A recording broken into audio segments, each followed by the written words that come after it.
Get ready.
Get ready.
Okie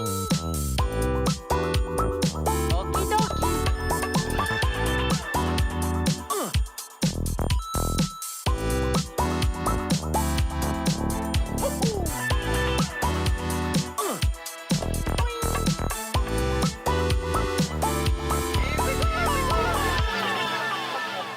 Thank you so much for playing my game.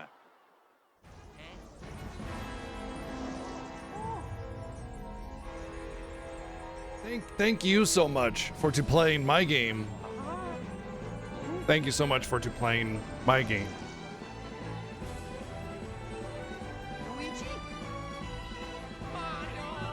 Luigi? Oh, guess they'll never find each other. Skip the cutscene. They'll never find each other ever again. I made a game. Let's play a game.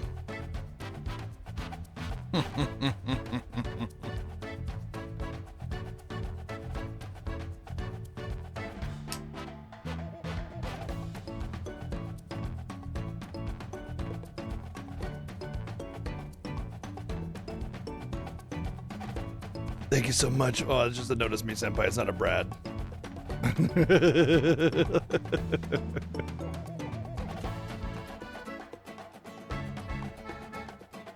Here we go.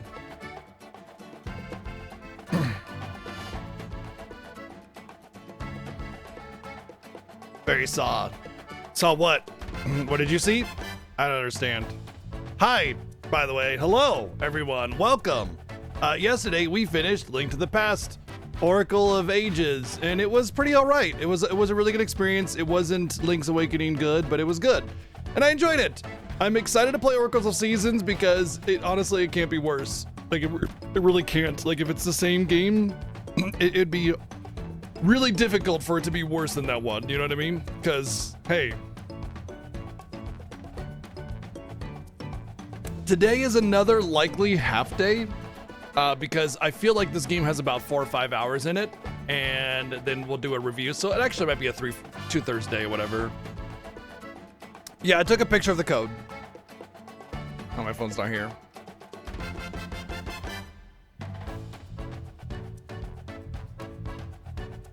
But yeah, I took a picture of the code so that if I you know do Oracle of Buttholes, then I can use the code and do the things or whatever. I don't know.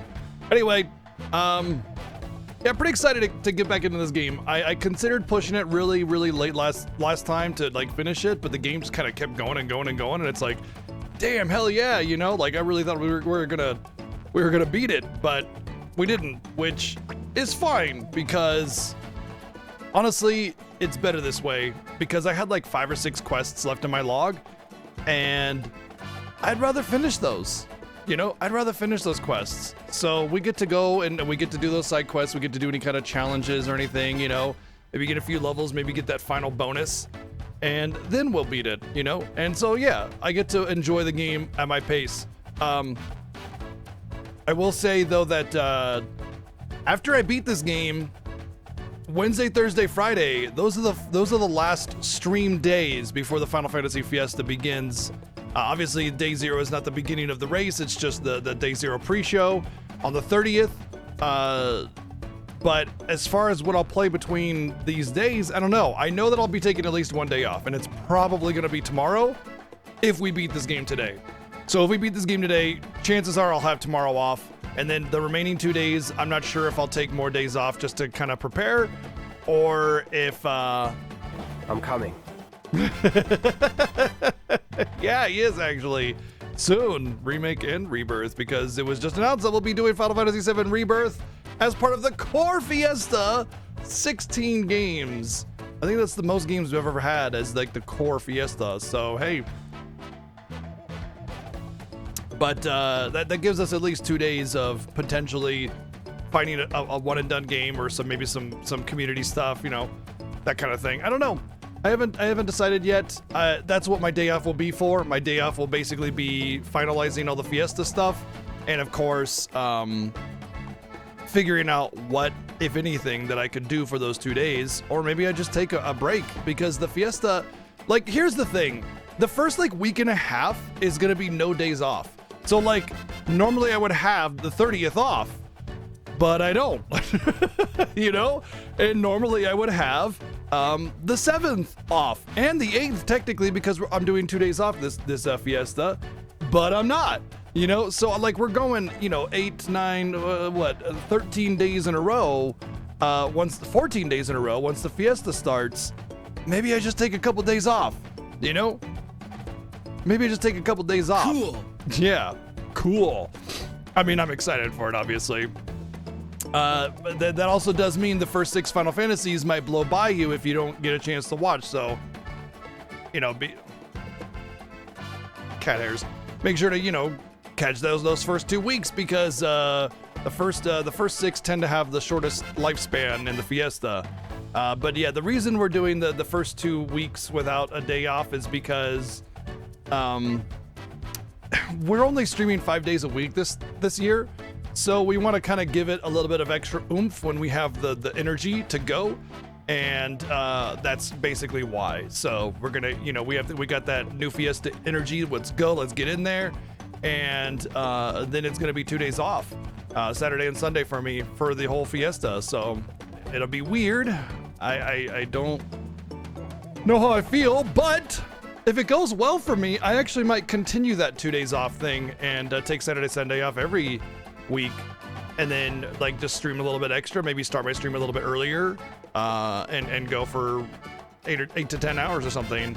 I don't know if I can though, because like oftentimes I'm pretty wiped after 8 hours. In fact, I'm pretty wiped after 7 hours a lot of the time. So, but you know, an extra day off may prevent that from happening. I don't know. Yes, it was announced. Quite a while ago, a change to the schedule. 7 has a change to the schedule. He has a additional change to the schedule. But we both will be doing 5 days a week for the fiesta because that's all he has. He only has 5 days a week. So, like the original plan was for him to do 4 10s, and like obviously he didn't want to do that. That's a lot. So the alternative was like me only doing 4 days instead of 6, and that's all the time 7 has, basically. Like, yeah, he could do 5 10s, I suppose, and I could go back to my 6-day thing, but we're not gonna push it, you know. He like the fact that he has the ability to stream at this schedule already is like pulling out all the tricks and everything that he can. So I have to adapt to his schedule, and that's just how it's gonna have to be. But yeah, the schedule change was announced a bit ago. Basically, it just means I'm taking Sunday off as well. Also, keep in mind that we can kind of go late at our leisure. All we have to do is just let the other person know what our timer is at, and we'll kind of balance things out. So yeah. All right, No Name, thank you for the 377 bits and the 123 bits. Yes, cool, indeed.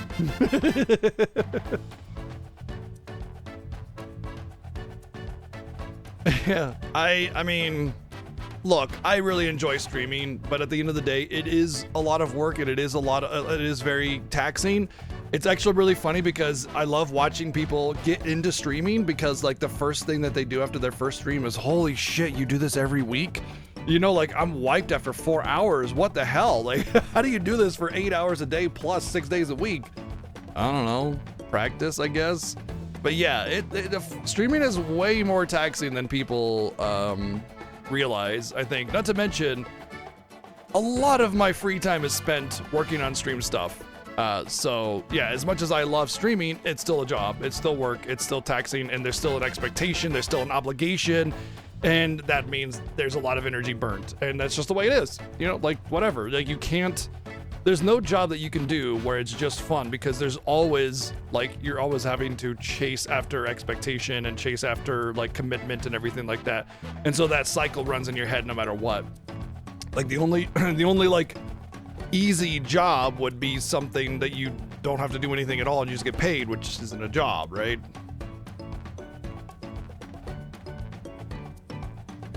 I'm not gonna lie, Ellie, it is a dream job, but it's still work. It's still effort. It's still tiring, exhausting, and you know, it's definitely not free, but it is a dream job. So to that end, yes, it is. I mean, yeah, absolutely, it's a dream job. I love streaming. But yes, I understand where you're coming from. Like, you're mocking the whole, oh, it's so easy to stream, get a real job kind of thing. And it's like, I pay my bills, so fuck off. Like, what I do in my life is none of your business anyway, even if I wasn't making a living, you know? Like, mind your own ship, you know? Because it's heading for that reef over there, buddy.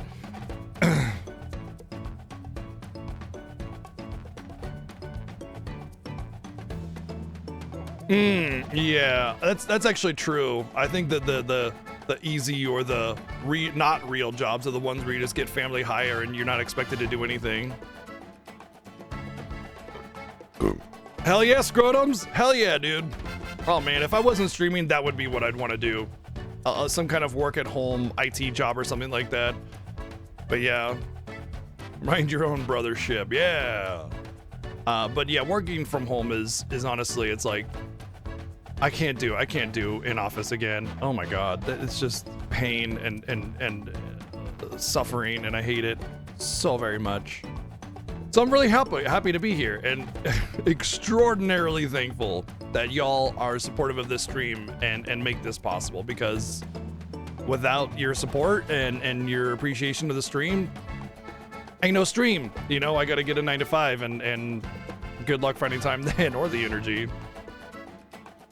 You do 50-50? That's fine, yeah. My wife currently works from home, and she said that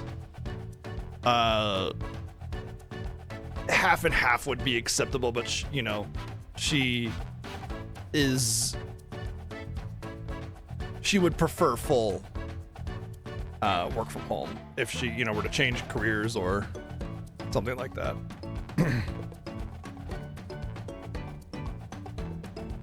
2 days in office, 3 at home. I don't understand.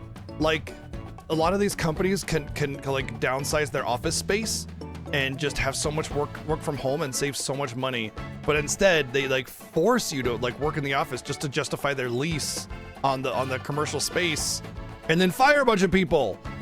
And it's like, you could keep those people on, have your business be more like of a fine-tuned machine, and downsize your office space. Come on.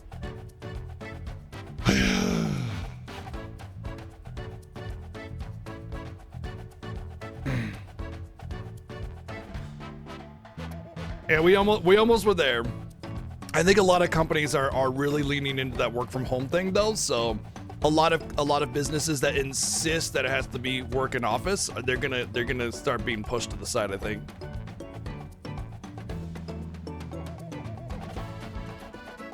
Yeah, something really ridiculous like that. Yeah, it's kind of funny because like wages and pay are among like the lower end of overhead for a business.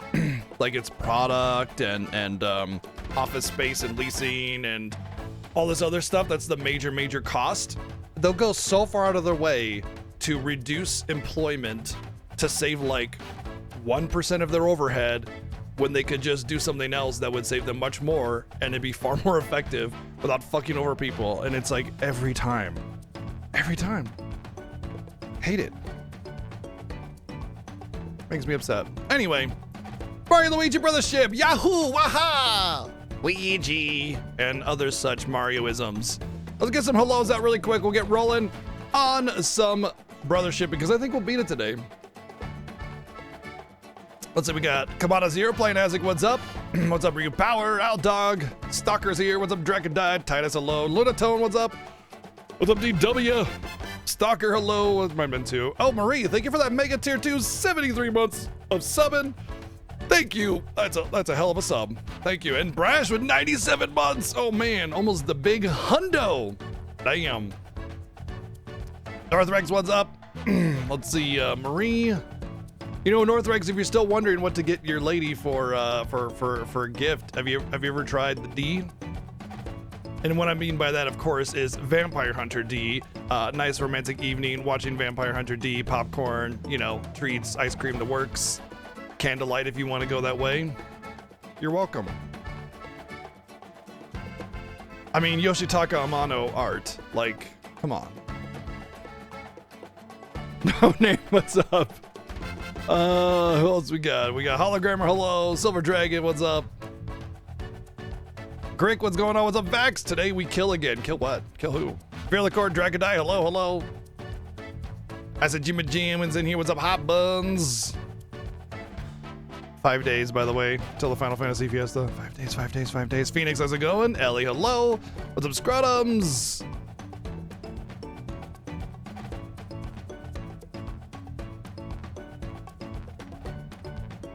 One time that the biggest difference is you don't have to sign a lease on an employee. I hate that. I'm like, I want to ball up my fist and punch something.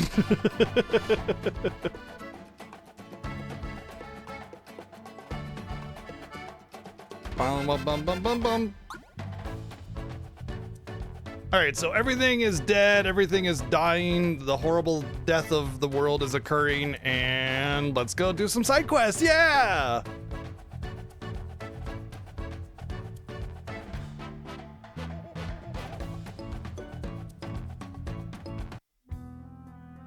We have to cash in those bonds.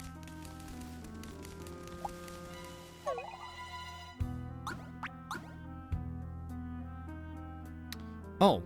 Glowing pipe gunk. So it's just a Monster Mania. Okay. Monster Mania and pipe gunk. Alright, alright, alright. Let's do the Monster Mania first then, because that's probably going to be the more... Wow, the frame drop is really bad right here.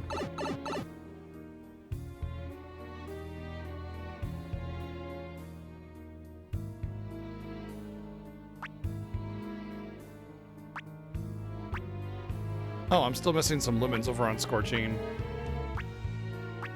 You know what? Let's go grab those because they gotta be like the last lumens in the entire game, you know?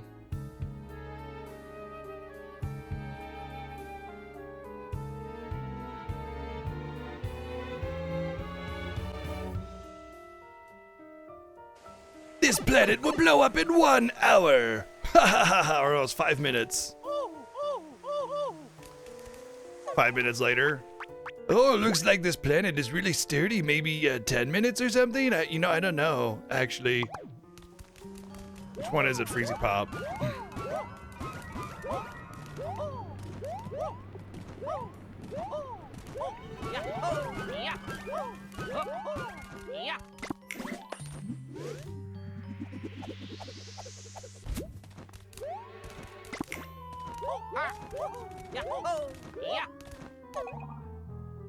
Oh, interesting that this leads right to the lighthouse. Oh, it does not. Okay. Well, I mean, no.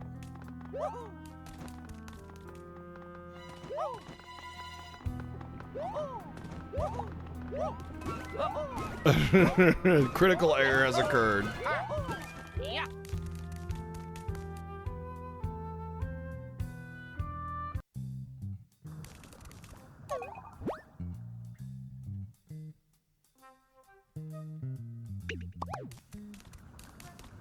Well, they're not on the overworld, so it's got to be in a cave somewhere.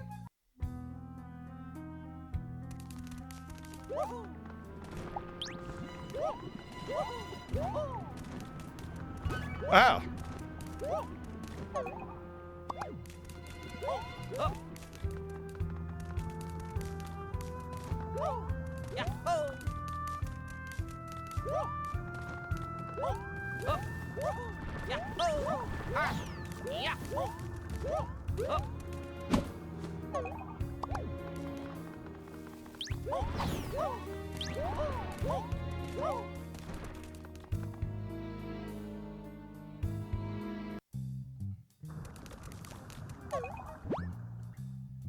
Not on here either, but there's only 2 Ks, right?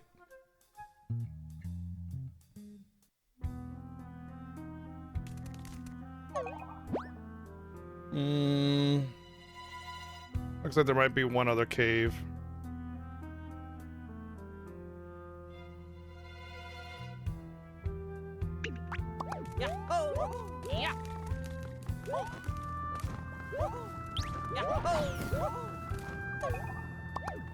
I think that might be above me.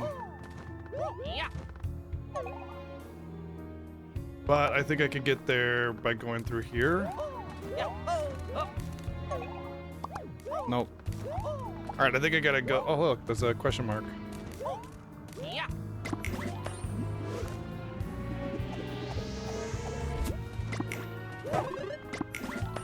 Wow, regular mushroom.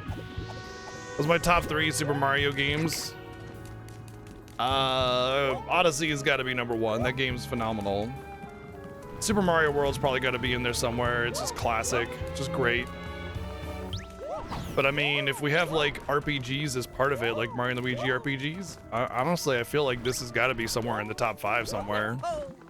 If it's just like any game with Mario in it, you know? But then again, there's Smash, so I don't know. It's hard. It's a hard list to make. Kind of needs to be narrowed down, honestly. You know?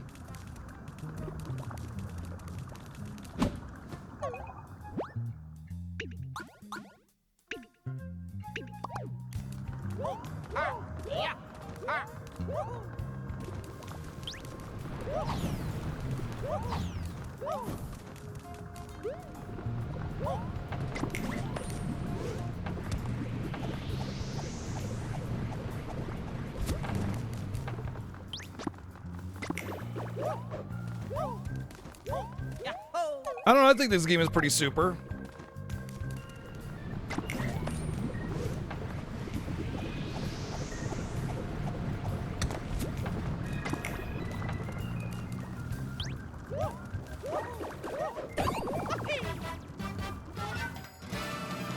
Yeah, exactly. Mario's pretty broad, you know?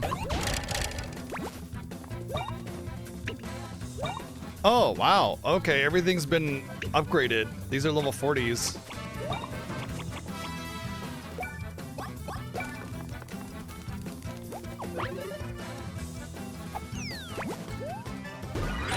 So every enemy in every area has been upgraded to like level 40 gloam variations.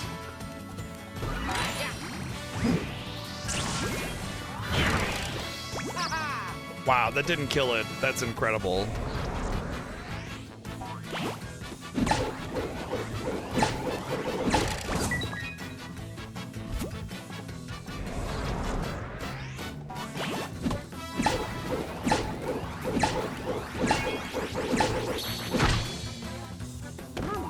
Wow. Leave it to me. Oh yeah. We definitely got to get that out of there.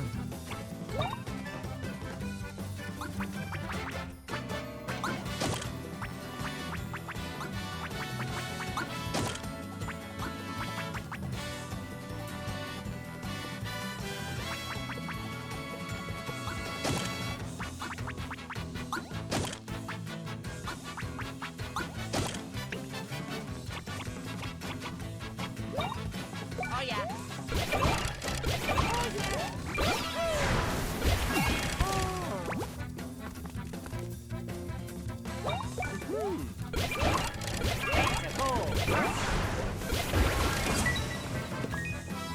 700 on a regular attack though, pretty damn good. 2600 XP, that's crazy.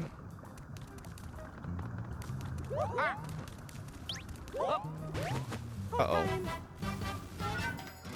But yeah, if you narrowed it down to like Mario RPG games or like mainline Mario entries, including Luigi's Mansion or Wario games, something like that, then I could more easily. But then again, you know me, like I don't do top lists, right? Like I have games in my head that I think are among the pinnacle of something, but I never have like a this is the best game kind of list.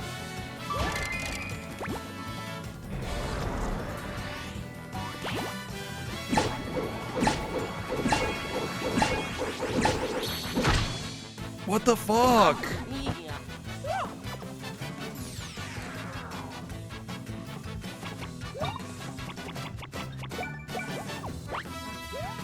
Like, I hit him 5 times and he didn't stop his thing, man. That's crazy.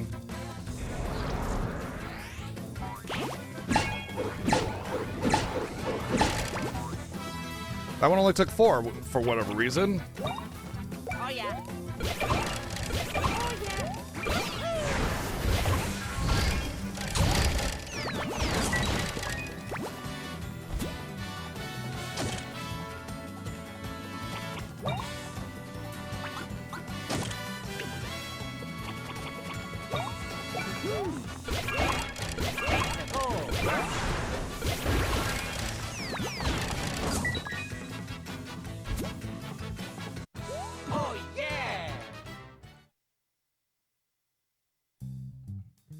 True, it's not Super Mario.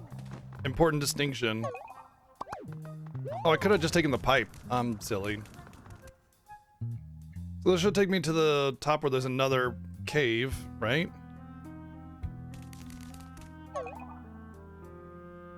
Hmm.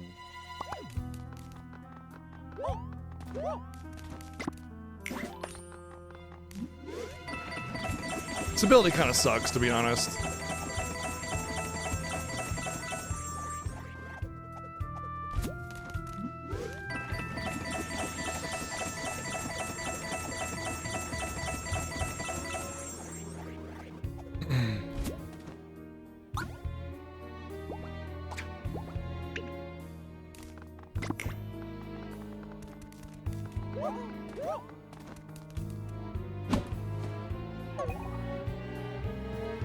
How do I get up there?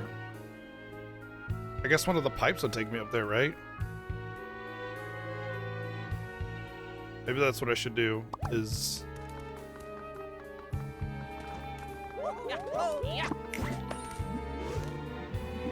Money hasn't been an issue for a while, to be honest. Probably around the desert is when money stops becoming an issue. Mario. Luigi. Let's go.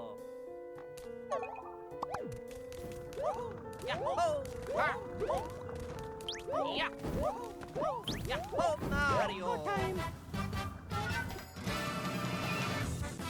And not that it doesn't like become an issue, or it stops becoming an issue altogether and you just got whatever you want. It's more like, at that point, as long as you're cautious, you can pretty much get most of what you need.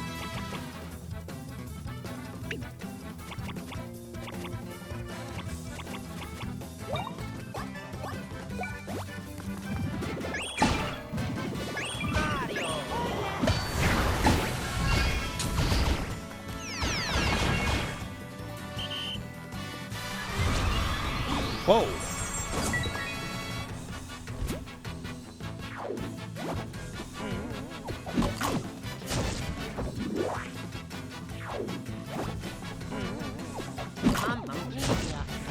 Okay.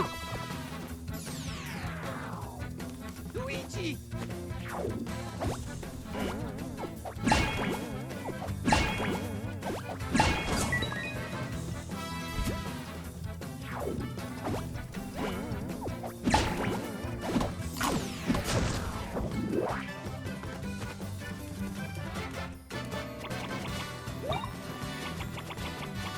Good lord, man. All of a sudden, regular battles are like very difficult. Like, you cannot make mistakes anymore. It's very hard to not make mistakes. I have to say, though, that's very interesting for a Mario Luigi game to actually have a really interesting difficulty, you know? Usually it's just pretty easy, but this ain't easy. This is like you gotta pay attention, you know? I wouldn't say it's hard or impossible or anything, but you're definitely gonna be working hard to stay alive. It's also possible that there is some good armor, new armor specifically, that's become available, and that'll help me out quite a bit.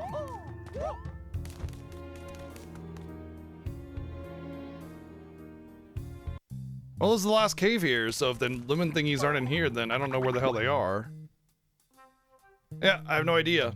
I don't understand.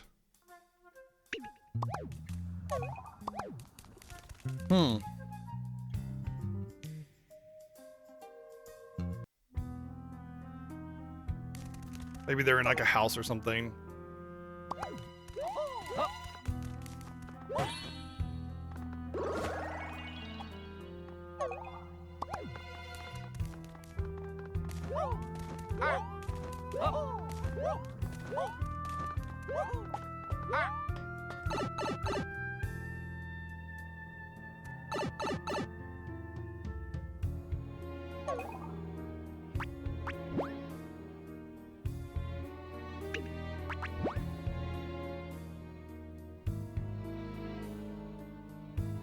Oh, you know what? I haven't been up there in that cave. I gotta go through that one. Okay. I wonder if there's a pipe. I don't think there is. Okay, so, okay, there is one other cave that I haven't been in. Well, one other cave that I haven't checked recently.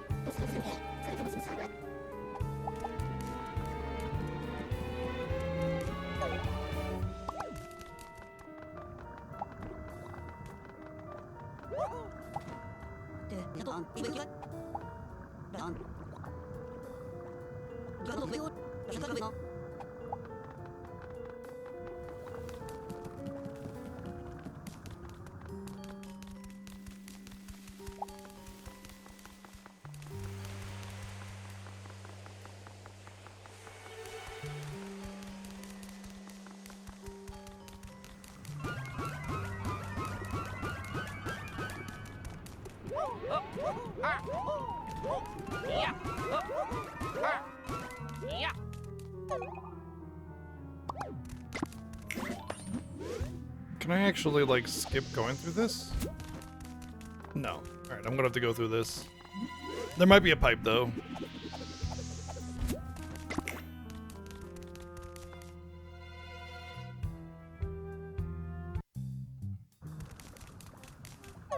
No pipe. We walked through it like a couple of peasants.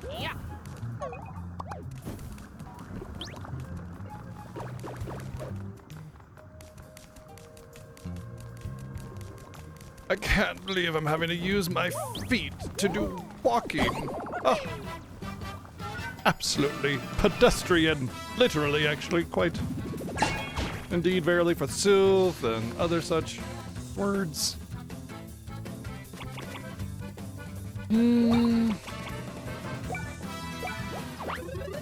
Yahoo!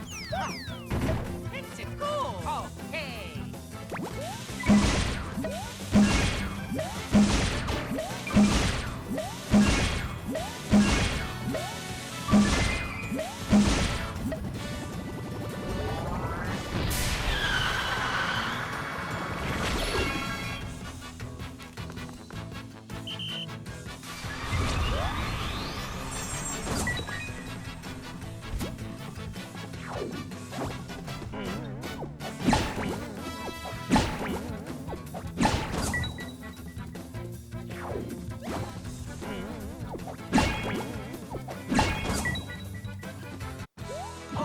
You know, I'm kind of debating going through the main story first a little bit because I feel like I'm gonna have to go to the final level, and I feel like there's room for another bro attack.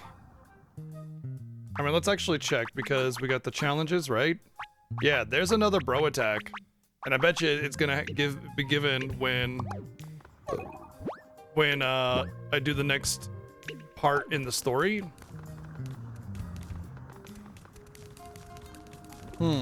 It's gotta be from the other end. So I'm thinking I should do the main story first. I'll get the bro attack, and then that'll let me work on that as I'm going through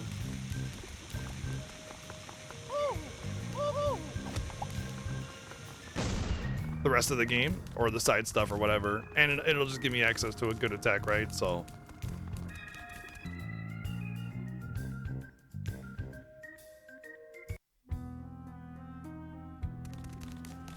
gotta be like you go in from the backside to push that rock, but that's a dead end. How am I supposed to get past that rock? Oh, the fireballs, of course. Duh. Goodness gracious. There's the great balls of fire.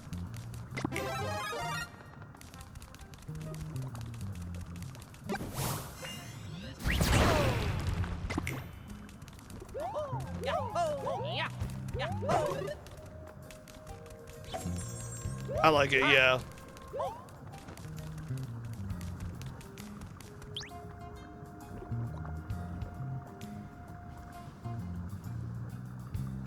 Okay.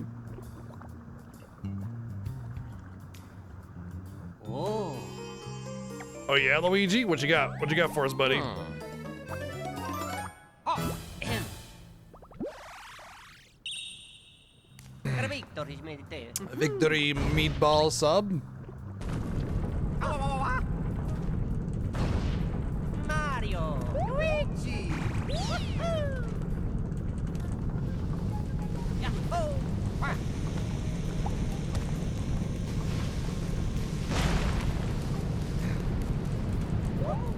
Oh yeah.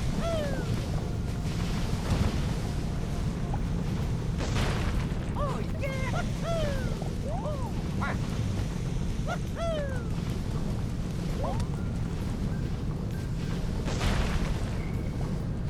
Yahoo. Wah. Oh. Woohoo.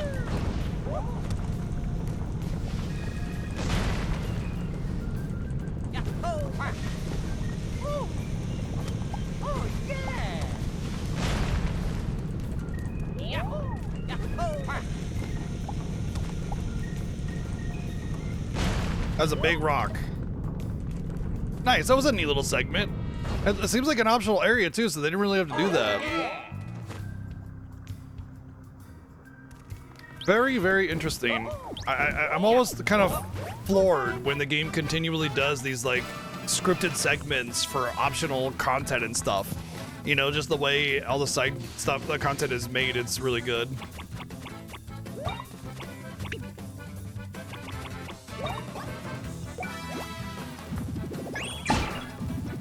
Mario.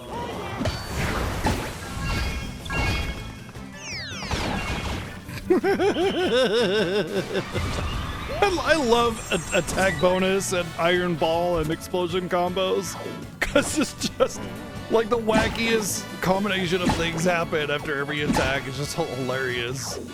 You just whack them with the mallet, explosions and iron balls drop on their head and stuff. It's just funny.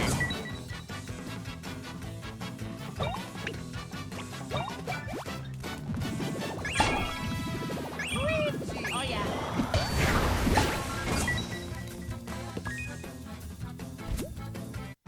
Oh yeah.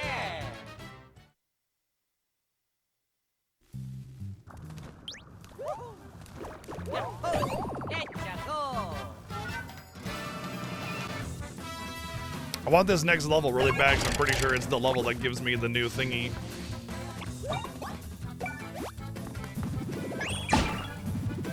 Mario. Dizzy them! Dizzy them!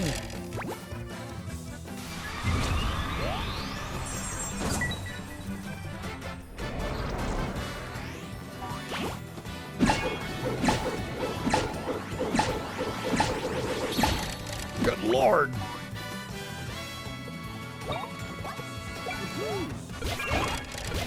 go.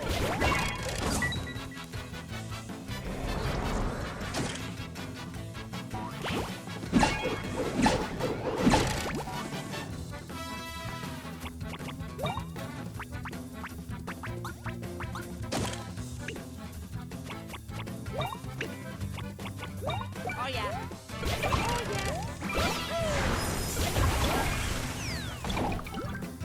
Hot, cold, and dizzy. If you're using Dizzifying Attack, Fire Attack, and Icy Attack together, a Bomb Tornado will appear, increasing the damage you deal even more. Wow. Okay. Let's go. It's your first Mario and Luigi RPG? Oh yeah, nice. Yeah, plus you get all 3 statuses, exactly, yeah. Of course. And then you also get 15% increased damage per plug. So you're getting, if it's multiplicative, you're getting like 48, 49%. If it's additive, you're getting 45%.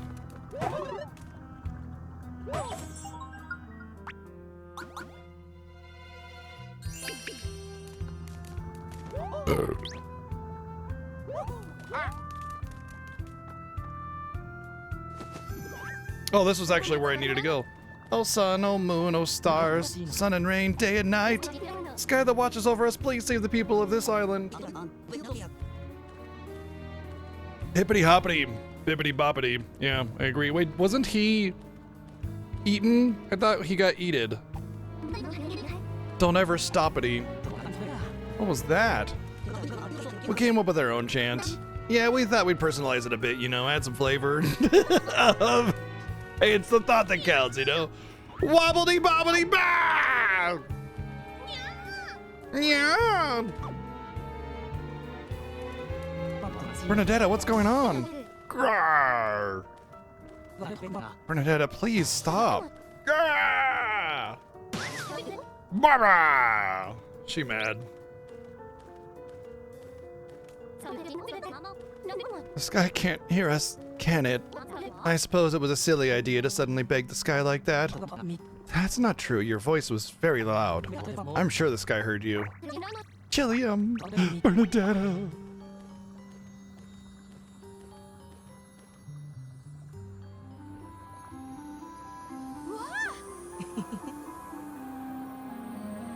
We have stolen your life essence. If you want it back, you know where to find me.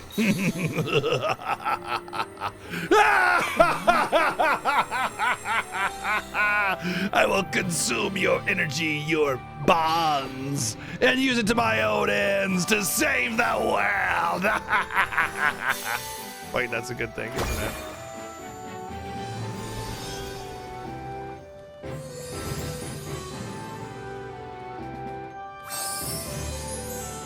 Oh man, that's okay. There's 6 of them then.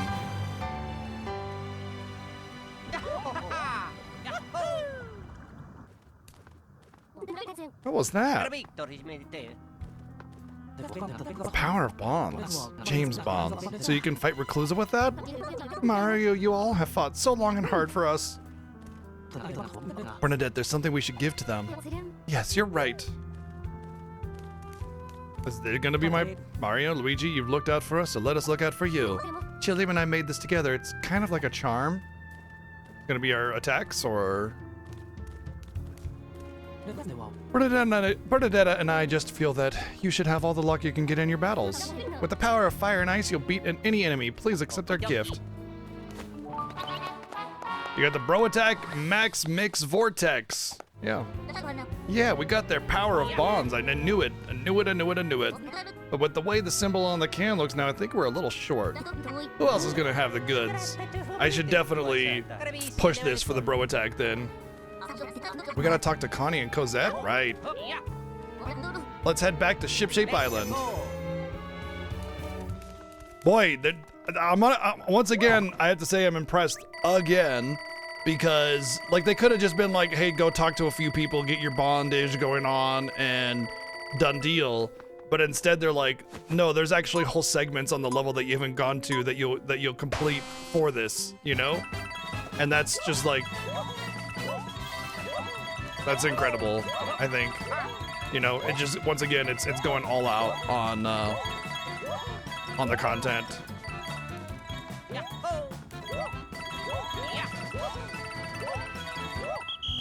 Destroyed.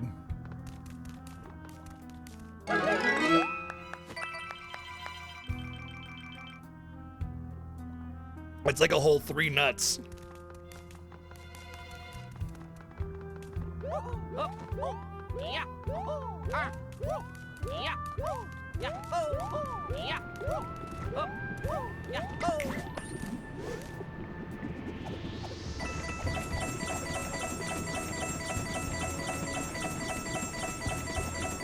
I'm guessing one of the bonds will be with Mama Plug.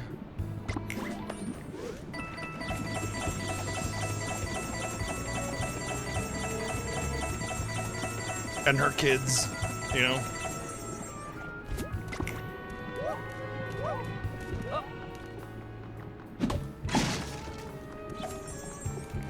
Hello, Tiger. Okay, so whoopsie. I actually haven't been in this cave at all, so this has got to be where the... Oh, good, pipe. Excellent. Oh, interesting. What's going on with that?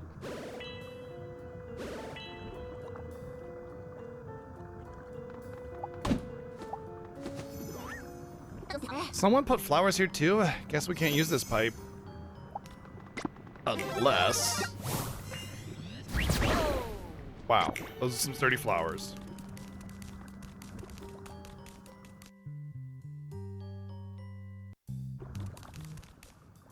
Oh yeah. Quick charge brooch.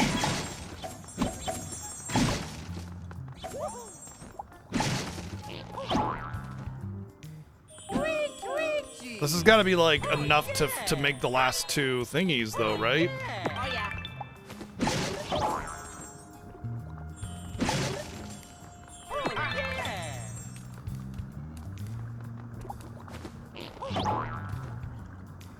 Oh yeah. Oh yeah. Unless getting the hard mode of the one creature is gonna give me some stuff.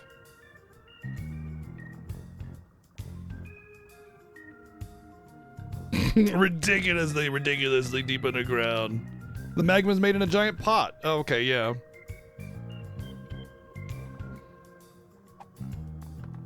Yeah, magma is made in a giant pot, super deep underground.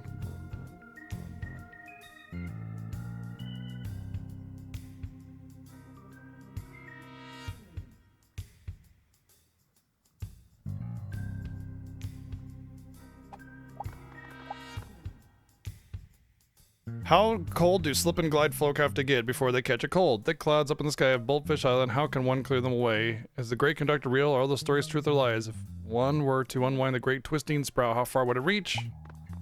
These are not unanswerable questions.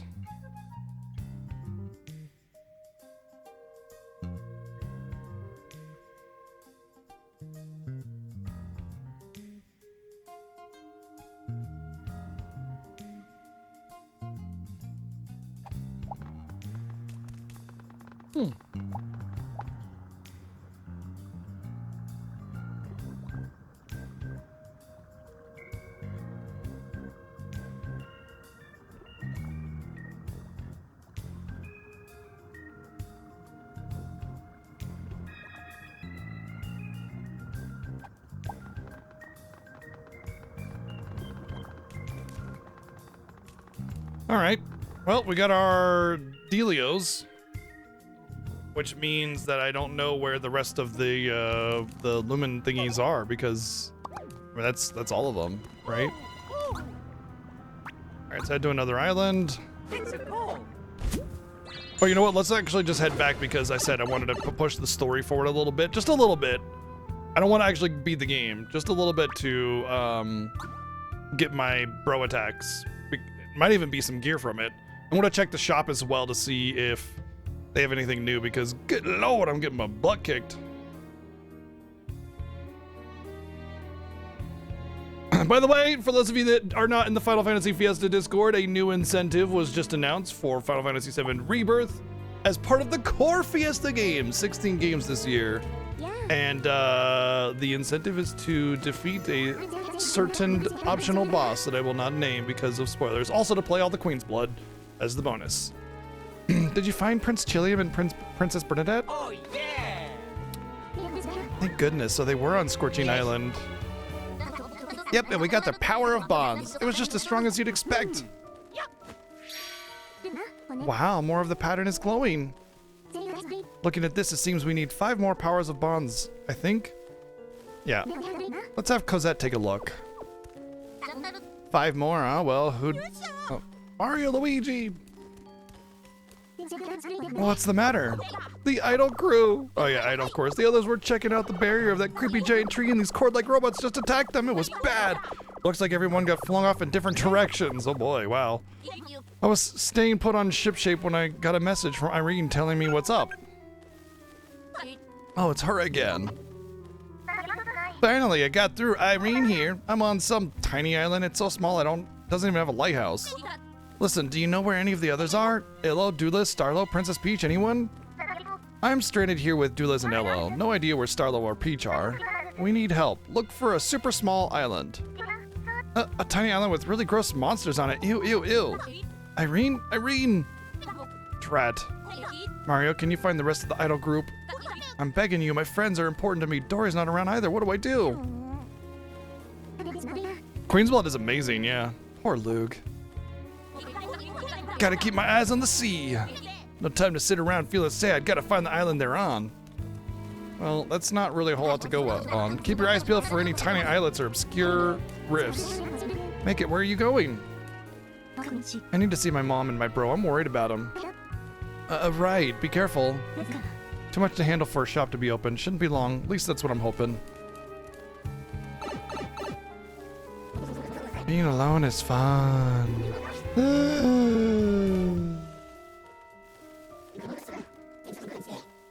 This is the best. Karen 13. An experiment, how fun.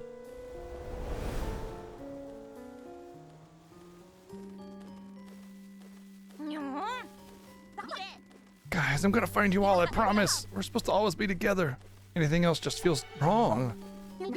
Oh, times like these, you just want to be with the people who are important to you. People who are important to you? I got it. That family connection, isn't that the power of bonds? I bet you're right. There are bonds in family and there are bonds in friendship. Yeah, exactly. I'm thinking about Wilma and the Idol kids. And everyone in the Idol group got flung off to who knows where. Let's try talking to Luke again. He's keeping watch by the cannon. I'm so worried. I hope everyone is all right.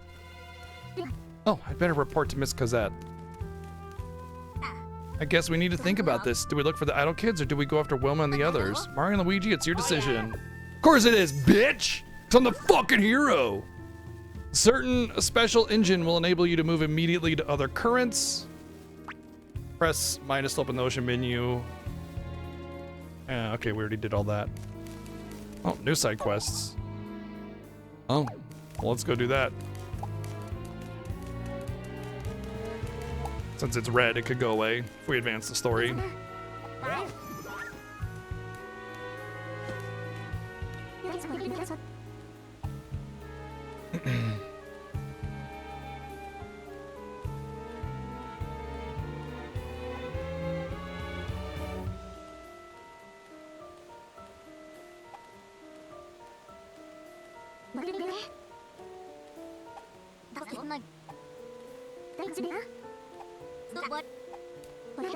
Oh, maybe she went to the 4th grade lighthouse.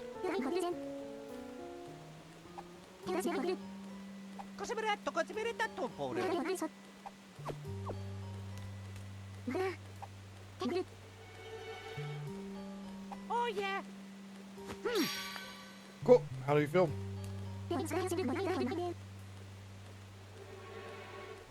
I figured as much. Cool.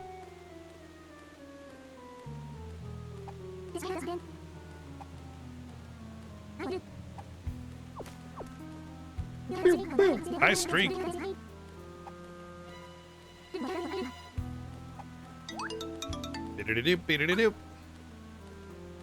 Alright, so let's do this first, obviously.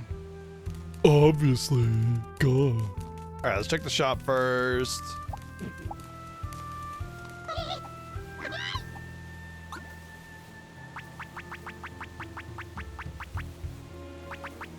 Astonishing shoes, not so astonishing. Okay, so no new wear.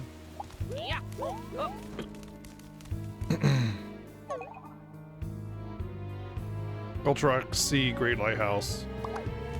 Interesting. Wouldn't that be that one? Yeah. Which means the boss is over here. This one? Burning Sea, yeah, okay.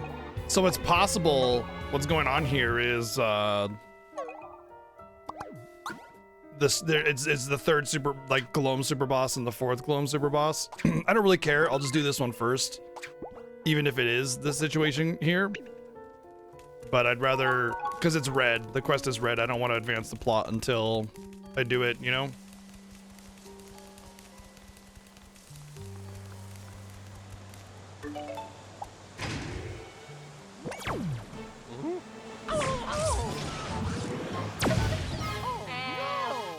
I'm not procrastinating, I'm doing side quests. Exactly! Bettering yourself through side quests.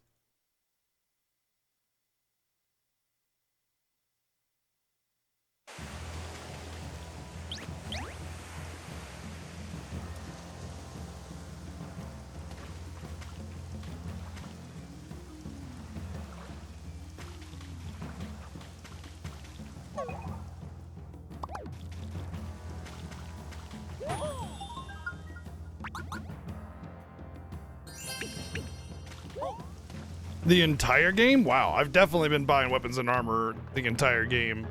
Well, not the entire game, for a good chunk of the game. Just to supplement stuff. Because it's not like guaranteed, you know? You get one good piece of equipment, you need something decent for the other, bro.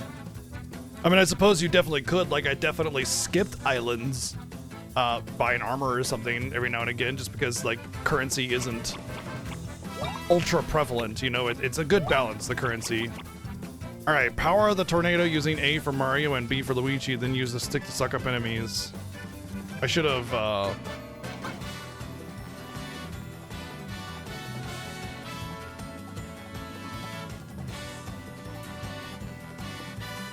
my god.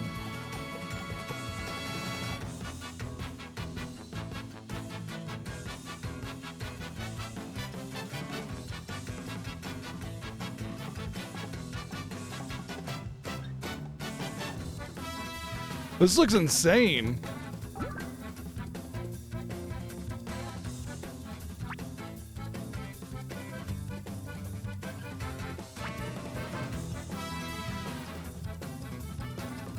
Oh, wow. What? Cool.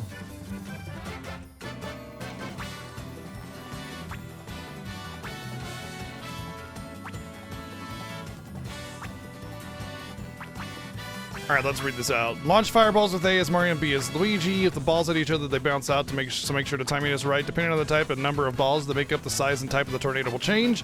If it's mostly fireballs, it'll become fire. If it's and apply burn. If it's mostly ice, it'll have an ice tornado with an ice effect. If there are a lot of both, it will become a bomb tornado and do extra damage. With the tornado with left to suck up the enemies for maximum damage. Tap X to keep tornado going even longer.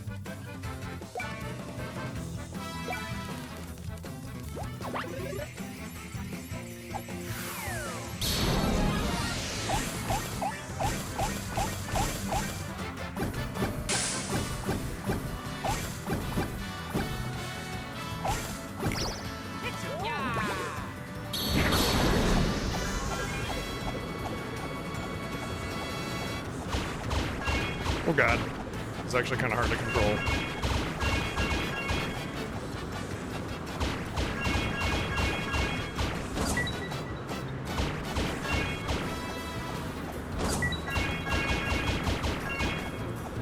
Good lord.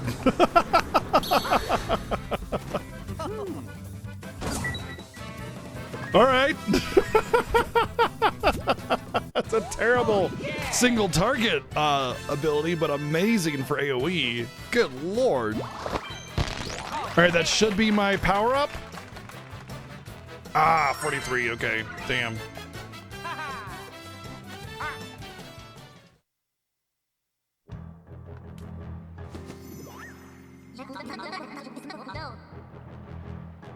That out of the way, let's go find Cassette. A cassette tape. It's gonna make me do a fight every floor again.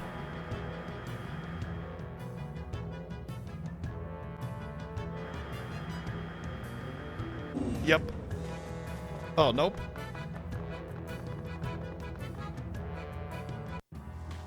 Oh yeah, we didn't have a boss fight on this one, did we? So yeah. The boss was Bowser, basically. But it was like we did it in a dungeon before this.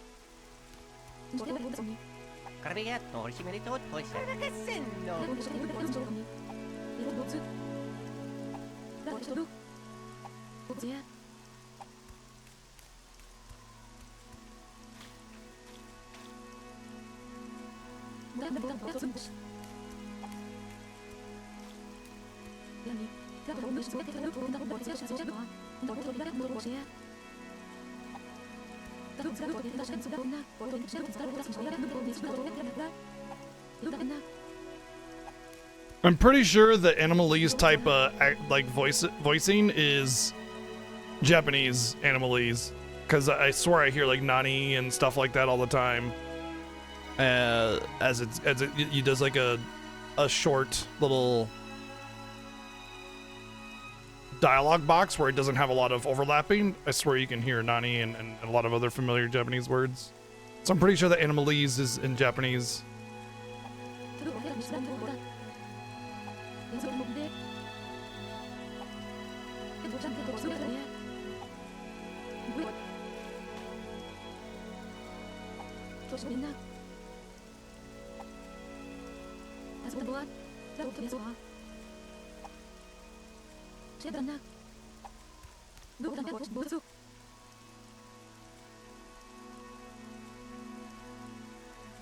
I don't know if that's actual real Italian. Do you speak Italian, or is it just pretend, what do you call it? Like stereotype Italian, you know? Well,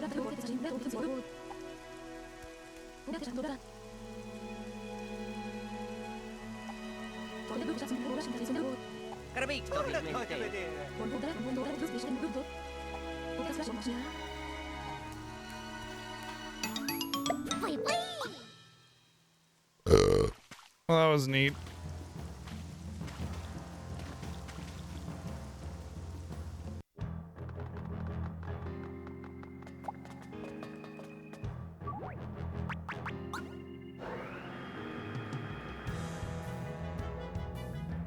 I should have a whole bunch of beans to use, if I recall correctly. Nope, I do not.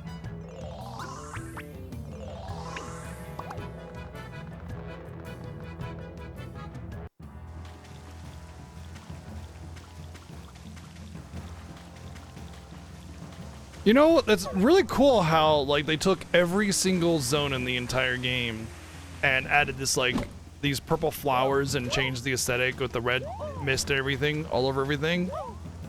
That's awesome. Like, they didn't have to do that. They could have just put the red mist filter on everything and that would have been that, but they added all the purple flowers and made the island feel all corrupted and everything on all of them, all of the islands. That's pretty awesome. Not to mention they made it so all the enemies were upgraded, which means like it's a whole balancing thing across the entirety of the game, you know? Yep, first introduced in Superstar Saga, if I recall correctly. It's basically your critical strike rate, more or less. Luck would be the better descriptor, but yeah, it's funny. I like the stat as well. I think it's good.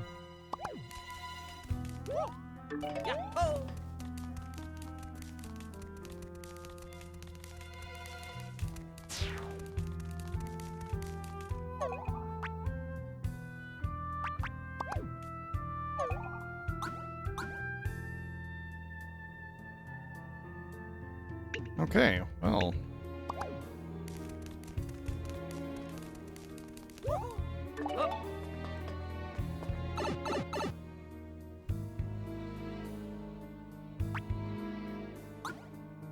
Once again, we're gonna be progressing a little bit through the main story because I know I'm gonna get my bro attack soon, and I want to get that before I start doing any side content or super bosses or whatever. That being said, the first bro attack that I got for Luigi is definitely more of an AoE thing, but it could have an impact on certain bosses that have ads. That's true. A lot of power in a stash, which is why I'm weak, because I can't really grow a stash, so I have to make do with what I got. Make it should be here. Come on, let's go see Wilma. Let's go.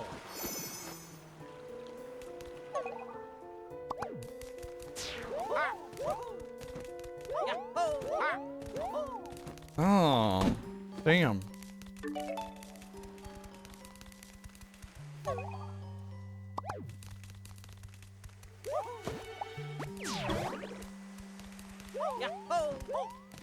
Mario. Separation anxiety, the video game.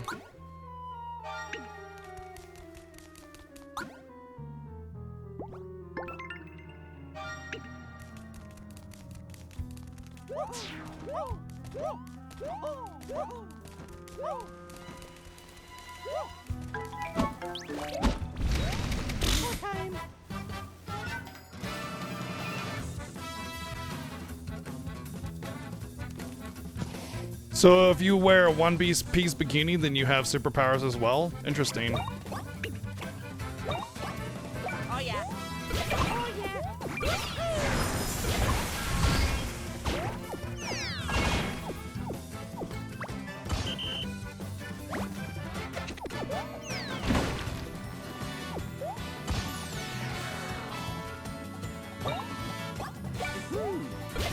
go.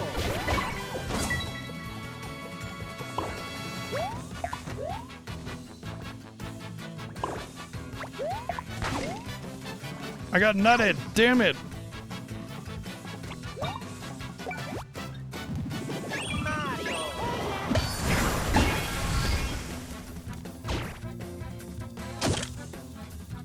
Oh, okay. I was like, what, did I kill him or not? Coin King, challenge cleared, golden stash gloves, some beans, nice. Oh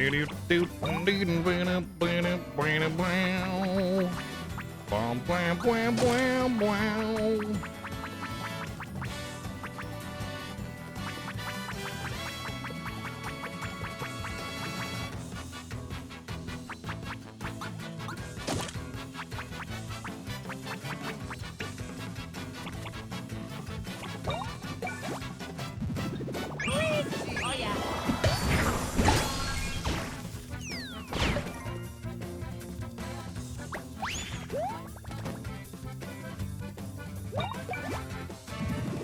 Mario.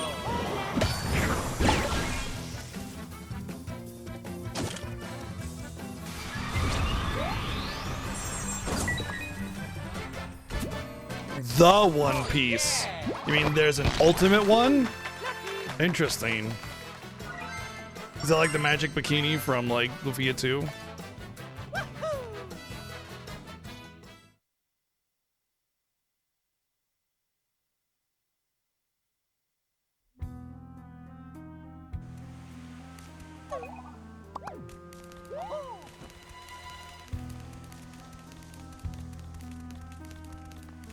Oh.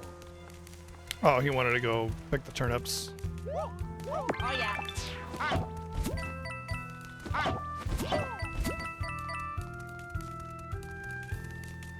Yahoo! Yeah.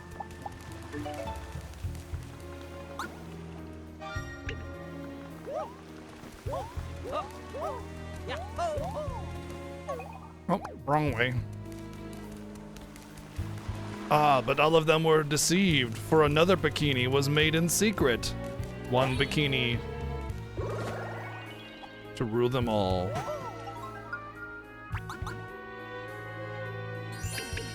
Yeah. Yahoo!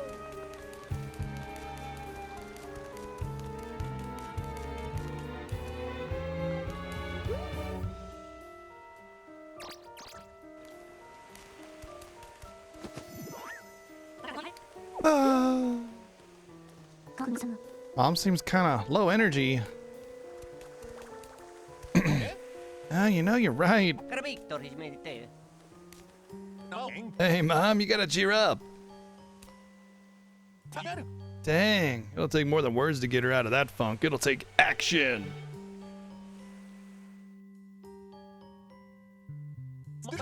But I'm fresh out of ideas. Well, you guys are builders, so just make a mom happiness device. Hey, Mario, Luigi, can't you two do anything? Yeah, we were just worthless. We can't do fucking anything. Yeah, thanks. No, it's not like I saved this whole fucking world, but yeah, no, I can't do anything. All right? Yeah, never mind. You know, I actually don't need your help. We'll find our own way. Bye. This guy, right? Jeez, like, can't you do anything? Obviously, the tone was different, but, you know. Was this the power of bonds? Whoa, it's Garumbla. Garumbla, you stop that right now. My precious artwork, no. We're gonna fight this guy again. Did I hear someone say Garumbla? Mom. We should go too. I'm guessing like Garumbla is like her mom or his mom in secret. Or she's Garumbla's mom rather. Garumbla, I thought you were sorry, but you're back to misbehaving. Well, no more. Your auntie's not letting you off the hook for this one. Yeah, of course he's gloomed. Shut up, will ya? Of all the nerve getting fresh with me, that's not what getting fresh is. That's not how I raised you. No one raised me.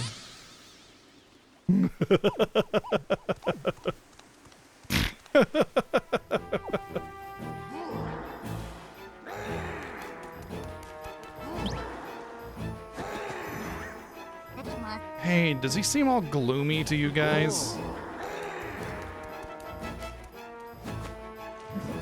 I'll take you, Annie, everyone else too. You'll all end up just like this art. Smashed to pieces. What is a Goron doing here? Yeah, after Oracle of Ages, I never wanted to see a Goron again, and then yeah, here we are. I didn't expect a whole ass boss to be done here.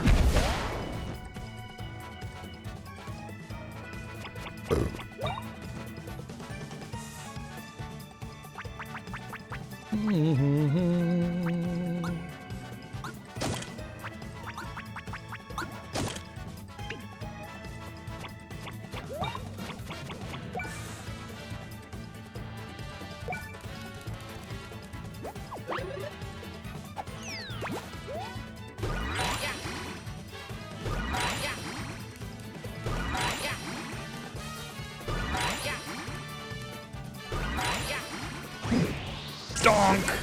1800, baby.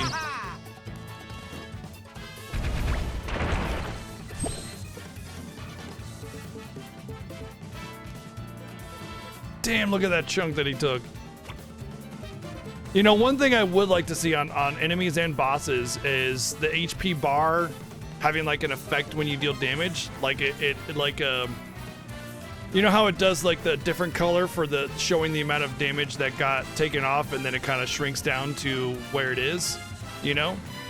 I'd like to see some movement on the HP bar as you're dealing damage, because that adds a little bit of impact when you do a huge chunk of the HP bar, like, whoa, you know, kind of thing, so.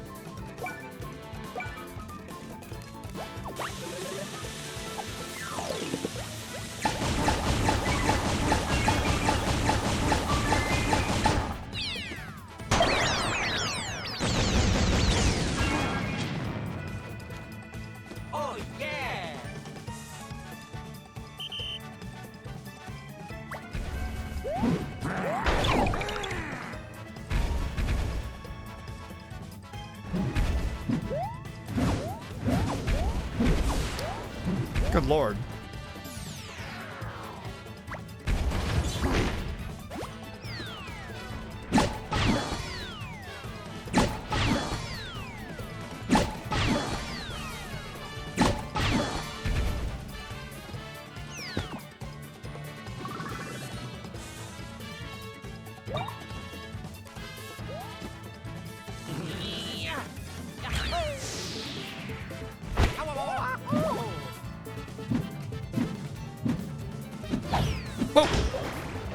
It wasn't a hold the button. I thought it was a hold the button thing to hold the hammer back like you normally do.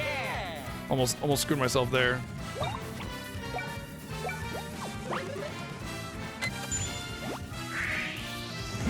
Time for some DBZ Goku shit right here.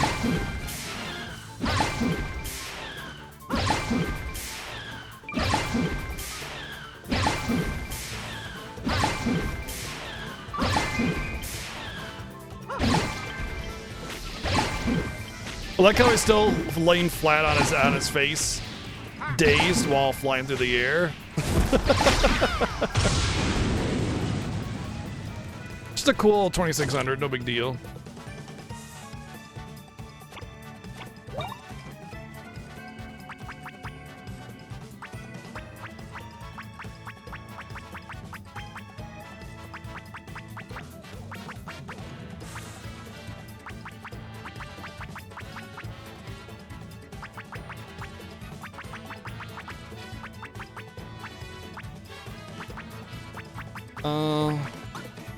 gonna do that, honestly.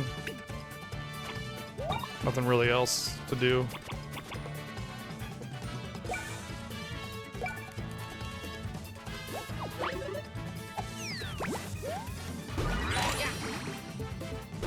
Yeah.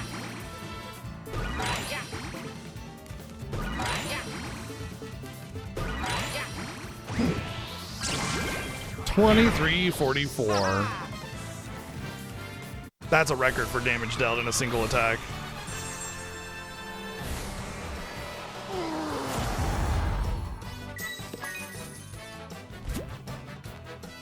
Oh yeah!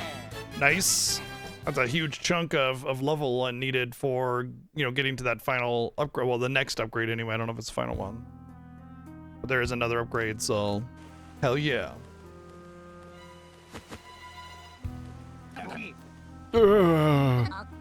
Garoombla?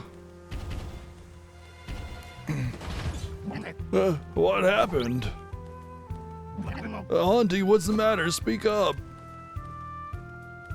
Auntie? I'm sorry.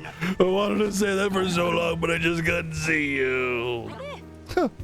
Sure, now you decide you're sorry. Wait a minute, Garoombla had that gloom stuff all over him.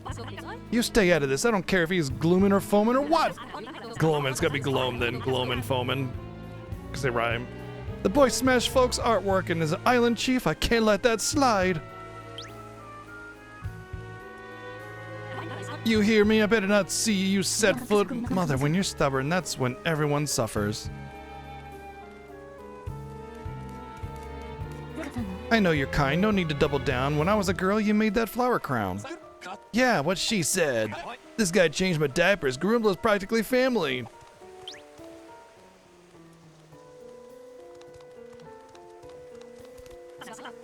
Build it, make it, and you too, Garoombla. Let's go. You did this, so I have to apologize for, well, for all of us as a family. I'm with you, Ma. All right, gather up with me. Let our feelings become one.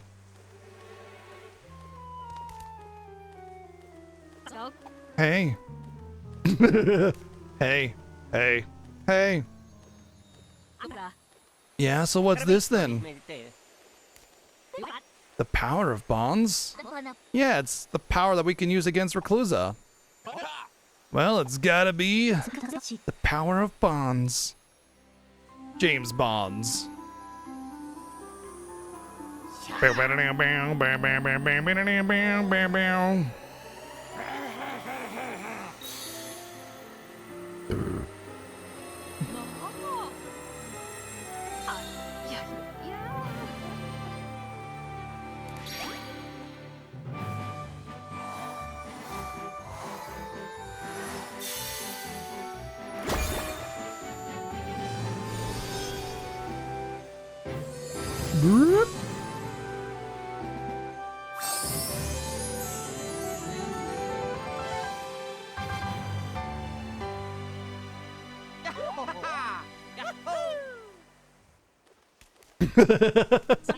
No, I don't think so. Definitely no message in this game whatsoever.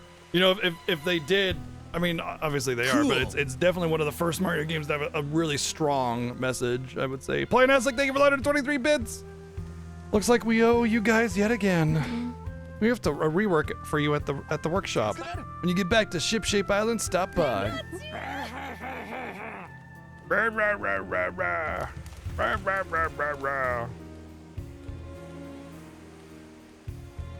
Oh, we finished Link's Awakening playing as it. It's a brand new vote, and that goes for you too. No Name, you voted or you cheered earlier. If you wanted to vote for something, please let me know. Remember that during the Final Fantasy Fiesta, when you support the stream, you can still vote for viewer choice. So keep that in mind and let me know what you wanted to vote for next. But it's a brand new vote, viewer choice, reset vote as of last night after we finished Link's Awakening, or Oracle of Ages, rather.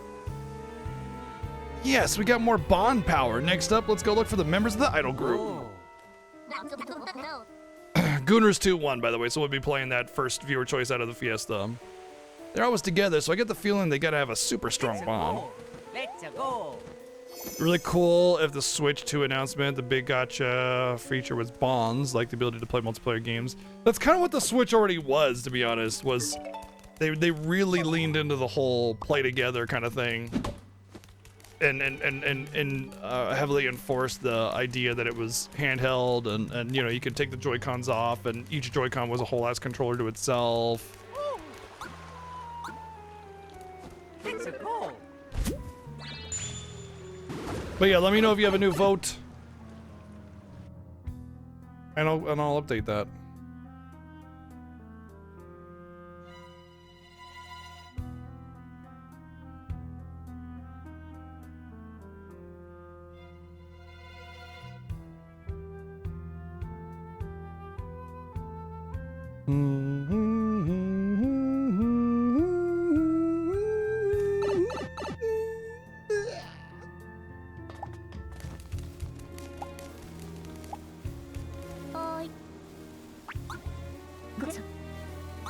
Escalation belt.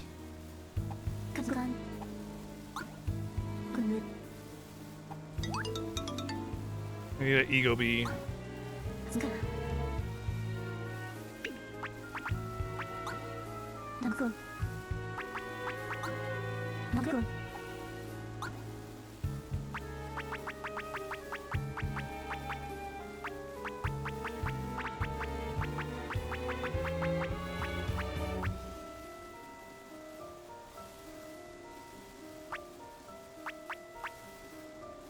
Speeds up battle plug recharge time, super adjust max HP by 5. Yeah, that's so bad.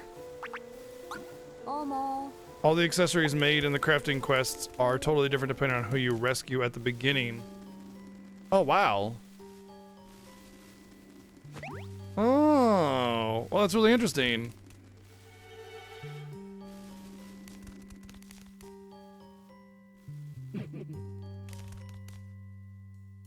I play a lot on the couch, Sammy, so like whenever I'm playing a game on my own time, chances are I'm on the couch so I can hang out with waifu while I chill and kind of mess around on that every now and a little bit, right?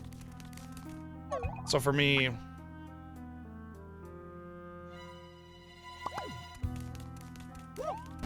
I use the handheld quite a bit.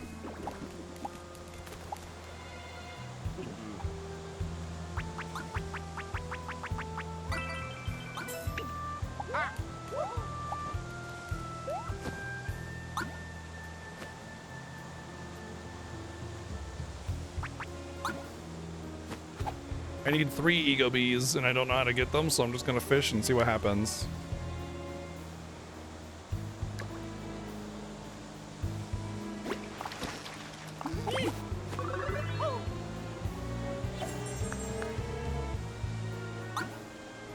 Oh, really? I gotta select it manually every time?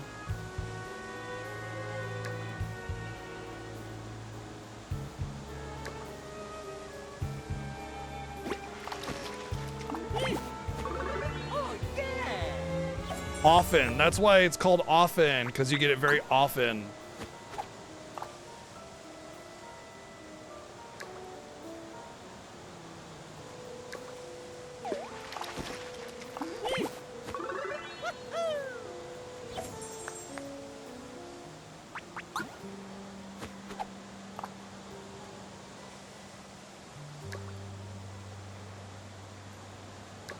It's got the nice ocean water saltiness to it, you know? Oh, yeah.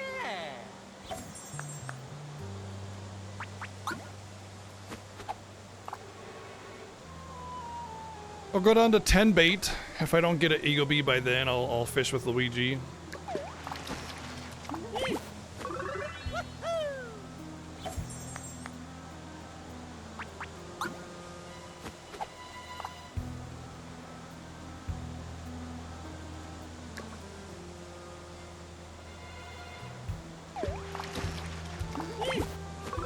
Oh, yeah.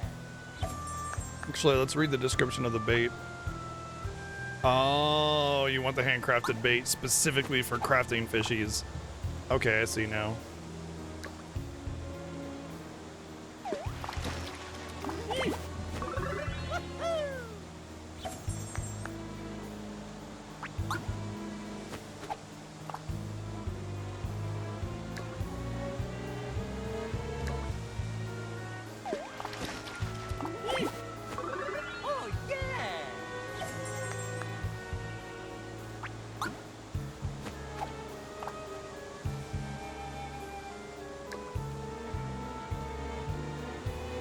I will look in to make sure dogs can actually eat bananas.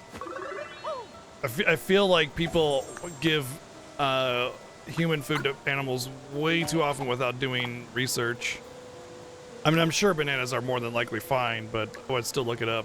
Because, like, onions and garlic for cats is deadly. Same with coffee. Dogs are great for bananas. I don't know if I want to feed a dog to a banana, but, you know, I guess bananas gotta eat too.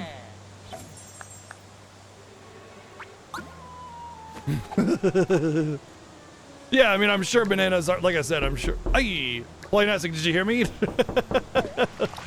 We finished the Zelda game last night. It's a brand new vote, so let me know if you want to vote for something else. Thank you for the 212 bids, by the way. Thank you.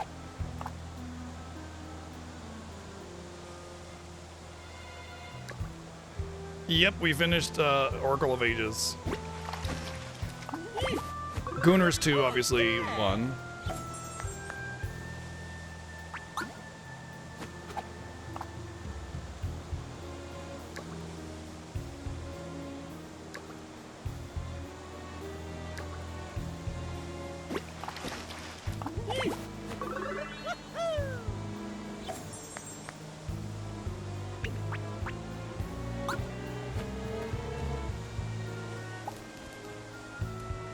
This is the worst thing about fishing mini games is like getting the right bait, having the right person fish, getting the right line, being in the right place, right time of day. And then there's the RNG, so you never know if you actually did it right. You don't know if you actually made the right choices on bait and location and everything because there's the RNG of whether or not you actually get the fish that you want. And yeah, I'm pretty sure Pikmin 2 is on that list as well. So that one might have to come first.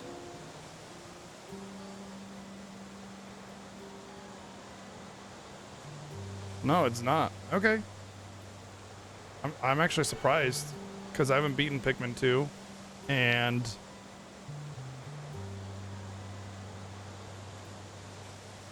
I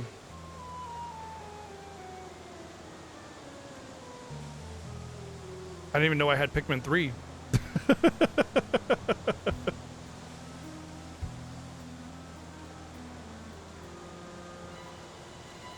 Pikmin 2 is on the GameCube, apparently. I'm pretty sure I should have that. I bet there's a digital Switch version. Should we investigate it? It's fine. I'll play Pikmin 2 on my own time beforehand. I got all Fiesta to play it. I've been wanting to replay them anyway, so it works out great. Yeah. Yahoo!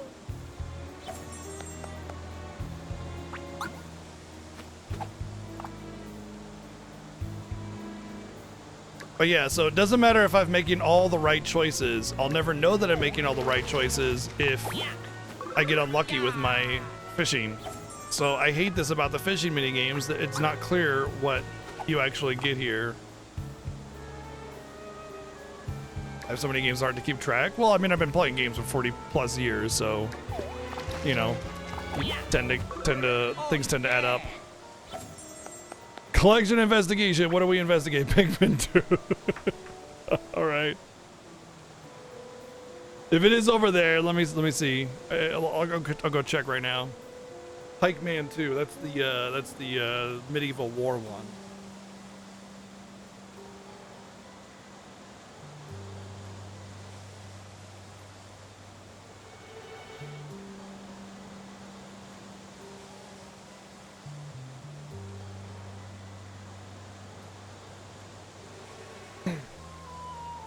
All right.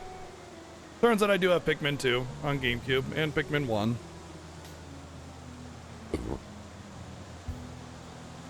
This is actually a heavy case.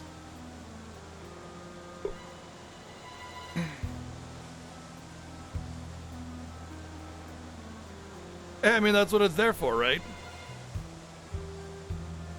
No, Pikmin 2 is not on the list, so I'll just play this on my own time. I mean, I could put it on the list if you want me to, and have you guys vote for this one. I mean, I played it a little bit, I just didn't beat it. So, Pikmin 2, GameCube.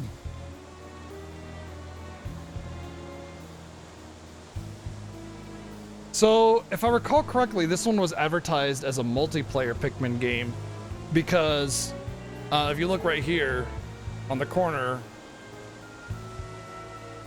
one player memory card, and then this one,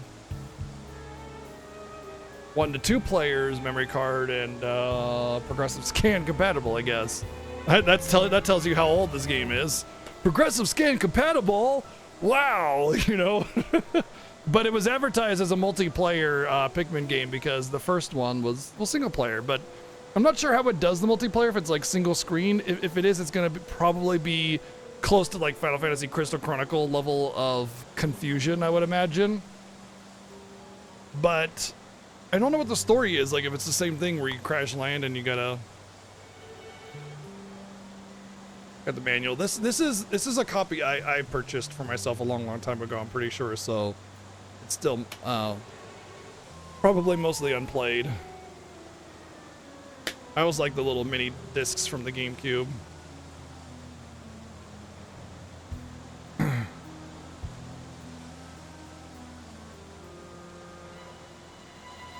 So got the inserts in there. I never took the inserts out.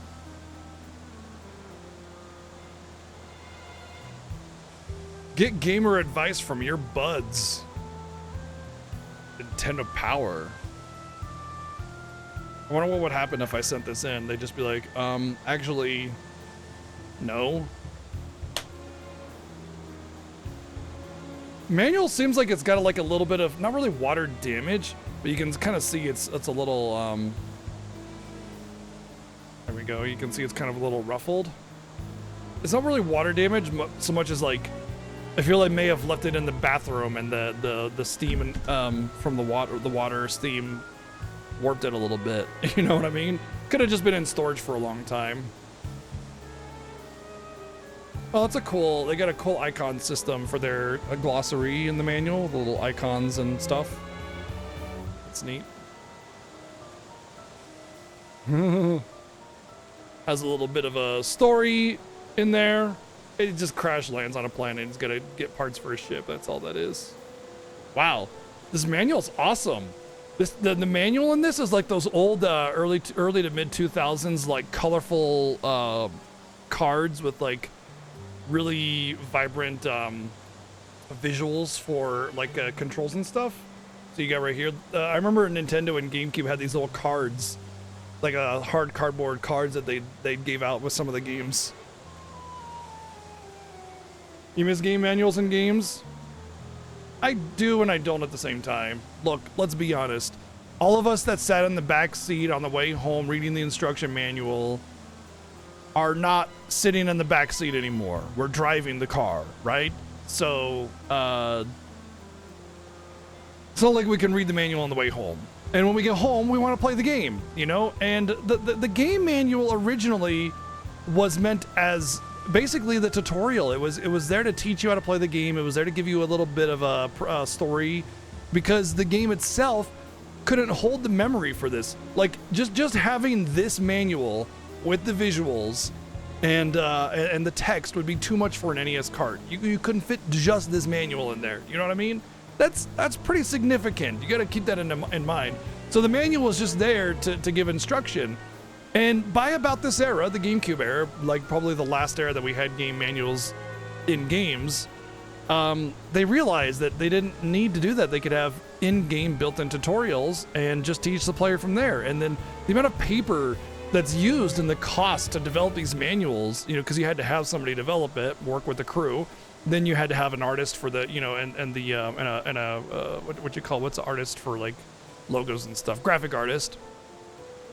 Design it, build it, tell a little bit of story, all this kind of stuff. It's a lot of money that goes into making these little manuals, not to mention the manufacture and printing and shipment of the manuals. It's costly. And I get that, like, you know, developers aren't doing manuals anymore because it doesn't make any sense to do them. You can have all of this stuff and then more in the game. Why have this little prologue story thing when you can just create that in the game in a much more fulfilling way? I get it, nostalgia, and it's cool, and it's a neat little aspect to games or whatever. but it's entirely unnecessary anymore. So, all right, just basic controls. Actually, the manual is really, really well designed. Like, this is one of the best designed manuals ever. It's just the way it's got the little icons and the arrows pointing to everything and what it all means. Using the 2 pages like that, very clever.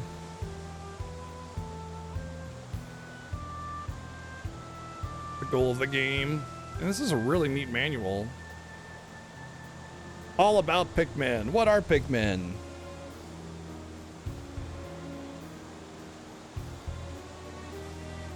I think companies like Limited Run Games will more than likely, oh, the flower Pikmin move the fastest.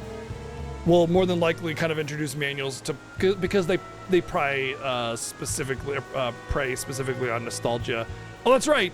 So in the original Pikmin, there was only the 3 color of Pikmin, but in this one there are purple and white Pikmin. And they do different things. So each of the different colors of Pikmin had different things like they have certain resistances or higher attack. You know, the blue ones can go underwater, but the purple ones can daze and stun enemies when thrown, and the white ones are small and fast, resistant to poison, good at finding buried treasure, highly poisonous. Interesting, so they added like different mechanics and stuff. Cute. Little claymation style art in the manual.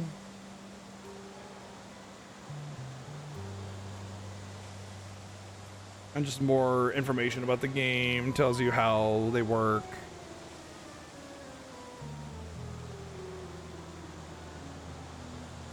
And there's even a little Q&A in the back.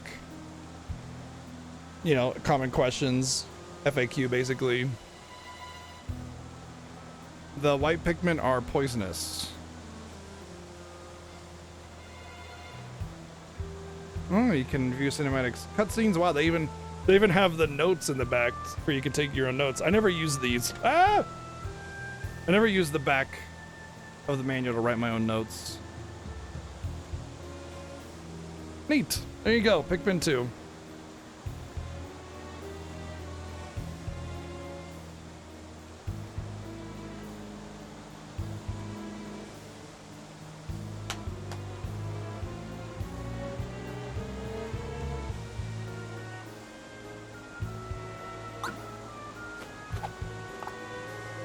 So I think I'll replay the Pikmin games, just as a precaution, since you are potentially voting for Pikmin 2. Let me adjust that, or Pikmin 3 rather.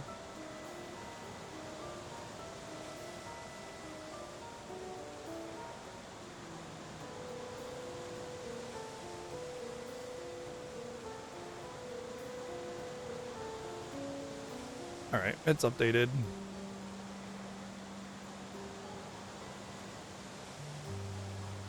Pikmin 3 is on the Switch, right?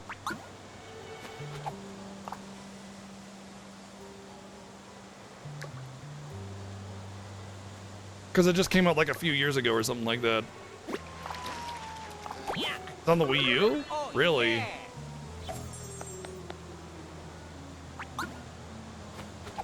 Put into my dock? Oh, okay. Alright, cool.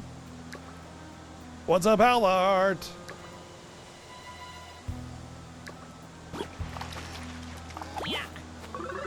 Hey, we got an Ego Bee.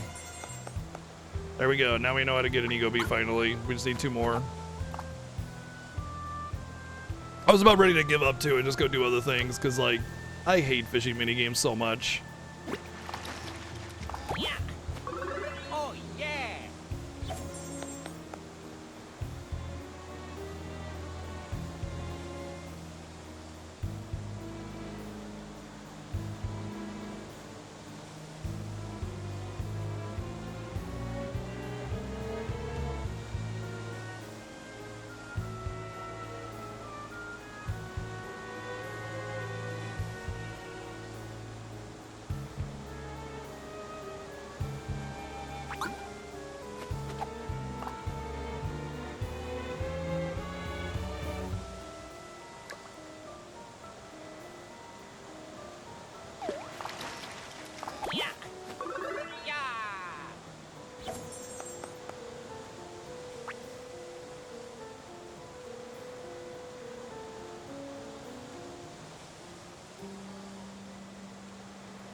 Pikmin 3 Deluxe is on Switch? Oh, okay. Isn't there like a Pikmin collection with all 3 on Switch?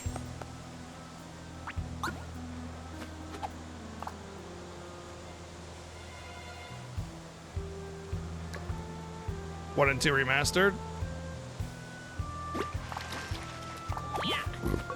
Well, I will say I'm getting not really close. I'm probably like, if I had to guess, like a good 60% done with Dragon Quest 3. That really depends on if there's like post-game content, don't spoil, or whatever. I think there's probably something, so that's why I say that. I don't know. It's like a rough estimate based on my vague memory of the original. Now that I'm seeing Pikmin 3, you know, it's kind of inspiring me to just want to play it regardless if it gets voted in or not, to go and play Pikmin 1 and 2. So I might have to replay those, both of them. Honestly, I would love to replay both of them.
Sorry for the delay here, some Fiesta stuff. Just managing some questions, no big deal.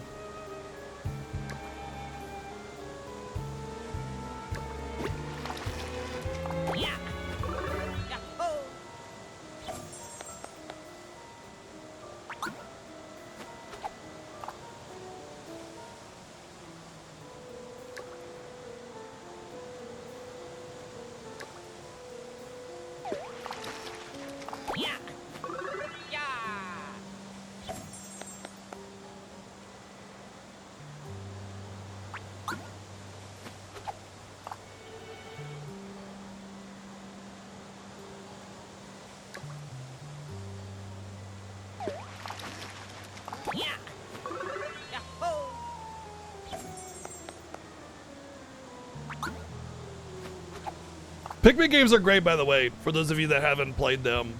They're just really, really fun. They're just really, really good games. It's hard to explain what kind of game they are because it's insanely unique. Like, there's nothing quite like Pikmin. I can't compare it to anything. It's definitely a puzzle game, but also there's some action, you know? Like, there's the puzzling is more about how to manage getting the stuff, but the gameplay is, it's almost like a RTS, but it's not. I don't, again, this is so reductive to it. It's a very, very unique game, and they're very fun and very charming.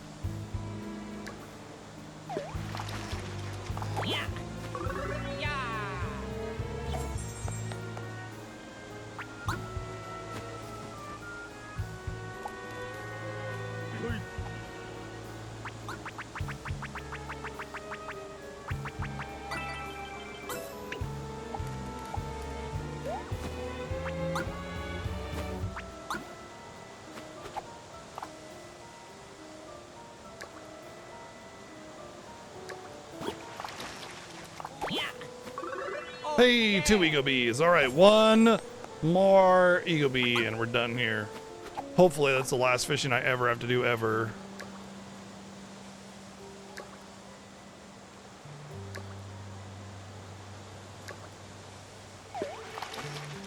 Yeah.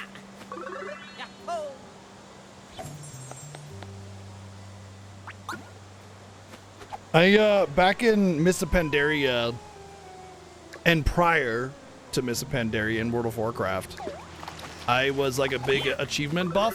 Oh, So I had basically like 99% of all achievements in the entire game. And what made me stop doing achievements was the Miss Pandaria Island. Honestly, the final patch, the little island with all the extra things you could do there.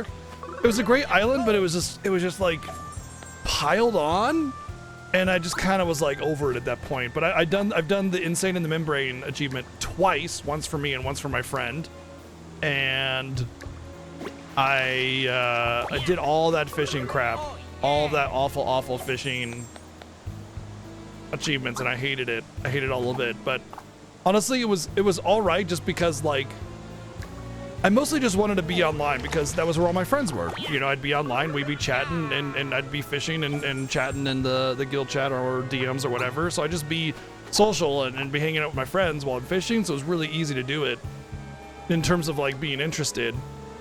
But good lord, like the rarity of some of those fishies, insane.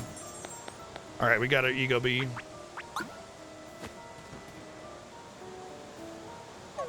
Yeah, exactly, Zun. That's kind of how I felt. Just kind of like, okay, look, the achievements are achievements, and that's great, but yeah. All right. Let me see the challenges. Of course, the other one's the Mario one. Cool. And then there's that one, which I probably won't do. 300 enemies to kill is, especially now that the world is updated. I don't think I want to do this one. If I had thought about doing it early in the game, yeah, but now, no.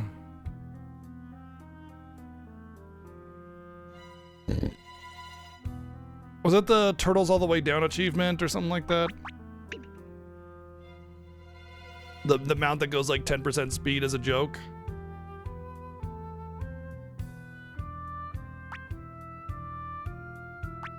Yeah, like if I remember getting really lucky with that one, Tyler Pake. I remember like dreading doing it and just getting it really easily or something. But if I could go back to the easy enemies and just unequip my gear and just go ham on some low level enemies, I would do this. But now, probably not. I had an opportunity. I put it off. My mistake. Oh well. But these ones. These will just get done over time, I think. And so really it's just the 2 new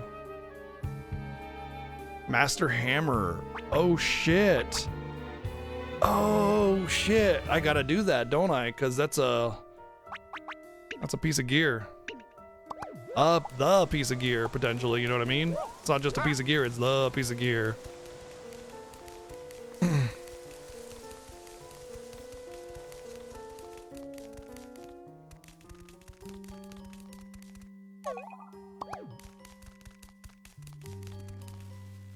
All right, I got to restroom really quick, and then I will be right back. Hang tight.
You just beat the first boss? Oh, like you just did it with no gear on up until the first boss. Gotcha. That's my GameCube controller. All right.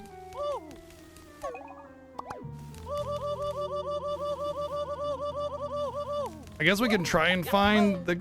Oh, wait, no. We don't want to go that... we don't want to do that because...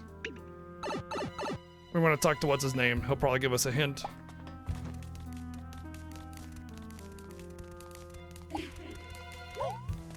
Yeah. Yeah.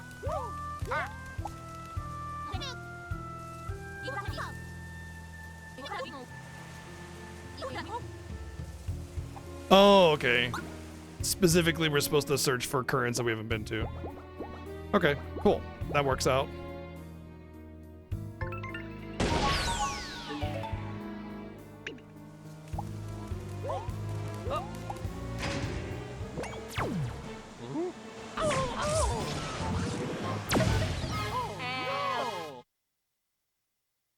Honestly, I feel like if I was playing on my own, I probably would have done that.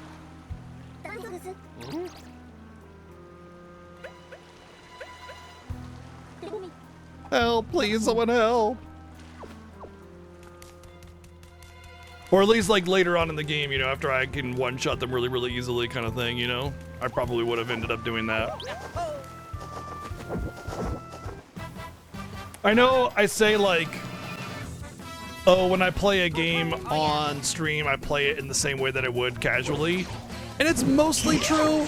There are just a few things that I would do otherwise, and a lot of that has to do with like weird achievement grinding or stuff like that, you know?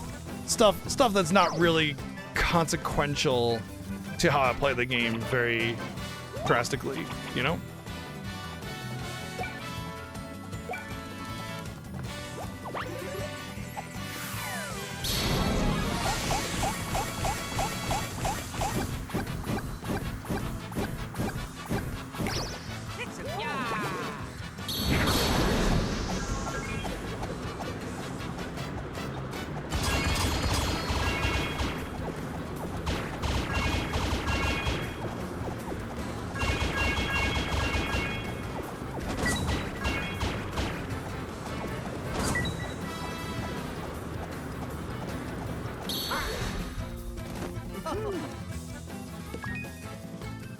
Gasp!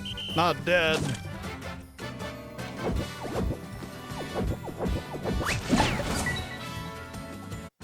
Oh yeah.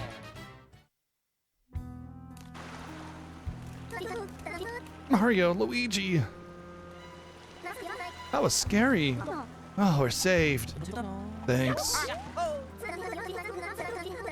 We got near that huge creepy tree when a weird cord slapped us away. We somehow drifted over to this island and then those guys attacked us. Thank you. By the way, what's going on with the others? Oh no, if anything, it all happens to them. Okay, let's head back to Ship Shape Island. No one can get the best of Idle. We earned a break. Oh.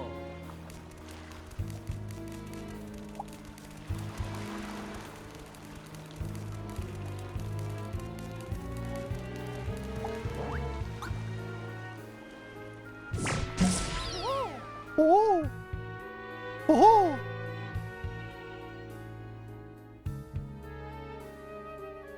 Honestly, with like the way this content is going and how the story just like keeps going, I'm actually not confident that I'll beat this game tonight. I'm kind of blown away. Like this game, you know, like when I was playing FF16 and the game just kept getting bigger and bigger, and I was like, man, this is the game that keeps on giving.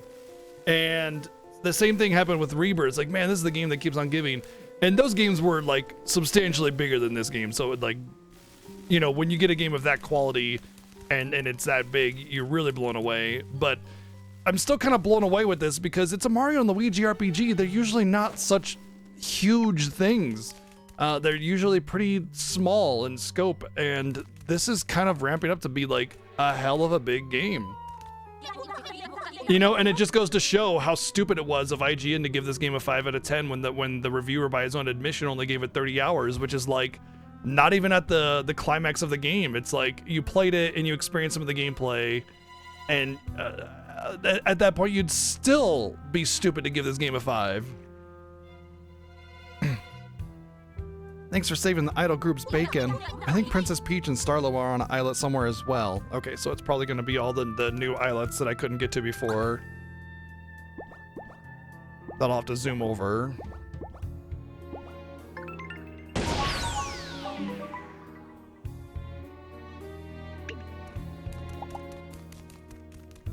Yeah.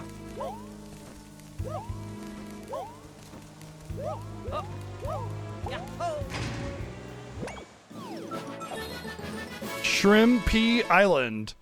I don't want to go on an island full of shrimpy.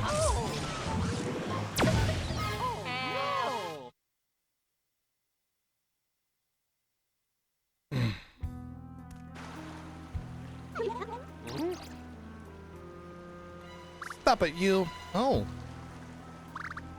Mario, Luigi. Lady Ariana, thank you for the raid.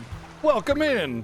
I was just talking about how amazing this game is and how IGN is a complete moronic publication to give this game a 5 out of 10 because it is awesome and it's just meaty. Like the game just keeps going and going. It's awesome. And it's a great game, so that's good. Highly recommend checking it out if you're a Mario and Luigi fan or if you just want an RPG. It's great. It's very, very good. So yeah, big recommend on that.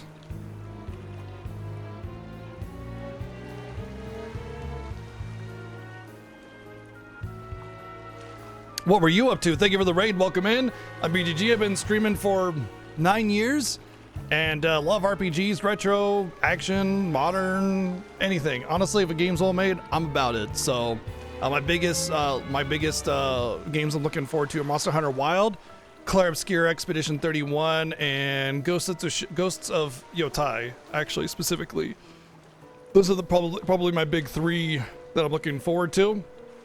And if you're a fan of Final Fantasy, starting December 1st is our 8th annual Final Fantasy Fiesta, which is the an annual race of the entire franchise. We're not allowed to run away from encounters, which means it's more of a fast-paced, casual playthrough.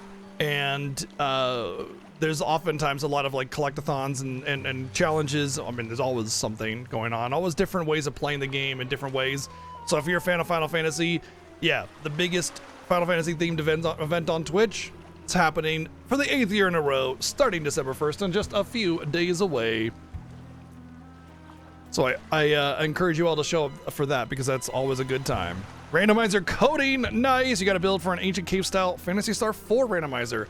One of these days, pal, I'm going to be playing all those like retro RPG randomizers, Final Fantasy randomizers, because I've played the FF4 Free Enterprise and the Falcon Dive randomizers a whole bunch, but that's about it. Like Link to the Past, sure, but not the FF5 or 6 or 8 or 10 or any of those other randomizers that are all really decent. And I'd love to play your Phantasy Star 4 randomizer as well. Like there's so much. I just like to make a month out of it, like randomizer month, just do all of the randomizers, that'd be really fun. Thank you for the raid again, and definitely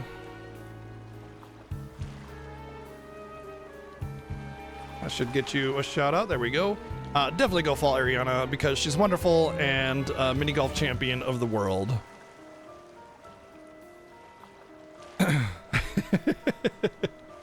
So yeah, go follow her and check out lots of Phantasy Star 4 stuff, of course, and just other RPG retro stuff as well. You came. We're over here.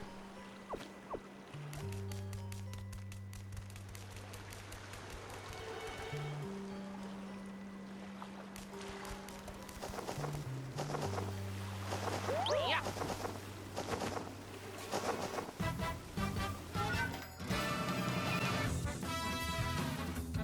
Oh yeah.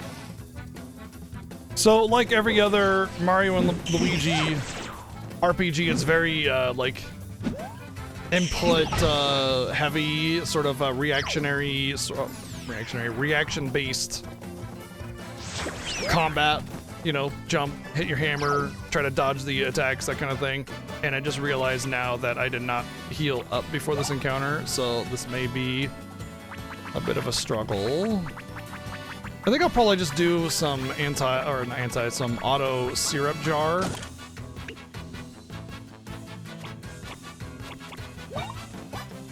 Oh yeah. Just to get rid of the shields. And I'll get Luigi's BP up that way.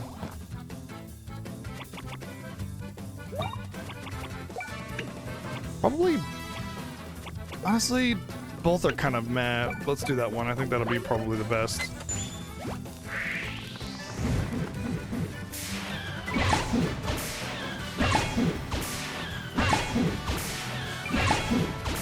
Well, there is the arbitrary class rule set for FF7.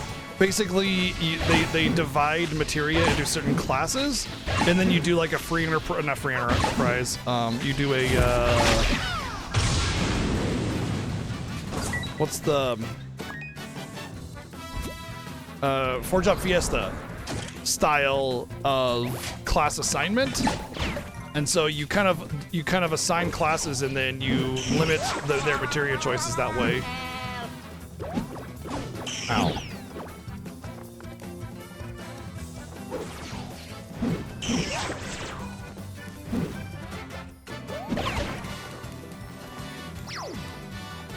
Leave it to me. Oh yeah.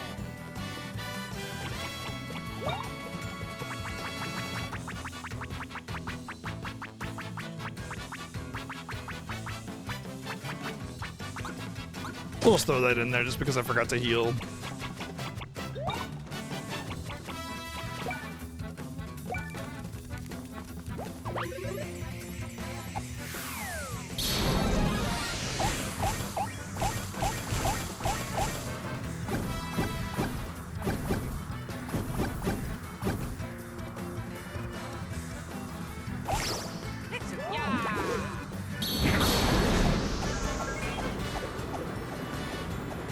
Spin to win!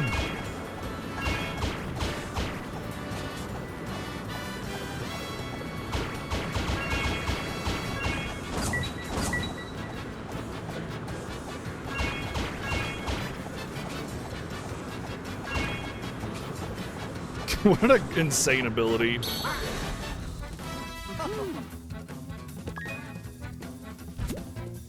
Lucky. Yahoo. Lucky. Yahoo.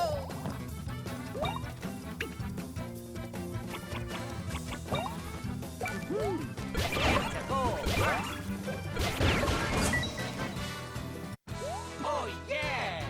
Almost level up. So the level ups in this game are really awesome because you know, you level up, you get your stats, whatever, but there's something really, really special about level ups in this game. After like 7 or 8 level ups, you get these like special rewards, and they are impactful rewards, like 30% increased special damage or something, or get an additional +1 strength every level.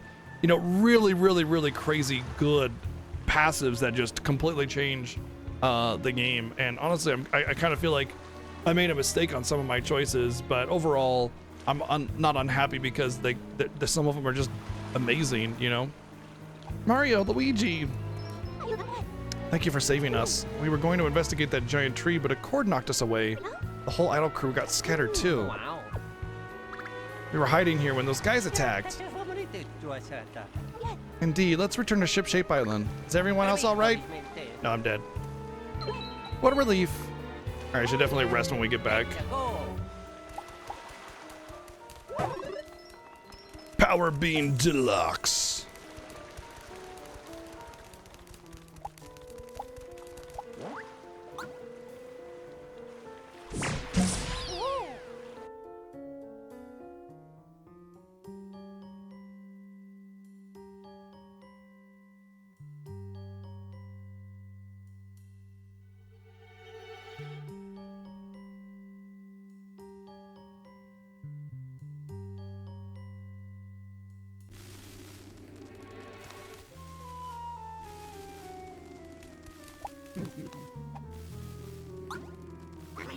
Rest to go. See you next time. That's like when you leave the hospital and I'm like, come back soon. Like, no. I didn't know if we were gonna get out of this one. You saved us. Mario, Luigi, thank you. My goodness, I'm glad all of you are all right. Yeah, it'd be kind of a shame if a bunch of children died under your watch there, Peach. Well, what should we do now? What can we do? Give me your life essence and I will use it to destroy your enemies. The power of bonds, what? There's something we need to do with our hands.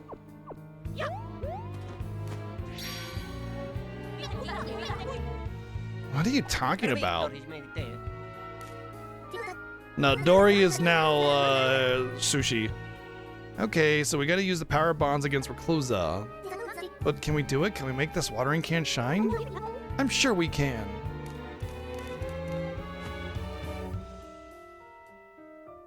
Buddy, come on. Come on.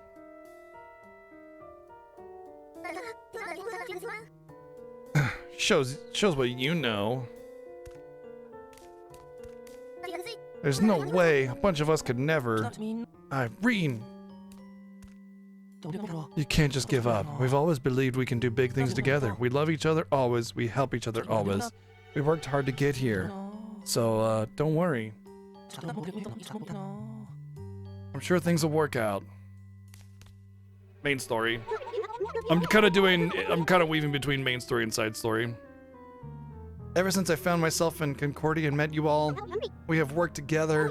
Each person's contributions may be small, it's true, but from them idols, mighty bond is shaped. Try it one more time. This time with feeling. Hey, buddy. I have a kitty cat. Meow.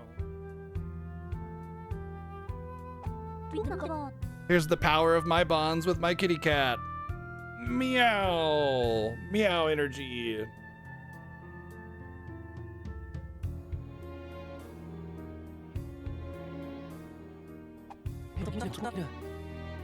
Focus on our bonds. Come on, start glowing.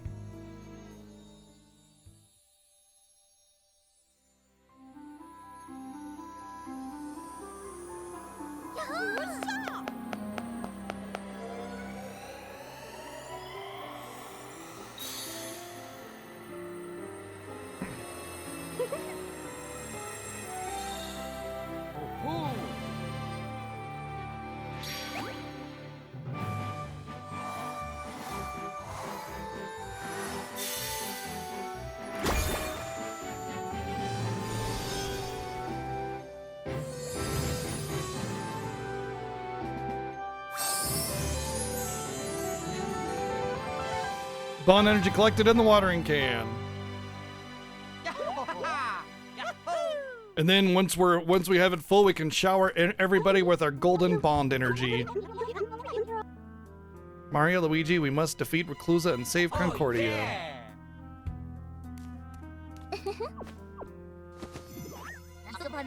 All right, now we got 4 batches of bond power.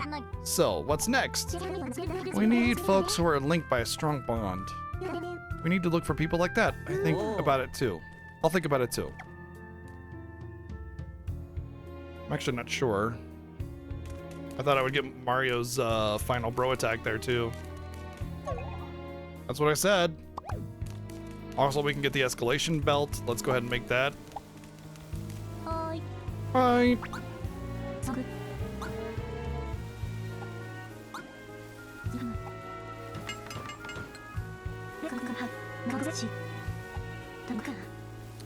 Wow. Okay, bye. Jesus Christ! What the fuck? It's been a long time since I've seen Ginger move like that. Good lord, man. I think the cats are being fed their afternoon. They get wet food in the afternoon.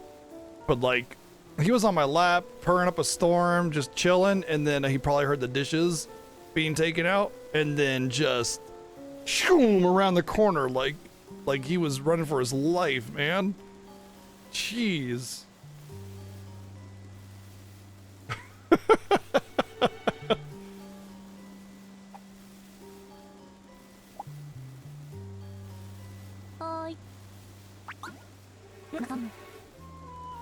Huh?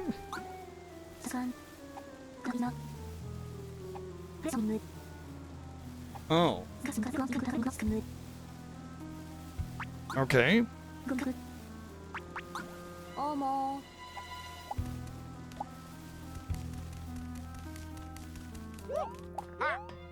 This escalation belt better be some damn good stuff then.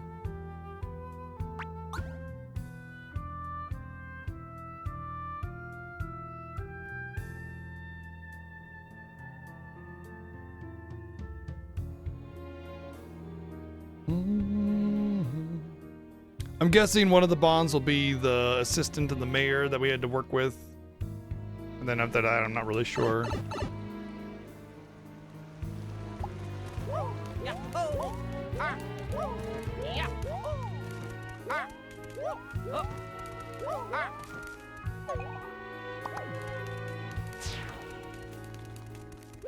Yahoo!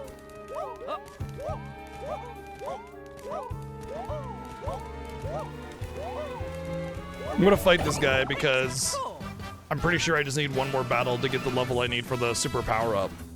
Because I'm one level away, and I'm like right about to level up, so.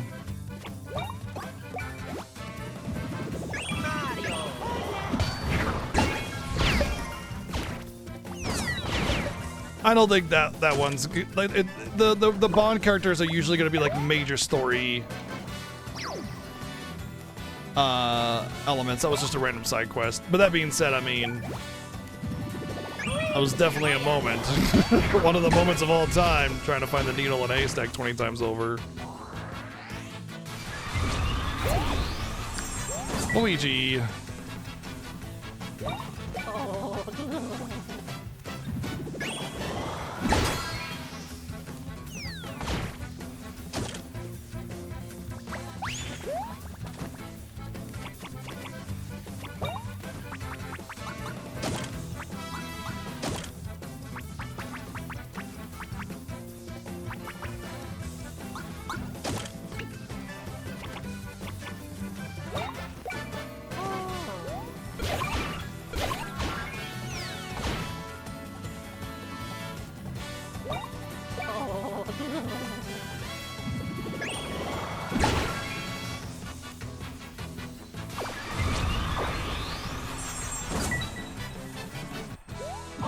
There we go. Oh, only Luigi got the level. Dang, how far behind is Mario?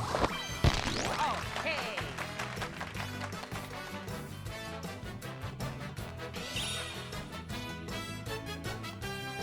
Choose 2 rank up bonuses. For reaching max rank, you get to choose 2 rank up bonuses.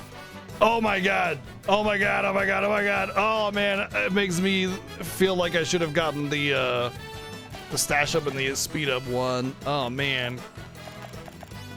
Okay, so here are the major rank up bonuses. Plus 1 HP per leveling, so at level 99 you would get 99 more HP. Well, I guess the first rank up you can get is at 7, I think, so I guess closer to 90 HP. Stash up plus 1, same deal. Fit 20% faster leveling. I imagine the speedrun might even use that one if they do speedrun of this. It's at 8. Oh, okay. Speed up, same difference. You get an extra accessory slot. Power up, same difference. Defense up, same difference with the plus 1. Jump man, jump attacks deal 20% more damage. I don't know if it means just basic jump attacks or special jump attacks as well. I'd like to know that because I went for hammer attacks when I first saw it because I thought it was hammer attacks and anything that's a special attack that uses hammer. But it's kind of hard to determine like which is hammer and which is jump based because some of them are just like fireballs and it's like, okay, which one am I using here? Is it an average of my weapons or what? You know, do I get 20% bonus damage from these? I don't know. Increases damage dealt with counterattacks by 50%, which is pretty substantial, especially if you factor in empowered counter plug, which is like a little power up you can equip. Big lucky, so lucky is basically critical from 1.3 to 1.5. Damage reduced by 20%.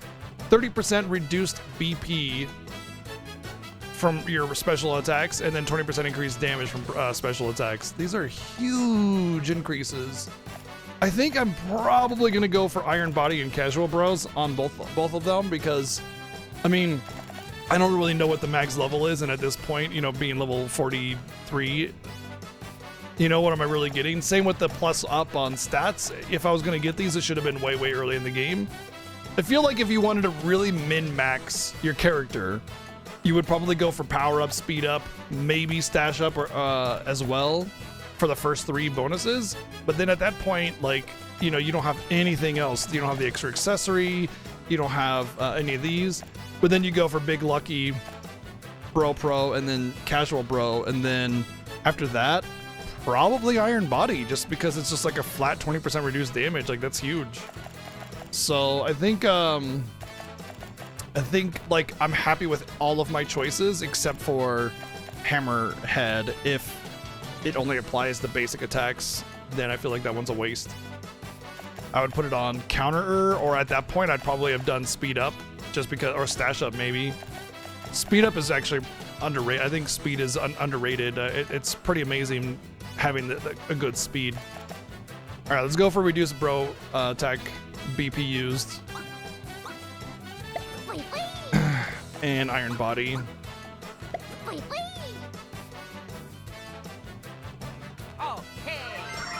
Look at that, 8s and 7s now on level up. Hell yeah.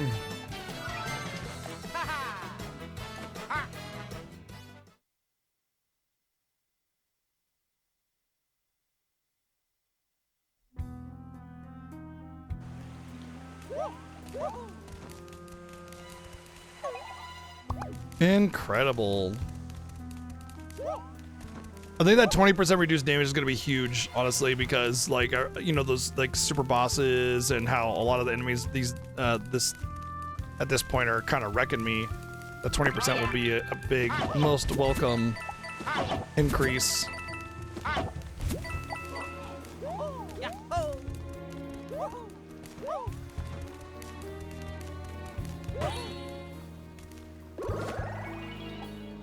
I'm gonna go find another encounter so I can get Mario up there as well.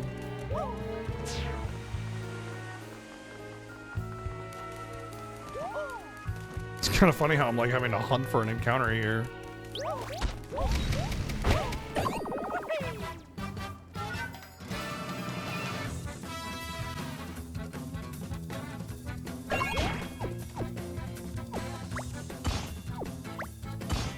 I do wonder if my level is max, which I don't think it is.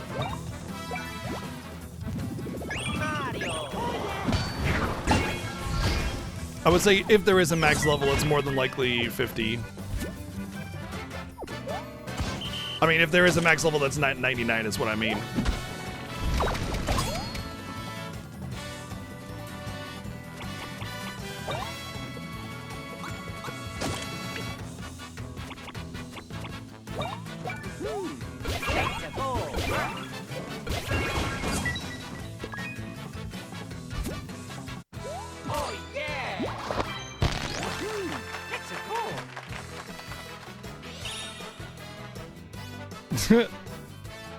I would say that the way that like each of these upgrades have been like every 6 or 7 levels, getting this at 43 and then having like level 50 be 7 levels away, and them giving us 2 ranks at this one really points to the idea that level 50 is indeed the max level, which would be slightly a bummer, but pretty standard. Mario RPG at a max level of 30.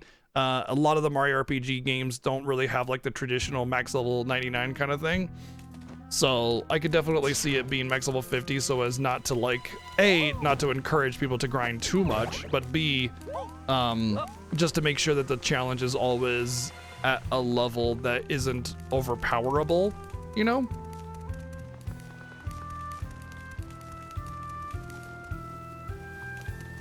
You totally underuse plugs? Plugs are insane. Plugs are incredible.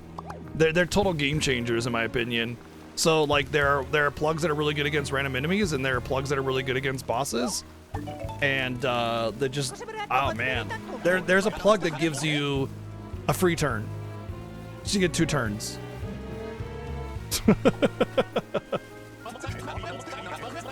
The auto plugs. Honestly, I disagree that they make the game easy.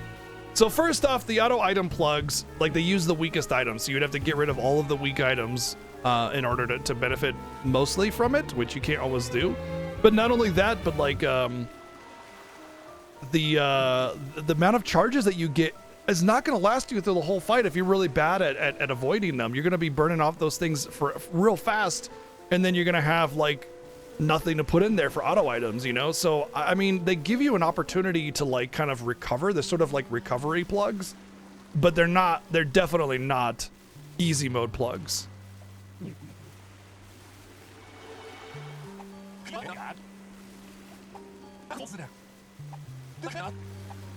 Every time I've used an auto item plug, it's kind of been like a, oh shit, let's get an auto recovery plug in here.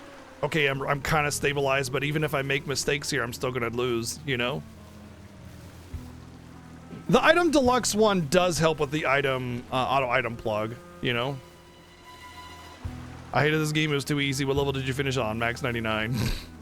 Maybe. Leveling isn't exactly fast in this game, though. Oh, yeah. Come on.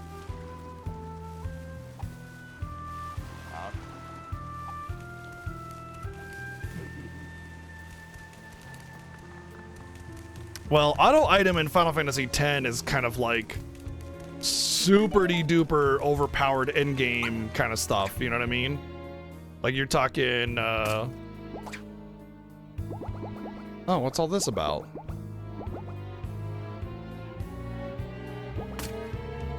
Oi?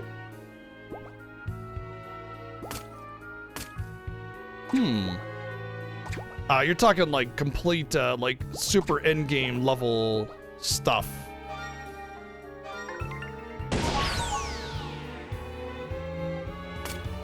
You know, you need the auto item stuff for like, the super bosses and whatnot. Otherwise, yeah, it's all right. It's a goal.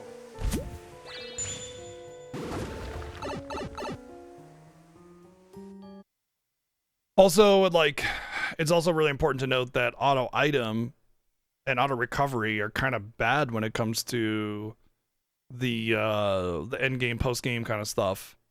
You want auto phoenix and ribbon, so you never have to worry about status ailments, and then you only want auto phoenix in case you die.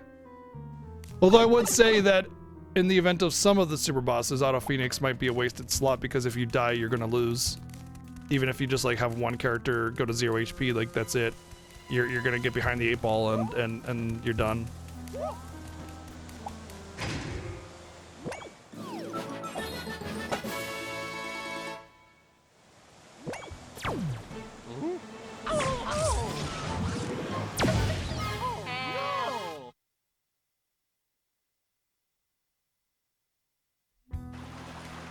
It isn't an experimental item. Oh, sure. I was mostly commenting on the fact that, like, we're talking about the overpoweredness of it.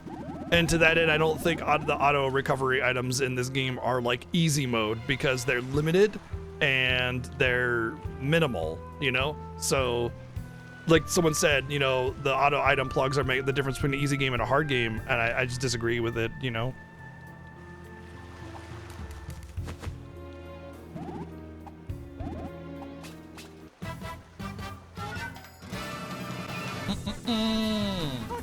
Heck, even the auto excellent isn't even like a I win button necessarily. Now I wonder, can I bro attack and like, will it knock their helmets off with this?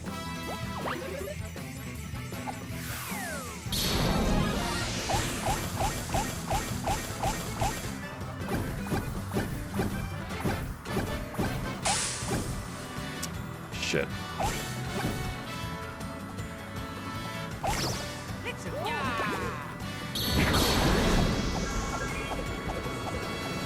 All right, it's not that hard to get excellent on this. I was really worried when I first saw the tutorial for this. I was like, oh my god, this is insane. But I think it'll actually be pretty easy to get the 30 excellent trophy on this.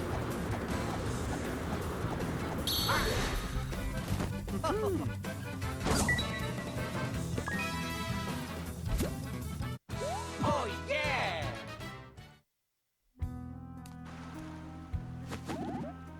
Gosh darn.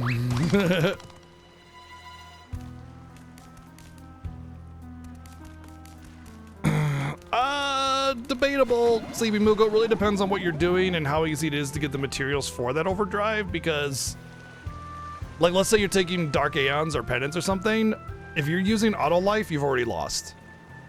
Because if you bank on Auto Phoenix or re-raises, your CTB resets and you will lose out on the speed game, and you will get too far behind and you won't be able to persist through the battle. You have to be able to live through the attacks.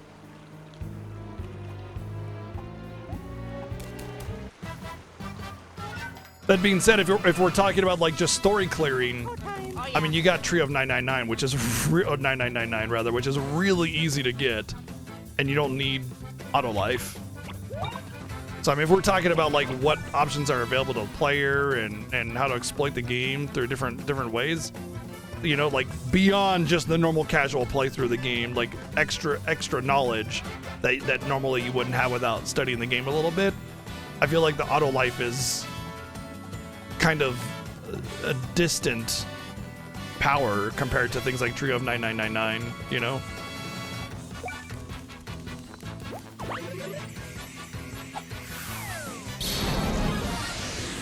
Oh.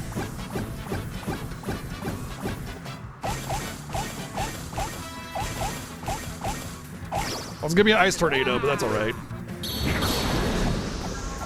No, it's still a bomb tornado. Okay, cool. You don't have to have like equal amounts of each element in order to get the right tornado. Sweet.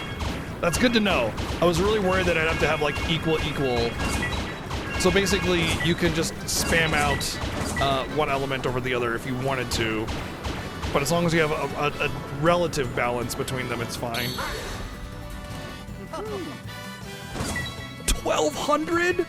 What an AoE! That means it was like 1,200 to all of them. Oh my god, that's incredible.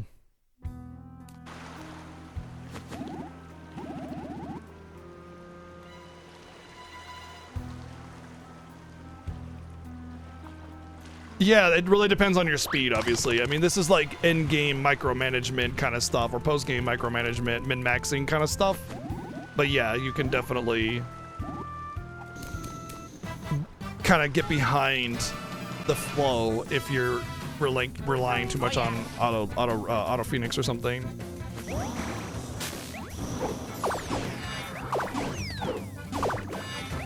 Oh my god.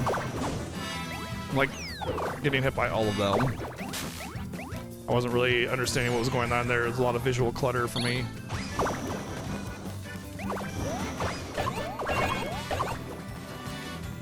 Redemption.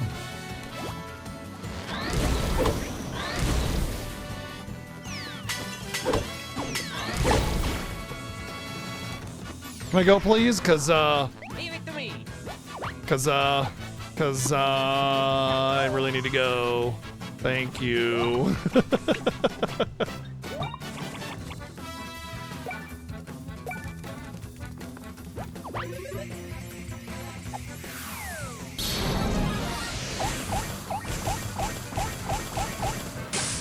Ah, shit.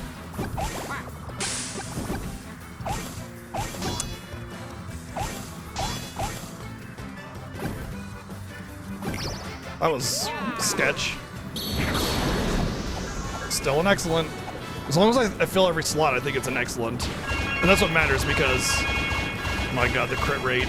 The reason excellent matters is because the trophy or achievement or whatever you want to call it is getting excellent with the ability 30 times. And so at that point, all that matters is that I get excellent. It doesn't matter at the end of the day how much damage I do. I mean, as long as I win the battle, right? Oh yeah!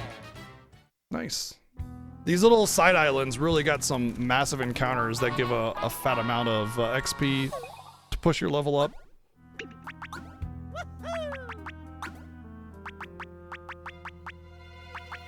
Really? I mean, it's like... It's a decent amount of stats or whatever, but in the grand scheme of, you know, 300 jump and 200 speed, 5 isn't a whole lot. And I'd much rather have a higher, you know, double chance of critting kind of thing.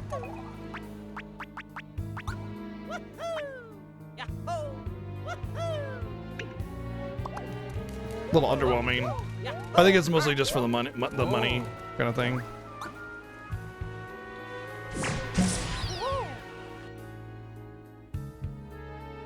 Loading a centrifuge? Oh yes. Gotta get it nice and even, or else the centrifugal force will cause vibration. Like I remember using centrifuges in high school. It's like if you only had one vial to mix, then you put a vial with equal amount of water in it and on the opposite side so that it was balanced.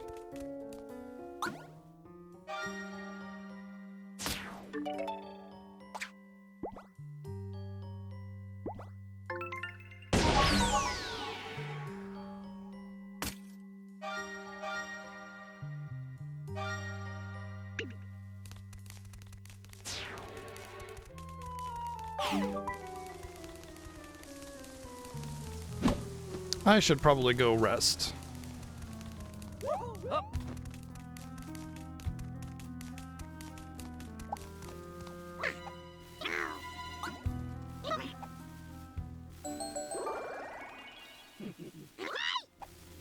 I have to say, like, the older I get, the more I realize, like, the hero's resting is like, yeah, man, that checks. Full HP and MP after you just sit down for an hour and rest. That's me. When I was younger, I was like, what? Come on, let's go. I'm not tired, let's go. You know, and then it's like, oh, no, no, no.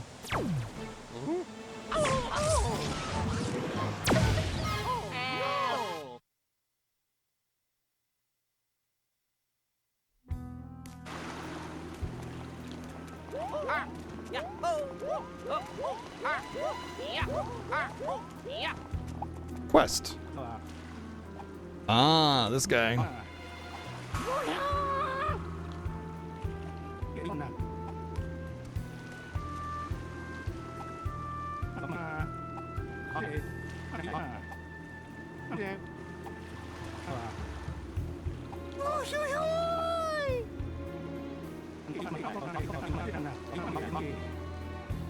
I mean, if you're full, you know.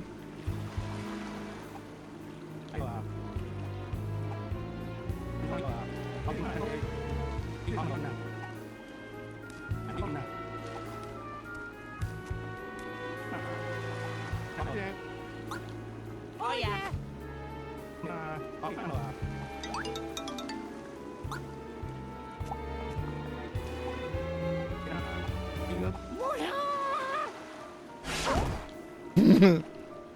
Big boy. These are like Pokemon battles in a way. That there's a vague resemblance to the Pokemon battle style of introduction and everything.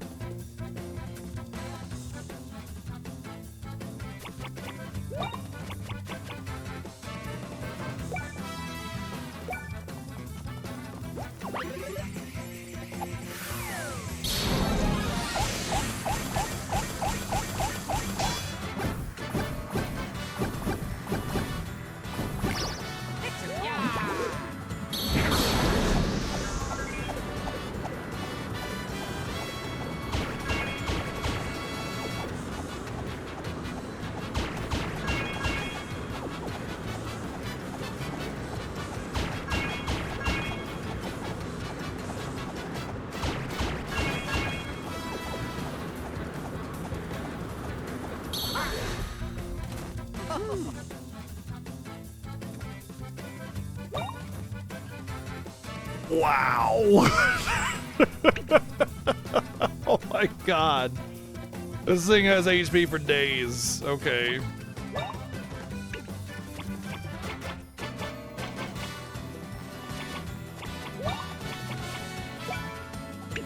Honestly, I feel like this might be better to just do normal bro attacks. Like I don't not bro attacks, but normal attacks in general, because I don't think it's gonna be very difficult to live through, but it's gonna be quite a bit of a pain to damage through, you know? So maybe Jump Helmet would be good to use because that attack does a tremendous amount of damage, and it's not that long.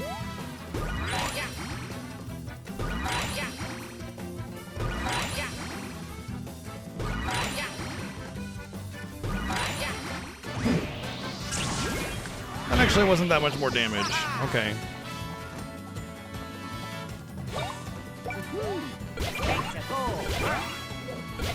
But yeah, I mean, we're gonna do, you know, 500 or so here.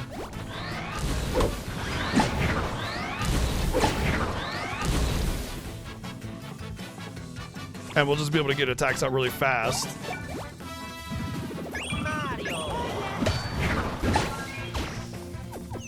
As opposed to the long animations from the specials, and since there's no sense of urgency because it's just a regular enemy that does very little damage. This might just be the fastest way of doing it.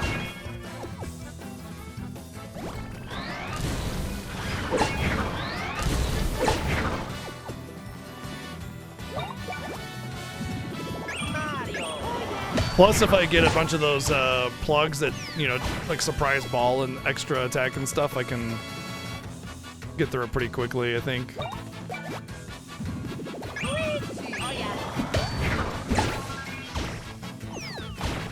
There was another side quest that I had a really, really tanky enemy where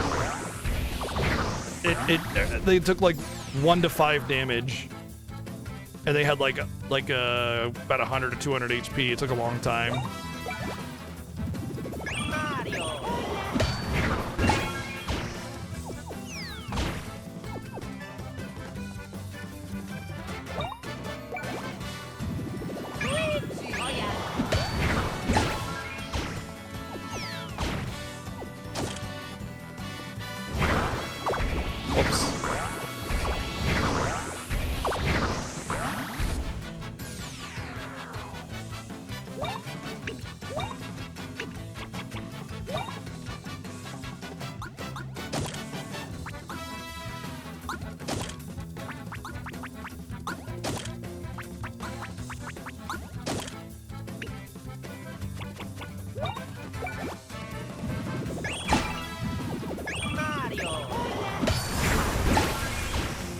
Right, the steel balls that fell did not affect the defense. That's right. That was like the one way to kind of get some extra damage beyond the very, very slow crawl otherwise.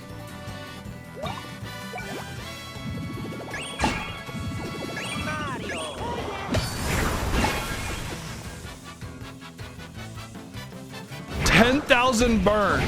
Did you see that? Burn tick for 10,000. You know what that means? It means burn damage is percentage based. Oh my god. Okay, so burn is like the big win. 10,000. I just did 10,000 damage on a single hit. I wonder if that counts on my my damage. Like my maximum damage attack kind of thing.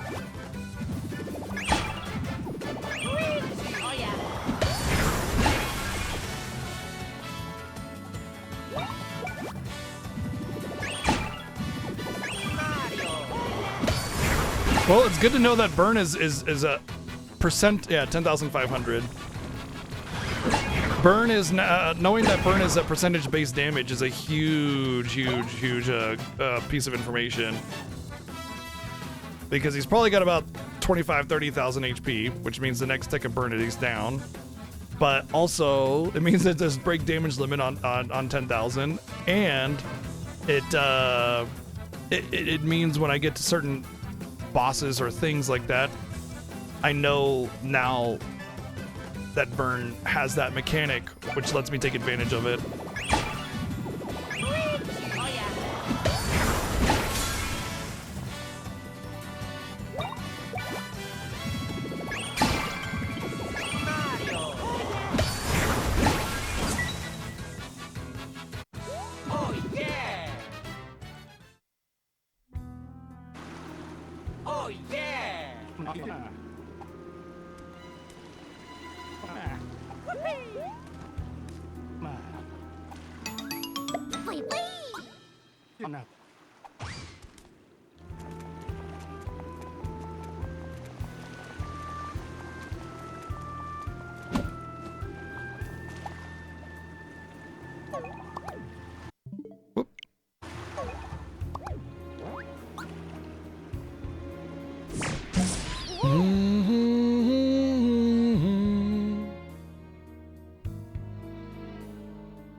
Hell yeah. I mean, it's like Final Fantasy X. Poison is 25% max HP, so if you can poison something, it dies in 4 turns no matter what. Just straight up.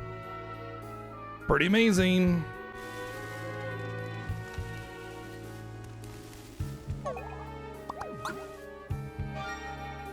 Hey, this should be 100% exploration up to this point.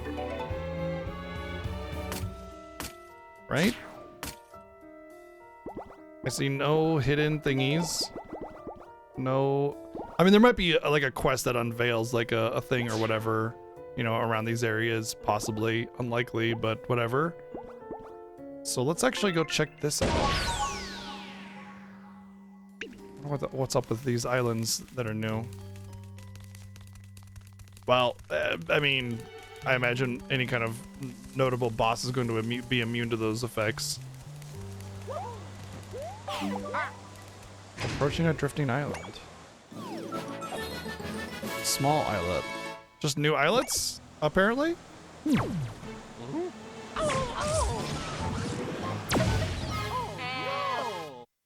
Weird that I never found them before. They must have been added later.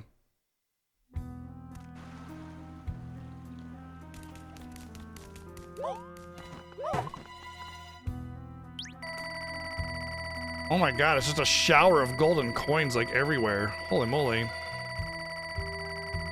It's awesome. Yeah, sure. It depends on what the poison mechanic is, though. Not every game does a percentage-based damage on poison, so it doesn't matter if a boss is susceptible to poison. What matters is what the design of poison is. What's the mechanic?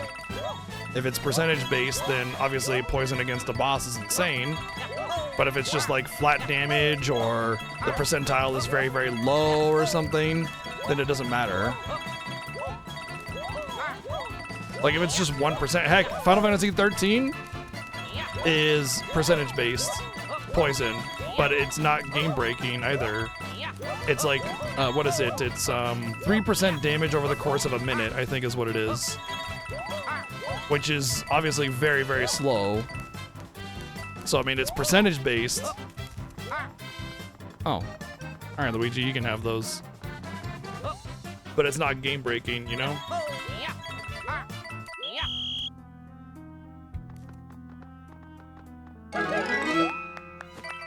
A lot of times, games will have poison or, like, burning or bleed effects be based on attack power. So it'll be like, you know, the higher the attack power that you have, the more the damage ticks for. A lot of times, it's just like a flat damage. Sometimes it's percentile, but extremely small percentile. You know, it really depends. So having a super boss susceptible to poison just might be intended design, but the percentage is very low, so it doesn't matter.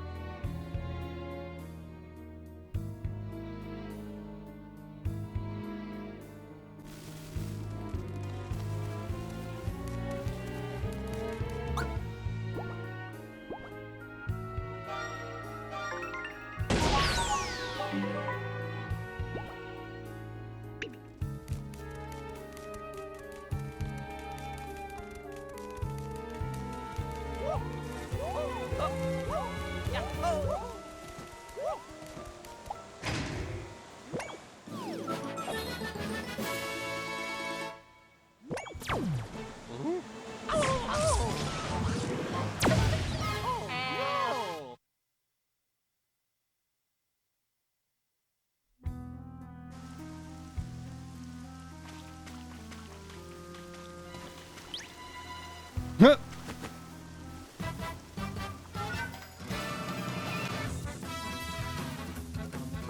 Oh yeah. They're just over there gossiping or something, I don't know. Hanging out, chilling. Oh my god, did you hear about Billy? Billy Fishams? I don't know, seems kind of fishy to me.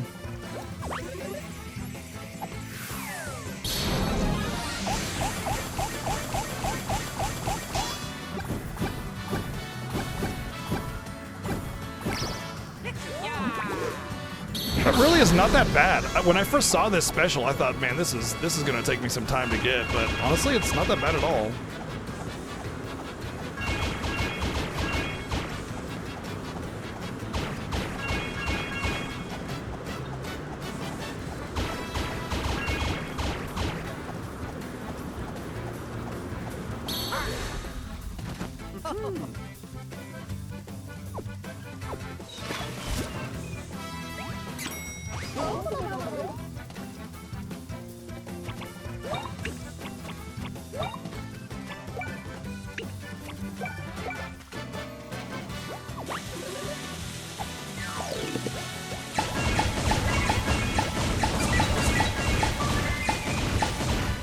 Oh, that was weird. It didn't matter. I don't need exit because I've already done that one, but still, I kind of brain farted on that one a little bit and missed a bomb. Blocky Hammer Wear DX.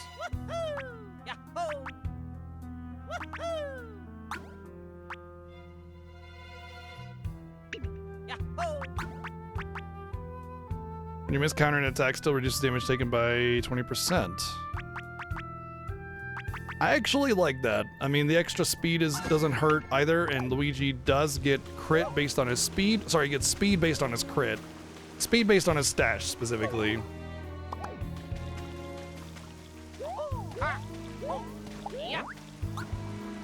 But sure would be nice if those plus stat ones were a little retroactive, though. I think I would have taken some of those. I wonder if, like, the plus defense is much better than the 20% reduced damage if you just get it at an early level. Because, I mean, that's 40 defense. It can't be 20%. No way. That's too much. Really depends on the calculation, I suppose.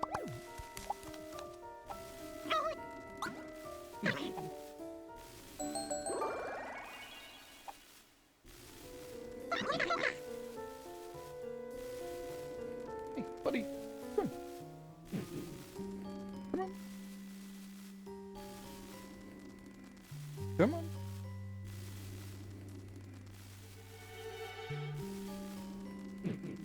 You coming up here or not? Fine.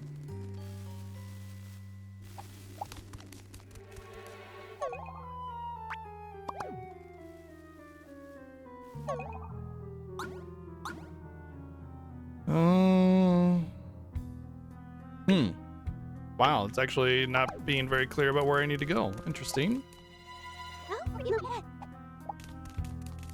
Maybe Connie will say something.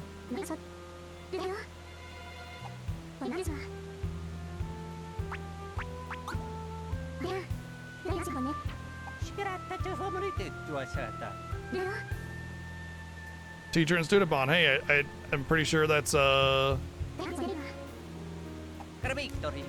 I said. Wait. No. Hold on. Ah, okay. I was thinking something else. Come on. Come here. Don't just bat at me. You can jump up here. Hey. All right, fine. You need some help?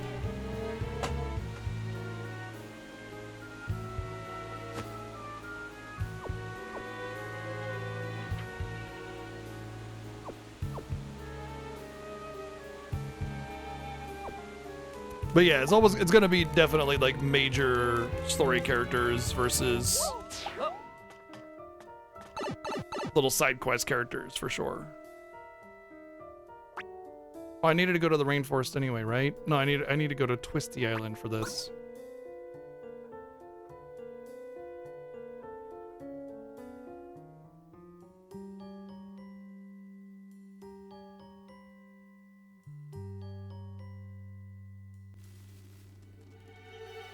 Supposed to maybe be getting snow today.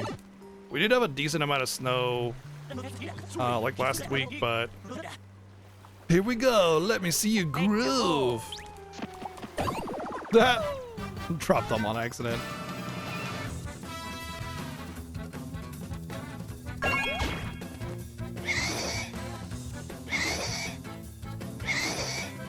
You mad? Why you mad, bro? It is only a game. Why you have to be mad?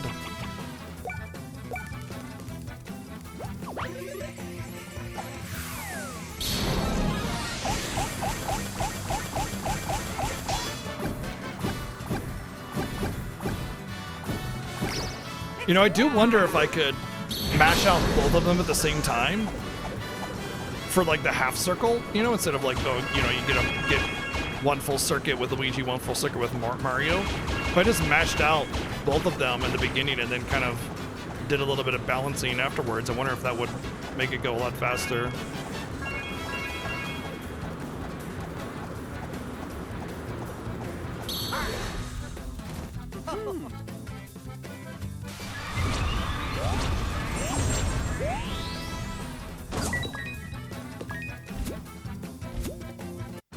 Oh, yeah!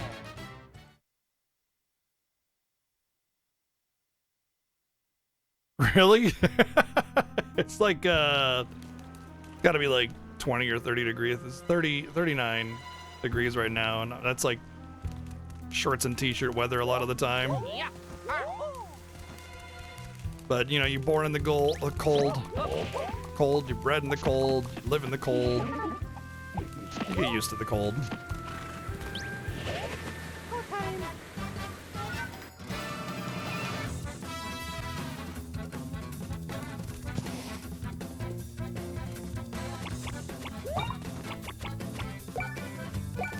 All right, so let's try mashing out A and B at the same time here.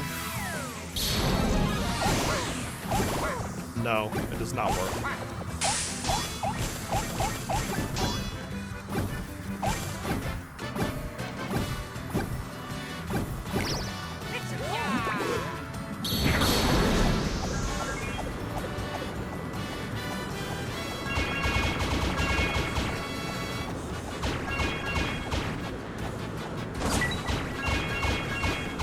I mean, it's snowing in a bunch of places all over the place. All the time, every year, always.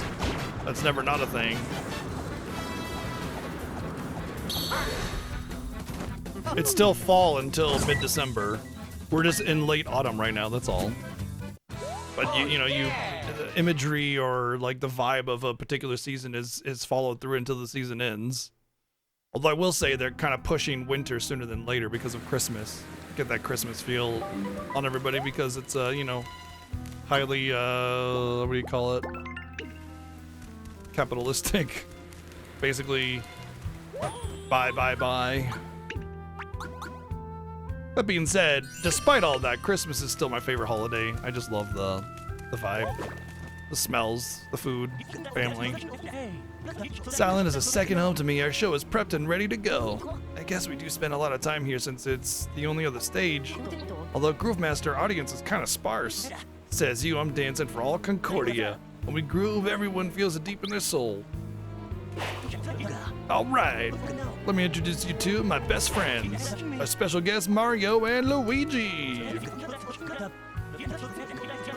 When things are at the worst, that's when I want to see these two dance. Come on, you two, show me what you got. Oh, yeah! Well, we're gonna have one more final rhythm game, I guess.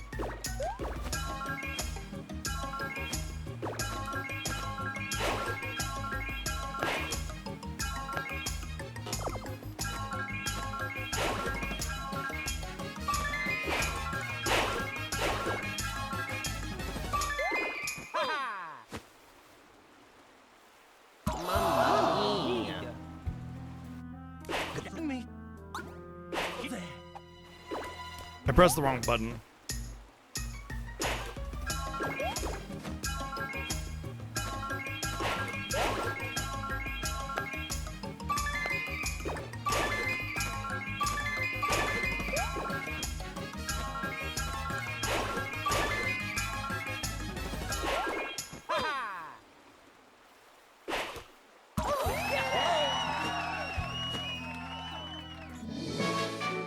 Yeah, pretty much me. There was only a couple I one-shot.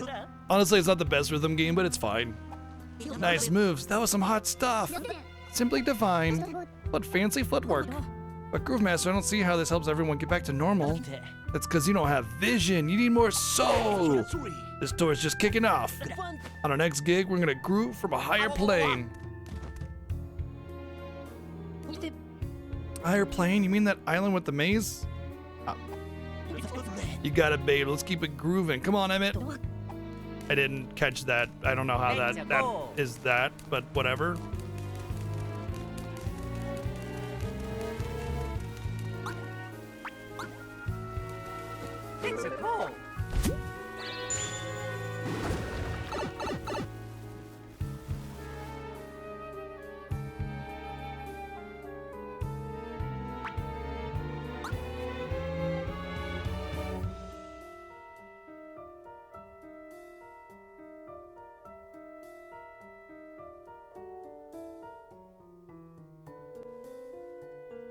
I feel like when they started this quest of getting all the bonds and I got Luigi's special, I feel like I should have gotten Mario's as well, because when you introduce a powerful attack and you have to wait until the end of the game to get it, you don't really get many opportunities to use it, right? You know? Okay, let's get this dance in gear. You hear that? Coming from over there. Hey! Let's go. Let's go up and see what's up. Oh boy, am I gonna have to go through the maze, or is it just gonna be like open?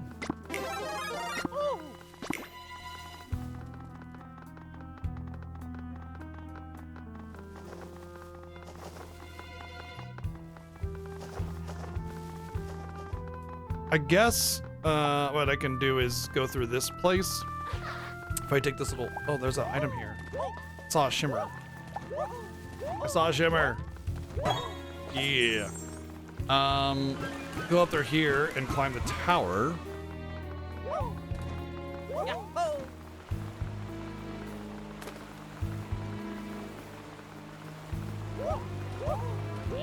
Wherever it is.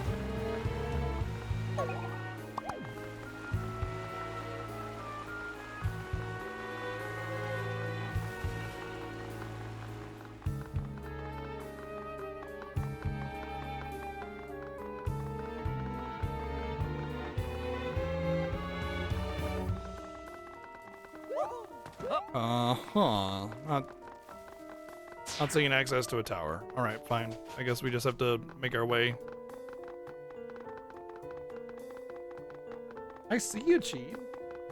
She wants me to throw her mousey. She brought it to me, but I got Ginger on my lap, so sorry. Not to mention that mousey's really far away. What do you want me to do? All right, I'm not made out of elastic, okay?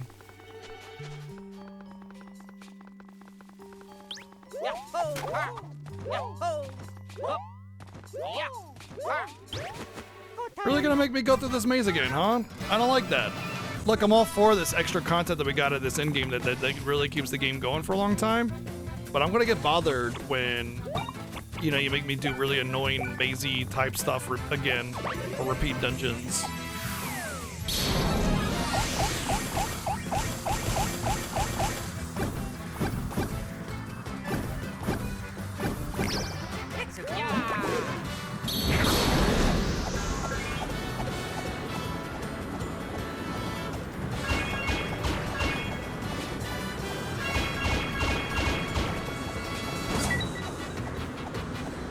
Go, tornado, go!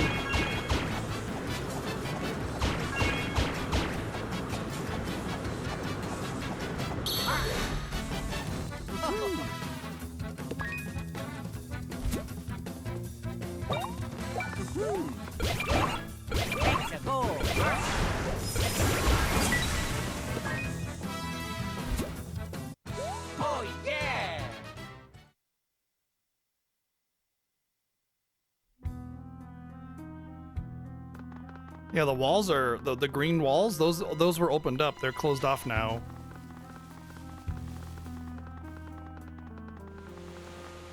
Oh, okay, bye, Ginger.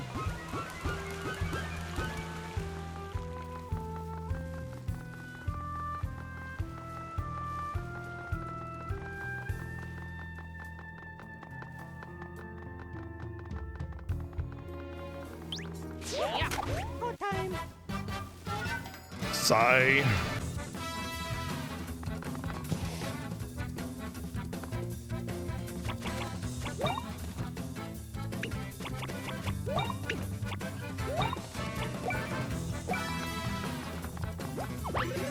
Bloop, bloop, bloop, bloop.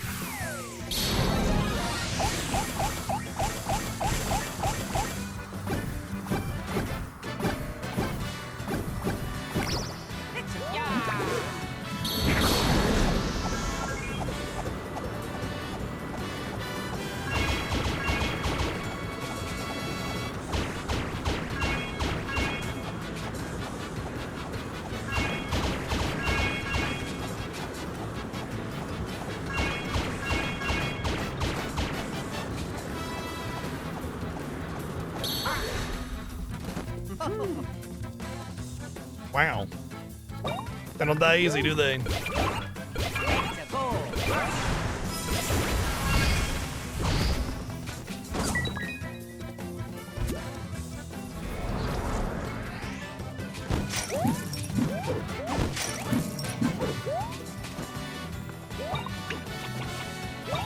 Oh yeah.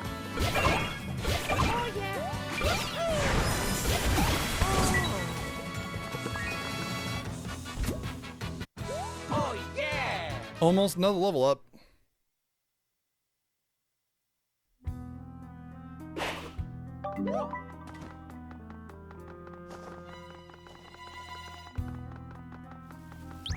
I don't want to fight anymore! God! This is one of my pet peeves of this game, that it's impossible to avoid enemy battles. You know, if you just wanted me to fight a bunch of battles, make it random encounters, but don't put them on the field and then tell me I have to fight them all. Biggest gripe with this game.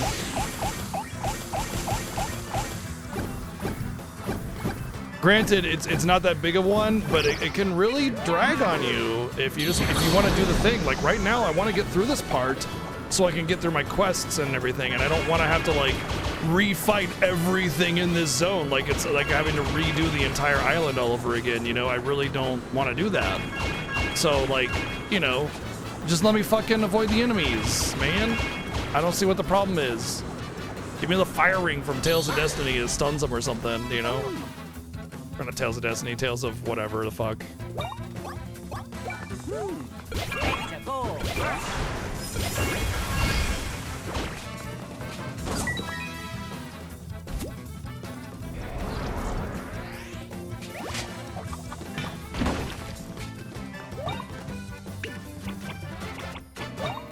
Oh yeah.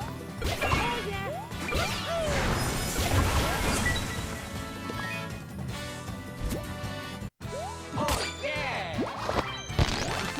Ba-ding!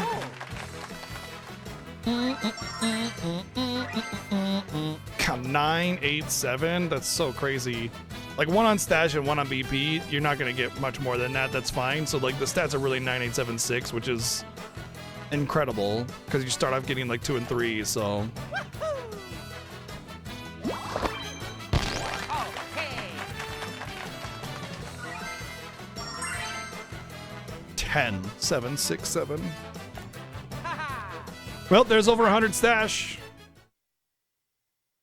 Yeah, that would be fine, Sleepy Moogle, if low level, but I mean, these are not lower level enemies. They're actually level 40 enemies. All the enemies in the game were ramped up to 40 because they're all infested with the gloam or whatever. Go time. There's just no avoiding enemies. I hate it so much. It really aggravates me personally, but I just feel like it's a big mistake to not have a better system there, you know?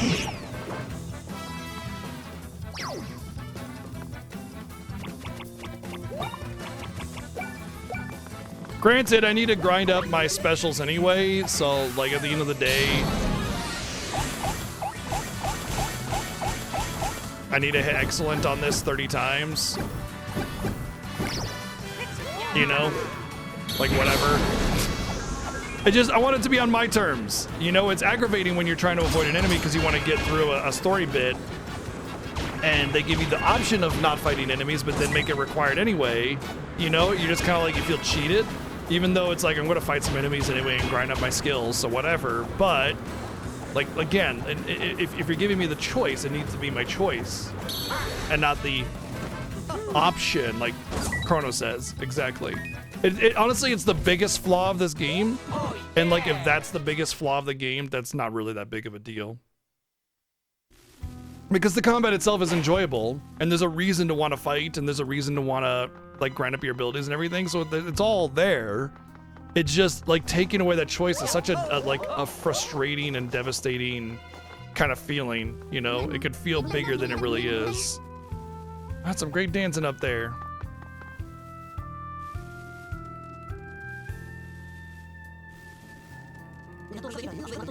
Hard to see from here, but they're really on a roll. Groove Master, we have an audience, but isn't this a little too high? No, this thing can only go higher. Let's go for it. Feel the groove. Let's take it all the way. Get up here, Mario and Luigi. They can go to all the towers. I'm not gonna be happy with that. You guys thrive in the heights, yeah? Everyone's ready to go, so you do your thing. Go!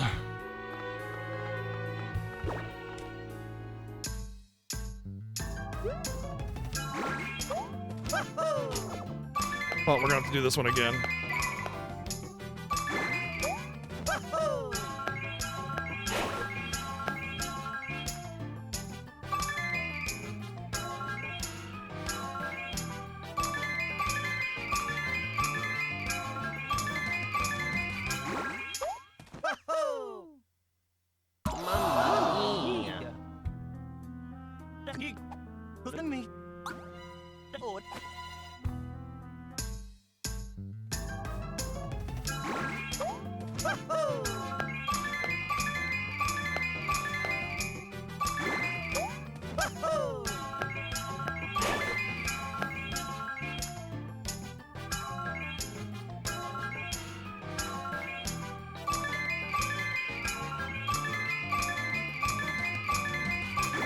It's like to point out how really intuitive that system is, even if it's not the best rhythm game in the world. It gives you the positioning of each button based on the positioning it is on the controller. It's how the controller reads, you know, like you got the buttons, you know, in that order, right? And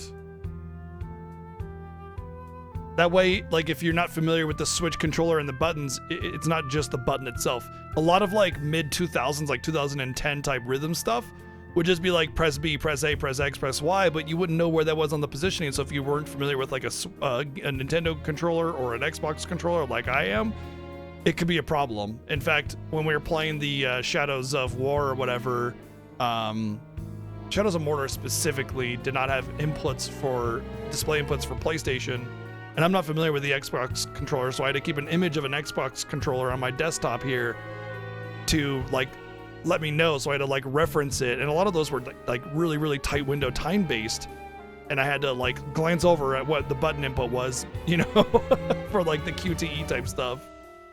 Groove Master, I can't do this anymore. I want to go down. We've still got a lot of grooving to do on our tour. The last one that will be that island. Let's get back to the stage. Ah, yes, there's nothing too high on that island. The guests are. Now that I think about it, maybe we should have started there.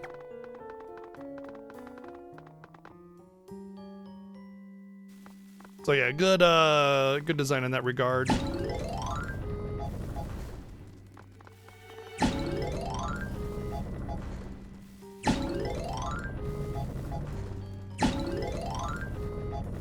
don't know why I hit that. It's a goal.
Are they not here?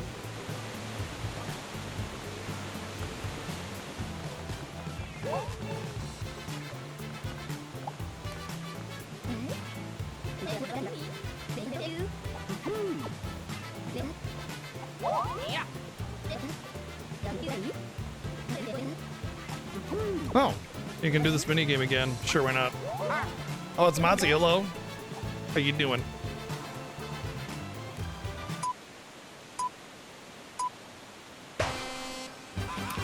Oh yeah! Ahem.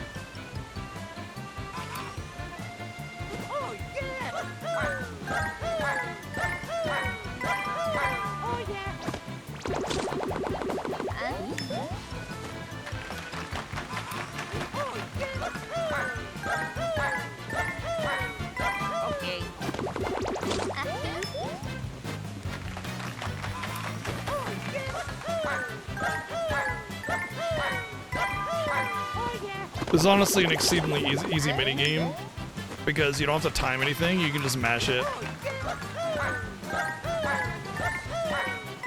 Okay.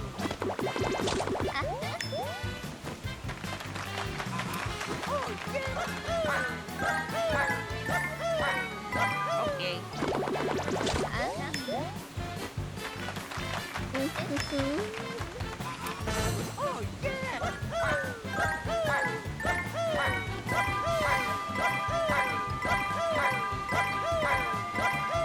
Oh yeah. Okay. Oh yeah. Okay. Oh yeah. Okay.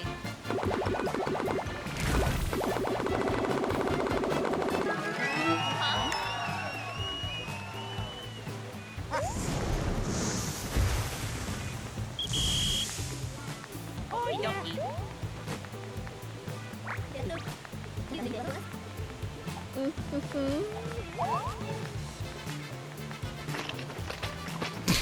That's so disgusting.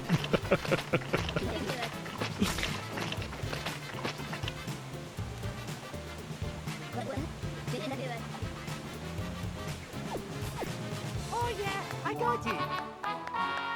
Really? Even better boots than the ones you made before?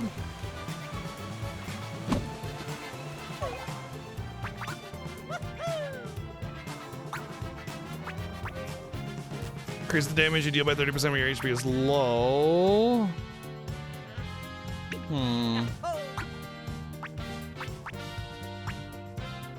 Let's go with this. I thought for sure he would be, the Groove Master would be here. Maybe he means, I don't know where he means, because he says back to the,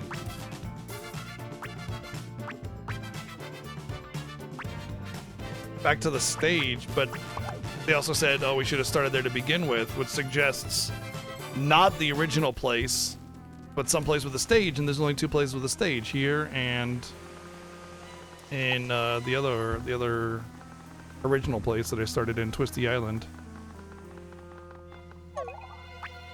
And there's no quest tracking for these bond missions, which is definitely unusual. I'm not sure how I feel about it. Oh yeah.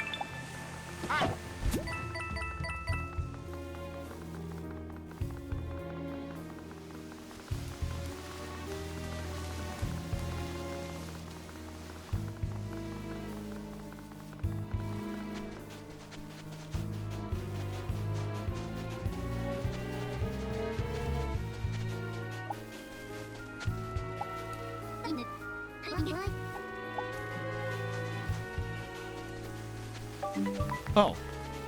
All right, this stage. Yo! Yo, Mustachey bro, perfect timing. I've actually been looking for you. It's a groove off. So sorry to spring this on you, let me explain. The world has been getting stranger by the day. We had to get everyone hyped again. So the Groove Master and I left this island and set out on a world tour. We got in touch with the arts on Rumbla, lost ourselves in Merry-Go Maze, shocked our tongue to life with Bullfish famous cuisine, and tried Heat Freeze's hot delicacies and cold treats. Sounds like they were living it up and eating well too. Also, we grooved you two on Twisty Island, Merry-Go Island. At some point in all that, we finished it the ultimate dance, World Groove. The Groove Master wants to challenge the two of you to his World Groove. Back up a step, Emmett. You're part of this too. We'll beat the Mustachey Bros together. Is it time?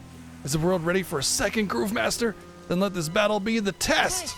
I'm ready, Groove Master. Solid, Emmett. Let's get in the groove together. Now's my chance to show them moves even the Groove Master doesn't have. Watch them do the exact same moves.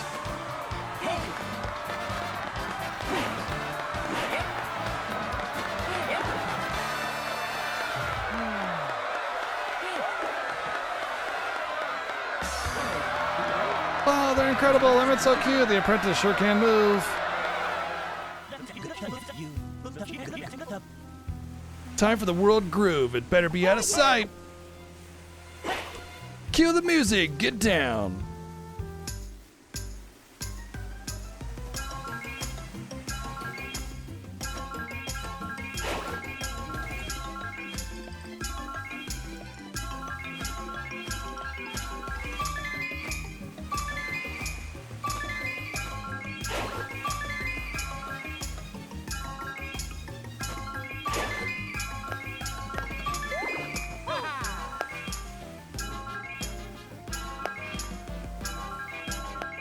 Ah!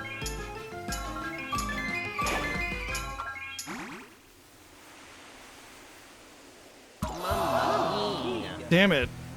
I missed one note because I pressed the wrong button. Also, Ginger jumped up my lap in the middle of it, so that made it a little more difficult.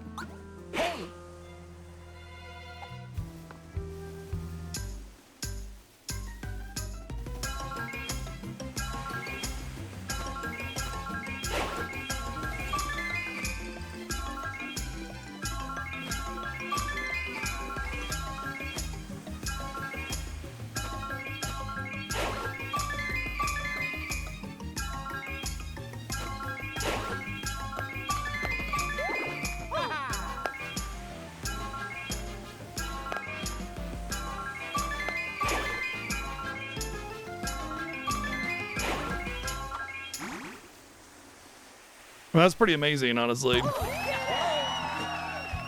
The reason, Rakurai, is because if you fail like 3 times, the game will just let you pass. So it doesn't matter. It gives you the opportunity to do it yourself, and then it'll let you get a freebie if you want as well. Mustachey Bros, your groove was perfect. It's all my fault. I was selfish. I wanted the spotlight for once. We lost because I was being a glory hog. I'm sorry. Zip it, Emmett. Your steps were sweeter than candy. You don't need to sugarcoat it. We lost because of me. No way. The groove isn't about winning or losing. It's about how much fun you have. Groove Master. I'm wiping my lips because I want to smooch. Oh my god, didn't they?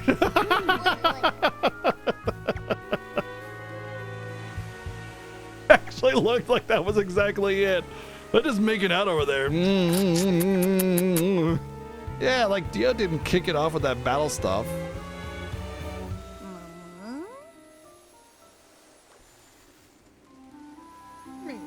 Buddy. Whoa.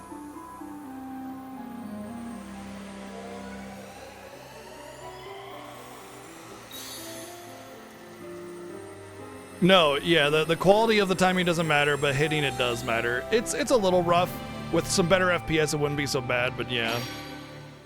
Honestly, it's not that big of a deal. Like I said, you get a freebie if you can't get it in a few tries. If you want to move past it without actually having to finish it.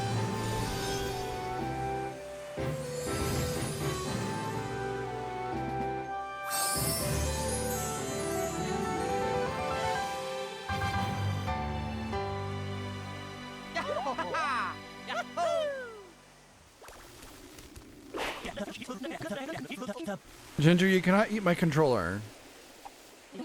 One day, Mario, one day we're gonna beat you guys. And we'll do it together. Oh, yeah. Gonna beat me together? Okay, we got our 5th power of bonds. There should be 2 left, right? Who else had them? They could eat it and I digest it. Oh, of course. But it's like he's just sniffing like the nub, like the end of the controller, and he was trying to bite it. It's like, what do you think you're gonna do with that?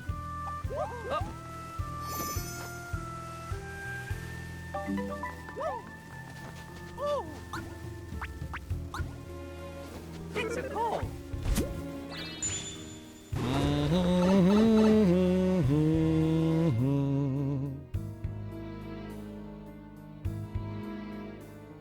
I will say, like, the dance minigame isn't the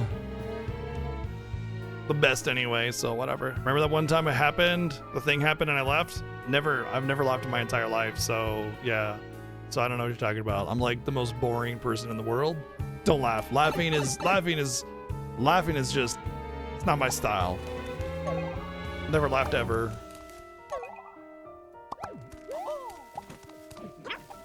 So I don't know what you're remembering.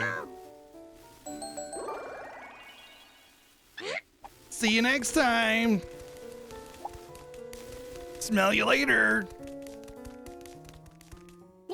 Oh, Mario and Luigi. I better get Mario's skill this time. How much of the power of the bonds have you collected? Wow, only a little more to go.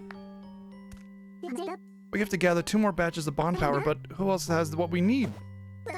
The power of bonds, strong connections. How about between the brothers? That's one. So it's like when friends get along really well? You can find that anywhere. It's gotta be more special connection than that. Maybe friends who get along super well with each other. Like how? I mean, what I'm saying is... Ow, ow, ow. What I'm saying, Ello... What? Hey. Like friends who come running when you're in trouble no matter what? Yeah, like that. Even when they argue, they totally make up? Oh, you mean the kid crying on Ship-Shape Island earlier.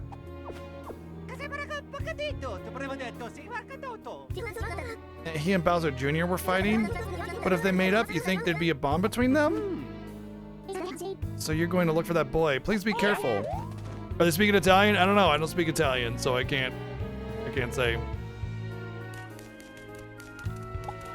I will say though, the Animalese, like the little is Japanese, sped up super fast. And it's also just like individual letters. So like, well, I guess that would sort of already be Japanese because it's a phonetic language like that. But yeah, it's a like Japanese sped up kind of thing.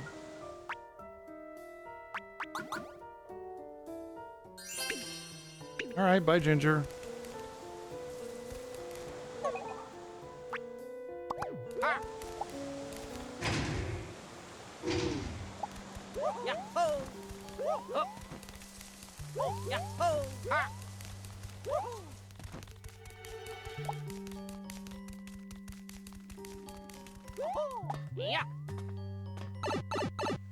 Bedoop, bedoop, bedoop.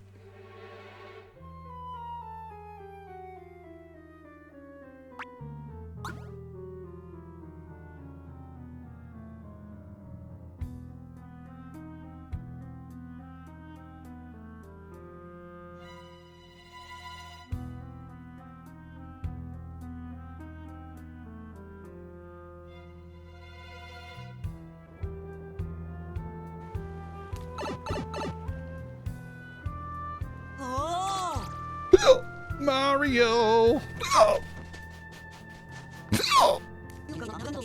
All the Bowser's minions that got gloomed are going berserk! Bowser's son tried to stop them, but they wouldn't listen, and now they're chasing him around. Please do what you can to help him. I'd like to help too, but I'm terrified and I'm fleeing to another island. Thank you for your help. Bye!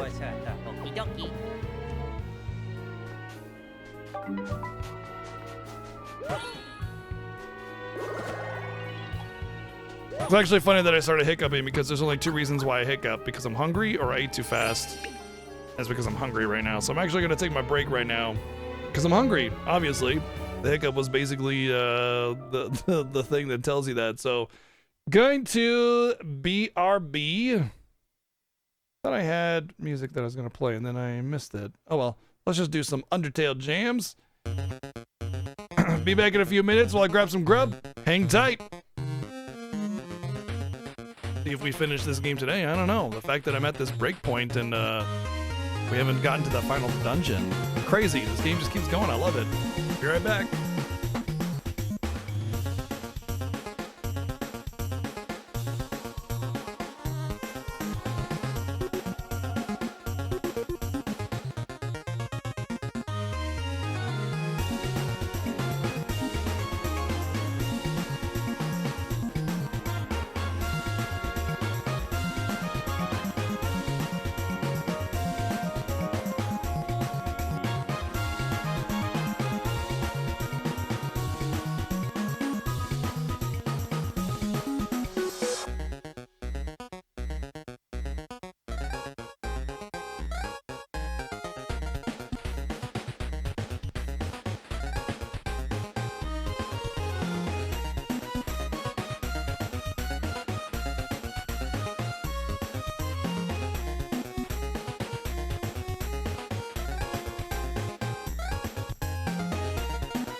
Oh man, did the music play out already? How long has it been off? Wow, it wasn't. What the hell? How long has the music been off? Just for a short time? Okay. Jeez. I mean, that was the whole Undertale playlist that I have. I guess the songs are pretty short, but still.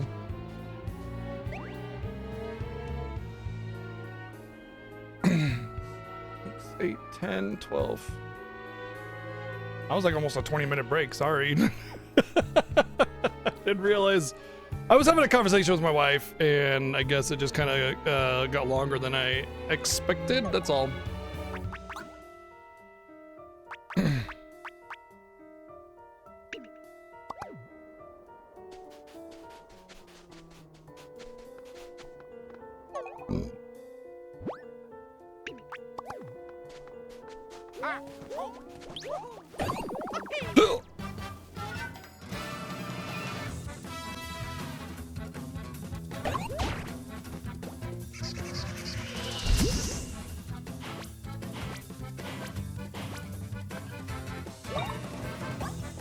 Oh yeah. Oh yeah.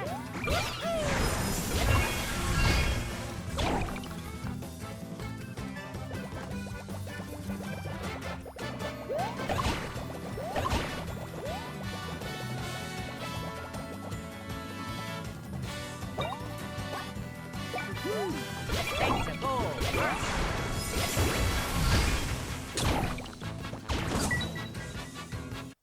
Oh yeah. Oh yeah.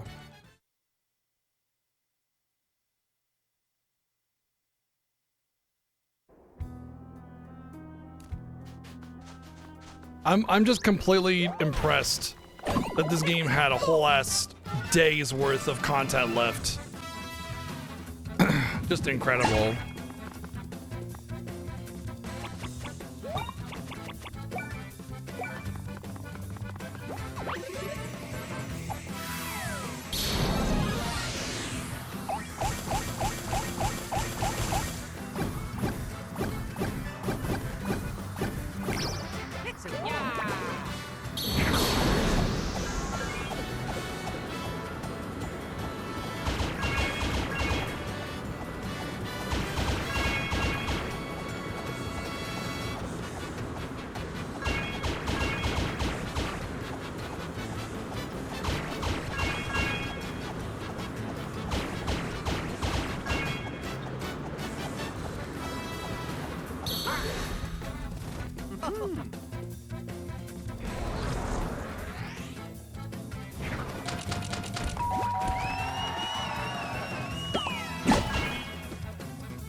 Yeah, no kidding, right?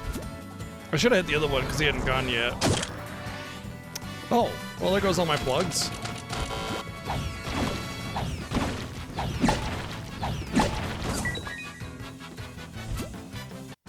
Oh yeah.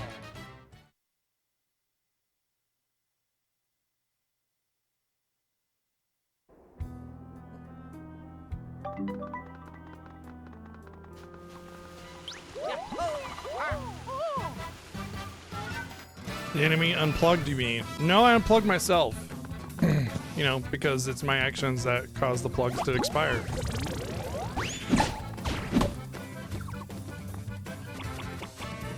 It's just funny that they all kind of ended at the same time, more or less. Obviously, there was already a couple slots, but yeah.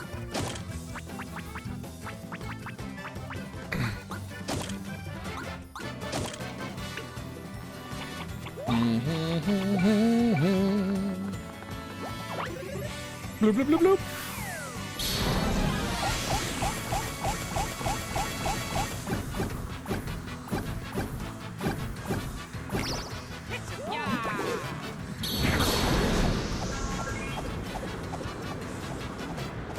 I wonder how much the mashing matters for the X. Like, if I do, like, super mashing, is it gonna last a really long time, or I just need to do, like, some casual mashing?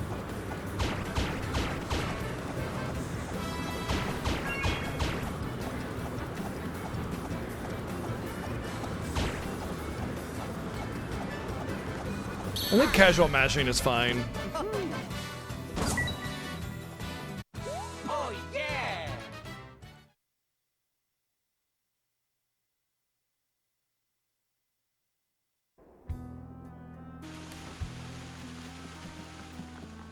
Oh yeah!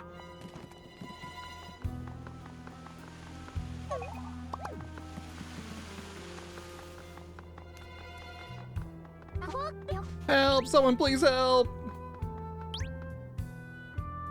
Mario, Luigi! Save Junior, please! Hurry, this way! Well, everybody's dying and dead. Oh well.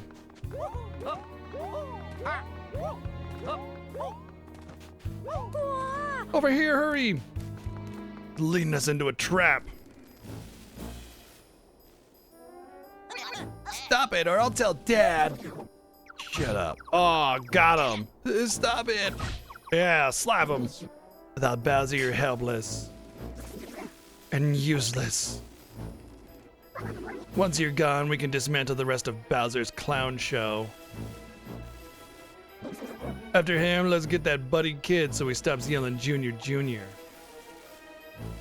No, don't hurt him, not him. Shut up. Junior. Well, what's wrong with you? You should be hiding, you chicken.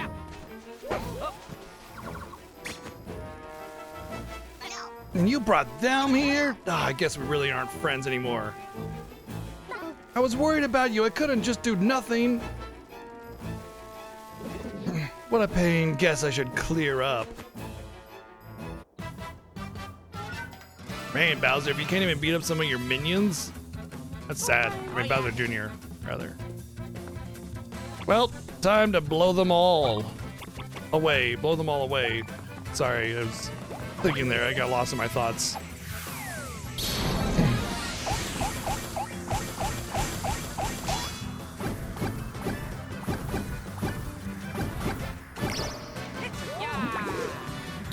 Let's blow these guys. Blow these guys away.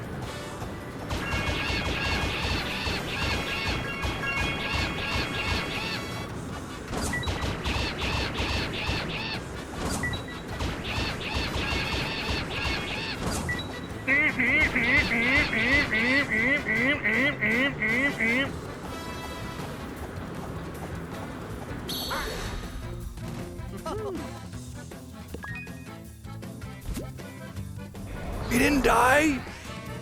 Wow. Long animation.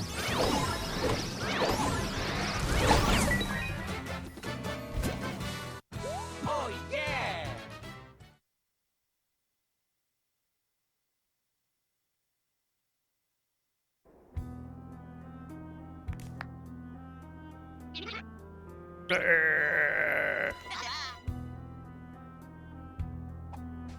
Comic? Oh, I'm relieved to see you're in one piece. Is that a reference to One Piece? Oh my gosh. Amazing. It seems that I should take my lead. Hey! I'll give you guys some privacy, you know. Junior, are you? I'm through with you. Don't talk to me. Well, even if you're through with me, I'm not through with you. Doesn't matter where you are or what you're doing or even what you think of me. I will always be your friend. Junior, are you? I'm not crying. All I said was, are you?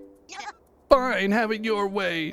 I guess you can still be my friend since it's so important to you. Yay. And he slaps his hand. Like, get out of here. I just wanted to see you at your lowest, bitch.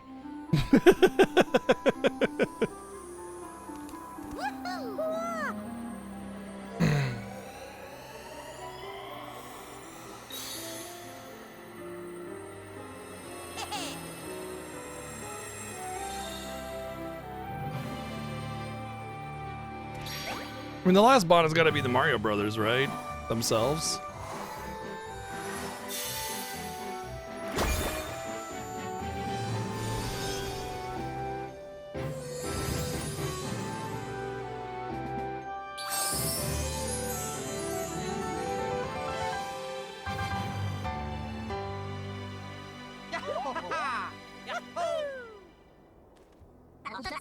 All right, we got the power of 6 bonds. Who do we got to hit up for the last one? Ah, good call. We'll check in with Connie.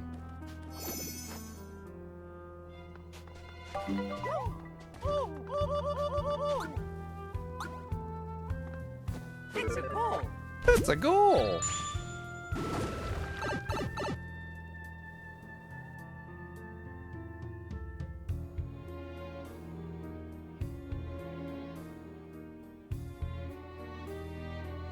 Let's go and kill them all. Wahoo! Yeehaw! Mamma mia! Welcome back, Mario and Luigi. How'd it go? What about the power of bonds? Oh, just one more to go. Swahahaha. It is I, Reclusa, the solo act. I want everybody to be alone, which is why I keep bothering you and talking to you and being social. Weren't you supposed to be trying in vain to reach me? Given up already, have you? I would too in your shoes. I came to bounce candidates for my castle name off of you. The Darkwood, the Emnitry, nah, not quite there yet. Not that you're invited once I figure it out, boo-hoo-hoo. I got it, the perfect name for a castle for one. The Solitary. There we go. Best of luck, you droopy group. Quiet, you won't look so tough when we get the power of bonds. Why would you tell them our plan, idiot? Think about that while you're holed up there. The power of bonds feels like that rings a bell. Oh, of course, yes, I'm very scared. I'm strong enough alone to win anyway. Why would you tell your plan? Besides, who's left to recruit? Everyone's lost in their own world these days. Whoopsie, my fault again. I'm ready to go ham on this guy. Ham is an acronym that means hard as a motherfucker, by the way. So, I mean, they get to get away with it because it's an acronym and he's like a little piggy, so it's like literally going ham. But I mean, they just dropped a pretty big swear in this game very, very subtly, and I'm actually kind of impressed that they did that.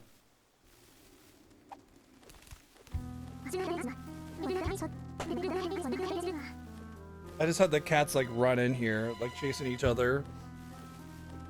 I'm trying to figure where they went.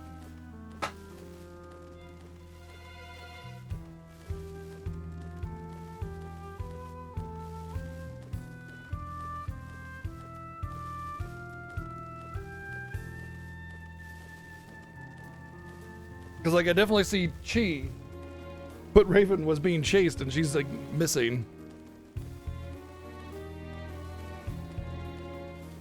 Ham is short for Hamantha. Yeah, it's like Sam, Samantha, Ham, Hamantha. Sorry, but he's right. The bonding can isn't full yet. Is there anyone else we can... Is there anything else we can do to get it there? Oh. Luigi logic. All we needed was one more bond and we could have gone right to the Solitary. All right, so where else can we look? Hey, what about Techniki and the Daphne? Yeah, they get along like fire and ice, but I could see some respect there. But Techniki's over there with her head tucked into one of those weird flowers, right? So forget that then. What about Layden and his assistant on Boldfish Island? Oh, I thought about that one. They're on better terms now, but those flowers got Layden too. Professor Layden? Then who can we get the power of bonds from, Mario and Luigi? We could ask the Great Conductor. I think you got something there. The Great Conductor must be able to give us some direction. Right, besides... There's something else I'd like to ask him too.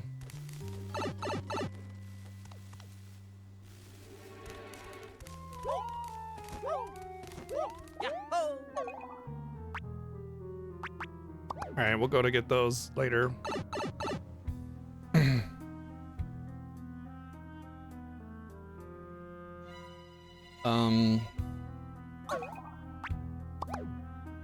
Ah.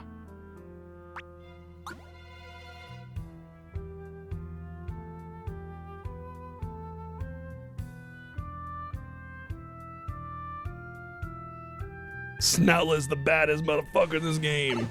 Don't fuck around with no Snoutlet, bitch.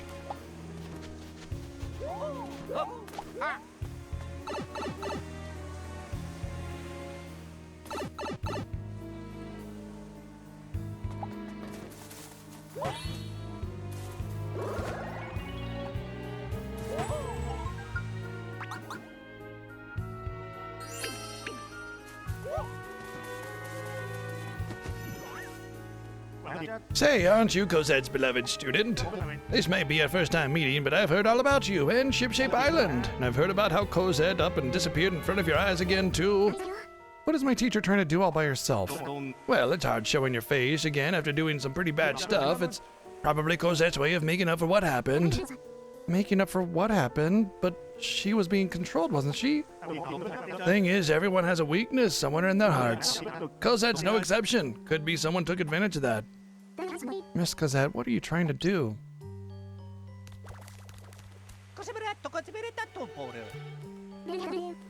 Yeah. Thank you, Play asking for the 212 bits. I know it looks like I'm looking the wrong way, but this is my right ear. Just so you guys know, because camera reverse.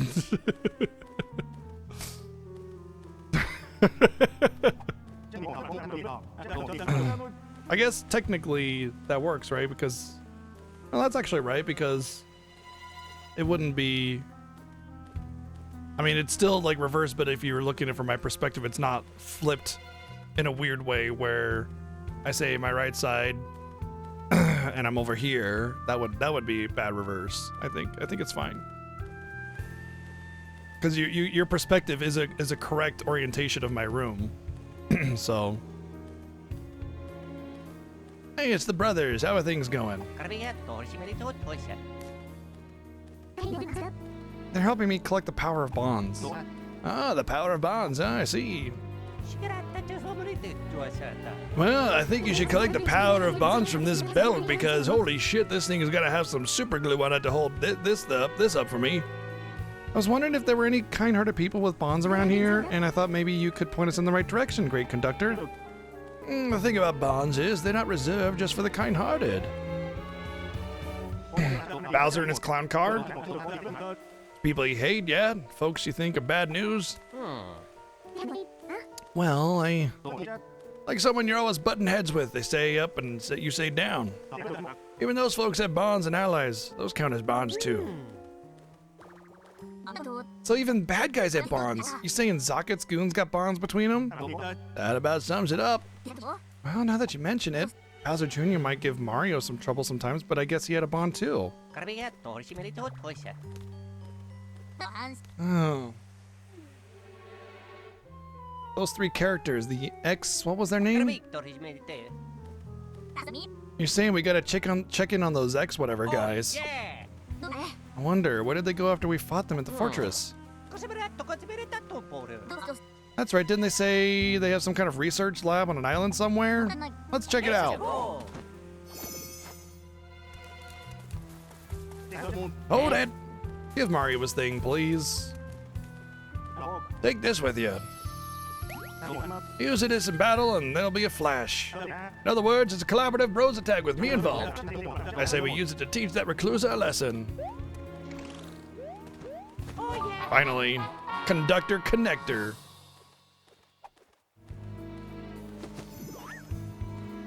Great Conductor, why the sudden burst of fighting spirit? Well, you know, I see our heroes busting their backs, figured out to put in some work too. Thank you, Great Conductor. Okay, let's go. Give him what for?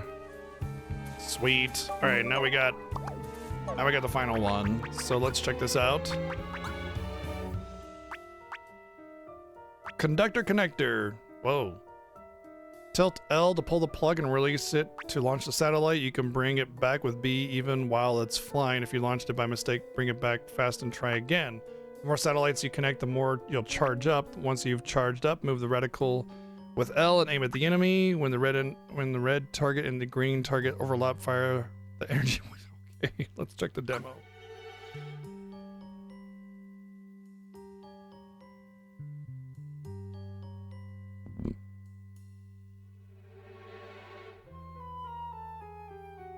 Oh, wow.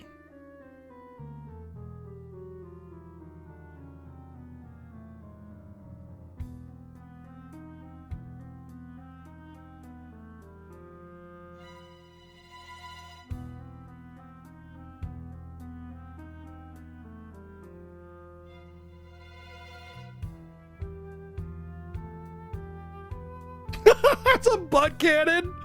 It's a butt laser. What the fuck?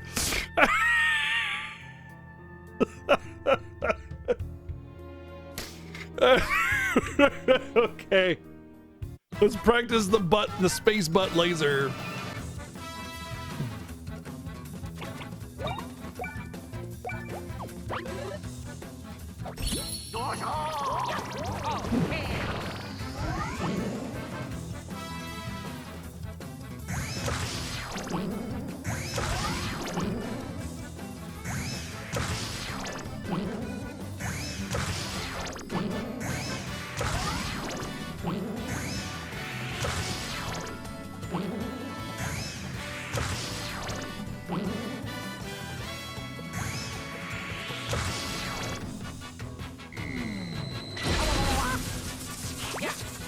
Get him with the butt laser! Butt cannon! Fire!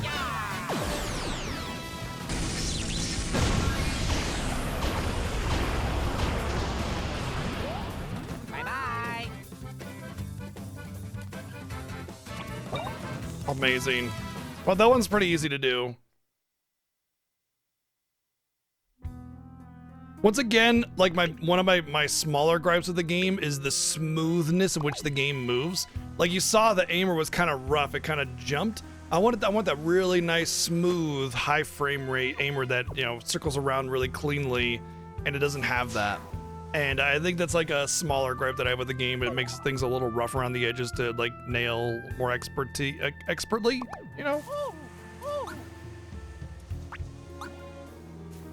Fix a call.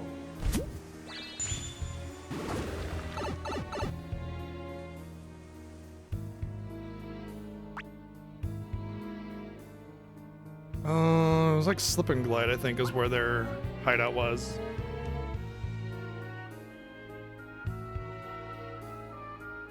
At this point, I can just do the quests, though, right? Because I got my bro attack, I don't need to worry about it.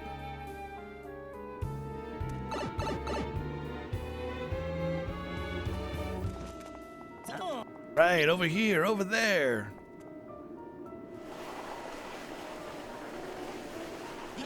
That's it, perfect.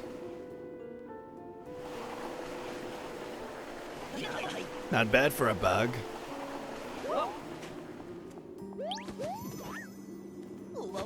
Well, what do you guys want? This is volunteer work. We're working real hard, so don't barge in looking for a fight.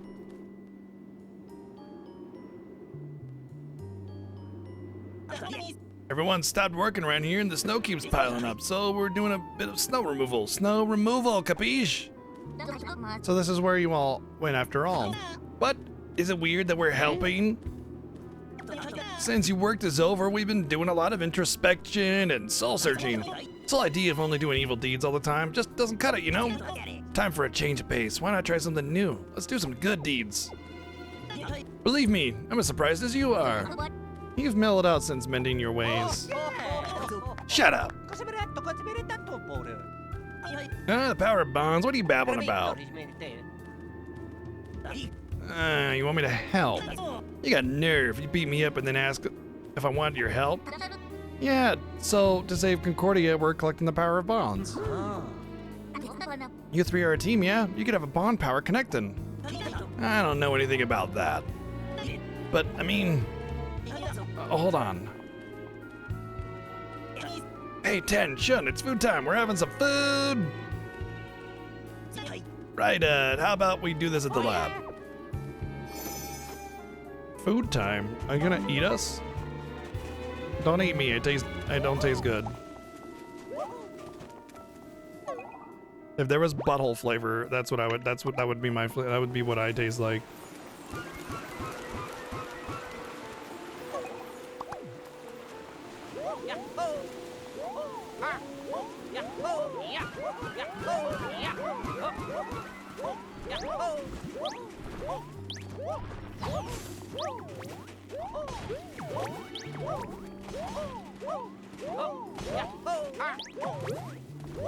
Mario.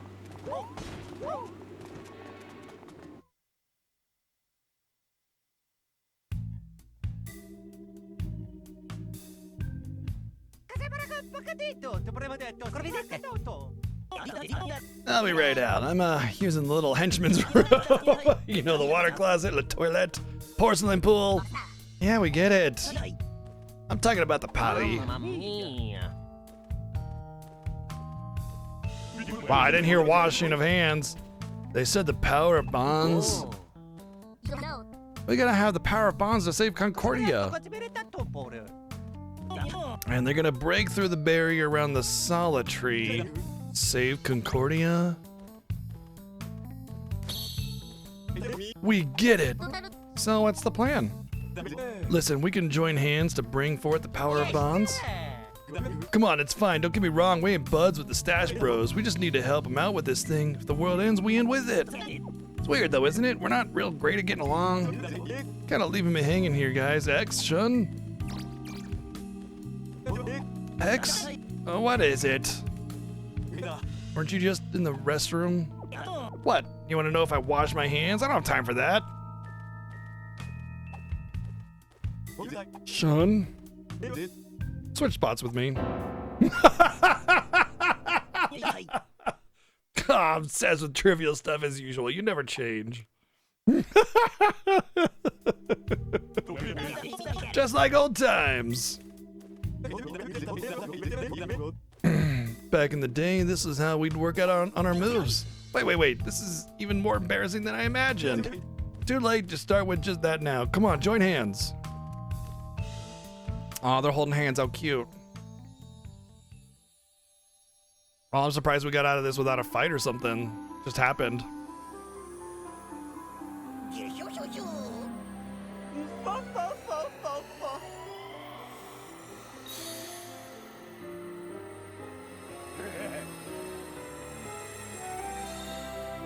Extension core bond.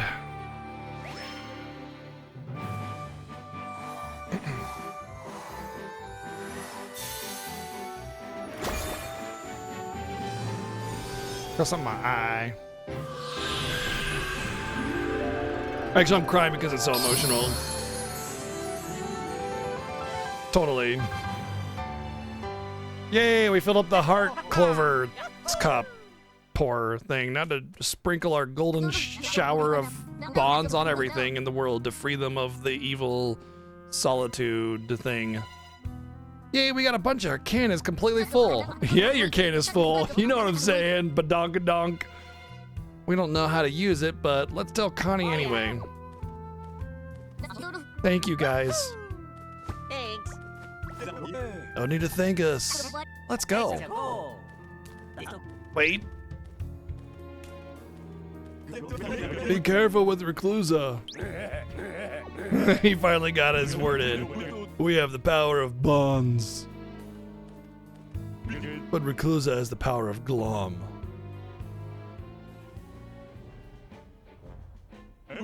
Everyone carries some glom with them. Dark feelings, loneliness, disconnectedness. Reclusa's a monster that turns lowly feelings into energy. He's been around since long before any of us were born. He hatches from an egg and fills the world with loneliness. When his power is used up, he recharges in his egg. If we don't stop him, he'll keep doing that again and again.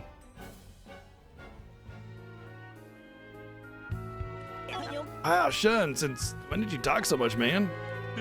You two have always interrupted me before. Shun, where did you learn all that stuff? I heard it from Master Zaken. I was eavesdropping on him. So you just repeating what someone else was saying? Isn't that what learning is? Anyway, I think the two of you should be able to handle this. So don't lose. We don't want to like wake. That's literally what learning is listening to what other people say, confirming it's fact or fiction, and then, you know, regurgitating it, essentially. But that's what learning is learning truths and information from other people and then applying them so other people can hear them. Duh. All right, let's go snag some of those quests. And then I think we'll be on to the final dungeon at that point, yeah?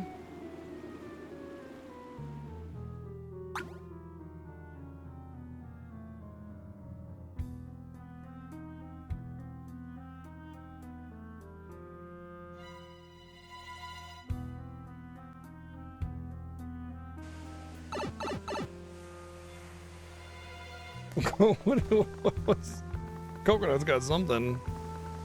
He's got it. That's got his attention.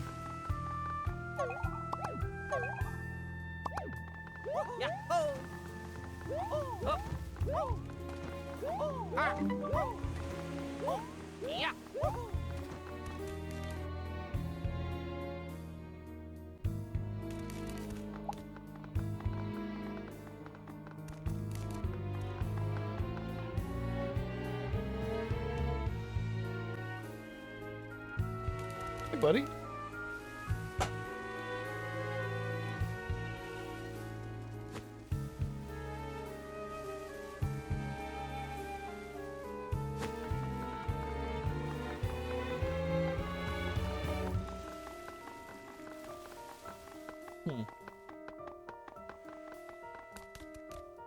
Okay. Let me take a peek around and see what's going on, because he's got his definitely got his he's perking up about something. So let me go take a peek, see what's up.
Pretty sure I just saw Chief flying around in my room.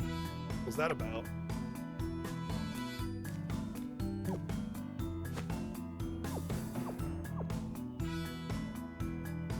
I think they just knocked over a box or something.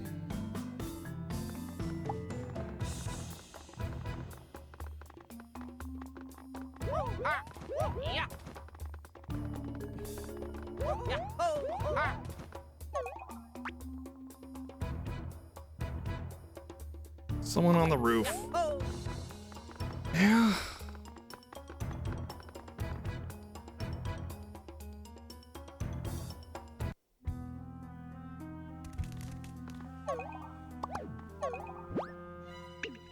So the pipes usually lead you to the end of the dungeon. Let's go check this one.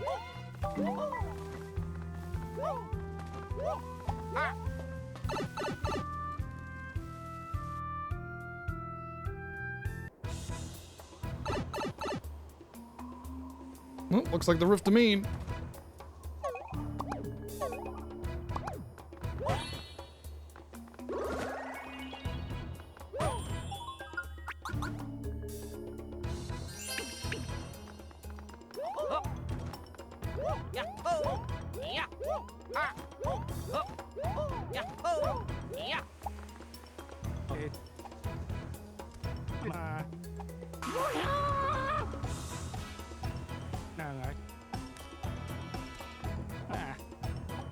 Maniac 5, huh?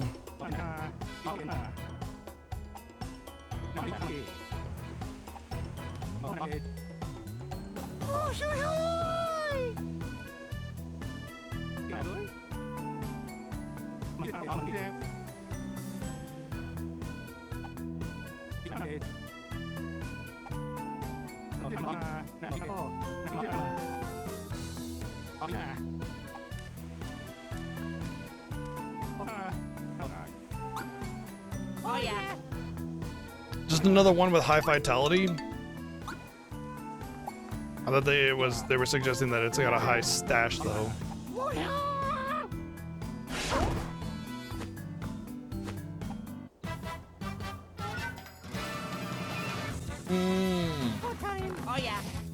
Go time. Oh man, this is a great battle for this one. They're gonna get wiped up.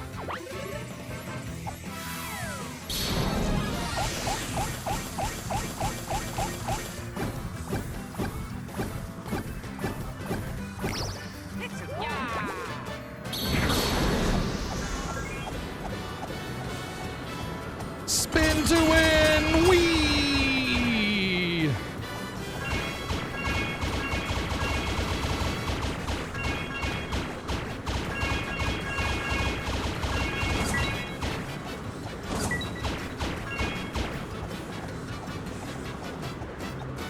Oh man.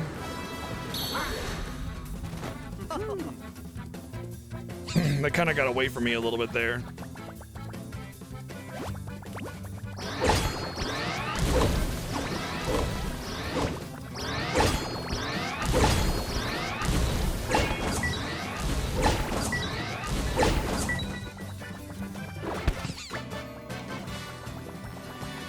Do we have to kill them all at the same time? In which case I kind of gotta... I don't know if this is gonna work because it hits them all at once. We'll see how it goes.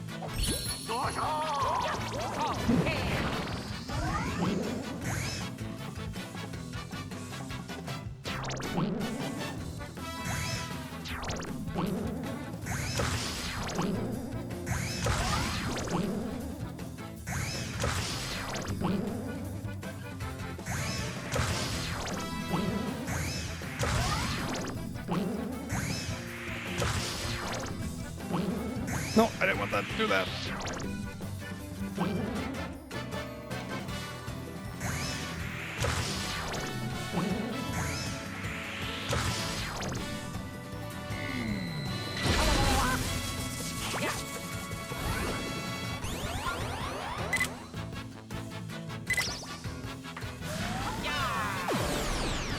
Pew! Okay, it's a multi-hit thing, good. But not nearly as much as Luigi's.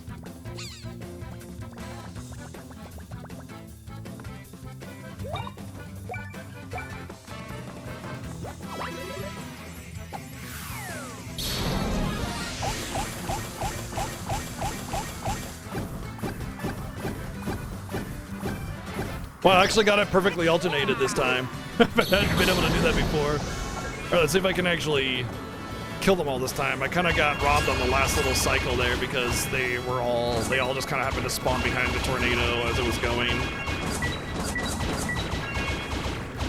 Come on, make it, make it, make it, make it, make it, make it, make it.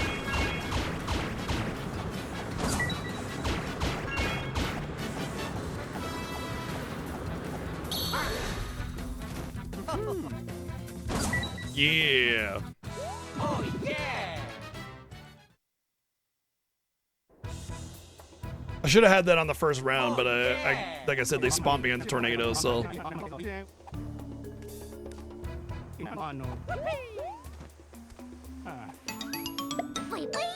Bye bye.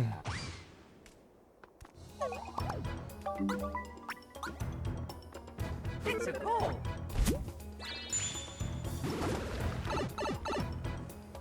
I feel like most of these side quests are going to be really fast like that one was.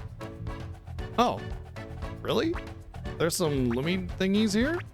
Apparently there are some Lumi thingies here. Let's take a peek and make sure there are no Lumi thingies anywhere else. Because I thought I had like 100% the Lumi thingies, but I guess I had not. So let's go. We got to go for a quest anyway.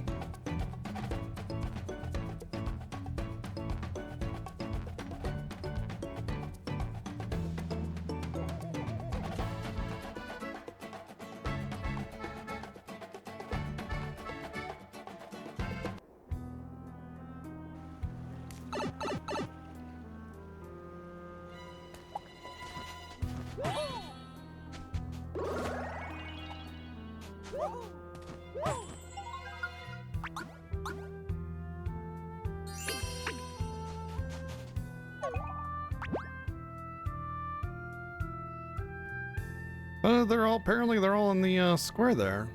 Maybe I couldn't get them until now because like they're all the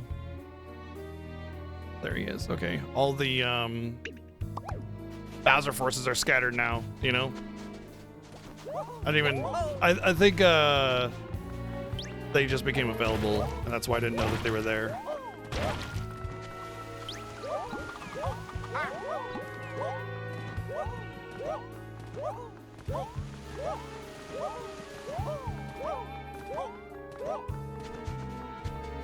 Yeah, I don't need to put on my disguise anymore. I think that they just became available during this segment, that's why. Oh yeah. Oh yeah. So there has to be 80 total lumen Oh yeah. at least for me to be able to get everything. That's 60. Yeah. So there needs to be at least 20 from this. There it is, 20. Oh yeah. That gives me exactly enough to make everything. Which is that's how much I imagine there was anyway, you know. All done. GG. Still going, I know, right? I expected to have like 2 or 3 hours left of this game, like do a little side questing, finish the game, reviewed, done. You know, 4 or 5 hours max in the day. We're gonna finish out the day. We are going to finish out the day, normal amount of stream time, maybe even have to go late.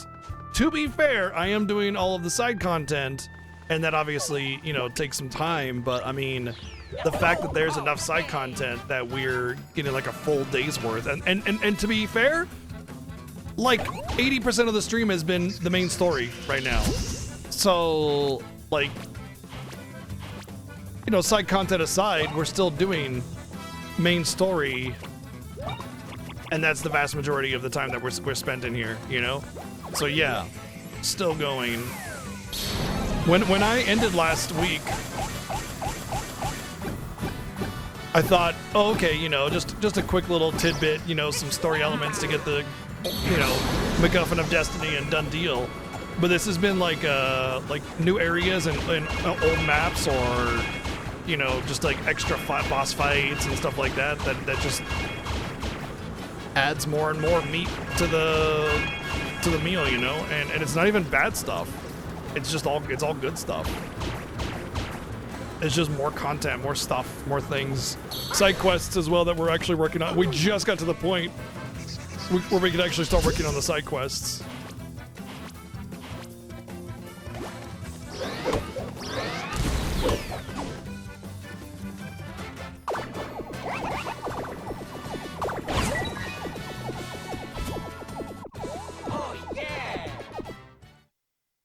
So yeah, very, very girthy for a Mario game. Any kind of Mario game. A main Mario game, a side Mario game, a Mario RPG game. All of it, yeah. The only game I would say would has a good argument for being bigger is Mario Odyssey. The main game was definitely shorter than this, but the post game was enormous.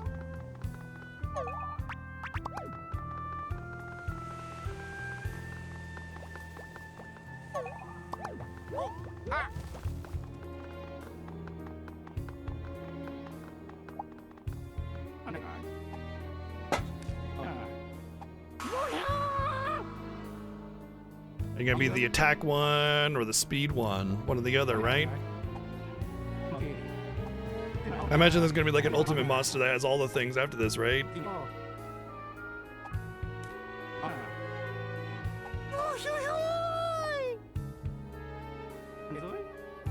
All around skill, okay.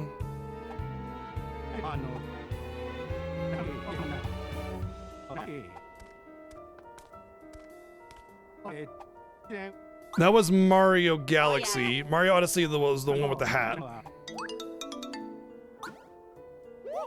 which is an absolutely fantastic game.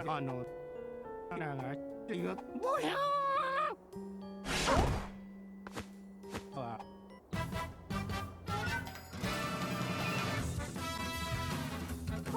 Oh yeah.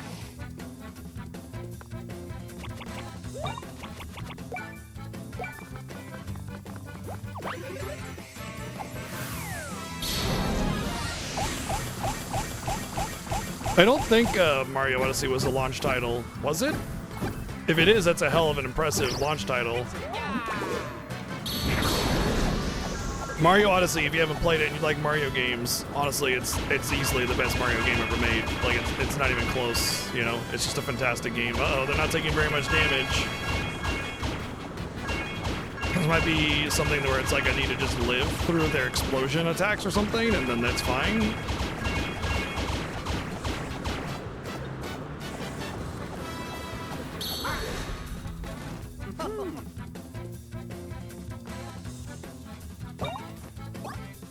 Level 100.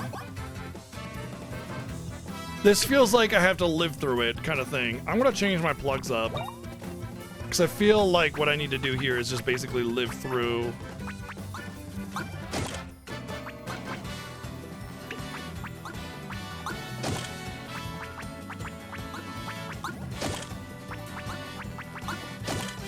Their attacks or something like that.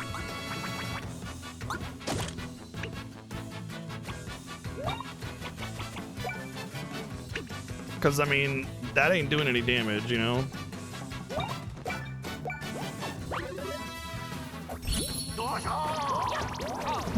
I didn't get a Switch until like a year or two in either.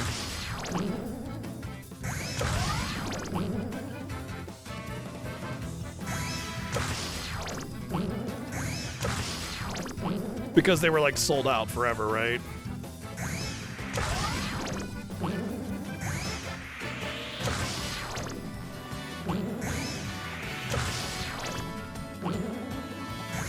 Aw, man, it pinged a different direction right as I let go.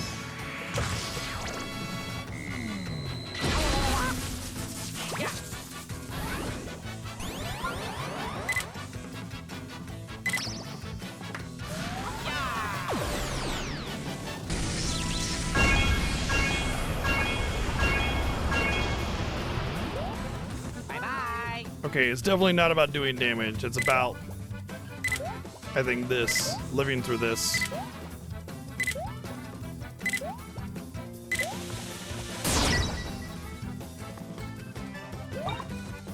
I'm just doing my specials just to get the achievement farming going on.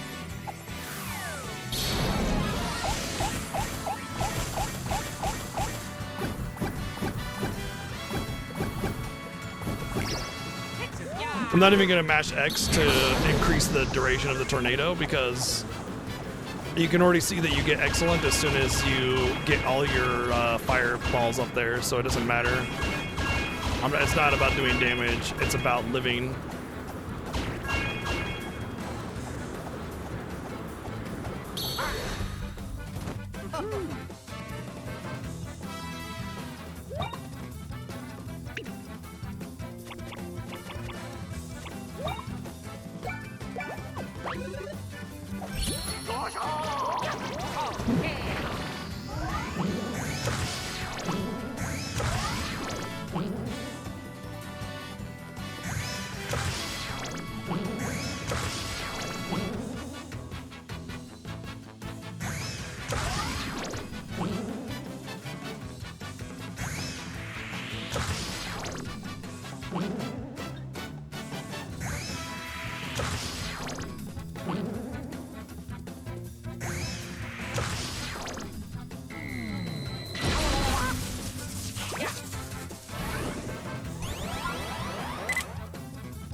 Bye-bye. Okay, I'm just gonna regular attack then. Like, I don't want to sit here forever.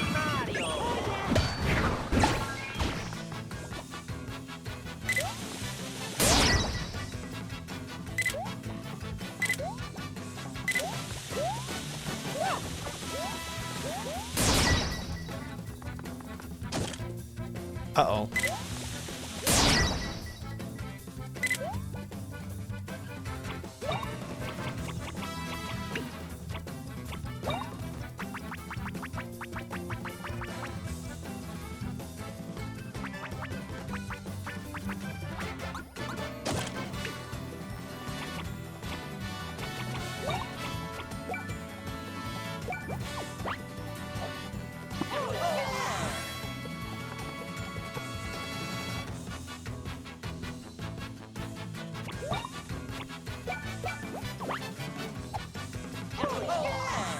Oh, you know what I should do? Damn, it's too late. That's not too late. Okay. And that is what I should have done to begin with is get the auto charge one or the sharing one. Charge bank? Yeah. Unfortunately though, the not dropping isn't gonna matter anymore. Because one not dropping, it takes the charge, but then I go down to 1 HP and I get hit again, I die.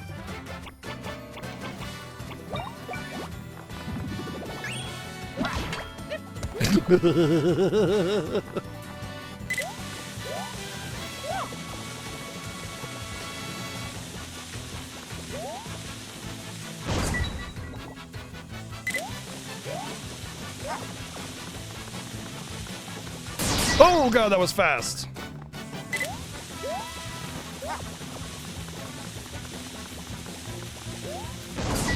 Fuck! God damn it. I was right there.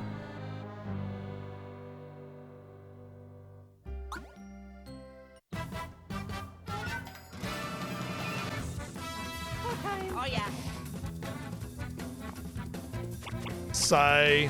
All that time wasted on farming the dumb skills too, so fuck it. Just gonna go straight for... So charge bank.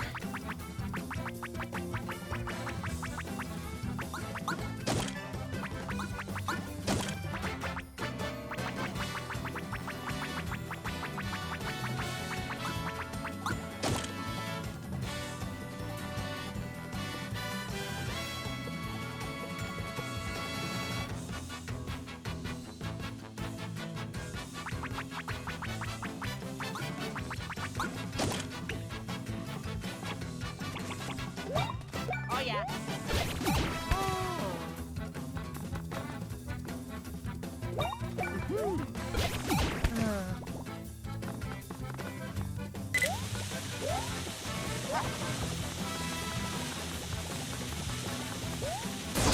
Really?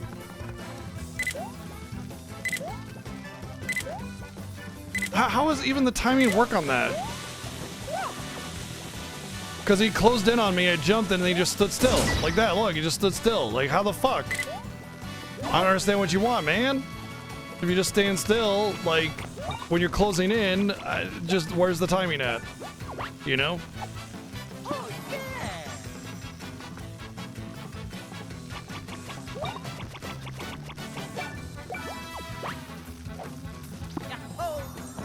If I waited any longer, I would have just gotten hit.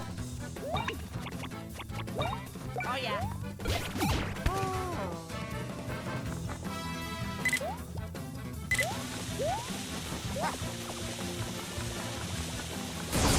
I jumped! Oh my god.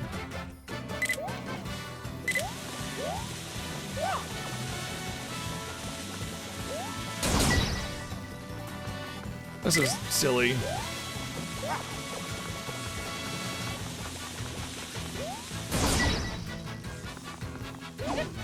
Without Protectus, this one would just be complete fucking horseshit. Even with Protectus, I might be bad.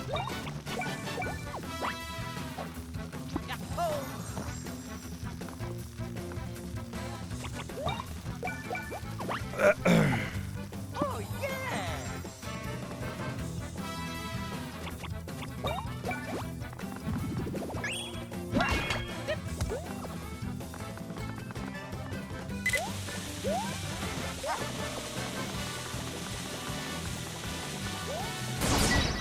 I don't get it, man. Doesn't make any fucking sense. I'm just gonna let it, I don't care. Just gonna let it hit me. Look, I won. I'm so good at this game. I dodged 0 of them. That window is dumb. The dumb window, but whatever, I won, so I don't give a fuck. Well, not everything has to be a banger. There's definitely a low point of the game. That enemy is complete horseshit, and because of that, the challenge with that enemy is even bigger horseshit. But at least it can be cheesed with plugs, so who cares?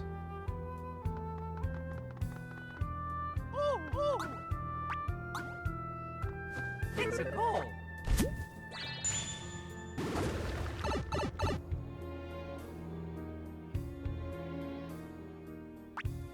I think that's all of the monster quests.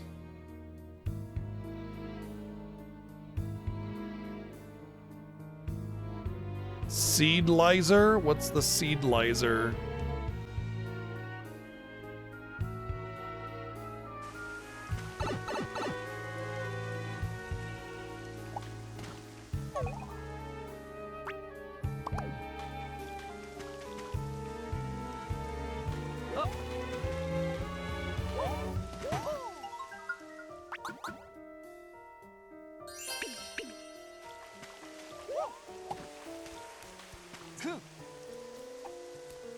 Cool.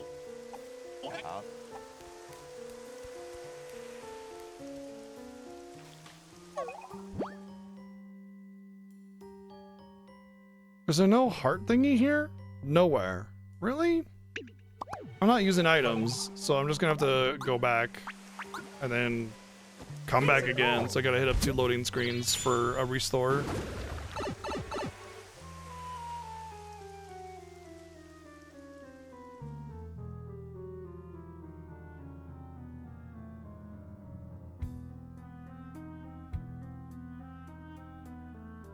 Seems like everybody pretty much thought that challenge was complete horseshit, though. So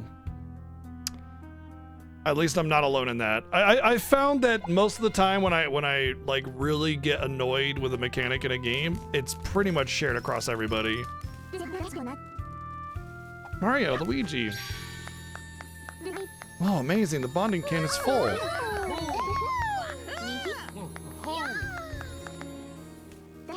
If we have the power of everyone's bonds, we'll be able to get to the solid tree for sure. The solid tree, I'm not sure what's going to happen there, but I've made my preparations. I'll wait by the big cannon.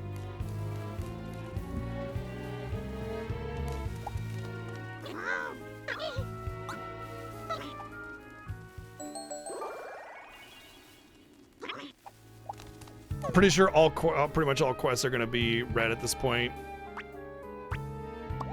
All right, let's go to Rainforest. Oh, you know what? While we're...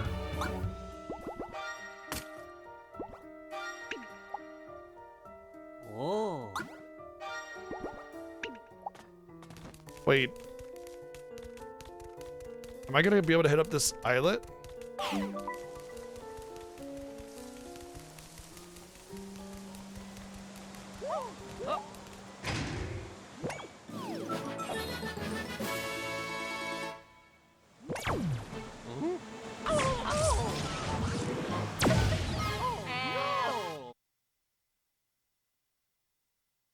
What's up, Queen? How's it going?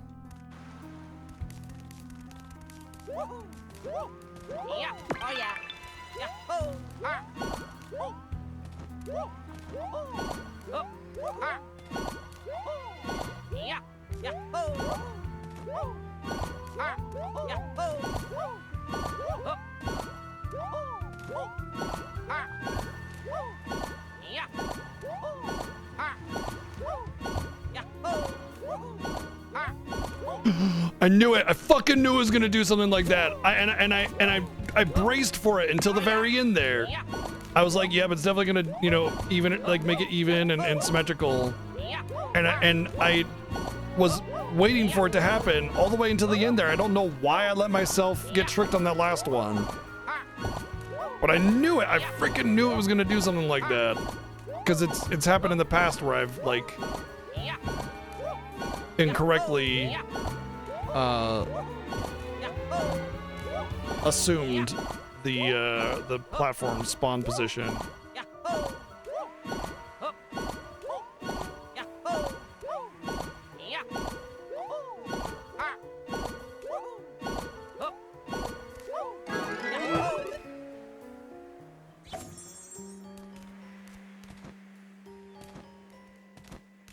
Total of 368,322 seconds. Right around the corner. Until the Final Fantasy Fiesta. Where was it? Was this one? Dodgy jump where DX, right? It was repel where DX. More enemies already take less damage. Oh, there's a lot of stash. That's why Mario's stash has gotten so good. Okay.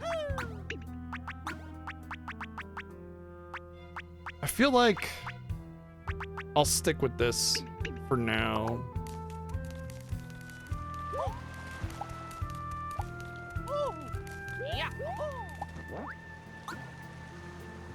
The Final Fantasy Fiesta! Right around the corner. For those of you that don't know what the Final Fantasy Fiesta is, it's an annual race to the entire mainline number of Final Fantasy games. 1, 2, 3, 4, 5, 6, 7, 8, 9, 10, 12, 13, 15, 16, and this year we'll also be having 7 Remake and Rebirth in a race across the entire series of games. No running away from encounters, lots of challenges and difficulties and collectathons. Our theme this year is Unsung Hero. It's a lot of like not using really powerful characters and instead using certain characters that, you know, may not feel as powerful but are still useful in some way. And so like we're not able to use Cecil in FF4, we won't be able to use casters in FF5, stuff like that. And all sorts of neat little challenges or fun ways of playing the game all throughout. And that starts December 1st. That's right. Right around the corner. Heck yeah. Where are we going? We're going questing.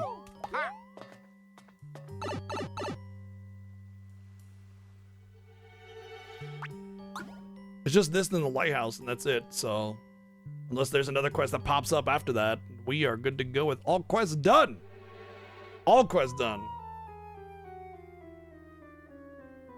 Did I ever make that thing? No, I'm doing the making of the thing right now. The accessory.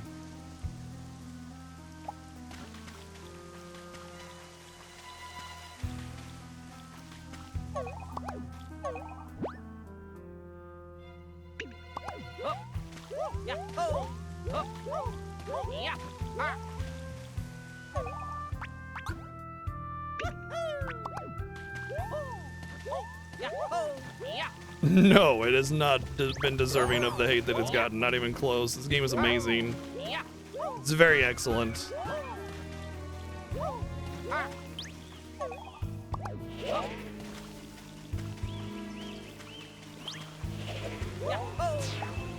If you like the Mario and Luigi games, this is everything you like about Mario and Luigi games, all wrapped up in a nice one tiny little bow. Actually, a gigantic bow with lots more than you would expect.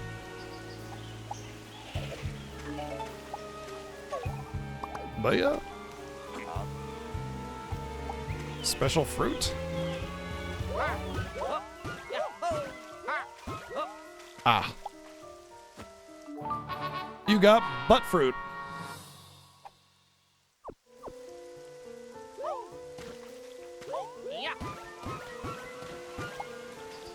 I got it.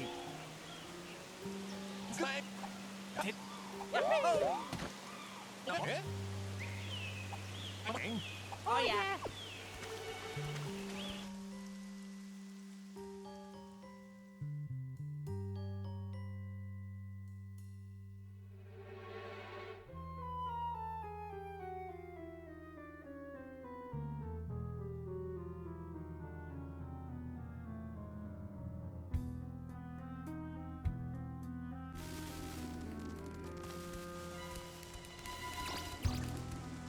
Make me my armor.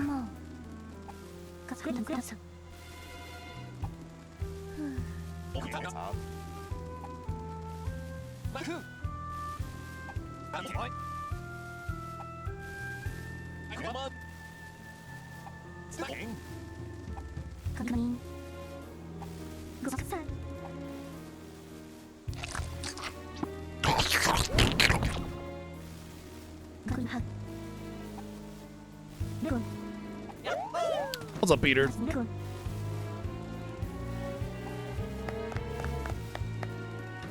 This better be a hot accessory. Because everything else is just get materials. This was actually a bit of a grind.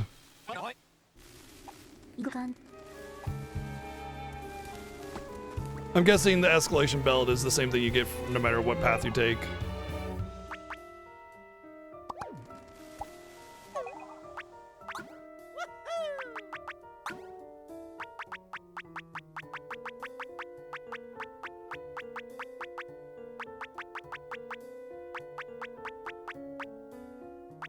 Raises the damage you deal the longer the battle goes on. Okay, sure, why not? Why not? Why not, right? All right, last thing we gotta do is a challenge thingy.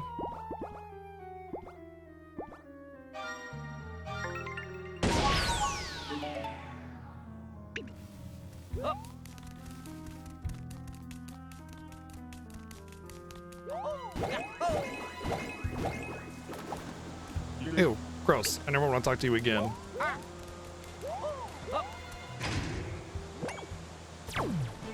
Wait, Gerlach Sea? Oh, that's wrong. I want the Burning Sea, I think. I think I went to the wrong lighthouse.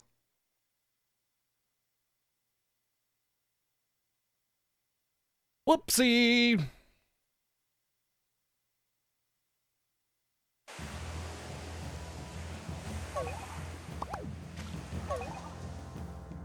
Yeah, I want the Burning Sea Lighthouse.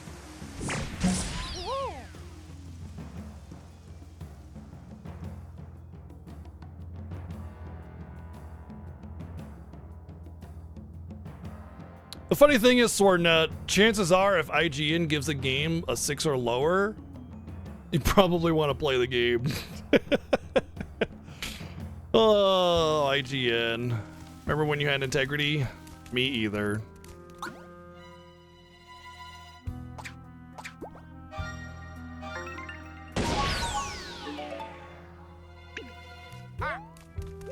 Because like they also gave Forspoken a 6 out of 10. Forspoken was also amazing.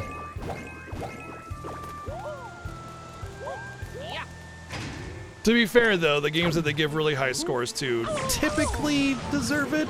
Although they gave Metaphor a 9 and I think it's more of a 6, maybe a 7 at best kind of game, so there's that as well. And they also gave Chaos Wars a 8. Chaos Wars. Oh dear, oh dear, oh dear. Oh boy. Chaos Wars, for those that don't know, it's a PS2 game. It's among one of the worst RPGs ever. Like mechanically, it's like it's alright, but like the balancing and the design and the voice acting and the story and the music isn't really anything worth mentioning either. But all that shit is like among the worst ever. Yeah, so from my understanding, IGN started off as an N64 fan site, and I guess something happened to where they got mad at Nintendo and oftentimes give Nintendo a lot of flack about their games. I don't know. The Square and Nintendo hate is the most forced nonsense ever. Like, Square and Nintendo are among the least abusive with their, like, their sway and swagger and like potential or whatever, you know. They gave Concord an 8. So the thing about Concord is that it very well could be an 8. The reason Concord failed isn't because it's a bad game. That's not why Concord failed. Concord did not fail due to any kind of merit whatsoever or any kind of like outrage or anything. The reason Concord failed is because you have Overwatch and Valorant, which dominate the co-op competitive multiplayer shooter scene completely. And people have spent years playing these games and committing to that world. It's the same reason why games like WildStar or Star Wars The Old Republic failed, because World of Warcraft was already dominating the market and nobody wanted to give up their years of building up their account just because a new game came out of the same style, you know? So like, it just failed because they tried to squeeze into a market that had no room for anything else. Why would you stop playing Overwatch when you are perfectly content playing Overwatch? Nobody's upset with Overwatch, really. Like, the only real issue with Overwatch is that Overwatch 2 came out, they promised a single player campaign, and they didn't deliver, you know? Right, like I said, Concord, like, look, I don't trust IGN as far as I can throw them, but the whole, like, IGN gave Concord an 8. It could be a 10 out of 10 game. We'll never know because it's shut down before anybody actually got to play it because no one was going to play it. It was never going to be played, ever, you know? And even Marvel Rivals, I doubt it's going to get much. I doubt it's going to get much in it playing it as well, you know? Maybe a little bit more simply because the Marvel IP, it helps attract a little bit of people, but yeah. It's also really important to note that Overwatch is like one of the biggest things in porn. 3D animators who are doing Overwatch porn did more for 3D animation than like almost any game developer ever, because the porn for Overwatch is insanely popular, and the reason is because of the characters. They're interesting, they're fun, they're cool, and they have just enough backstory to be interested in them, but not enough to where they have this like solid identity. And so there's a lot of self-insert with Overwatch, and it's actually there was a study done about why Overwatch porn is so huge, and it's because of this like lack of solid backstory and character development in Overwatch, but enough to where they have a personality, but not enough to where you can't kind of self-insert into there, and that's big for porn. So yeah, Overwatch porn and 3D animation within is gigantic. Valorant is where all the like the MLG perfect, you know, play, you know, kind of like the what do you call it? What were the Counter-Strike bros all went, because it's all about like super perfect execution with Valorant, and so like the try hard MLG bros all went to Valorant. And the people that want more characterization or like versatility in their gameplay and characters, when, you know, keeping it Overwatch, and there's just no room for anything else. There's just no room for anything else in that genre. So that's the reason why Concord failed. You know, no other reason. Honestly, when I saw Concord, I wanted to play it, but I also don't play Valorant or Overwatch right now. It's like, cool, another team-based shooter. I wouldn't mind getting into this. Oh, there's another really, really big reason why Concord failed. Overwatch is free to play, okay? It's free to play. Free. You don't need to pay a cent. You just need a Blizzard account and you're good to go. Valorant was $30. Why? Why would you try to force your way into a market like that that's already so saturated and then charge people when they can play it for free, play something else for free? That's better probably, you know? Because, oh, let's be honest, Overwatch is a 10 out of 10 game. It's phenomenal, right? Who knows what Concord was going to be, and nobody's going to want to invest $30 to dunk on their Overwatch account that they put so much time in and have so much attachment to maybe have a different community, you know? Especially with a team-based shooter. You want your team, you want your squad, man. You know, like if nobody comes over and it's just you, you're risking it. It's a risk, it's a gamble, you know?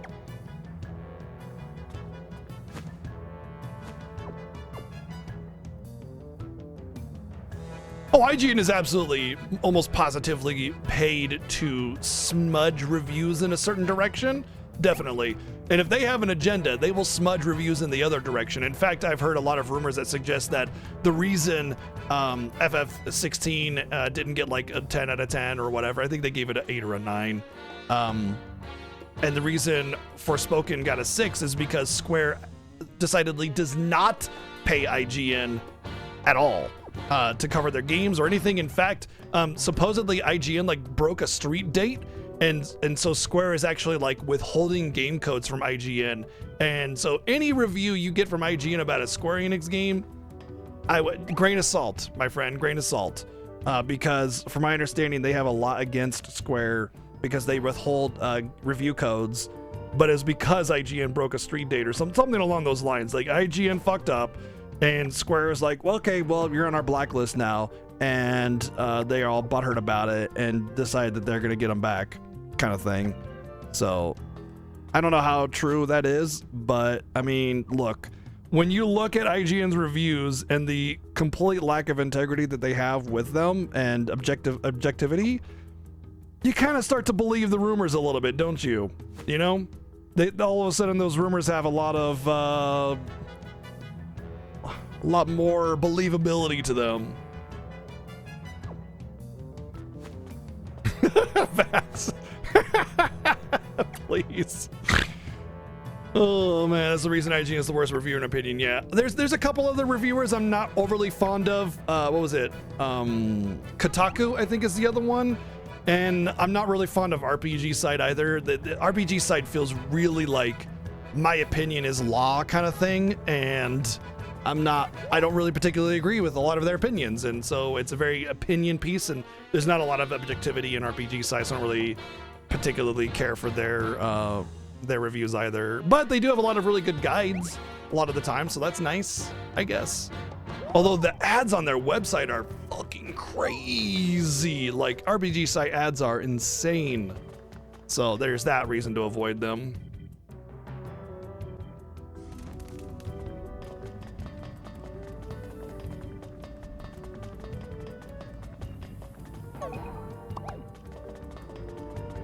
All right, hard mode, major boss. Let's go.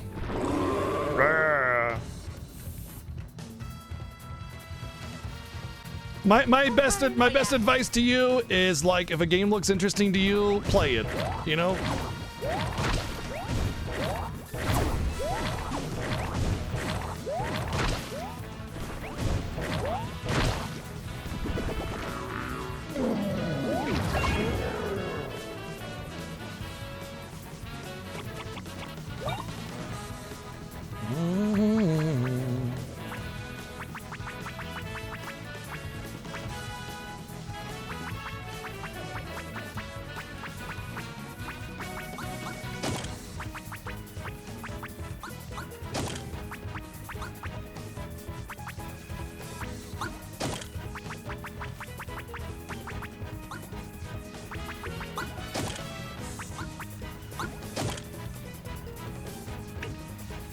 I have to start this off with an item, unfortunately.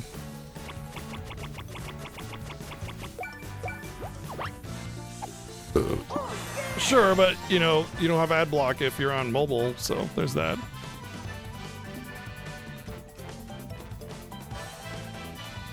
Really? You're conflicted about Palworld legitimately stealing from Nintendo and their CEO like going off and saying like, if you don't make this copy, then you're fired kind of shit? That you're conflicted about that? Wow. All right. Palworld legitimately, their whole outfit is fucked up. And the lawsuit that Nintendo has against Palworld is not frivolous though.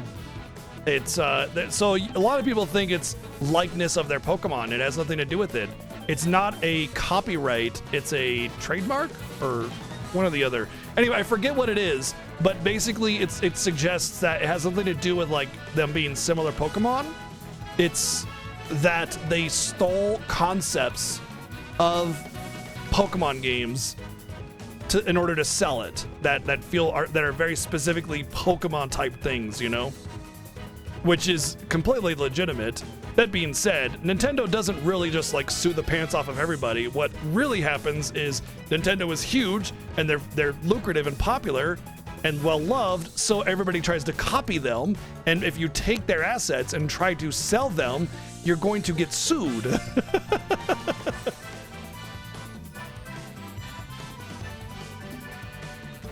The precedent that they want to set would ruin game development? Not really, no. Like, think about the Warner Brothers situation with the Nemesis system. Nobody makes the Nemesis system, and nobody can because Warner Brothers has the copyright. Is game development ruined because games can't do the Nemesis system? No.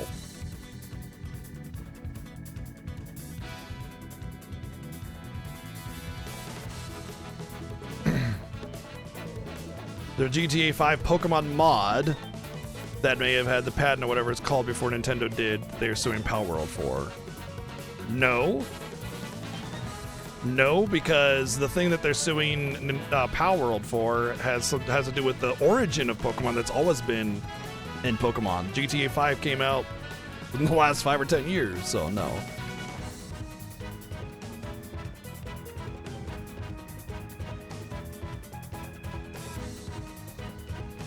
If a deal with this stuff at work, they could have a utility, a method patent on the way in which you catch or train monsters or something. Yeah.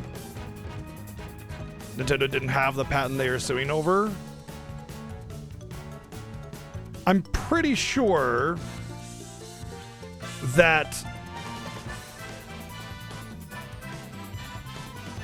despite not having a patent, there's still an argument to be made about, like, the fact that it's like a direct copy from their mechanics or something like that, which can feel like a copyright infringement. But I'm not a lawyer. I don't know the law. All I know is that I've seen the message, like the email messages from the Palworld CEO saying like, you will copy Nintendo or you will get fired, essentially, kind of thing. I mean, it's not so much words, but like basically threats against their employees to do exactly that. That being said, Nintendo has always been pretty forgiving about how they approach their lawsuits. You know, people always think like Nintendo is like this evil, vile corporation. Look, every corporation is evil to an extent, okay? Nobody becomes that popular and wealthy without having to bend a few rules, all right? But at the end of the day, like it's really about how they treat their user base versus like how they run their business, okay? I mean, if they were like strip mining the world, you know, for pennies, I mean, obviously, yeah, you want to shut that shit down.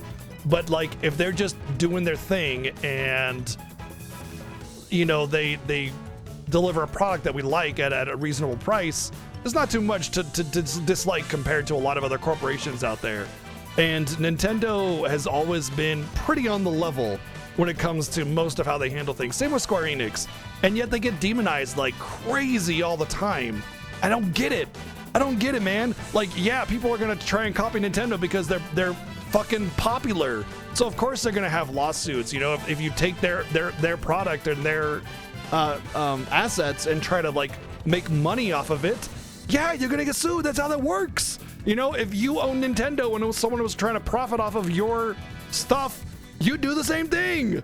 You know, so don't give me that bullshit.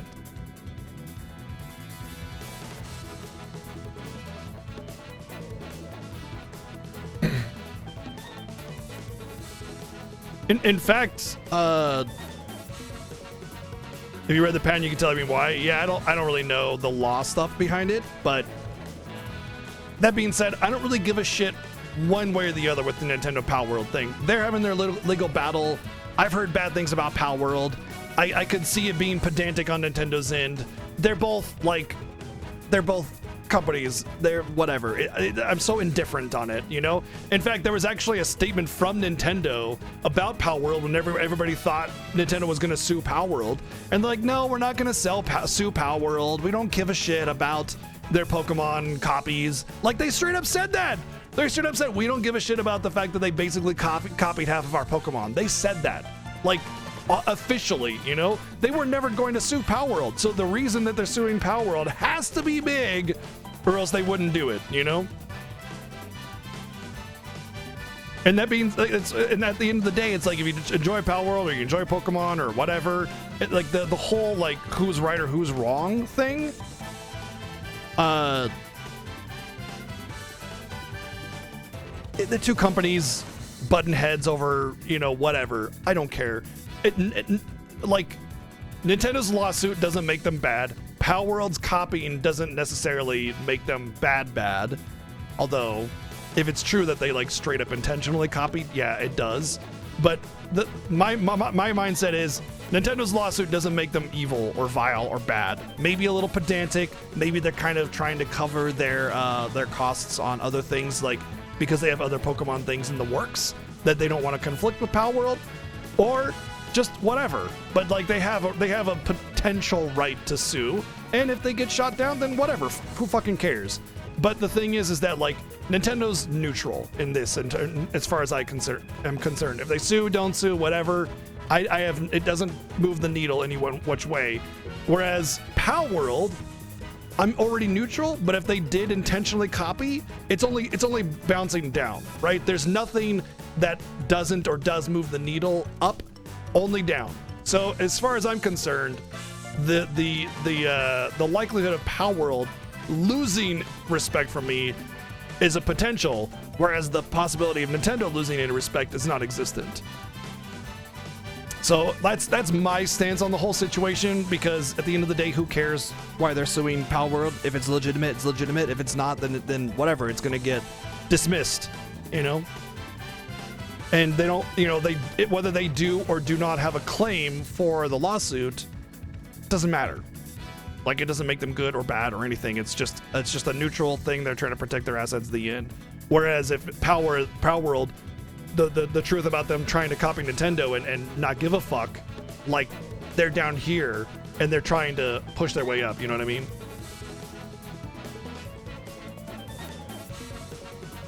Yeah, Nintendo especially is particularly protective of their IP.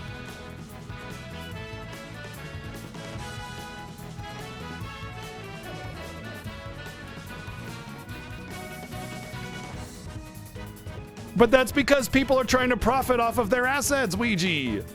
You don't get to do that.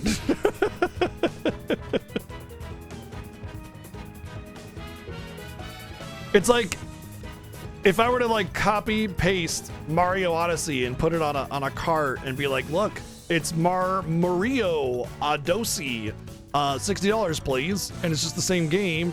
You think Nintendo's just gonna let that fly? Like, obviously not, you know? No company would. Cool. Thank you, play it at 623 bits.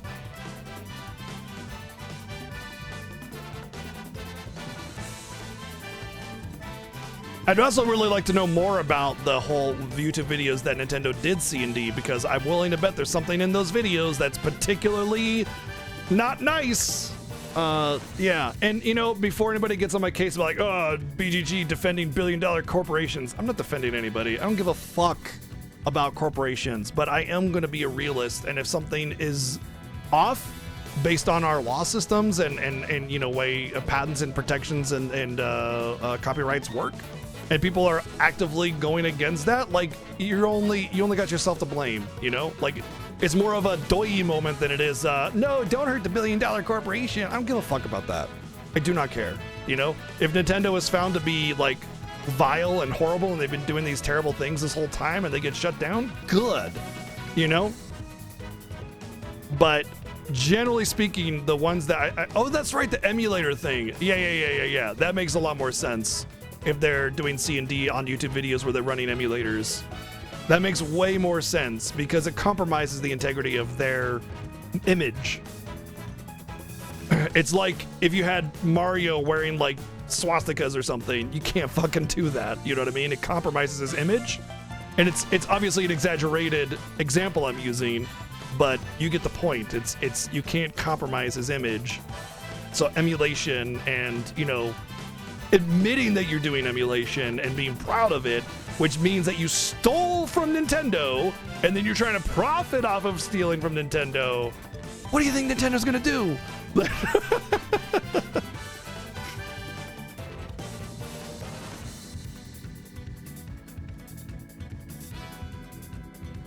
Great, fine. So what if Nintendo's in wrong? Does it make Nintendo worse for trying to protect their asset and then they lose the lawsuit and then they move on and everybody goes about their day? Like, it's at the end of the day, what Nintendo's doing is not an evil thing. Whether they're right or wrong is irrelevant. They think that they're right and they're trying to protect their asset. Whatever. That's why Nintendo's needle doesn't move, you know? And why Pal World's needle is like, oh God.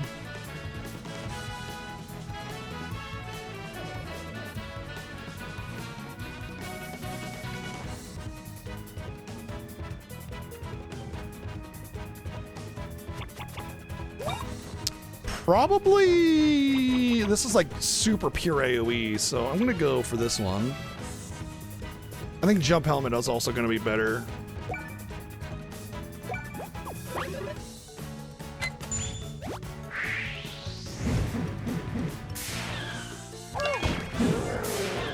I already screwed it up. What's up, Kim? 72 months of subbing. Thank you so much. That's a long time.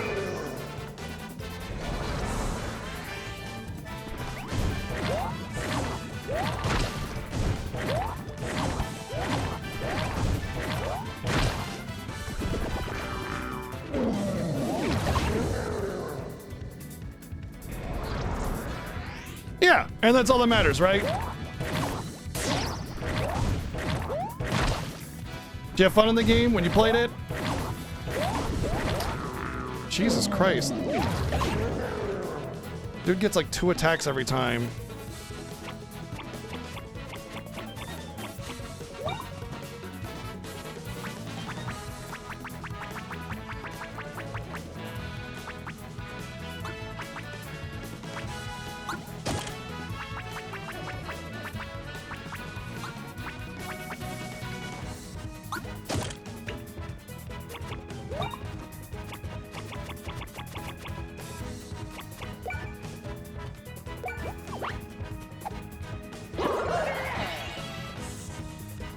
Okie dokie.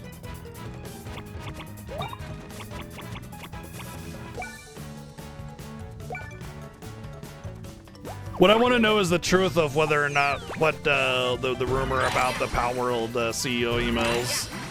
Like, that's really the only thing I care about with this whole lawsuit thing. So as far as like giving money to Nintendo, I don't give a shit. Otherwise, because they haven't done anything actually bad, as far as I've seen.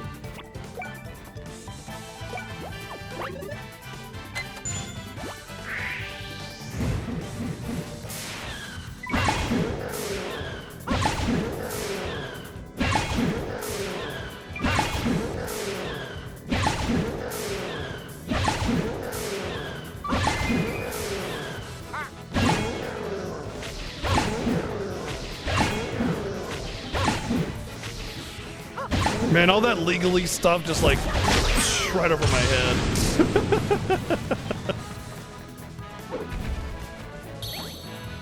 Oh man, it's Shadow Dude.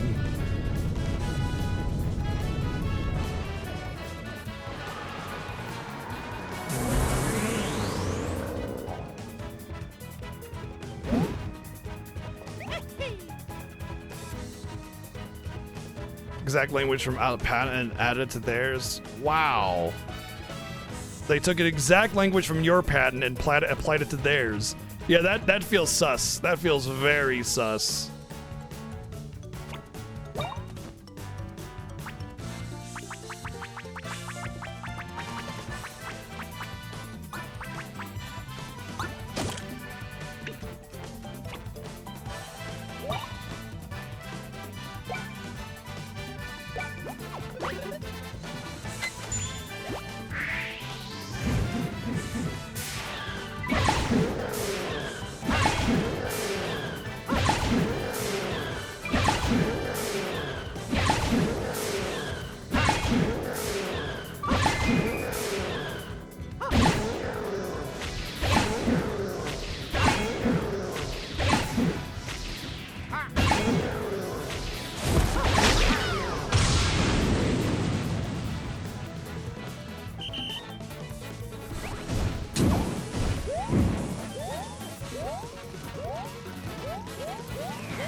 I think I should just use a nut.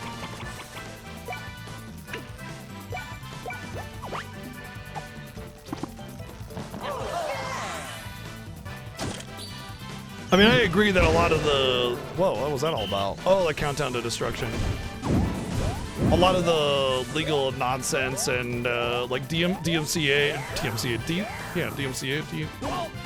the digital copyright nonsense is really fucky, like the wording, because it was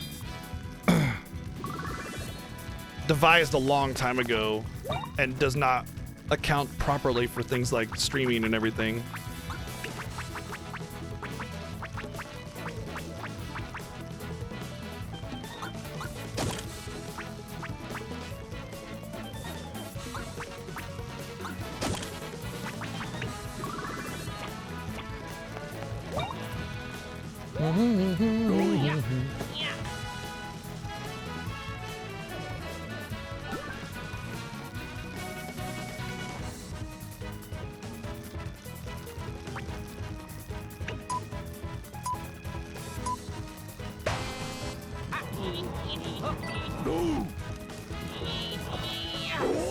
Into the lava! Oh, yeah!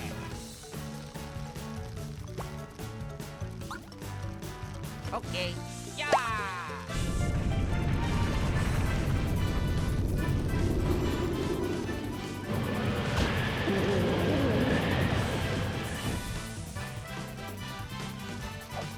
Mario!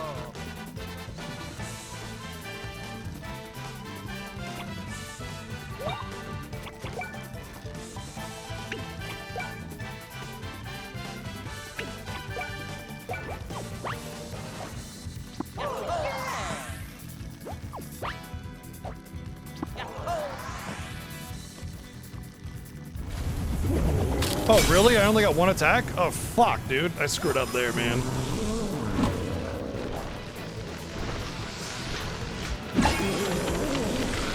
Usually you get like two or three attacks to mess around with, and I got one. That's a bummer.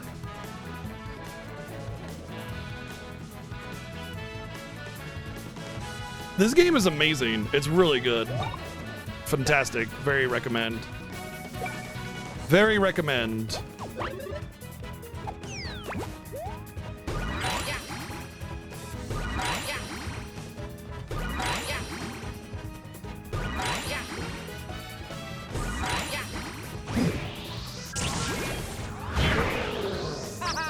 Maybe I should have taken him to the regular area. That might have been better.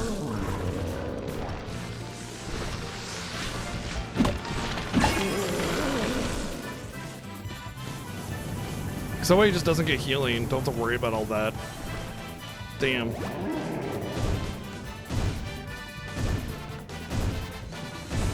I thought the counter and everything would be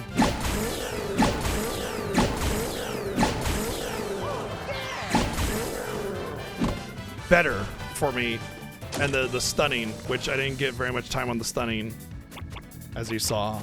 And I thought I needed to heal was more important, and I missed out on it big time because of it.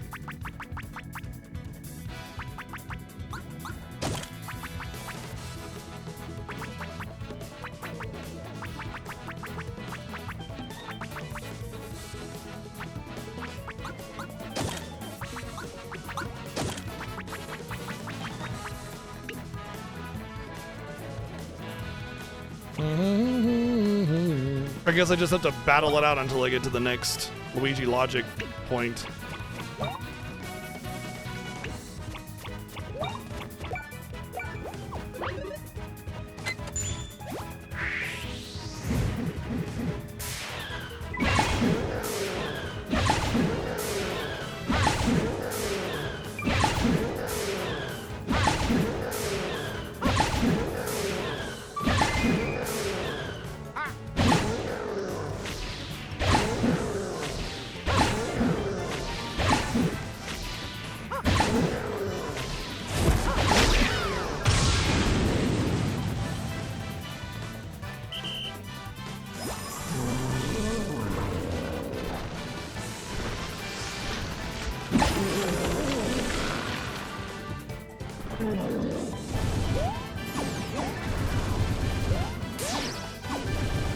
Wow. Okay, that was terrible.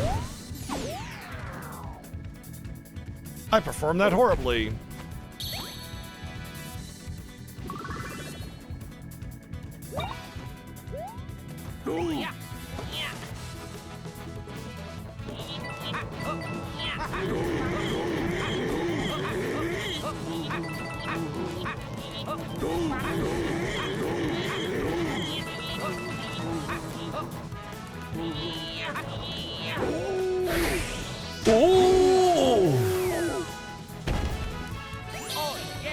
Alright, let's see what happens when we take him to the normal area. Will he just melt and be the normal gunky boy again?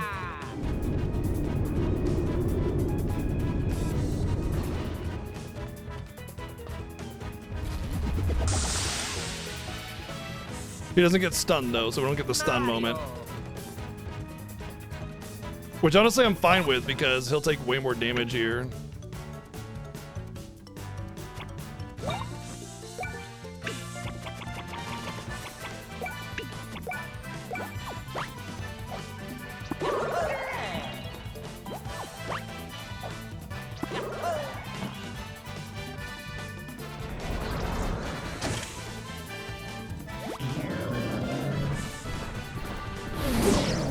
Wow.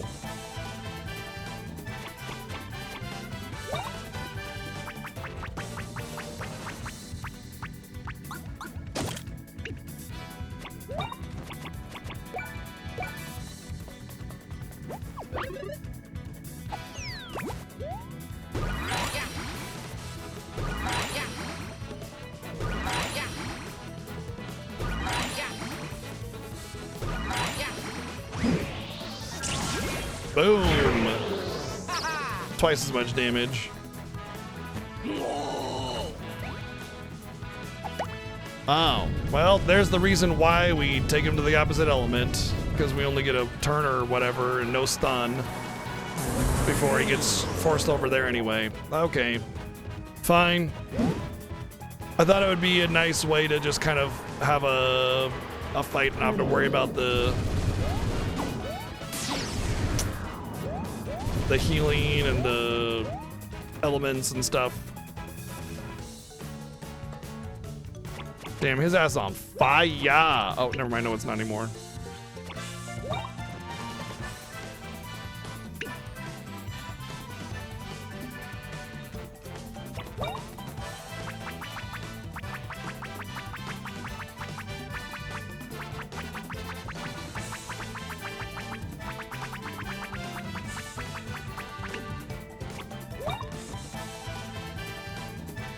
Yeah, it's like a hard mode. All the major Lighthouse bosses have hard modes of them, and you get some cool gear for doing it.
Mine.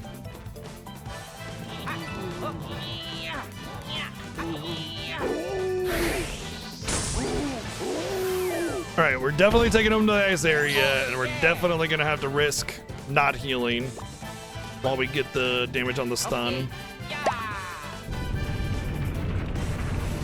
Hopefully I get a couple attacks instead of just the one. If I can get 2 attacks during this time, he'll die for sure.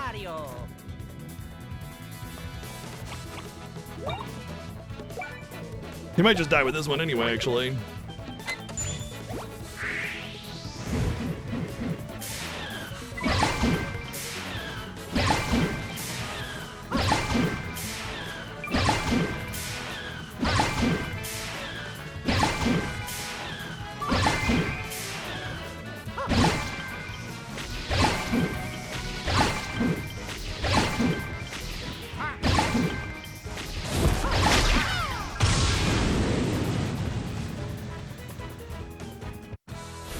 GG. It was a little rough, but not too bad.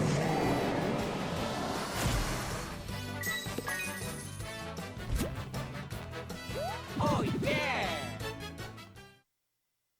The XP you get from them is pretty pathetic, though.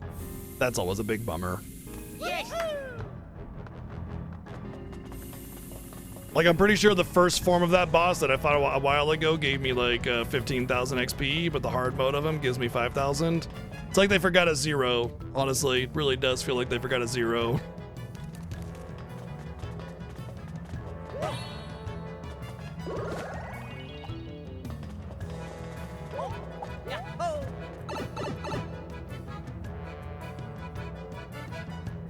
And that should be the last side quest in the game.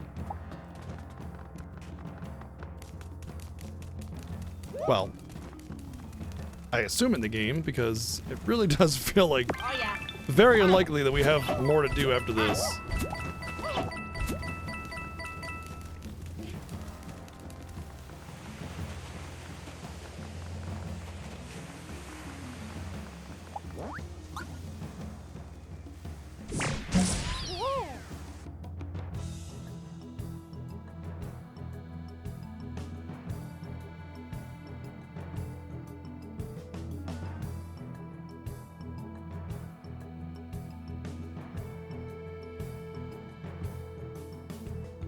Yeah, we'll see you in a bit, Titus. Drive safe, buddy.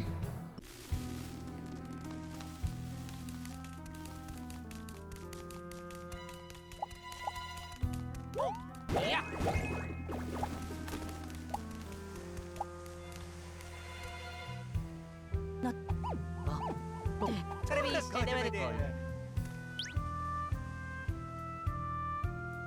Oh, yeah. Yeah. Ba-doop-ba-doop-ba-doop.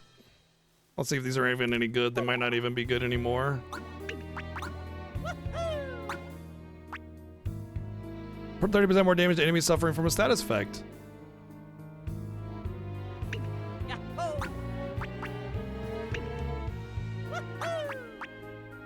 I mean, it's better than that. I see a higher chance of me hitting a boss with a status effect than I do than I see myself doing a regular jump combo on them. So, all right. And as you can see, any quest that is available to be picked up should be listed here. Nothing. We have crafted all plugs.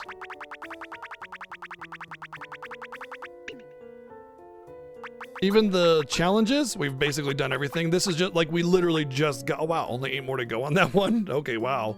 We literally just got these abilities, so like they're not going to be mastered anytime soon because we just got them, so whatever. This is just basically kill enemies without gear. I'm just not going to do that one.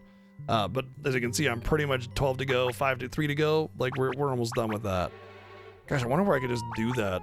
Honestly, I wonder if Zoc Troopers.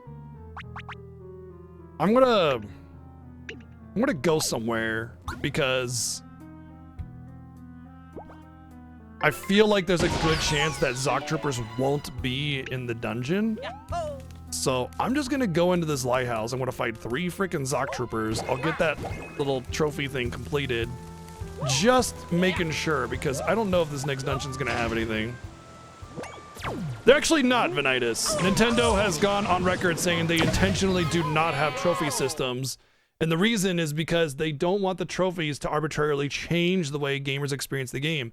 They want people to go into the game and just play it the way they want to play it without having to have the weight of the trophy system weighing on them. And obviously not everybody does that, but a lot of people do. And it's a very Nintendo method, like mindset, for not wanting to have trophy systems. However, they also said that they encourage games to have their own trophy systems built into the games, which this game does, you know? So yeah. It depends on the games, especially still. Some of these games are 60 FPS. But I agree, I mean, obviously like the hardware is a bit of a drawback, but the functionality of that hardware makes it so much better, right? Honestly, there's a reason why the Nintendo Switch is almost the most popular console ever made. In fact, there was just an announcement made that Sony had said that they confirmed that 160 million PlayStation 2s were sold across its lifespan, and the Nintendo Switch is right behind them at I think they said 146 million. So about 15 million behind as the second most highest selling console ever. And it's my belief that the Switch will surpass that by the middle of next year, even if they announce a new hardware for it, because the Switch will go down in price in preparation for the new hardware, which will allow other people that are usually console or so behind to pick one up and play it. But there's a reason why the Switch is the second most popular hardware in the entire world, or game console hardware rather. And it's because of the fact that the functionality is amazing. And it's like, not everybody cares about, you know, super duper high res graphics and ultra frames. I agree that frame rate should be a priority, but I also agree that it's not the end of the world. And I would say that definitely the frame rate of this game has intermittently been a complaint for me, but not so much that I care, you know?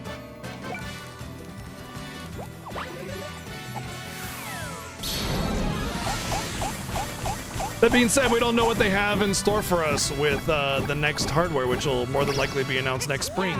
You know, maybe everything that you want and more.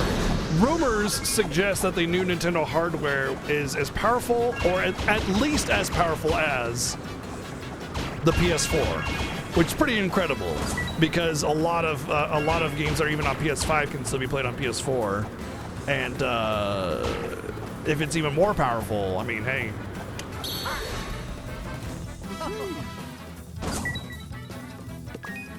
Still weaker than a Steam Deck, and the Steam Deck came out like 5-6 years after the Switch. Oh, you're talking about if it's as powerful as a PS4. Okay. It's funny because we were just talking about this in a Discord, actually. The reason that doesn't matter is because even though the Steam Deck has the output, they can't actually utilize all that output because of heat and battery usage. So, like, handhelds have an extreme limitation based off of those two major factors, battery usage and heat. And you can't just, like, make an ultra-powerful handheld console and just expect it to work, you know? Like, there are huge limiting drawbacks that prevent handhelds from being really, really powerful. So it doesn't matter if it's as powerful or more powerful or less powerful than the Steam Deck, because even the Steam Deck can't even utilize all of its output that it has. All right, that should be the, yeah, there we go, Zockbuster, cool. Oh yeah!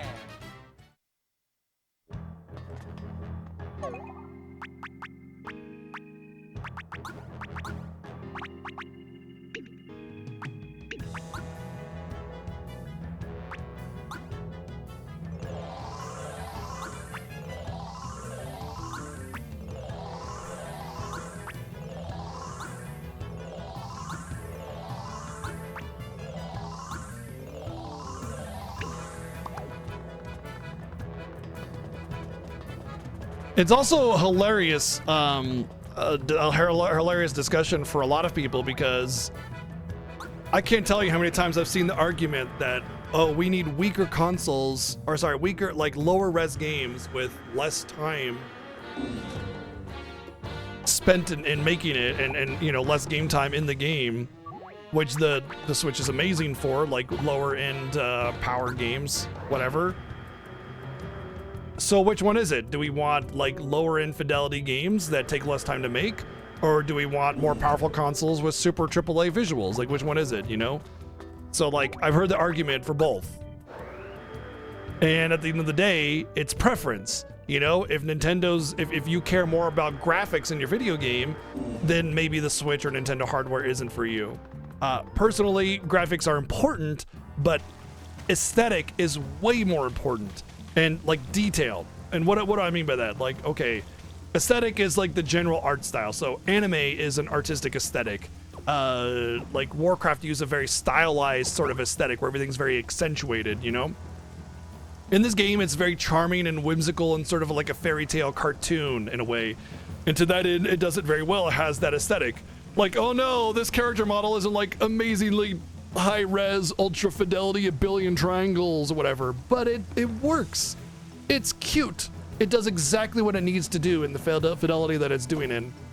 And what I care more about is that aesthetic being charming enough or interesting enough to draw me in, and then having the detail to support it. And detail, what's detail? Detail is like the fact that, okay, so you have all these tiles right here. Like the ground is the same, a lot of the same tile. In fact, I would say like this is the same tile right here as this, and as this is just rotated, and then this one is the same as this, it's just rotated. This is the same as that. And you got maybe like 8 or 10 tiles here, and that's all right, but that's like, it's supposed to be stone slates, right? The fact that they even have a variety here is important. But then you got like this part right here that's all beaten up and like dug up and everything with like little foliage growing out of it, like little moss or whatever. You got the flowers all over, the little intricate carvings on the side with the parapet style wall, you know, the little plants and the flowers and the rocks on the side, you know, the crumbly bridge. It's all very uniquely hand-drawn, not really hand-drawn, but like handcrafted in a way that it's not just another tile in the tile set that they're plopping down. This is a unique tile that they've crafted for this aesthetic, and that means way more than, you know, a billion FPS or, you know, 4K resolution or whatever. You know, you can have all the resolution and frame rate in the world, but if you don't have a well crafted and designed world, it's shit. You know, it's garbage. It's doo-doo butt.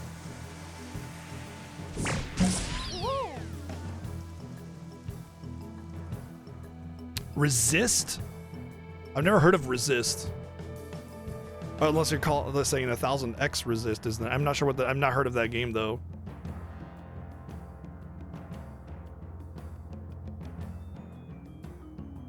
I mean, I care about fidelity as well, but I just care about that other stuff way more. And I do care about frame rate. I do agree that like having a higher frame rate is important.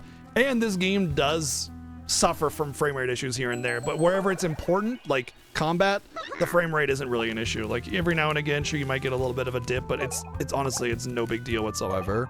So like, yeah, okay, frame rate, I agree, definitely more important, but at the end of the day, it's also not like a deal breaker as long as the important parts are good. It's a visual novel. I'm not really big on visual novels, but if it's a good one, I'm interested, you know?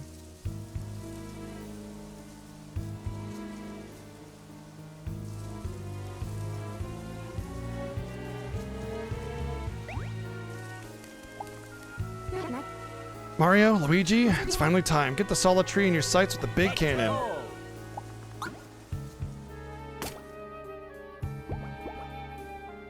Is it over here?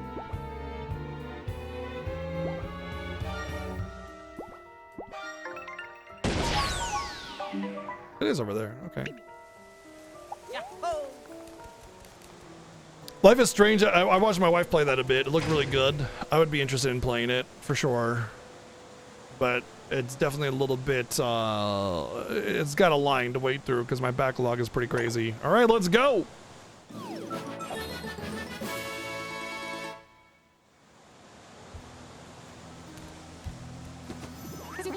The solid tree's in sight, right?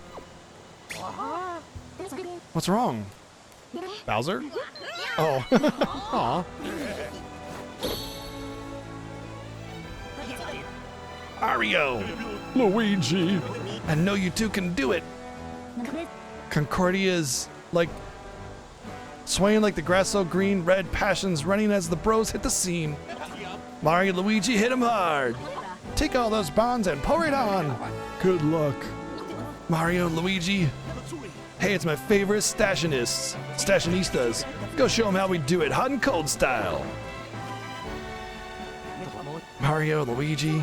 Our love for this land is boiling over. Absolutely, Bernadette. Mario, Luigi. Don't worry, buddy. They're not as tough as me and Dab, but they got this. Just this once, I'll let them take the spotlight. Mario, Luigi, you're really going to the solid tree. We believe in you. Yeah, Death Island. Mario, Luigi on the job, I'm not worried.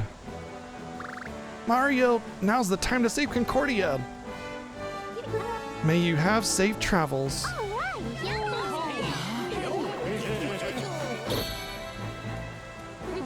Hand me the bonding can, Mario.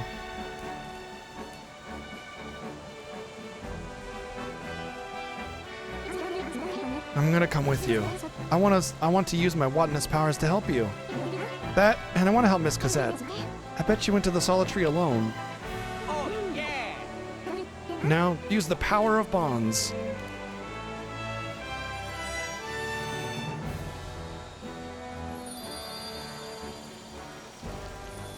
Oh, thank you. Yep. Just showering Mario and Luigi in that golden energy. Let's go. Mario, Luigi, go for it.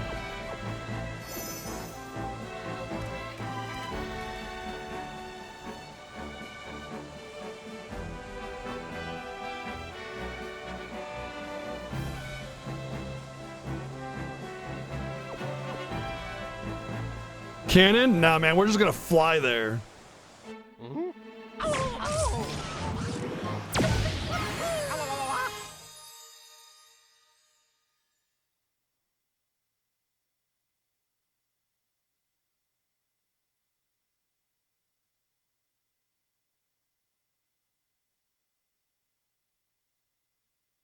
Please turn it into a flying Mario Brothers shmup where we're like flying through the air and shooting fireballs as our guns and then breaking through the barrier at the end. That'd be amazing. Okay. Let's go! Yeah!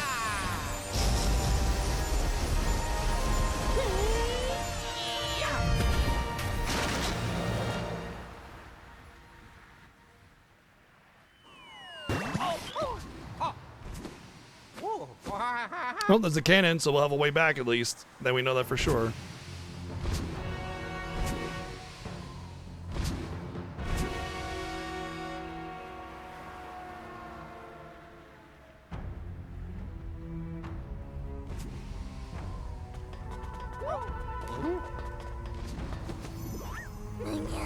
Gross.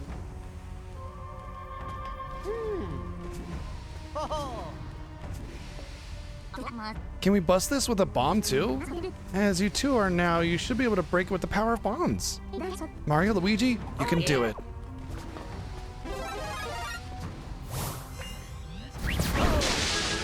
Kaboom! Whoa! Amazing. Looks like we have our way inside. Yeah! Honestly, this whole combo Mario Luigi thing that they're really heavily leaning into opens up so many doors for like Mario Luigi powers in other games.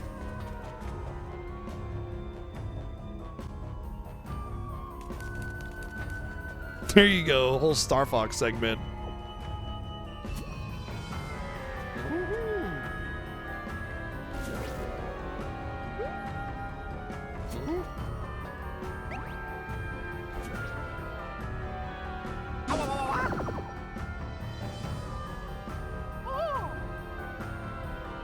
Oh no, Luigi vaporized. Luigi? Oh, like Gummy Ship. I'm pretty sure Square owns the rights to any non-Disney related material in Kingdom Hearts. So like Sora, the Gummy Ship, all that stuff. They still own the rights to that. In fact, I heard a rumor, I don't know how true it is, of course, that part of the reason why Kingdom Hearts story is so convoluted is because Square feared Disney doing Disney things and kind of potentially sort of acquiring the Kingdom Hearts rights, you know, that could, like, by edging themselves into it, you know, kind of thing. So he was told to make the story super convoluted on purpose so that Disney would be less likely to want to do anything about that.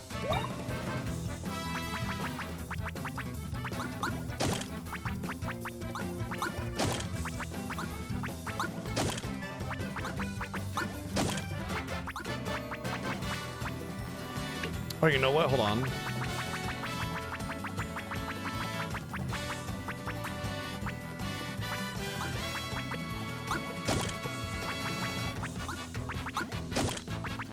Let's get the ones that were low and get them recharged.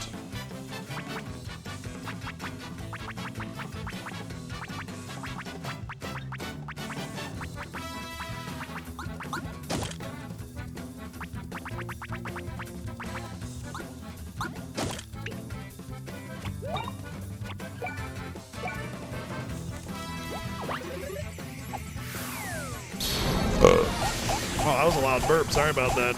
Normally I just regular burp. I don't mean to blow your ears out with burping.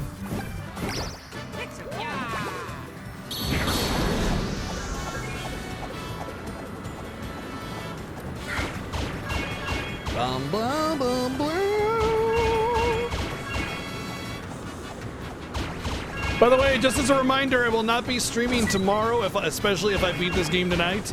Like, if I beat this game tonight, which is looking very, very likely right now, I'm not streaming tomorrow, and I might not be streaming Thursday, and it's also possible I might not stream Friday. I thought about doing some, like, one-and-done kind of streams, you know, just to kind of have something to do and not, like, be absent until the fiesta starts.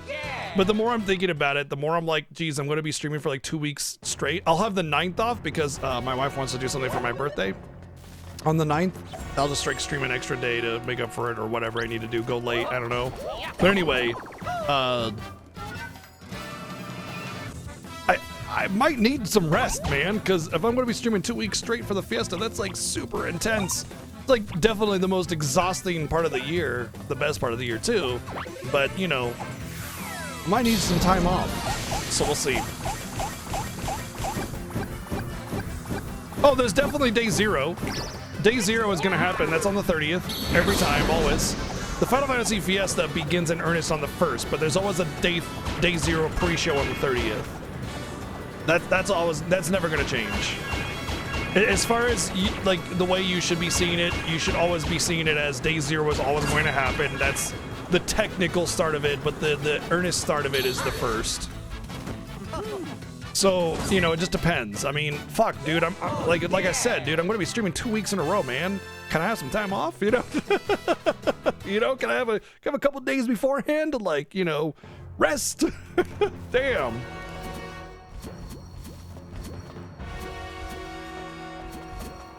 Guess I don't need to stress it too much, except for the ones that are really close to landing. Yeah, exactly. Oh, don't worry, I will be.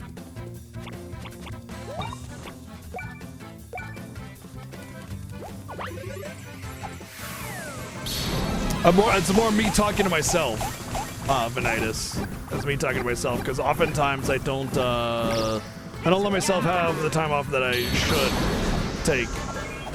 But a lot of it is because I really enjoy streaming, you know? I want to be here hanging out, playing games, but it is exhausting. And sometimes it doesn't leave me enough time to manage my RL, so, you know.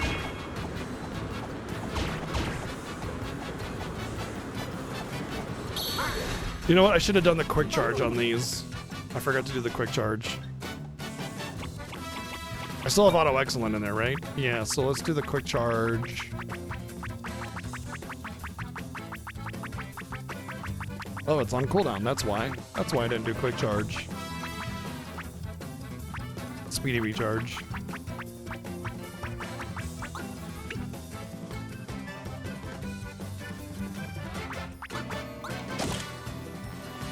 You know what? Honestly, no. Actually, yes. If I can just get that to 1 and leave it there, and that one, if I get that to 1 and just leave it, then I can take it off.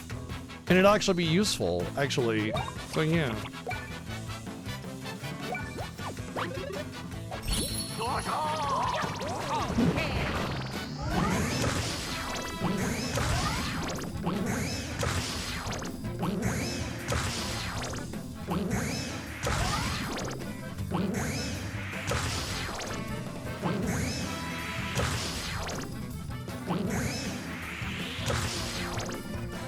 I didn't notice the little image down on the bottom. That's amazing. The little camera. Butt cannon, ho!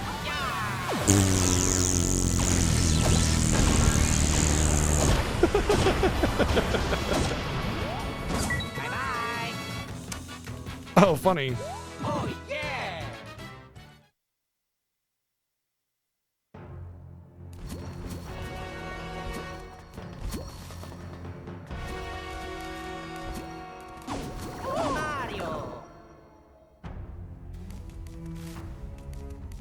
Yeah. Oh, yeah. Oh, yeah. Ha.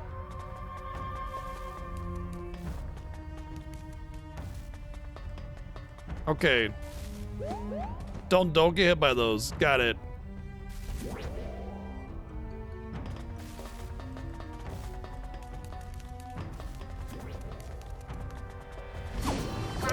Damn it.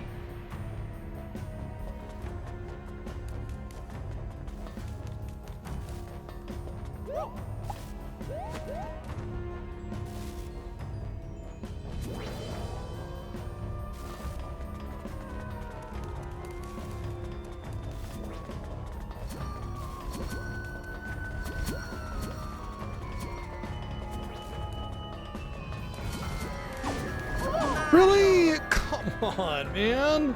It's a fucking blind drop, bro. Don't do that shit. It's gonna turn this happy, exciting moment into something of aggravation if this keeps on being really annoying.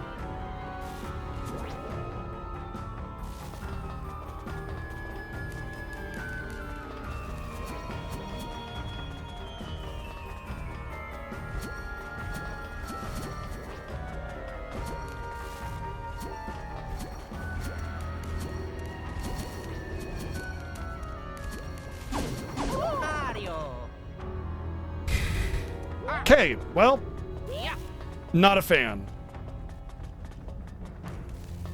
I'd rather just take damage, thanks.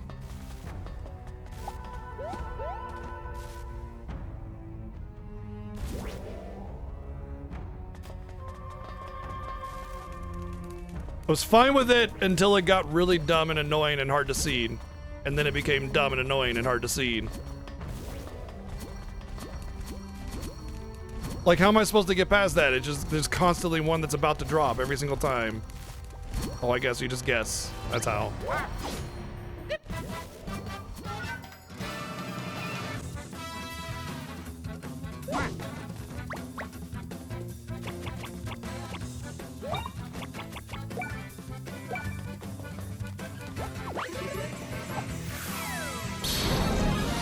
Bam, bam, bam.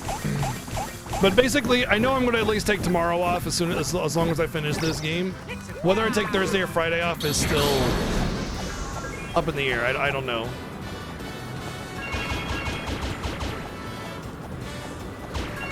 I basically just haven't decided yet, you know?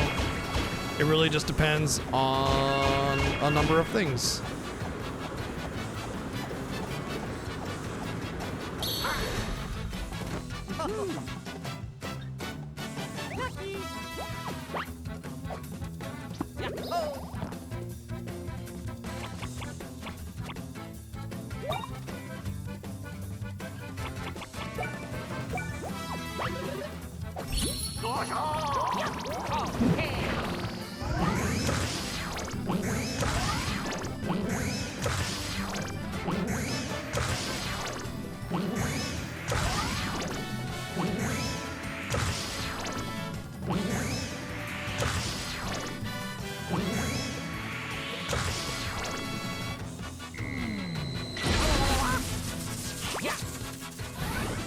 Depends on whether or not I can find something really good to play during those times and know that I can finish it.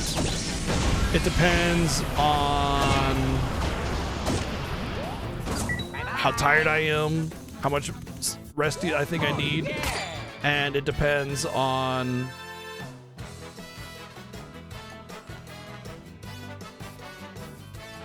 oh, there goes that idea. Depends on how much work I get done. Damn. I thought I remembered having like a really good idea written down, and I just checked and I did not have a good idea written down. I didn't have any idea written down apparently. Oh yeah, totally. Trails in the Sky, easy peasy. That's just like a one shot, one day kind of thing, you know? Yeah, that's a short game.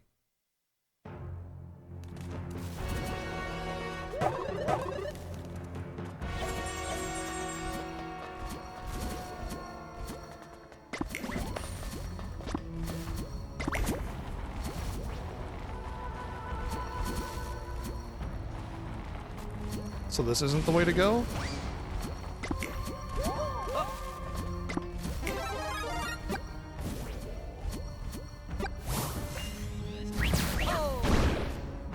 Oh. Well, that sure makes that a lot easier. I thought for sure I needed to go down. There wasn't anything... I guess I should have known, right? Yeah.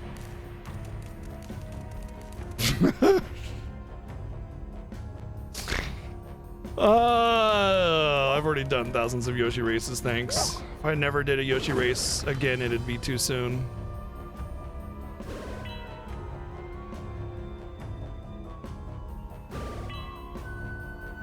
So, okay, I can already see what's going on here. There's gonna be 6 paths for different things that I gotta use to open up the main gate. After I do all the 6 paths, I'll be able to open up the main gate to get to like the second to last boss or the last boss or whatever.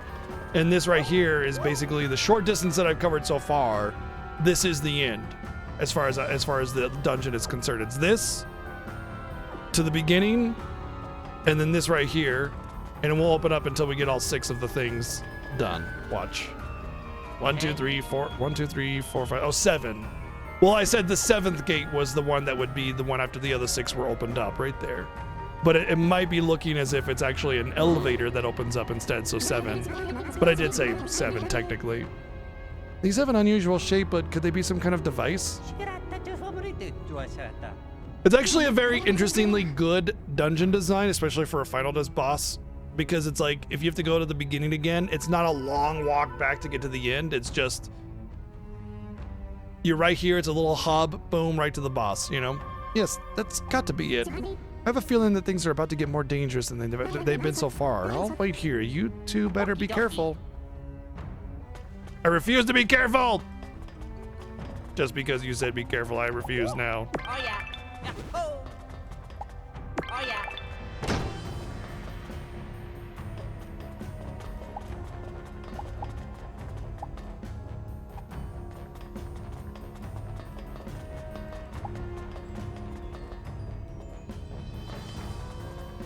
Oh. Oh. Oh. Oh. Oh.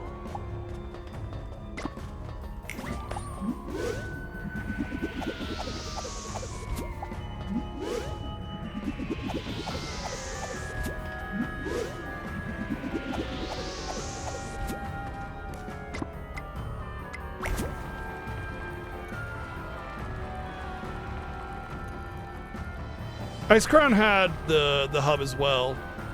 You get into the major, like you go through a couple bosses linearly, and then it splits into 4 ways, well 3 different ways, because like one's for the professor, one is... I forget. And then another one is I forget, and then once you do them all, you can go up to the... Nax did a hub system, yeah.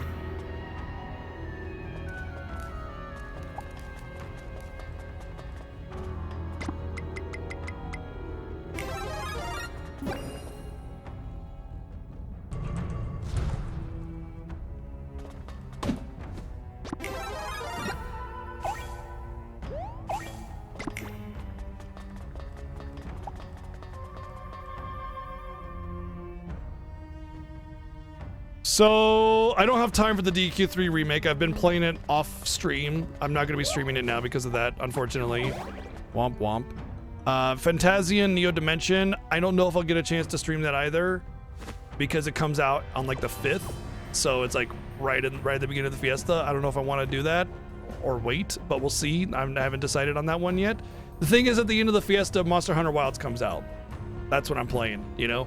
As far as Romancing Saga 2 goes, I don't have any plans to play that. I'm kind of hit and miss on Saga games, so streaming that one is probably a 0% chance. However, I might play it because I have heard some good things, and so I might give it a go and then do a Discord review for y'all, so you can you can get my perspective on the game and see what I think about it.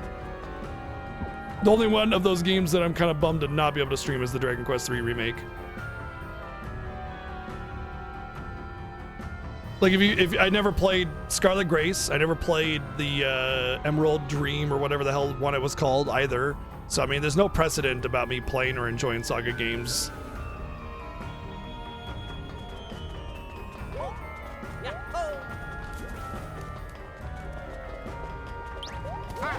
Oops, that's Luigi's jump. Luigi's jump, Louisiana. That's his middle name, Anna.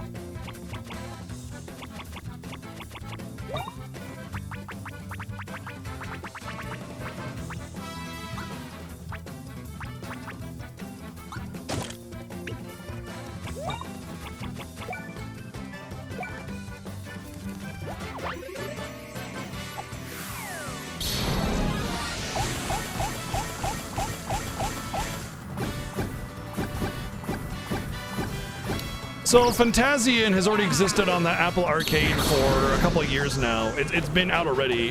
The Fantasian Neo Dimension is more like it's like a soft remaster, more like a definitive edition port, really, more than anything. It's just that because it was on Apple Arcade, it's probably got some very mobile controls. So they probably updated it to not be so mobile-esque, would be my guess.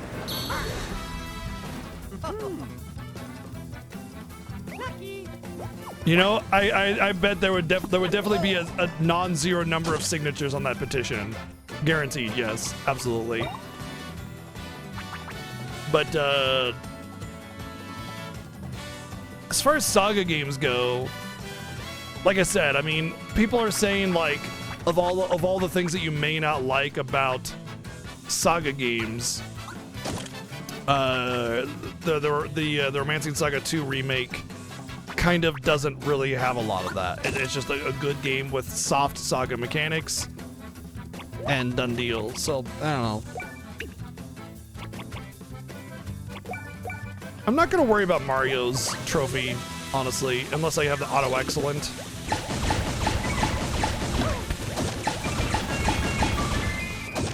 Okay, that was weird.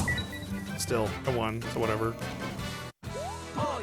But yeah, without the auto excellent, that last Mario one is really long and a little annoying.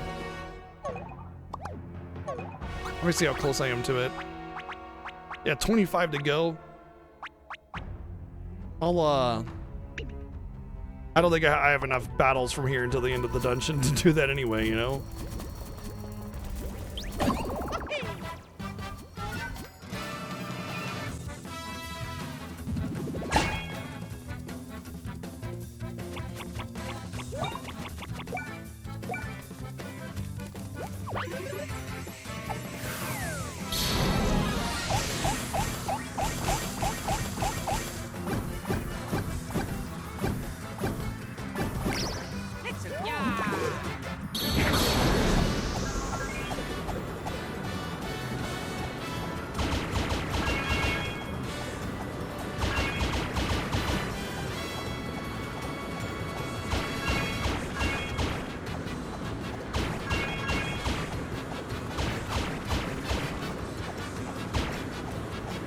I think they're dead.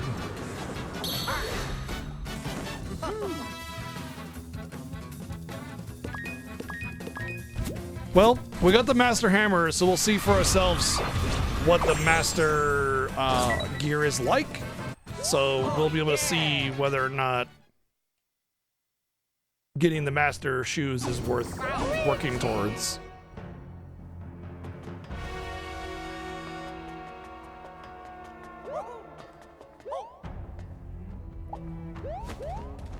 I'm willing to bet it's like about 10 or 20 more attack power with maybe a cool passive.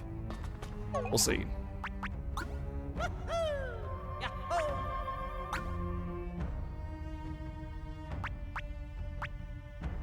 $20. Boost the speed and damage dealt with hammer attacks by 20%. The speed of and damage dealt? Alright.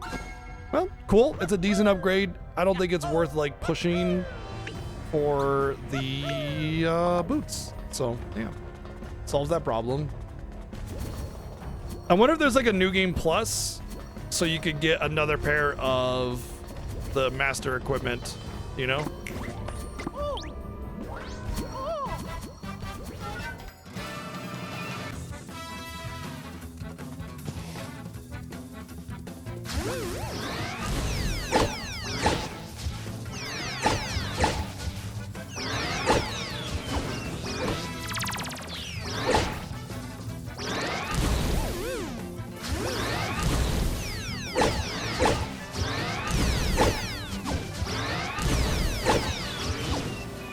aren't you charging?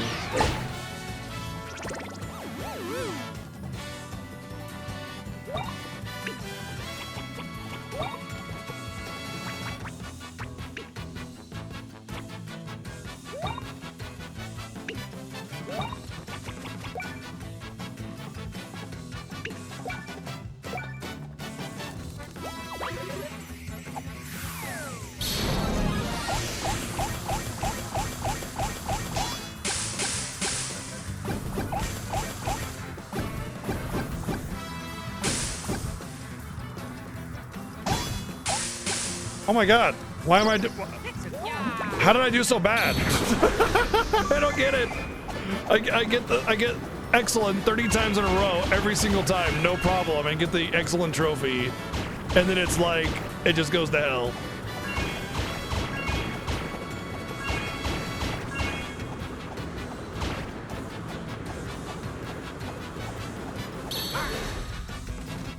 It's gonna be like 500, yeah. Terrible.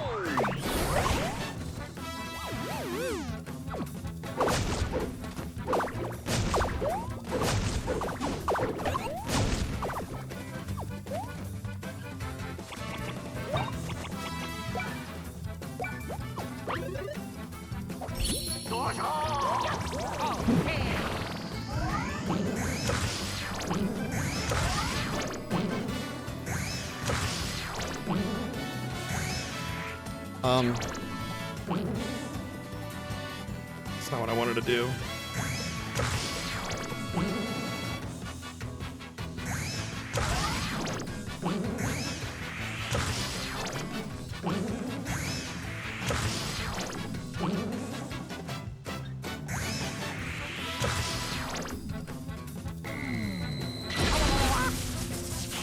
Hello, Victor.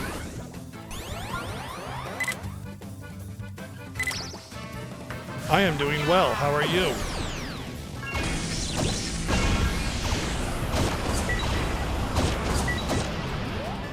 Bye-bye. I too am a human being person that is enjoying of the video games.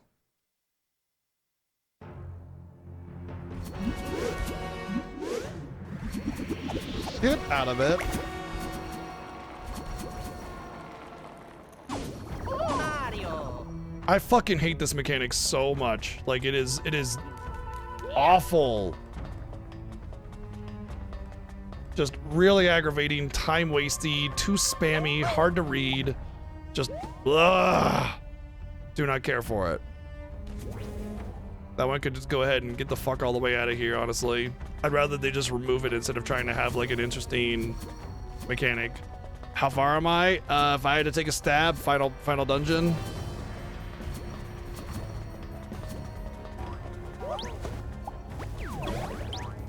Go time.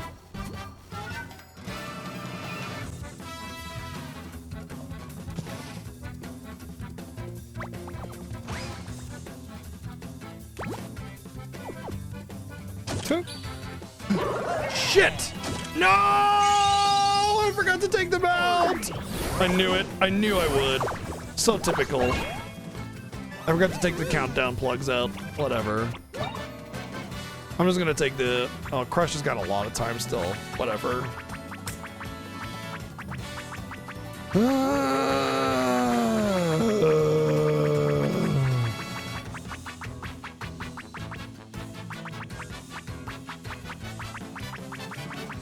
Let's just do what we're normally doing here.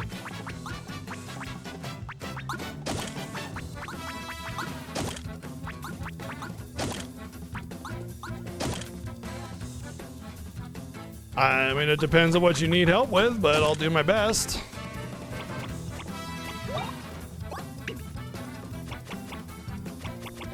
Oh yeah. Oh yeah.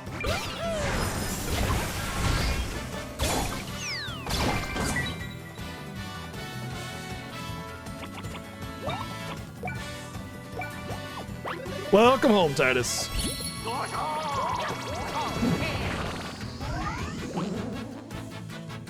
I'm trying to get it turned, but it's so stiff, it's hard to get a different angle.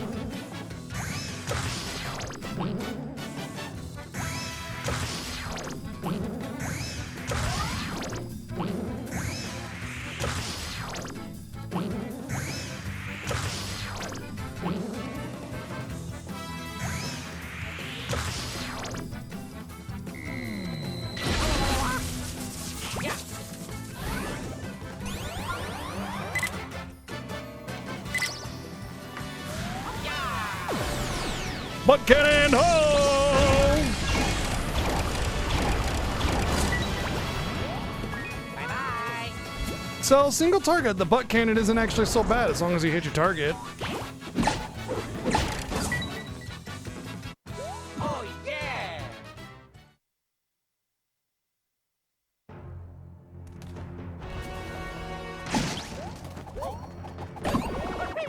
I bonked him. I bonked him real good. Bonked him in the noggin.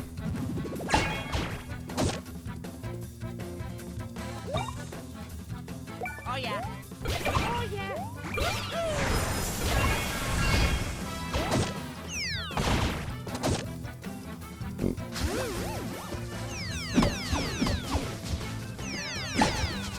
Hello? Why are you not charging after I swing my hammer?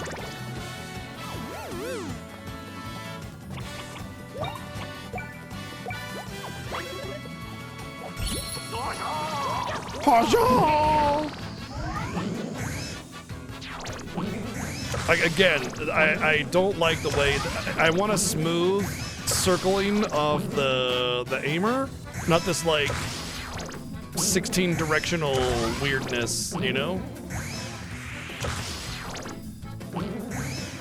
Where it snaps into different positions. I want a smooth reticle. Because I'm making these fine adjustments, and it won't take the fine adjustments because it needs to move so much before it snaps into a new position. Well, I didn't get excellent. Bye-bye. Oh my god, that thing is garbage if you don't get the parrying. What? If you don't get the hit, the aiming right, it's just garbage. Complete utter garbage. What the fuck? Wow, I'm not using that unless I have auto excellent. Just straight up, that's I just got nope, no more. I mean, I know it's the first time I messed it up, but still, like it just like if you don't get it, you just do nothing. I ain't doing that.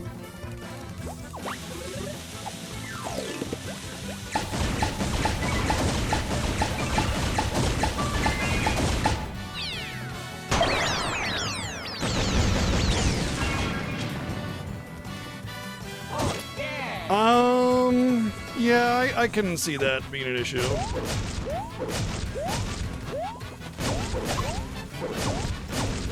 How am I supposed to dodge that nonsense?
Oh, yeah.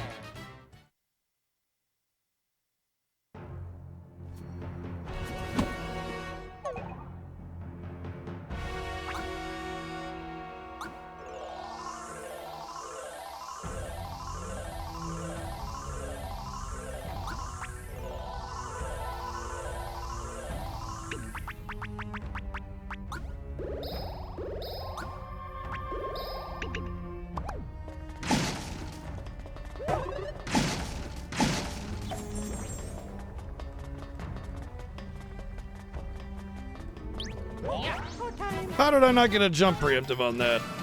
He's like under me. He's like on my foot. Under my foot. I don't get it.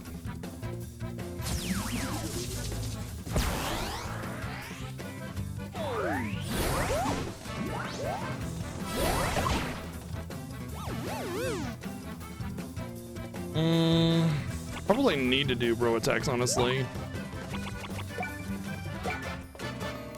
These things are really tanky, so...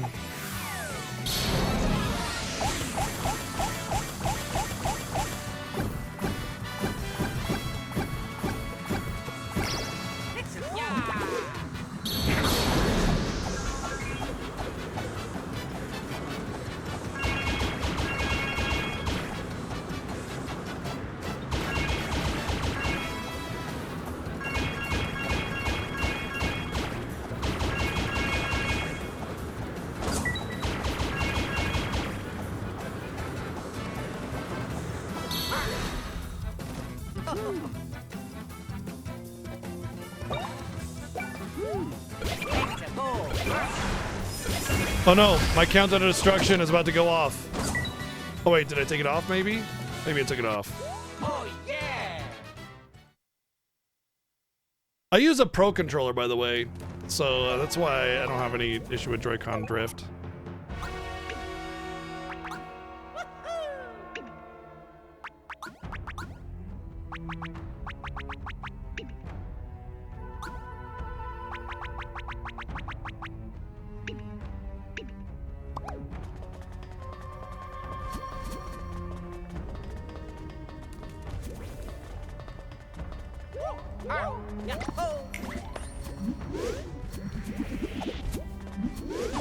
Luigi! Don't do that, I guess.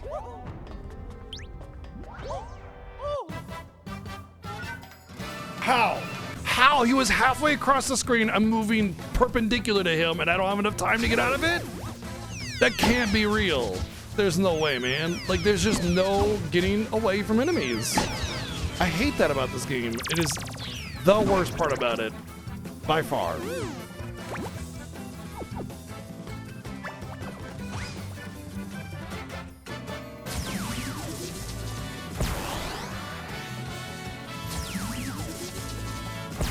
How many turns am I gonna get before I get a turn? Come on, man. Fucking A.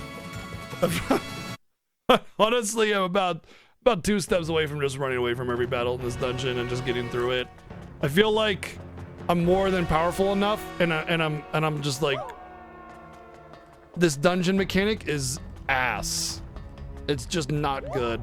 It's a low point of the game for sure. Otherwise, the game is fantastic. But this whole you get separated if you touch the little thingy, it's garbage. It's straight up garbage. And there's like 7 rooms of this nonsense? I don't think so. I think this is like where we just say screw it and we get through the game, you know? Luigi! Really? Really? That hit me. Yep. God.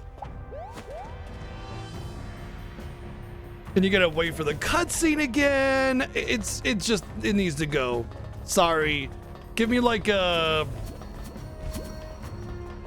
stun or lose some life or a debuff or something. Anything else, man. This is just butthole. What the fuck?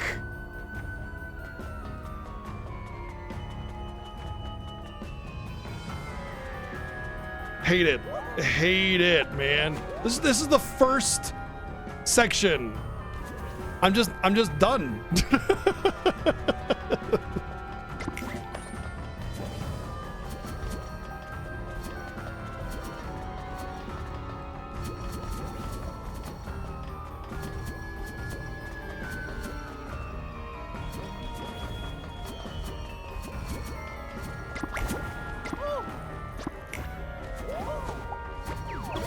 Not a good final dungeon, unfortunately.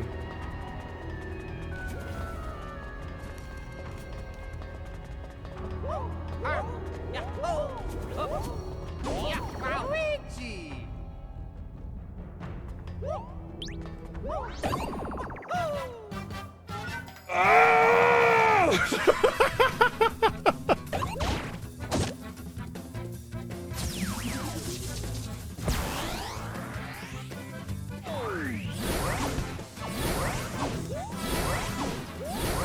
I'm just...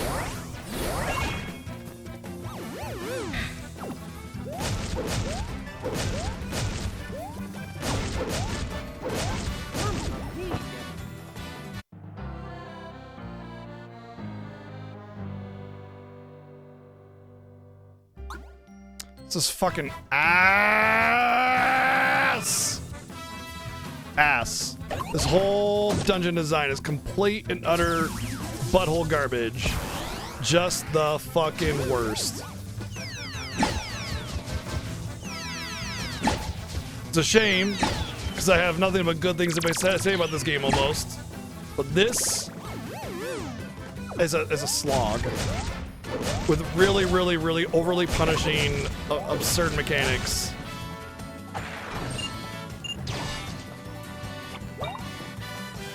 With too many enemies that have too much HP, and this annoying fucking mechanic that separates you every 2 seconds, no matter what you do.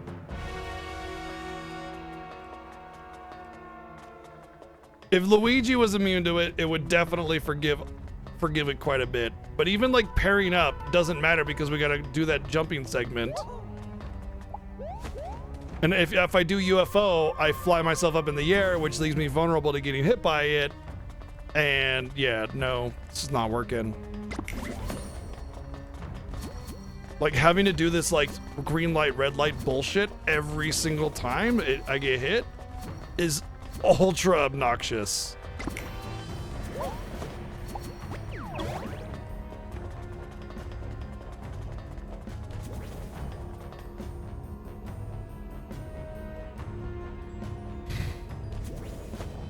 This is just the first wing of 7.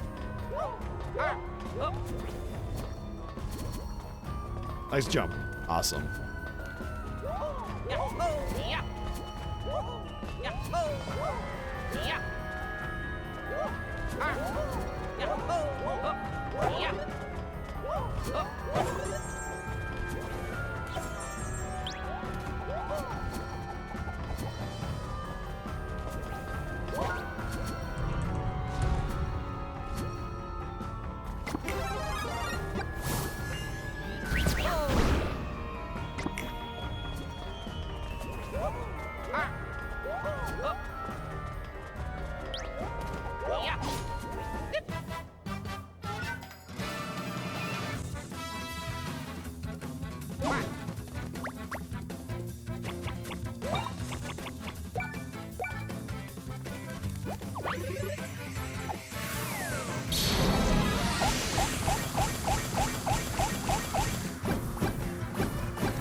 Bam, bam, bam.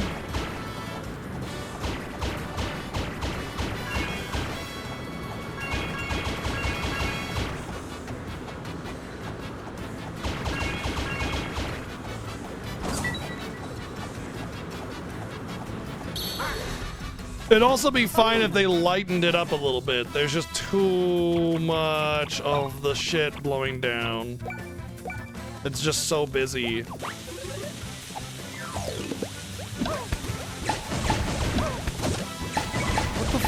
I like never messed this one up. What is going on?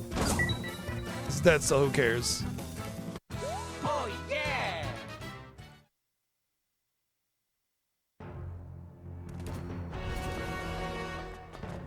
Oh yeah!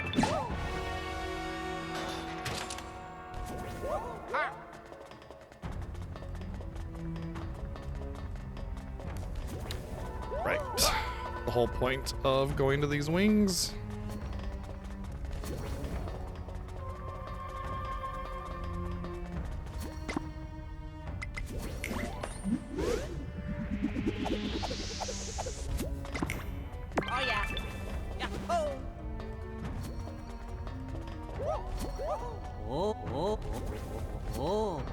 Gonna make me do one step at a time, huh?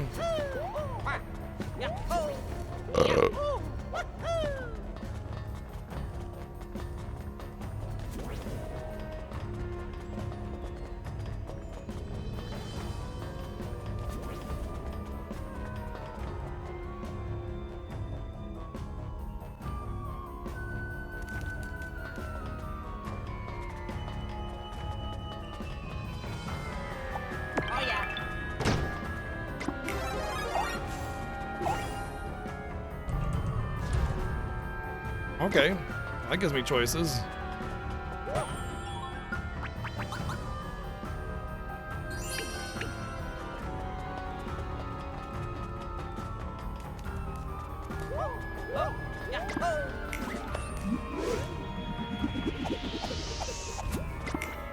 Hopefully the dumb spore mechanic isn't in every area.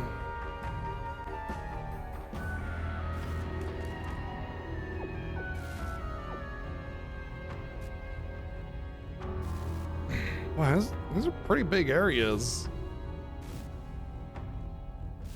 Can already tell I'm gonna hate this.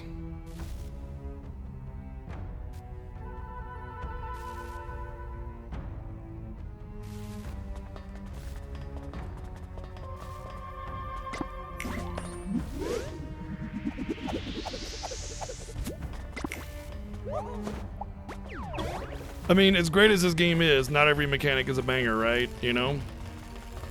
Absolutely love this game, but there are a couple things that just did not work.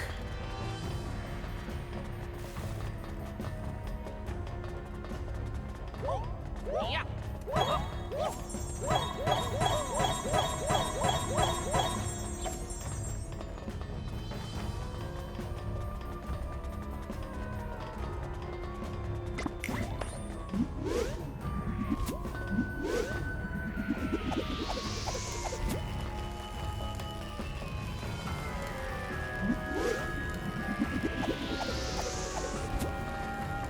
Hey! Thank you, Player Nazi, for the 212 bits.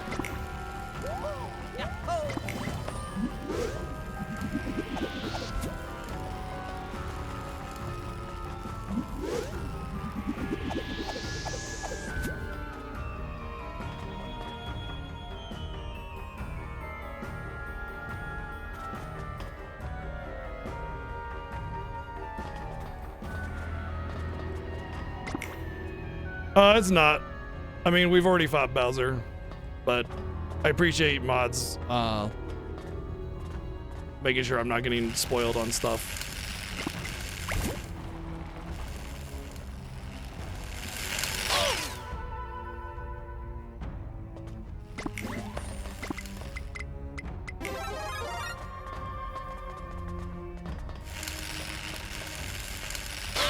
Oops. So, Mathlete, if you're wondering why you got timed out, mods are just making sure I don't get spoiled on content. That's all. They don't know, since they haven't been playing the game, whether or not I actually did that.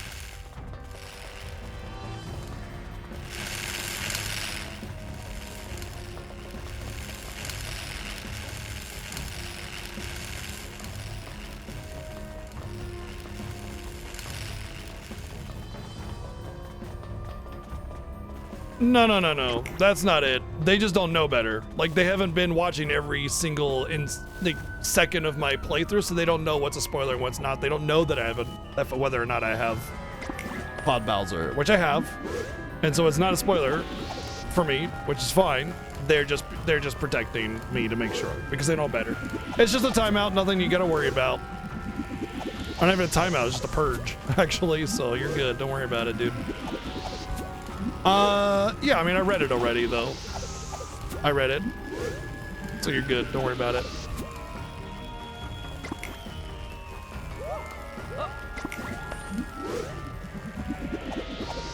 I know, Sammy. The perfect life where you can watch 100% of my streams all the time. I mean, being the most awesomest streamer in the world, you know, I could understand everybody wanting to watch my streams all the time, you know. It makes sense. Okay, I actually didn't hate that. I thought it was going to be way worse. Although, I can see now that it's not over, so maybe I still will hate it, who knows. I remember this part in a previous dungeon that was very similar to this, and I did not care for that, but this seems fine?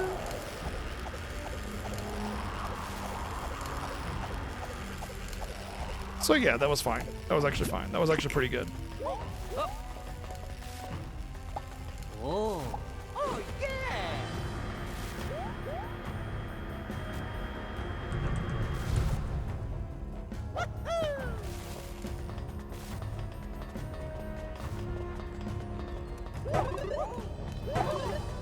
Bean. Nut. Shroom.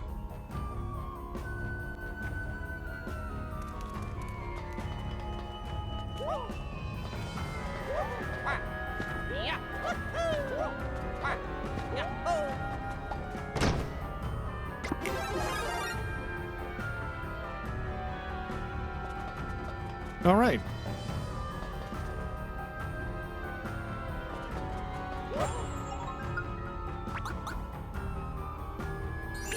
Okay, Playinastic.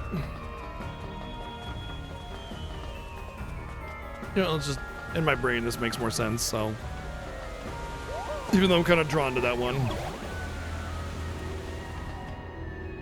It seems as if the spore mechanic was only in that room there, so if that's the case, then phew.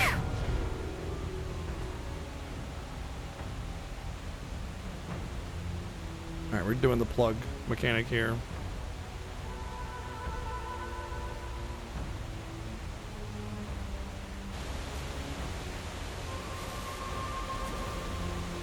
Oh, JK, sport mechanic, never mind.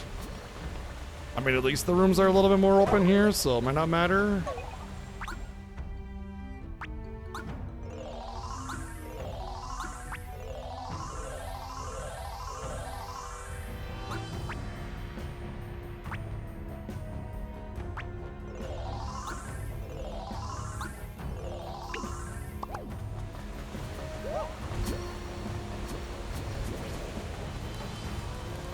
Oh yeah. Yahoo!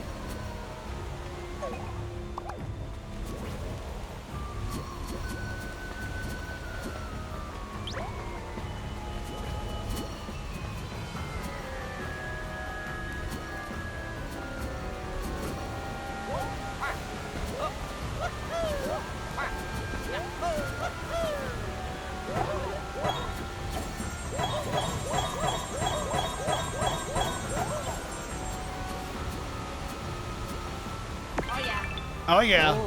What do you mean? Oh, what do you mean? Get your ass in there. I will beat you, Luigi. That's why Mario's always. That's why Luigi's always scared, because he knows he's gonna get the hand. Mario.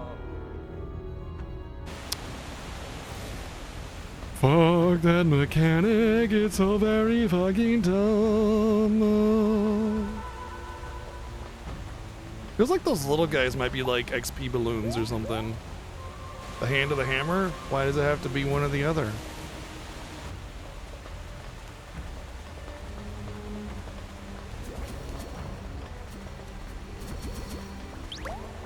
You disobey Mario. It's not gonna end up good for you.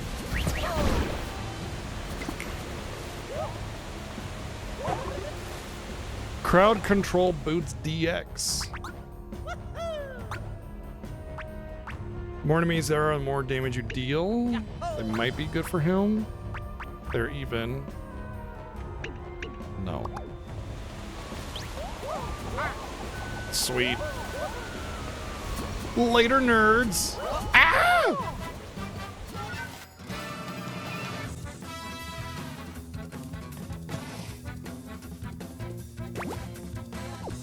I think these are like metal slimes or something, because they always go first and run away.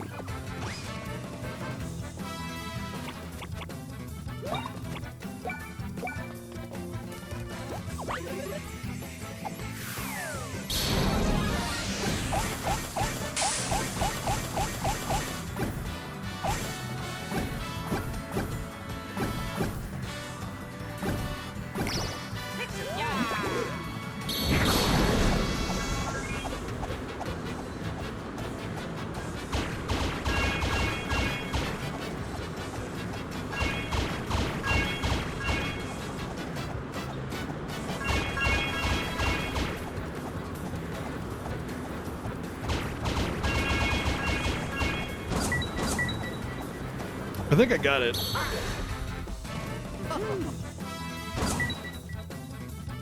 Let's find out. Nope. Not really exceptional experience there, so no.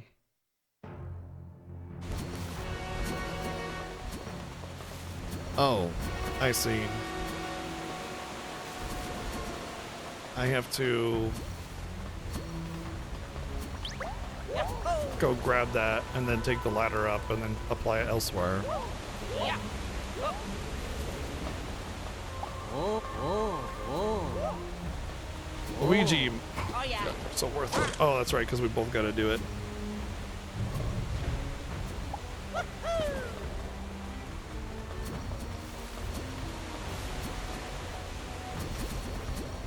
Oh yeah. Can I actually hit that one down there to stop it, or is it always gonna?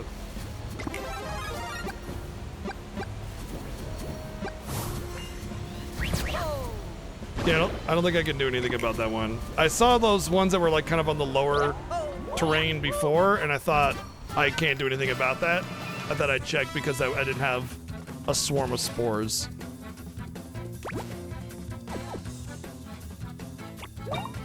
So yep.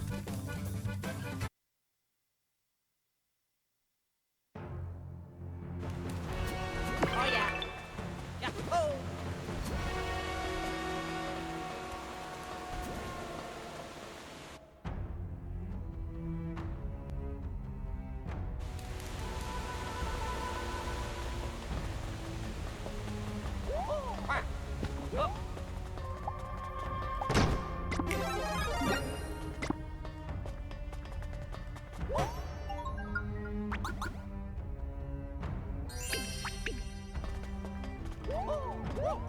That's four. Four more to.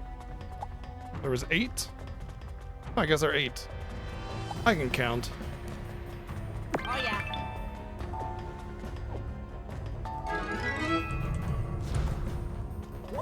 Yeah.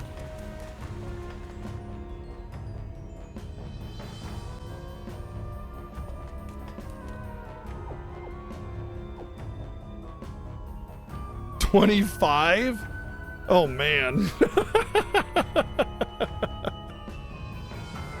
Okay. Can you count to 25? Oh yeah. Yeah. Oh. Ah. Yeah.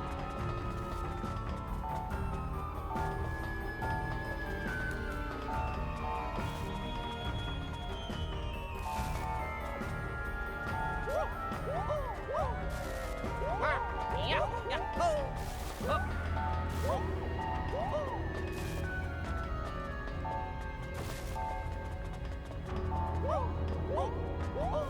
Yeah.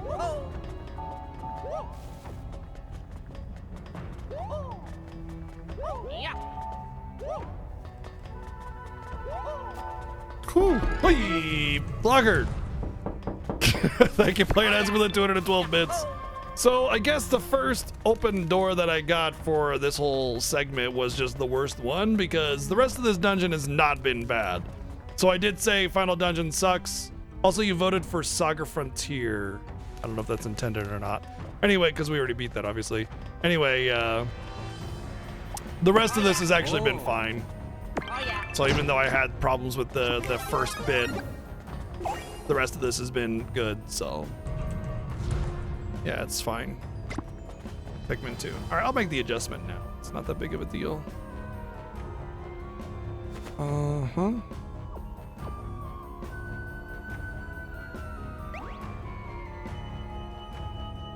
There we go.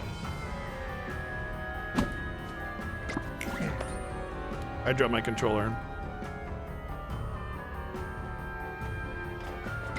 Ultimasia's castle? Yeah, I totally see it. Oh man, I should have placed the little things down on the ones that I completed, because I don't remember which ones are which, like exactly, you know? I mean, obviously I haven't gone up there, so.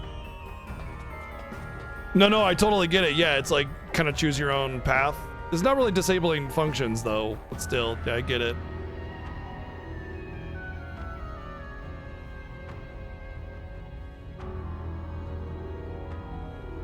Oh, there is 7 rooms. There's just 2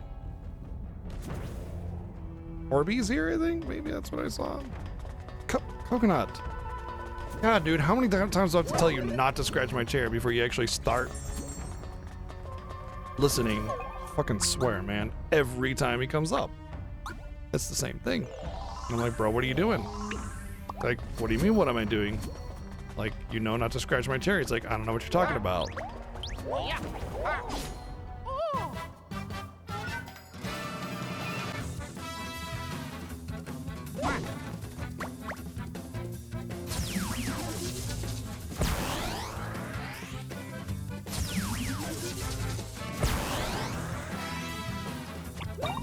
Bye. Yeah.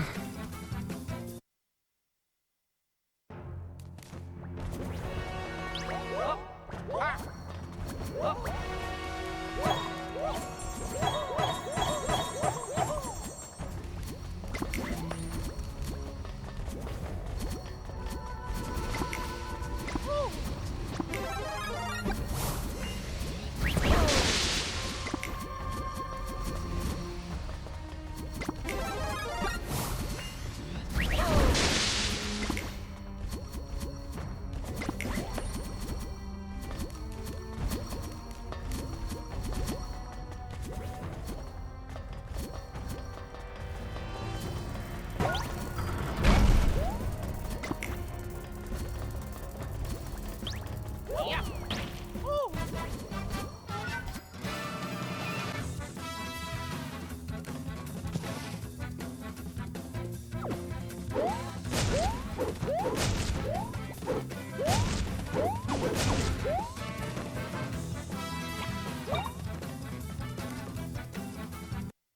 I think I'm supposed to get over to the other side, but with all the spores coming down, I can't.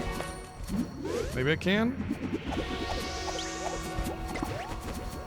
Coconuts! What are you doing? Coconut's being a jerk again!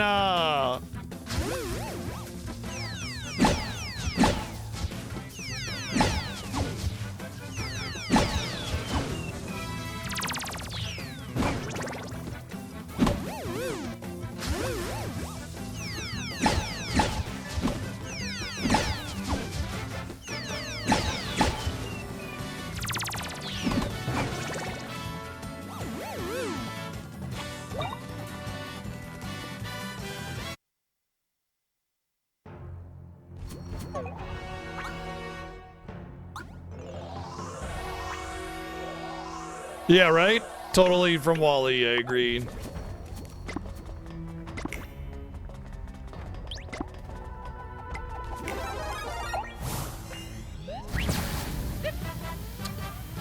Looks like we're gonna have to kill this thing. That's really annoying.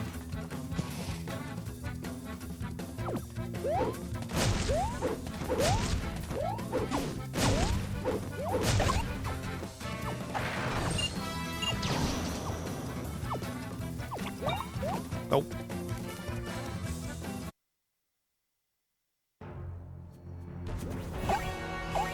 Dude, charge up. What are you doing? It's not charging up. He's not charging up. What are you? Thank you. Like, what the fuck? At least he walked away and didn't come at me.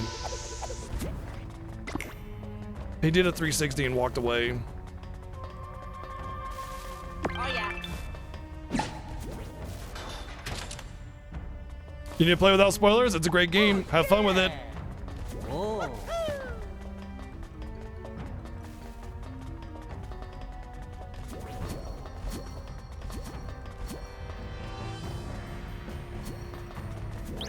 Oh.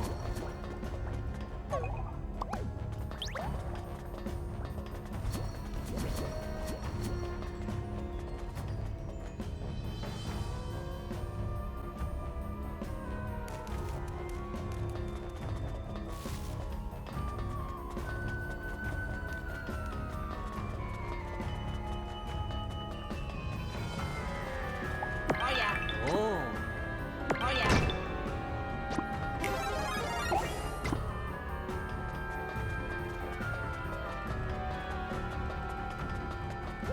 Oh yeah. Luigi. Oh yeah. I forgot how to do this one. Luigi. Oh yeah. Luigi. Oh yeah. Yeah. Luigi. I was like, they haven't done that seesaw mechanic since the beginning of the game.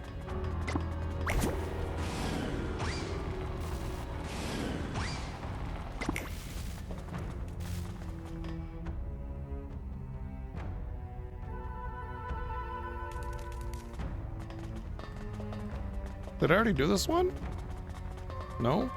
Didn't give a pan of the level, though. That's weird.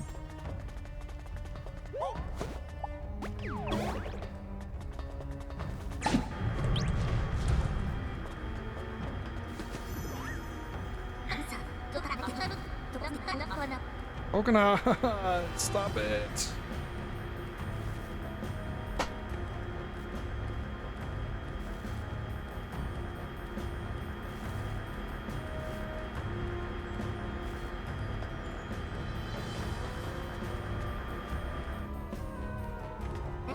Seems like we can pick it up over there.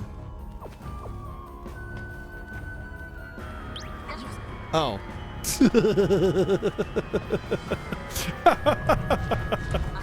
It's back. We only got a sharp time to pick it up over there. We gotta get ahead of the lantern before it gets there. Alright, I can do this.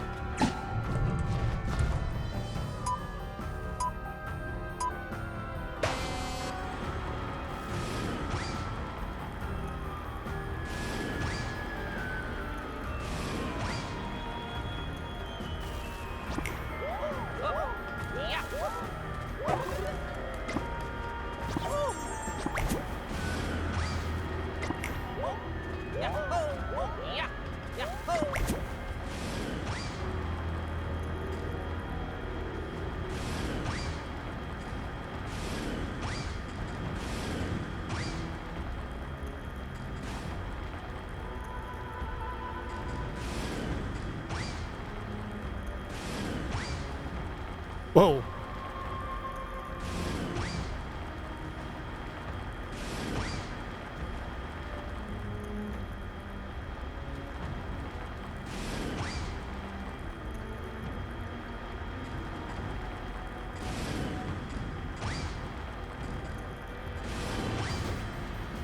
Whoa.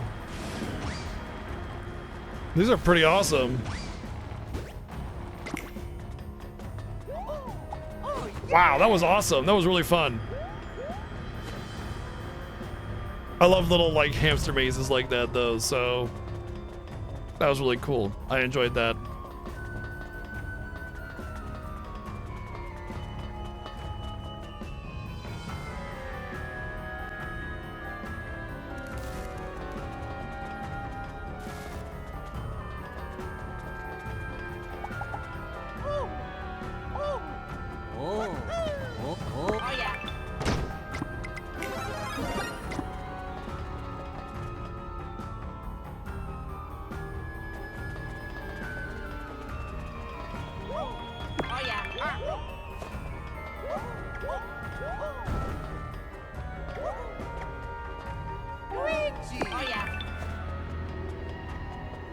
Shouldn't I like jump on it?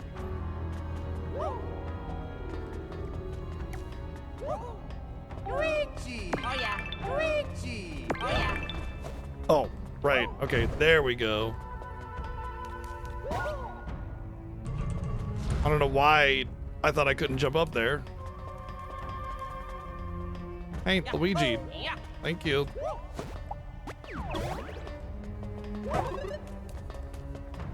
Power beam. Hey.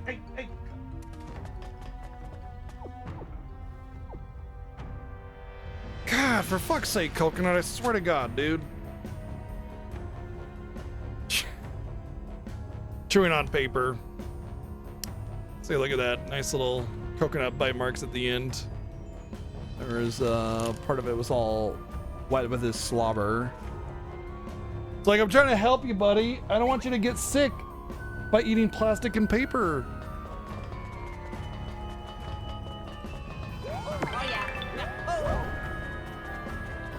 I can't get up.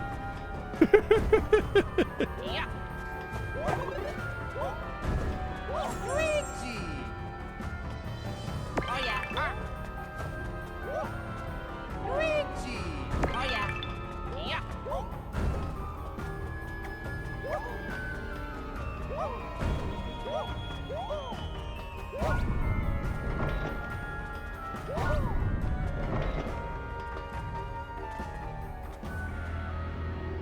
Oh, I see what I need to do here. Oh yeah. Yahoo!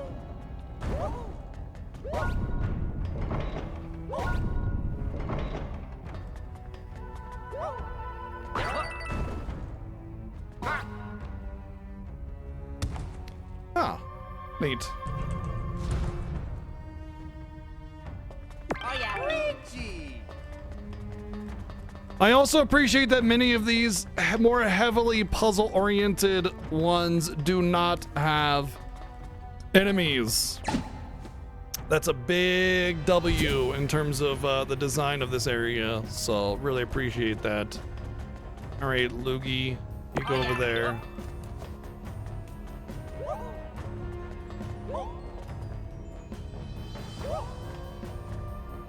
I don't even know where he got that paper from, honestly, because like he hasn't chewed on anything in quite some time. I think it's probably just he's getting anxiety because like I didn't give him all the attention that he wanted, but he was being kind of a butt about it. So, and I'm kind of busy. I mean, I usually give my cat some ridiculous amounts of attention, but you know, he's being a butt. He's being a butt. But he gets all super anxious like whenever he doesn't get attention, because he thinks he's like in the way or something. I'm not sure what his internally what his issue is as a cat, but if you don't give him like all the attention whenever he wants it, and I mean all the attention, he will. That's when he starts to chew on paper and plastic really aggressively, and it's like an impossible standard because he's incredibly demanding. So if he's just feeling anxious, he'll just go and chew on it. It's like I could be asleep, you know, and I don't even know that he wants attention. Maybe he comes up into bed, nudges me, but I'm asleep and I don't wake up, and he thinks he's like in the way, or he's not loved, or whatever it is. I'm not sure exactly what the thing is because he can't talk to me. I just know that he has anxiety, and that's all it takes, man.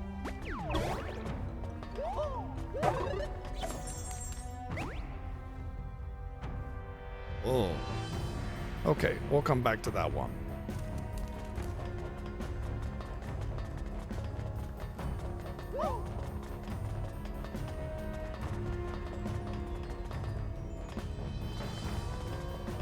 Oh yeah. Yeah. Luigi.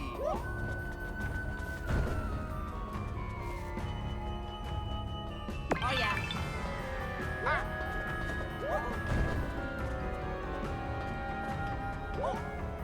Luigi. Oh yeah.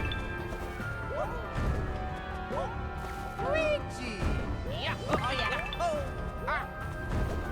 Luigi. Oh yeah.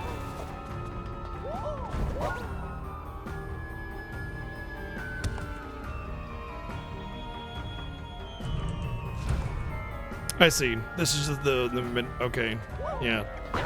For the sake of not having to do this all over again, we'll do this side first. Oh yeah. Yeah. Luigi.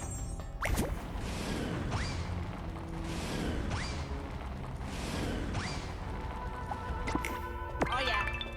Luigi. Mario.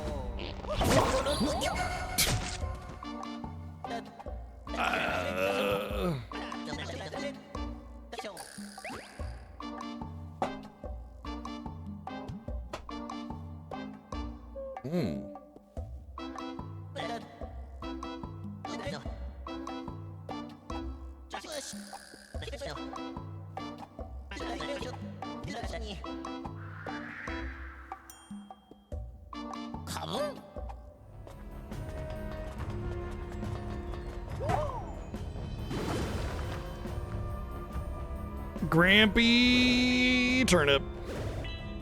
Turnip the beat.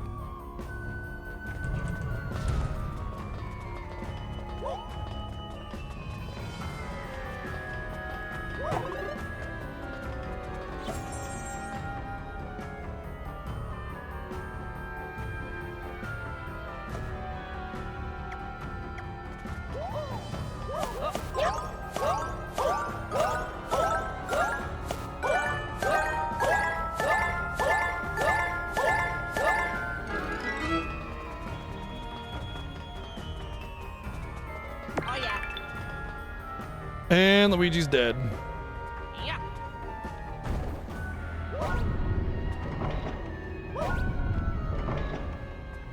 And Mario's dead. Oh.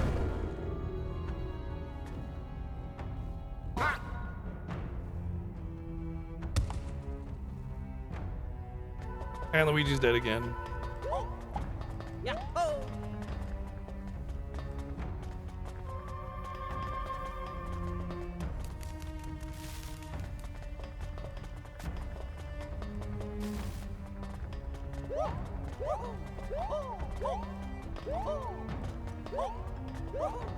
So because we're idiots and bypassed this one because it looked complicated, so we didn't want to do it right away. We're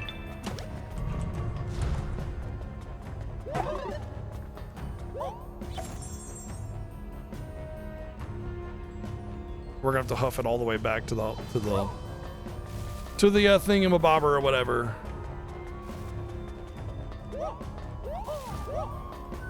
Do I need Luigi? I definitely need Luigi for this. Or do I? Because I mean, if I just rotate it to be able to jump, it's not that complicated at all, actually.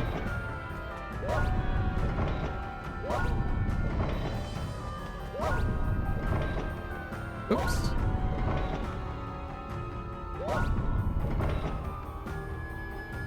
I think that's right. It's hard to see from this angle, but we'll find out.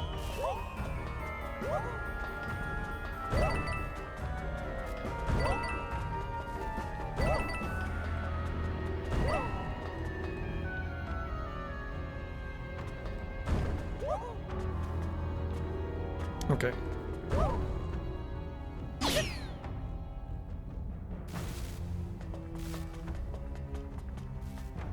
That's why this one exists, in case you mess up.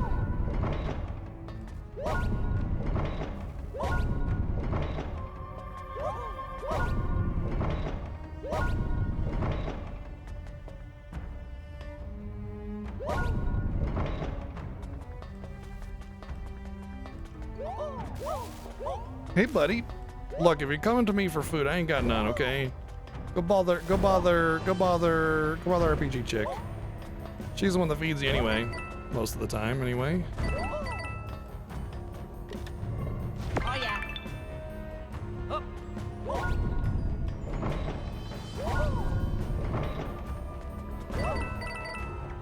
Yeah. I like how I wasn't that picky about where I landed, because I definitely landed a little off kilter there, and it said it's fine, and I appreciate that. Like, the mechanic was done.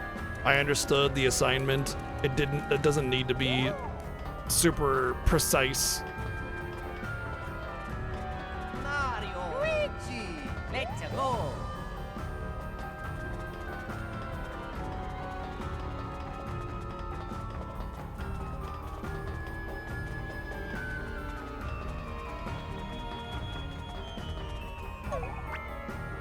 I'm trying to play one-handed like this because Ginger's on my lap. And I rested my hand against the menu button there.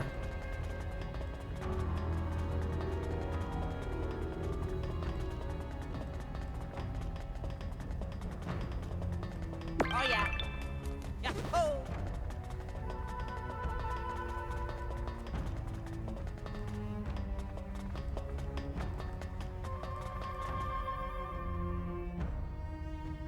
Feels like I'm getting Ginger back a little bit. He's been so unaffectionate and just kind of distant or whatever. I feel like I'm kind of getting him back a little bit more, you know? He's being more insistent about being on my lap and being near me a little bit. Oh yeah. Elevator activated.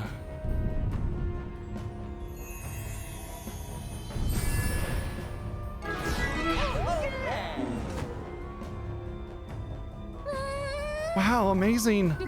Now we should be able to let's go. That's all, folks. All right, Luigi, my brother.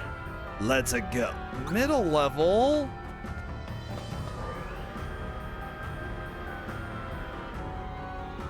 That was long. What do you mean middle level?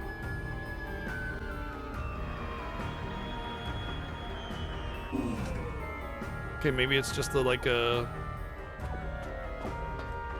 single boss mini boss. Atmosphere has changed a bit. Hey Connie, no need to push yourself. It's fine if you want to wait here, okay? I'm fine. Let's go. Yeah.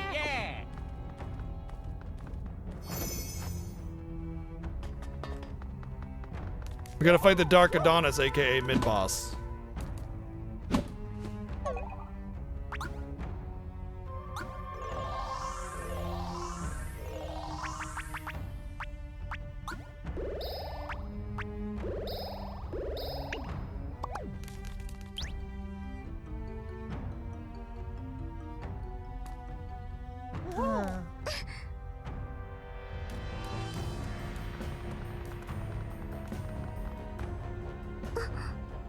My mentor. Not her name, just oh no, mentor person-ish. Please hang in there. Connie? Oh, I have made a mistake. I tried to stop Lakuza on my own, but forgive me. Mario, my mentor, I need to... Alright.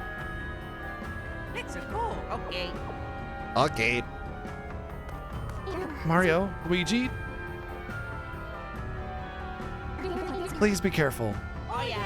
Nope, we're never careful. We're very reckless.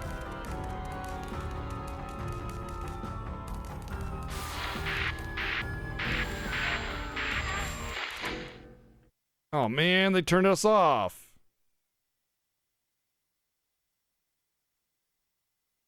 They pulled the plug on us.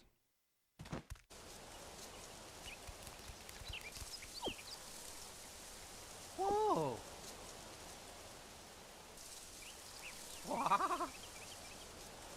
We woke up. King Ward dead. Dream over.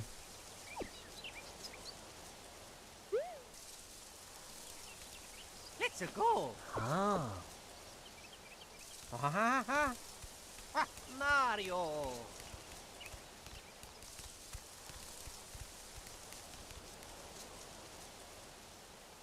Can I climb the trees and do little flippies?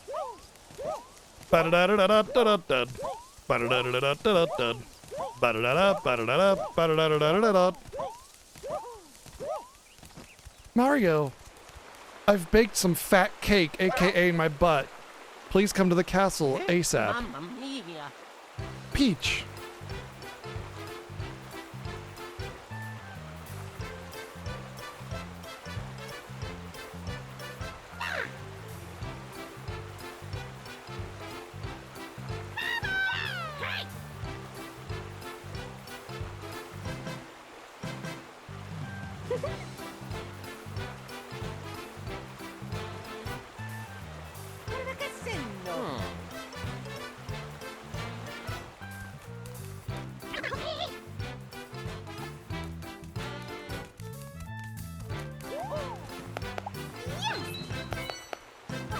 Mario, Luigi! Welcome home. Mario, Luigi, you did great! Always incredible to see you two save the day. Way to go, Mario! Love to see you, Luigi. Nice work, you two. Let's relax at the castle.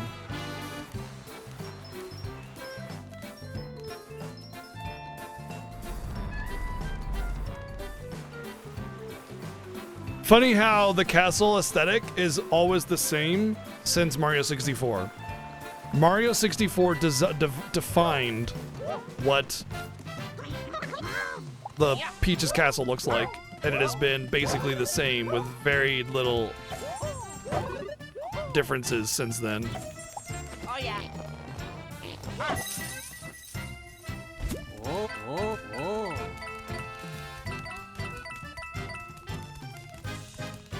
Oh yeah. Oh my god, we both went for the same turnip. What if our hands touched on accident? By the way, you notice that there's still like the outlet thingies. So like obviously, you know, this is like an illusion. Sure, first 3D game, right, yeah, but that doesn't mean that it gets to define what it looks like forever, you know? Like, every Mario game is different. You can have their own interpretation of what Peach's Castle looks like, you know what I mean? That's what I mean. There's never been a different design. But anyway, what I like about this little, what do you call it? Illusion that's going on here? When you pull the turnips, look at the bottoms. There's little plugs on the bottom. So like, what that's saying is to me is that they all have a vague concept of what the Mushroom Kingdom looks like, you know, pulled from my memories. So like the whole idea of everything being in the ground, obviously it would be plugged into the ground because that's duh. That's the only thing that he knows. And so when he feeds us this illusion, there's this like gap in it. There's this hole in the perfect illusion because he doesn't know better. And I think that's a really, really nice touch. Oh, they hit a home run? I don't think that's it. I think it's just like, I think it's nostalgia and conveyance, honestly. Mostly nostalgia, you know? Oh, look, it's the same Peach Castle. How cool. You know, that kind of thing.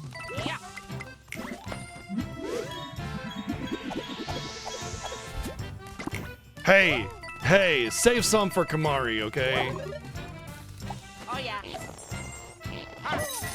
Just coins, I think. Everything. I don't think there's really gonna be anything else. Oh yeah. Oh yeah. Yeah.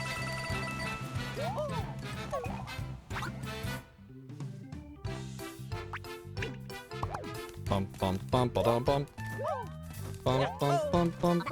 Hey.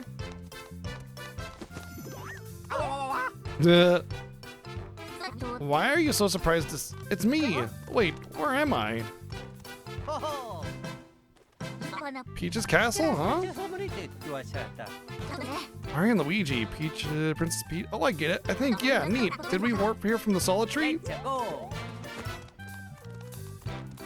Don't worry about it. Rest up at Peach's Castle? Okay, sure.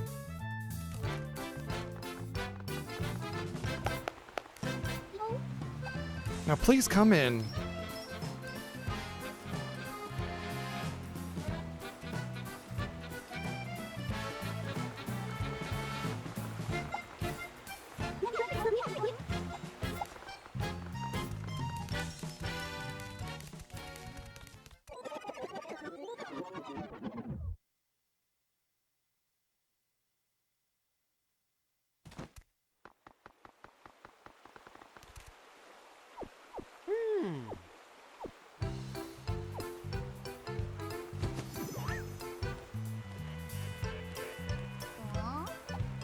Huh? Didn't we go into the castle?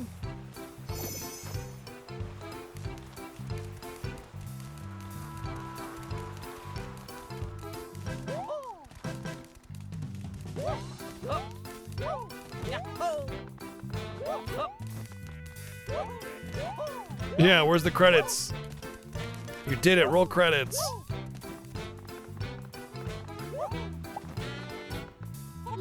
Mario, Luigi, you notice the little electric discordant noise coming up?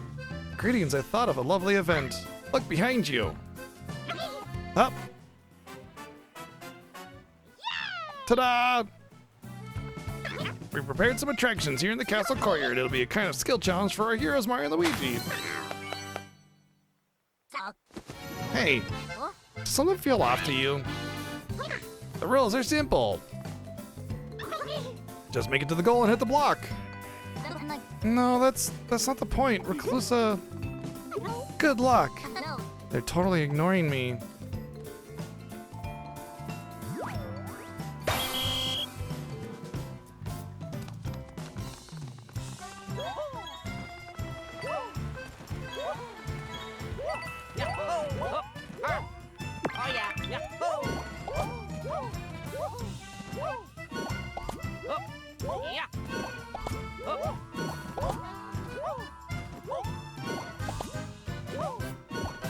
Yeah.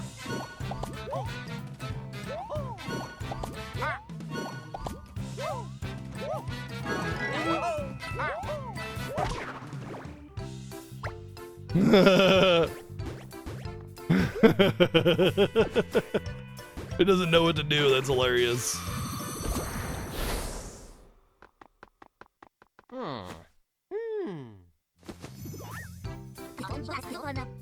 Tell me what you saw. Mario, Luigi.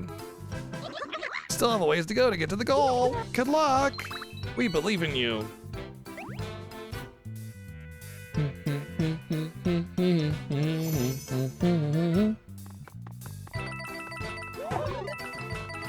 Oh yeah.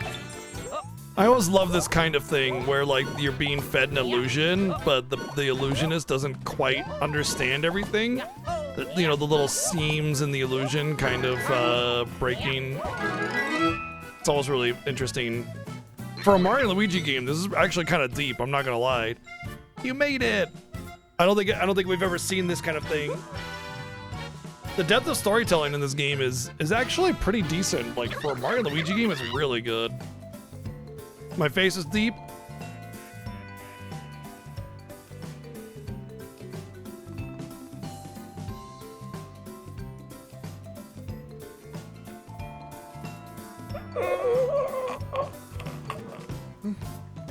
Yeah, it's pretty deep.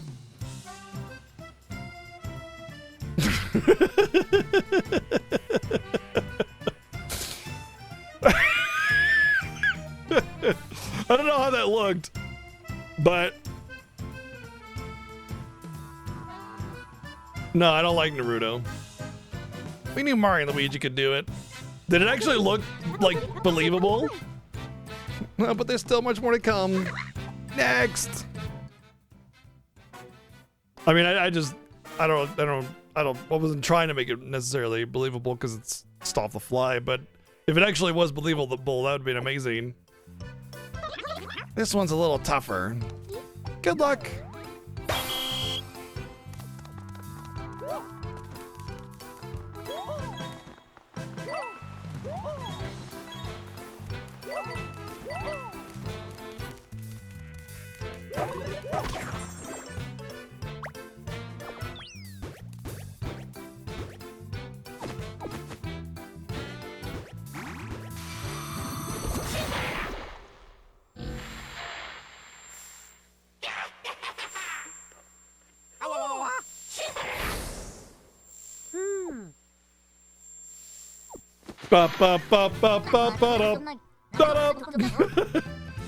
I knew it. You all saw that, right?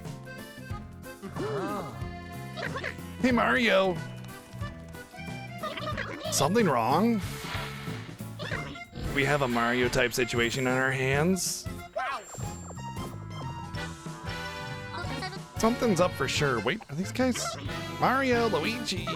The goal block is up ahead. Good luck. Make us proud.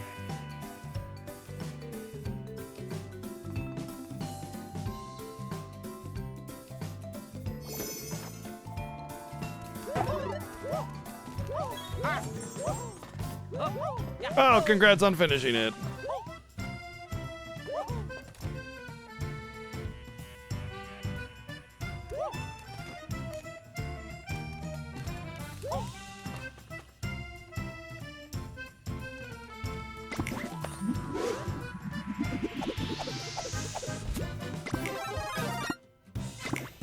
Oh yeah. Yeah.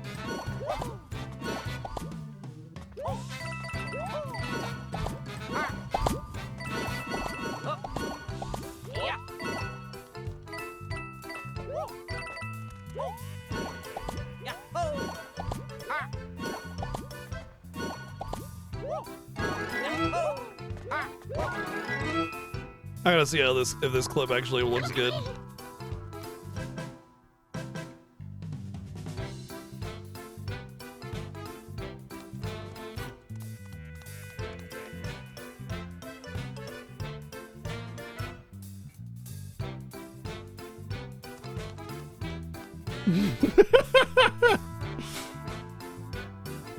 It actually doesn't look too unbelievable, honestly. It looks like it lined up pretty decently. That's actually great.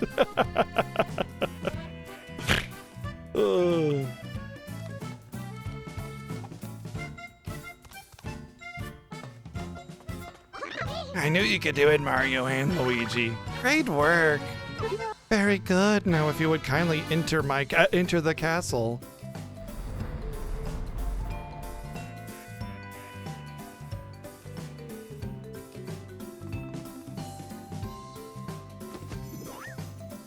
I ain't too sure about this, but what choice do we got?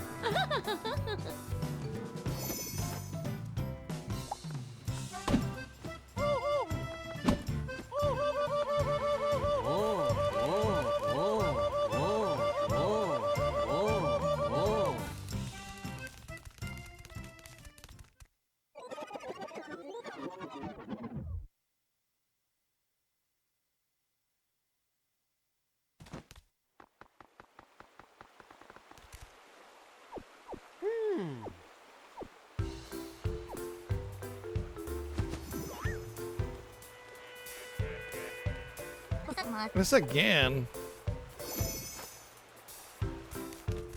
They're really messing up when everybody's all living in harmony like this.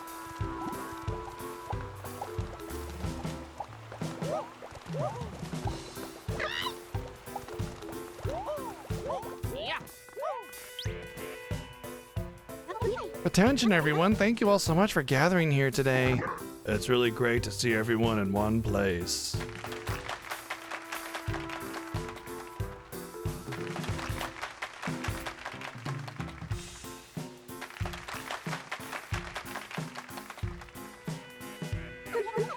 We're throwing a mixer for the Mushroom Kingdom and Bowser's minions. I hope this will be the first step in a long friendship between us. Minions, hold hands and make friends. That's an order. How do you hold hands with Petey? Does he eat you, or do you hold a pedal, or what? You don't need to tell me twice, yeah. Those Goombas are gonna hold hands, no problem. Happy to oblige.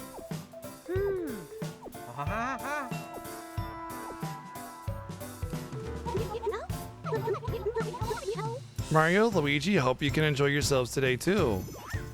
Hey, were these guys always like this? Is anything off here? It all seems off. Especially Bowser? Mario, Luigi, my good buddies, you two having fun, I hope? Come on, I saved a space for you, so you can sit next to me. Hey now, no need to be shy. Give you a back rub. You look really tense. Yeah, what do you think? Isn't this fun? Welcome to a world you'll never want to leave. We've hit full Vone Gut. One more loop and it'll be Hunter S. Thompson land. I don't know what that means, but those are definitely words on the screen that I can read. Oh no, we got eated! An immersive experience where nothing at all. What? I missed that. Who could ask for anything more?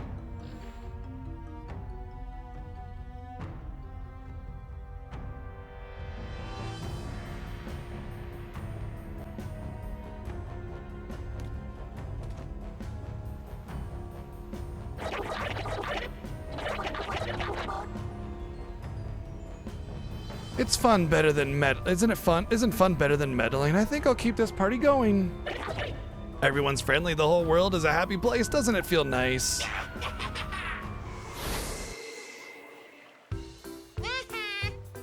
All right, Luigi.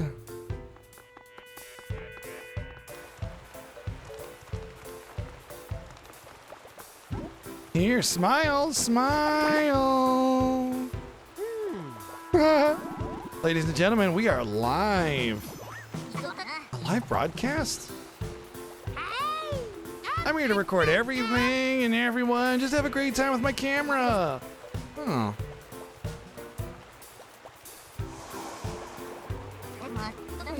Something's not right.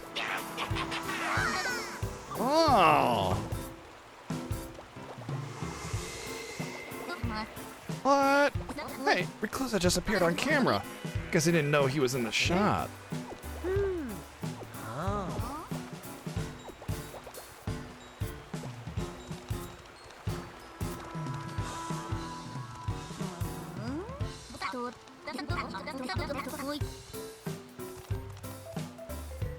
Ah, the wooden boxes only show up on camera.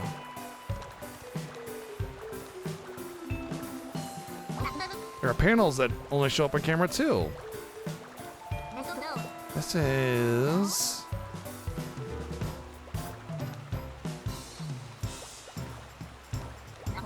Maybe we can find the camera work, make the camera work for us and find out where Reclusa is. From now on, I'll focus on the superstars, Mario and Luigi. Smile, guys.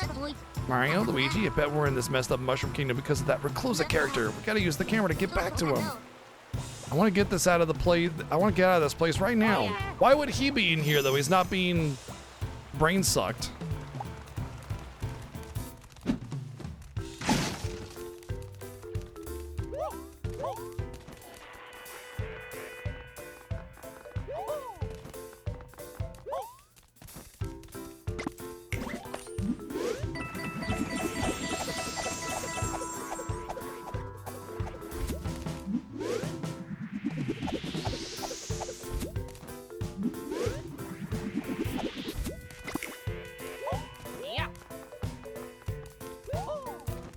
Yeah, I really need more cash.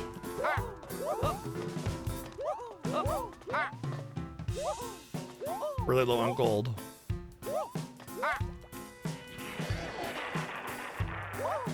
Oh, he's getting away! You stupid platform, it's taking forever.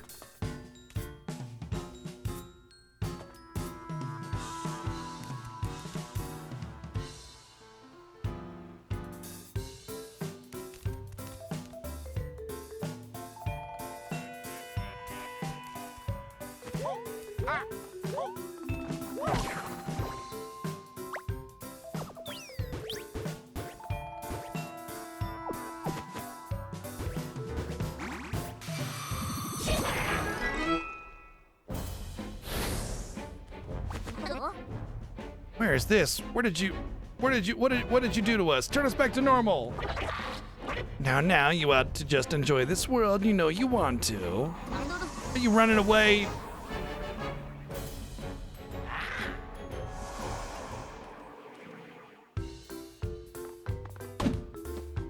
Whirling. Ba-da-ba-ba-da-ba. I can't jump through the stained glass window. Damn. Is this even Mario?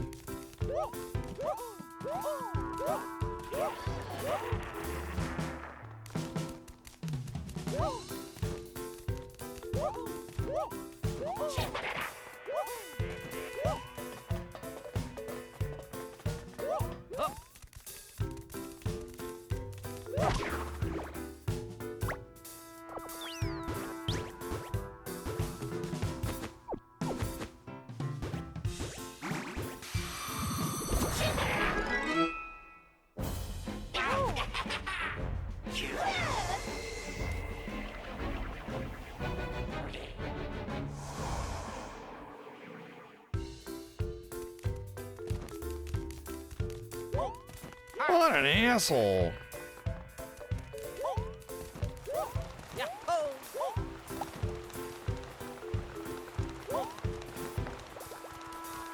Honestly, you don't even really need the camera all that much. A little bit, but not a whole lot.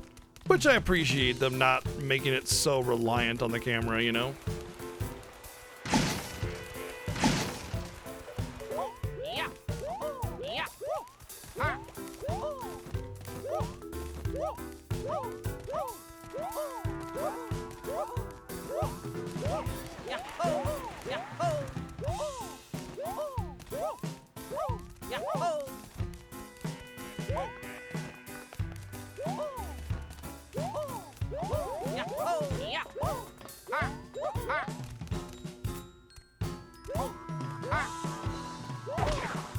Get out of here.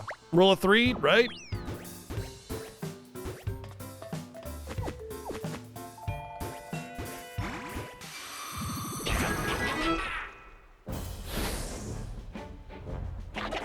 What's the matter? Not having fun? This world not enough or too much?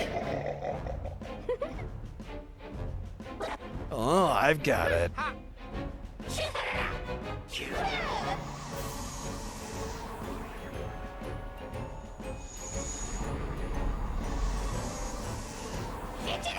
I'm so dreadfully sorry. I'll have to show you a better world. Here, come this way.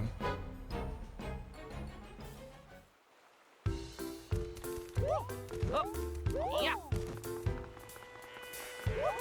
Yeah.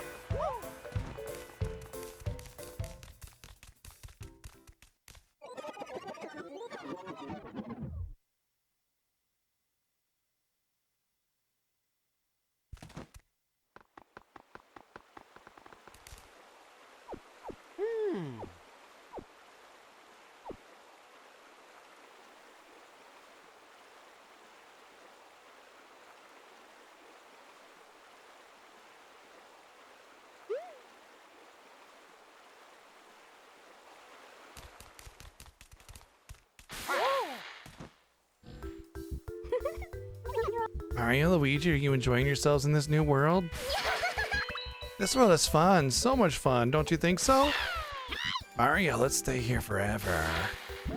Luigi, let's stay here forever. I mean, if it was a world full of peaches, I would maybe, you know, that doesn't sound so bad. Oh, guess what? We sent that Bowser guy back home. You won't see his face around here anymore. I know it was tough for you two to enjoy yourselves with him here, so that's good. Hey Mario, Luigi over here. Smile big for the camera. Smile, Mario. Smile. Luigi over here. Let's stay forever. Mario. Enough already! Yo, Reclusa, I know you're watching this.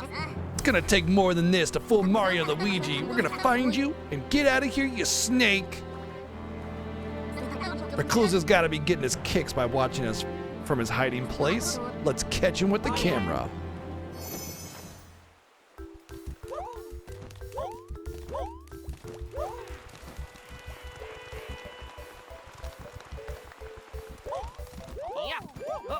Yeah.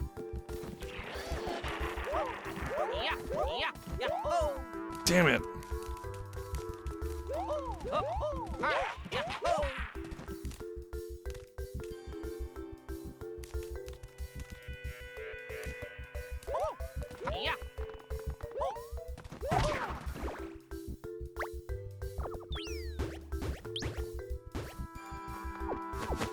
Buddy?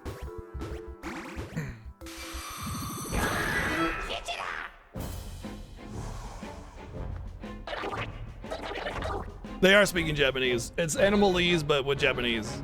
So Animalese is basically super sped up character pronunciation, you know? But it's all in Japanese. They didn't redo it in English or whatever. So yeah, technically they are speaking Japanese. Seriously? Oh, you are no fun. Can't you just be good sports and immerse yourselves in this wonderfully quirky world?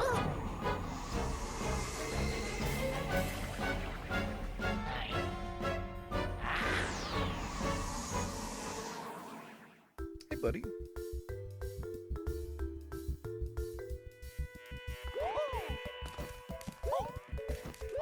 Yes, the text noise. When you see text on screen, they're going, it's Japanese but sped up.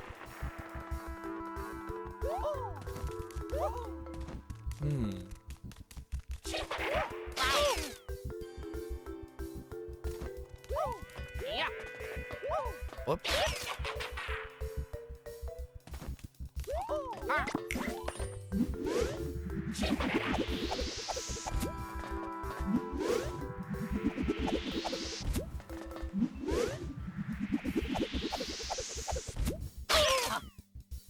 Okay. Yeah.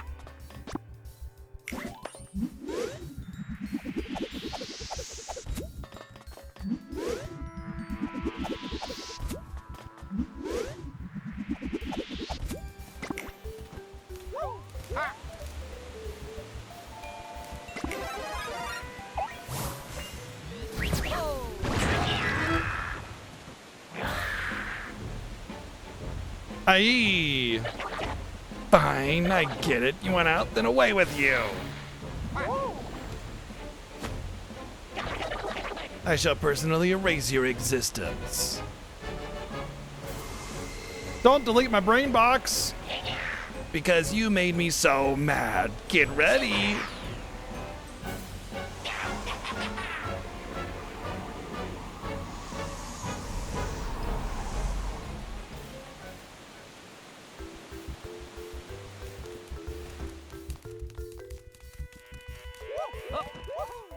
Mario. Luigi. Separation anxiety. Let's go. Yahoo.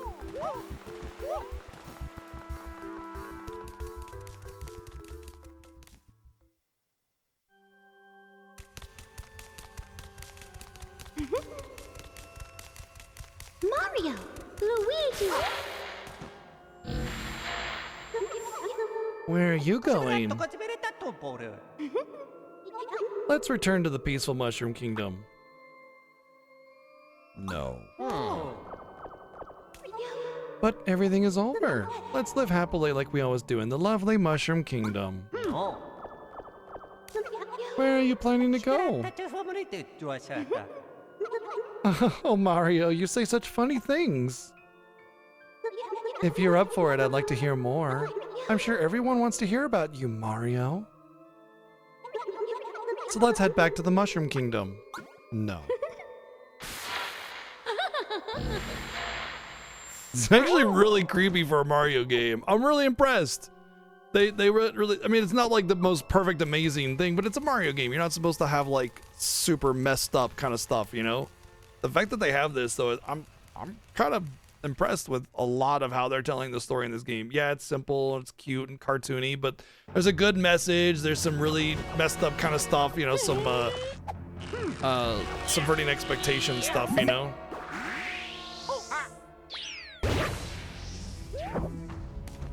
Oh yeah. Oh yeah. Ah, I guess it's no good. Hey. Come on. Ah, you guys are so annoying. Even though playing alone is so much better. You flock together, you chatter loudly and messily over the top of each other. It's all I want to help others and I want to stay connected. It's so annoying. Annoying! I'm taking this world all for myself. Anything that isn't me is my toy. I will play with this world until it's gone, even if it takes eternity, just me alone. I thought you'd all make such good toys, but you're no fun at all. If you get in my way, I will break you, I will pound you into fine powder.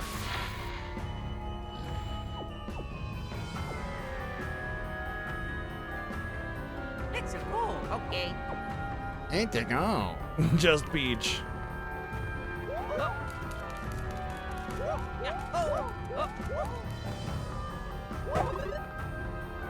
Max Mushroom. Hey everybody, what's going on, dudes? My name's Max Mushroom. I'm here to do you my surfing tutorial.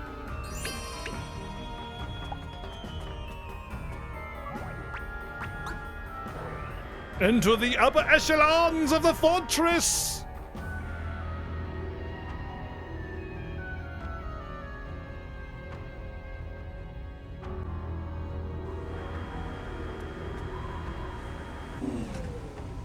Oh, wow, well that's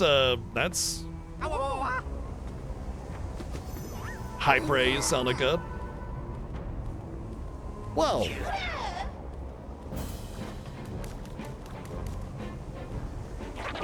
Your adventure ends here, fools. Look alive, minions. Beat red, green, and pig into pulp. And while that's happening, I'm gonna go take some much-needed alone time. You two are about to find out what happens when your last life runs out. Ah, nice little Mario reference. Game over, boys. Thanks for playing.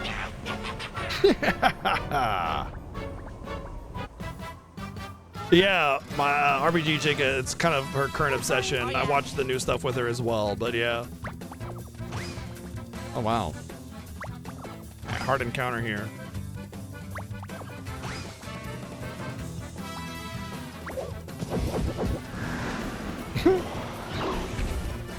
Oh dear. Seed Lusa. Oh yeah.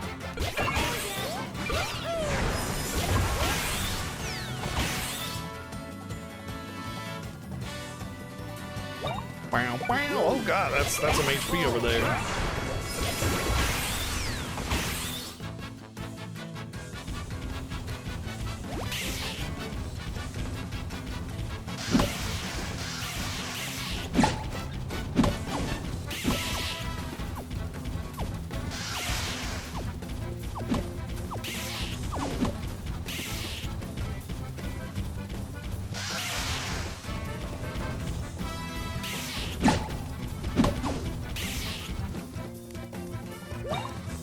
Oh yeah.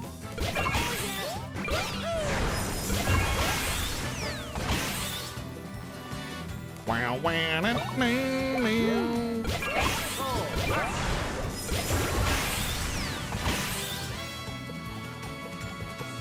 Oh yeah.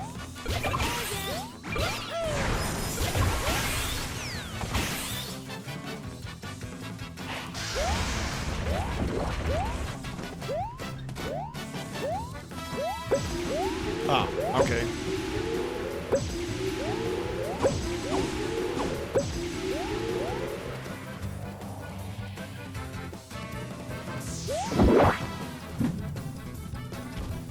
Has-Been Hotel just has the one season. Hell of a Boss, I think, is like working through season 2.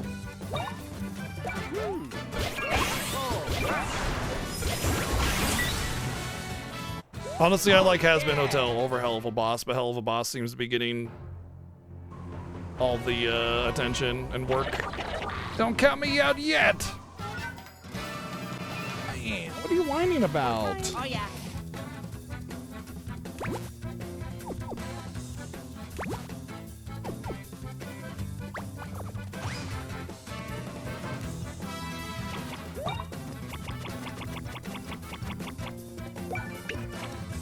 Max Nut.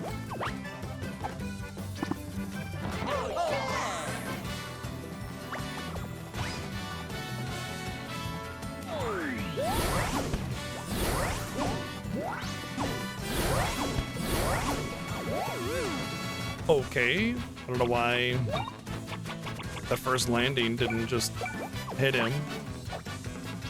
Ginger? I don't know if you can see him poking his head up. Hey. You can probably see him a little bit here. The corner, it's a little bit of orange. No? Oh yeah.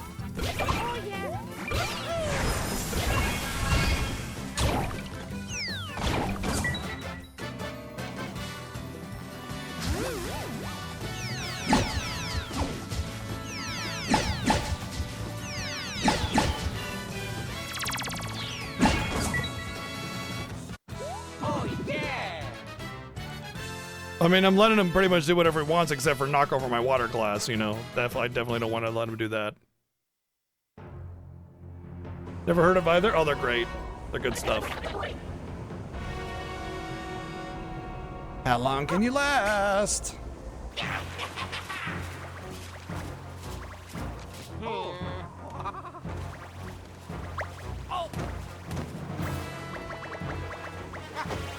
Luigi?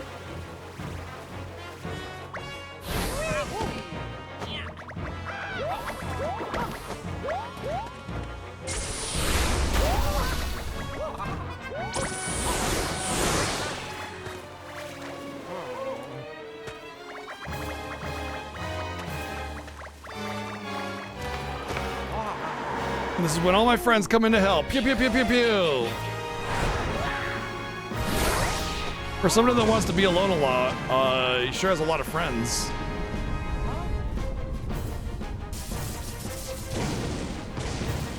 Oh, it's Bowser. Nice.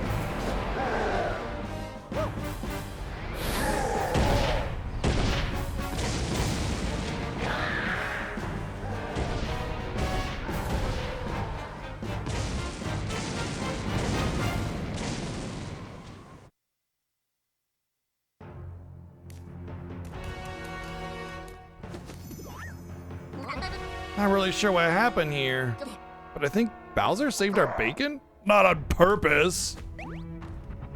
I'm only here for payback on Zaka. Nobody makes me look like a chump. Zaka isn't a real person. Reclusa is the true culprit. Who cares? The point is, he's gonna learn the hard way what happens to anyone who crosses me. Mario, Luigi, better hide if you don't want to get blown away. So I know, right? It's not like I like you or anything, Mario, Luigi. Gosh, woo. All right, where's that Zaka creep? Again, our grievance lies with Reclusa. Come out, Zaka, there's no use hiding. Reclusa. Oh yeah. Let's go. Yeah. The twitching.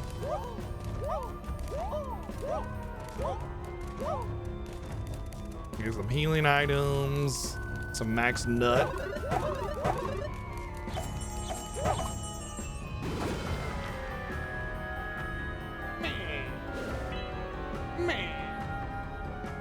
Oh my God, Ginger, make up your damn mind. What do you want?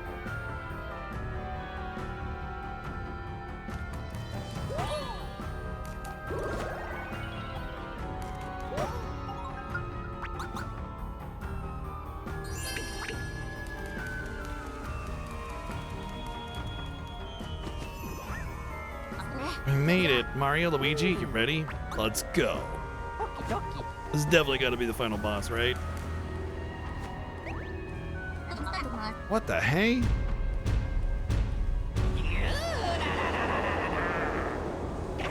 Soon my fun little toy will be ready for me to combine with. There'll be nobody bigger and better than me in all of the land. Wait. We gotta book it or we'll never catch him. Maybe, yeah, I got just the ticket for this. Thing the great conductor taught us. Now's the time. Kamehame! There, a lighthouse-grade giant plug. Get on. Oh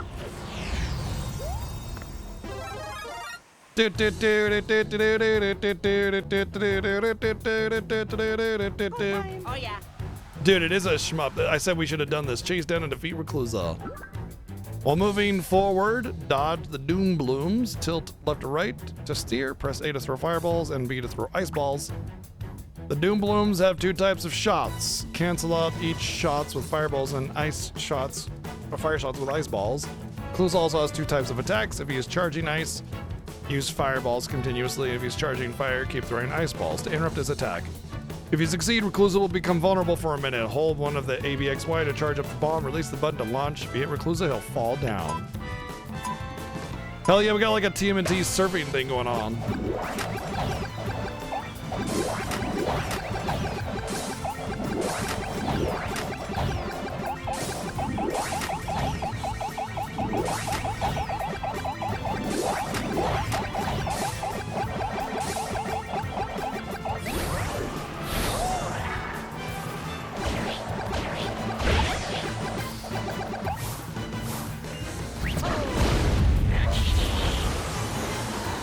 You know, they didn't have to do this kind of thing with the mini games and everything. They didn't have to do this, but they did.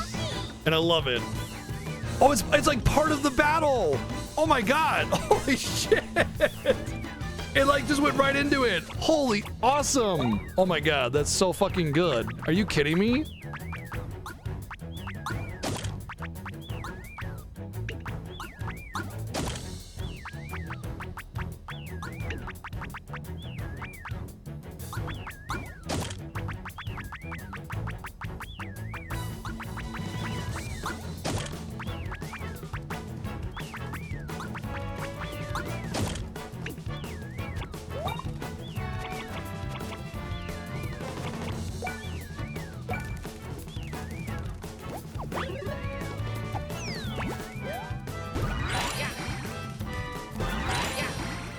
Like, it just went right into the battle. Like, no load, no like, oh, hey, you started the battle because you beat the little mini game, which makes me think that that will go into another form of it after, like, the halfway point or something.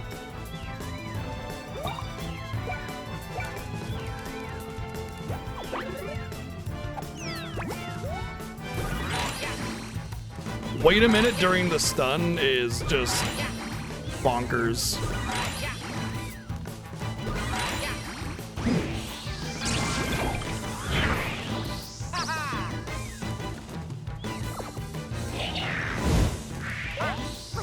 Yep. Oh my god, how cool.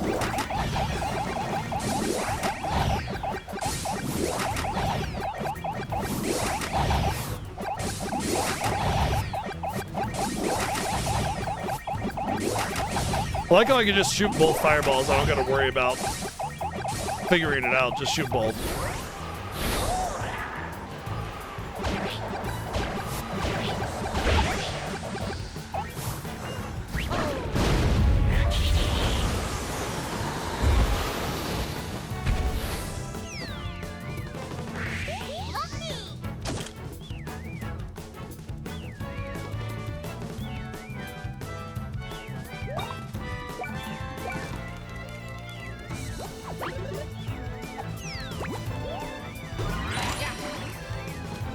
This is a pretty damn good jam too. I love it.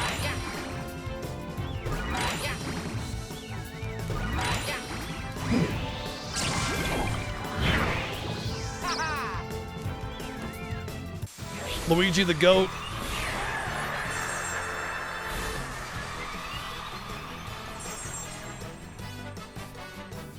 Oh yeah. 33,000, huh?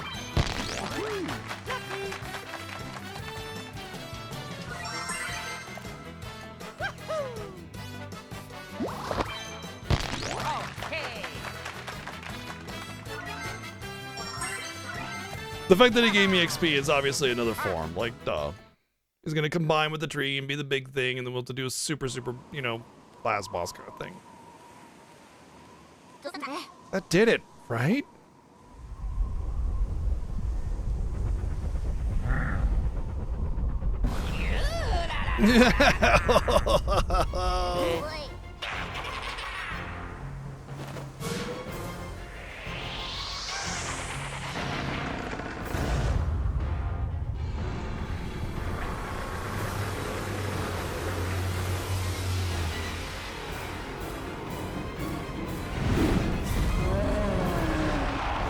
Big boy.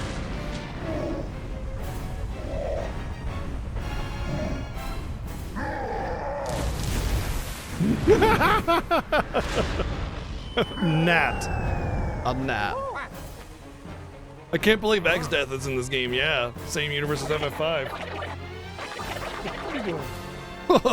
I'm all set about not reading the game in time, or the dialogue in time, because it's auto advancing and I missed it.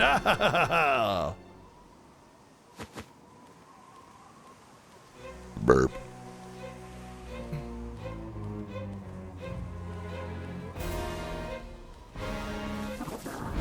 Take this.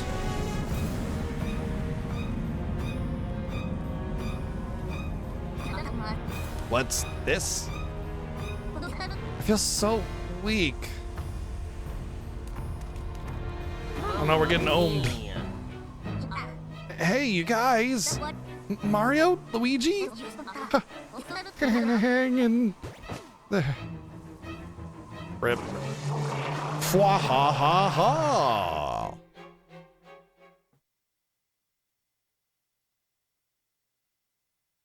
Yeah, what do you do against a giant tree? Like, I guess set it on fire, but you know. Da da da da da da da. I'm calling it. I'm calling it. Mario, Luigi, I have something to do. Or I have to do something. Go to them. Near Watness. Your hope connects people. Miss Cosette.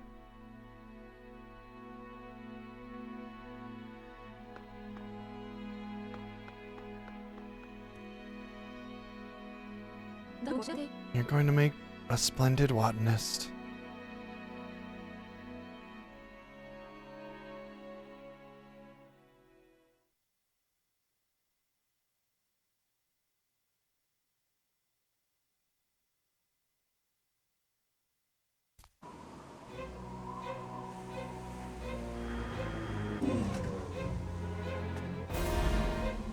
What is all this?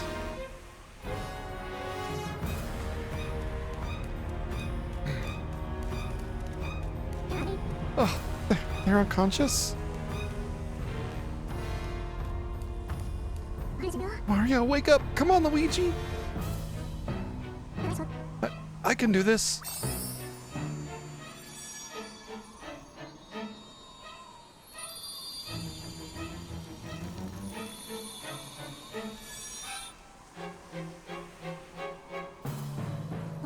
Oh, no, it's too... Rip.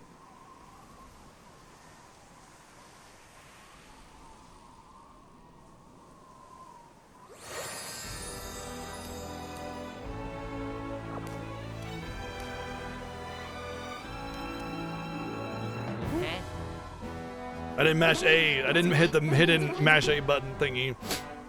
Mario, Luigi, the power of your bonds. Your bond as brothers, the strongest we have, is united with everyone else's bonds.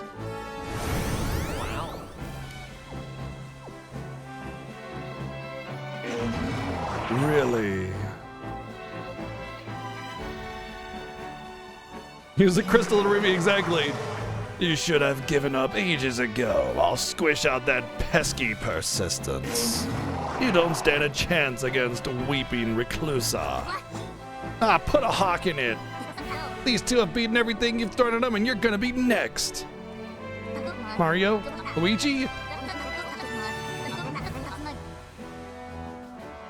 this is the last battle, and I just want to say, it's been all about our world and had nothing to do with you. But you two, time and again. No matter what you were up against, you faced it head on. I love the Luigi logic. It's the best part about this game, honestly. It's just funny. And you kept on winning. Honestly, you're amazing. As far as I'm concerned, you two are the greatest heroes. And I'm glad I could go on this adventure with you. In this guide, I ain't scared. With you two, I know we'll win. Now let's go. Show 'em what true brothership looks like. Let's go.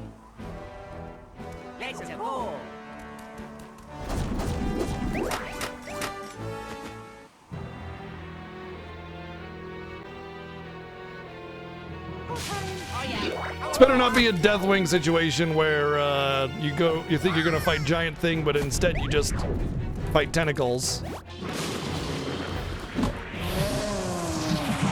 Oh my god.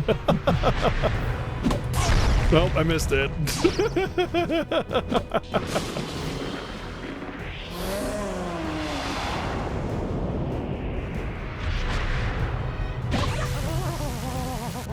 I got shocked from hitting it.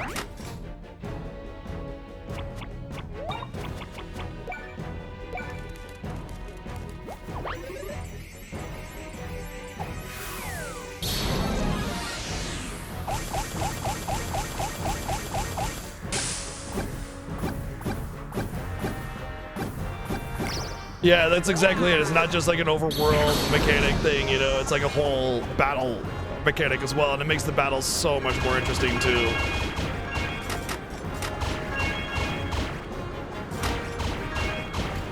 The back of Deathwing was definitely the biggest struggle for sure. It was like a huge DPS race too. Like you needed perfect execution on that one. Although to be fair, Final Deathwing form was also a bit DPS racy, you know. Yeah.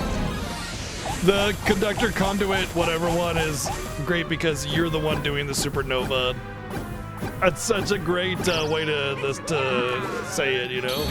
You get to manually do supernova or Grand Cross type thing, absolutely. You're the one that summons down, you know, a cosmic destruction from space.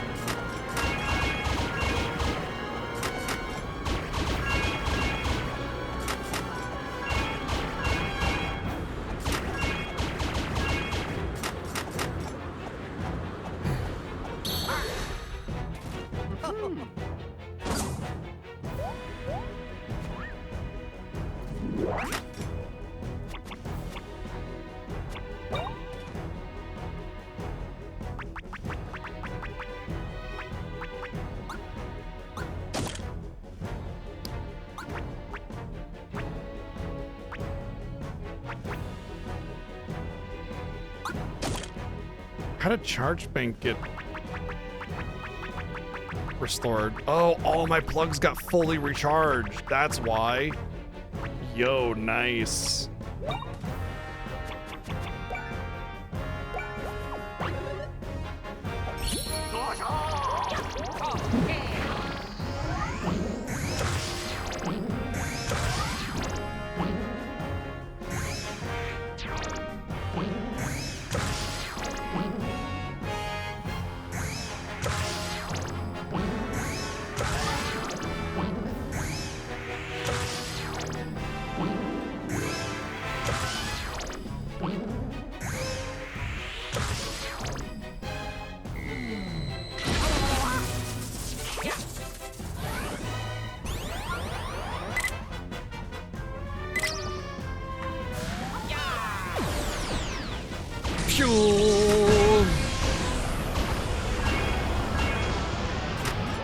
You know, one thing I do like about the conductor charge there is that a lot of time there'll be like a big bad with ads, and that way you could like still hit the big bad with the primary laser to get extra damage on him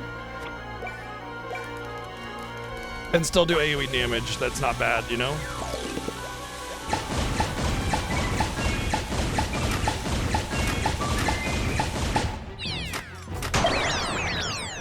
Good job, Matsu. You're an expert. Oh, yeah.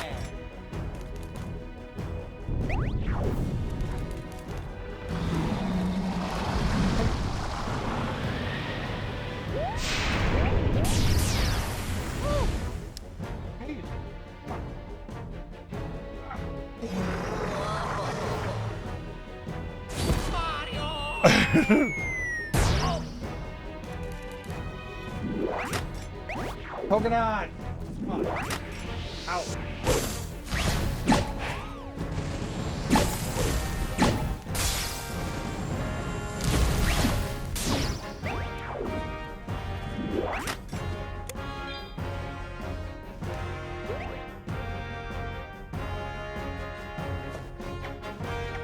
Leave it to me. Let's go, Luigi!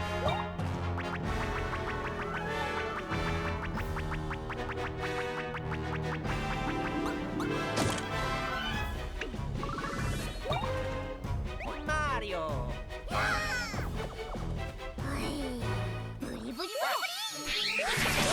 Yeah, let's go, baby! Rush over to Weeping Reclusa. Keep moving while dodging obstacles. There are 2 types of shots. At the end, Weeping Reclusa will attack. Hold one of the buttons to charge up to the bomb to release it to launch. This will cancel out the foe's attack. Okay, it's the same thing except for that way he charges up, we don't do the knock him down.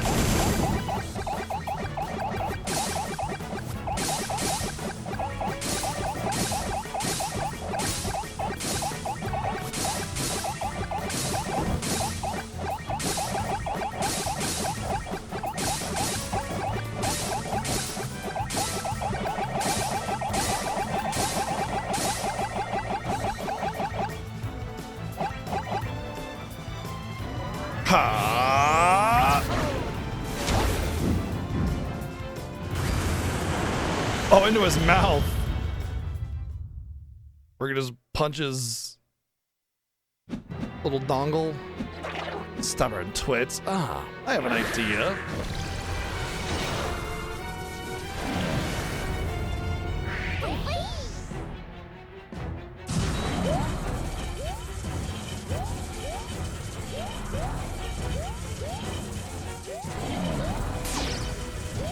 Oh, I got a full restore.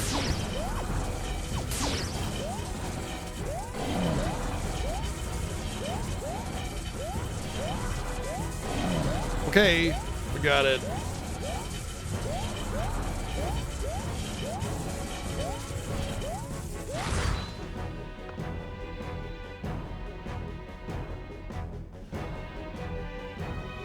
Weeping Core.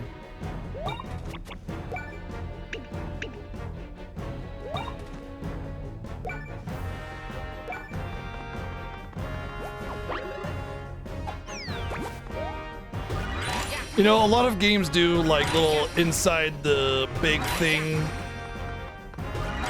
way worse than this. And considering the simplicity of this game, I'm actually kind of impressed. It looks a little generic, like you know, just kind of arbitrary white area with some trees and everything, right? But it's like most of the time you just see squares. They'll just be blocks, cubes aligned in a big room haphazardly with a red tint, and that's it. You know, think of Control or Scarlet Nexus or Astral Chain. They all just have very generic, like in between dimension kind of feel to them. And this actually feels like a neat area. It's like got the spines, which is thematic to the thorns and everything that have been persistent in the with this guy in the past and everything, and kind of has this sort of sterile approach to it, you know, with the white, and that sterility kind of makes it feel like you're actually like, you know, maybe inside something that you're not supposed to be inside. That would be a sterile environment. Interesting, he was analyzing my shit. Let's do a different one then. Also with the red against the white, it gives it a stark contrast.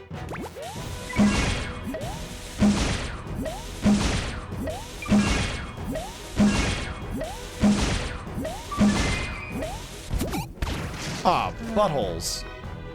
What?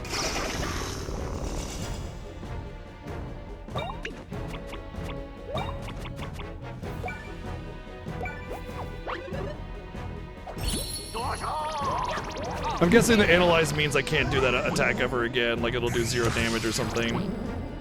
Or at the very least, reduce damage.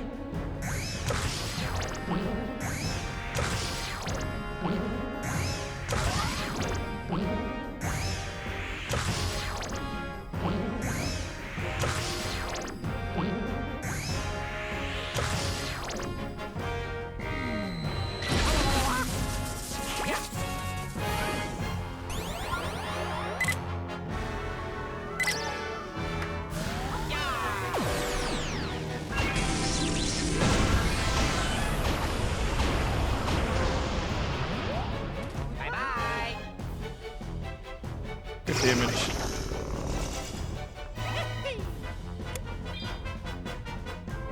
Aw, no more. Wait a minute.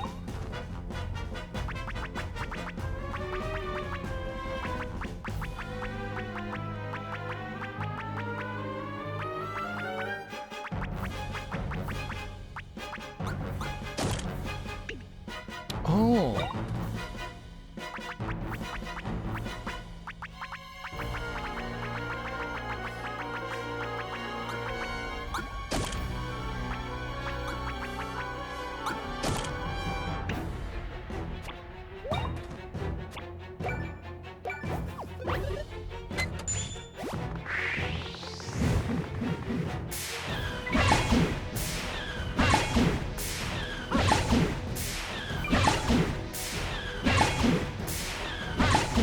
He's got a very high defense. Even with Bro Boost, I'm not doing a whole lot compared to like the 1800 I would do with the jump helmet.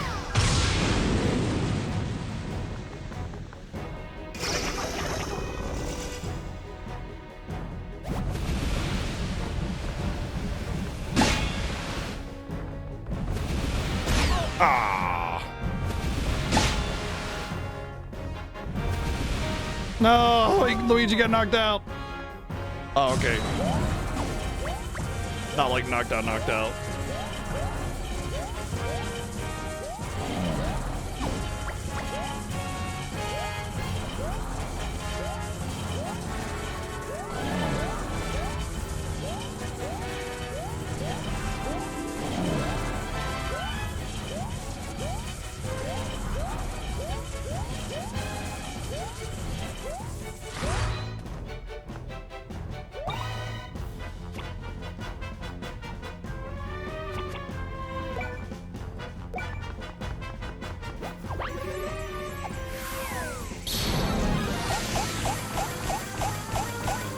I don't know how much this will do, but it's like, it's either do this or do a shell, basically.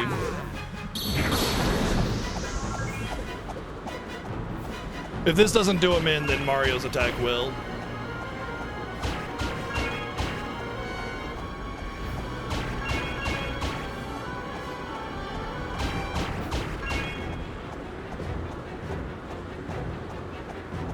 I think it did, because it didn't do damage on that last suck. Yeah. All right, no spoilerinos if there's another form. Let's see what we get.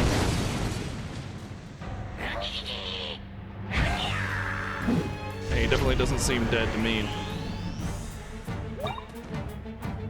I wonder if I can go back to doing these again. Let's try. This feels like a new fight, so.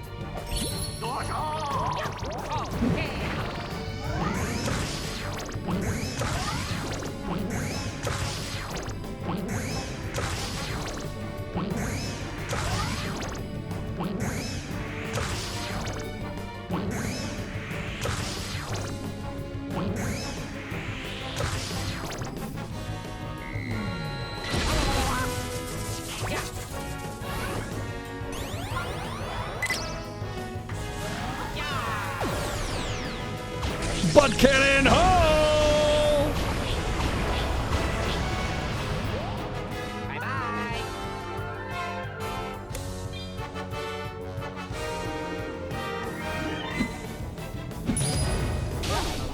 Oh wow, what the fuck? Mario.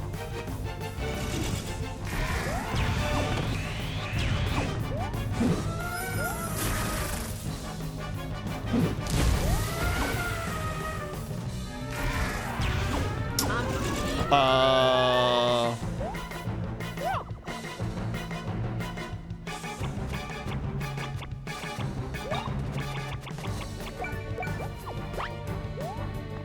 No.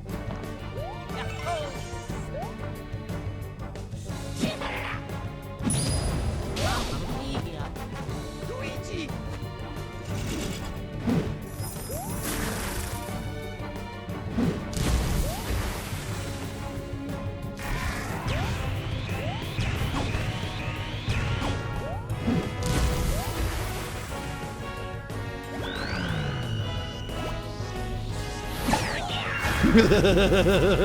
He's like, ah!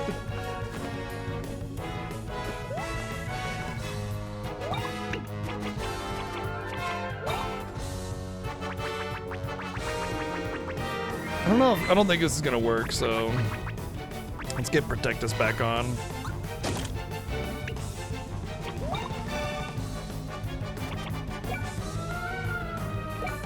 Hey, what's up, Captain Nerd? Thank you for the raid. Coming in at quite the time. Appreciate you bringing everybody over. What are we up to today?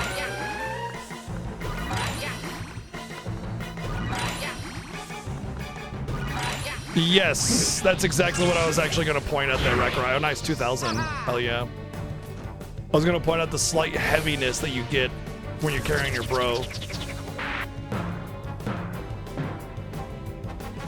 Huh.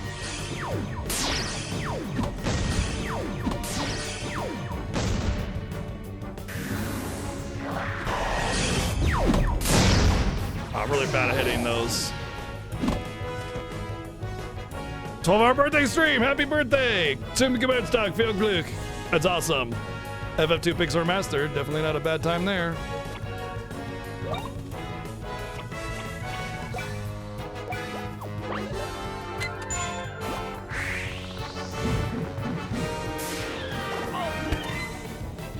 Right.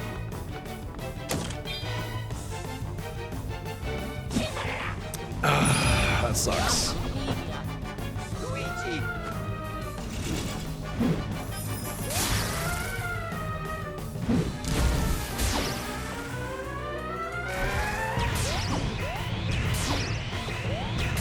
I'm trying to learn, and I'm failing. Because, like, I got the Protectus charge that's keeping me from taking damage, so it doesn't matter, but still.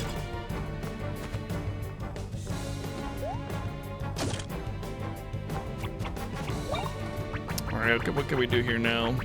Probably auto Luigi since we don't really have anything else. I guess count down to Crush, fine. Oh, we definitely want to do Spirited Item and Item Share here. And then we want, let's just do a Max Candy, honestly. So give us a good buff anyway, and also, might as well, right? Stop me off. Luigi.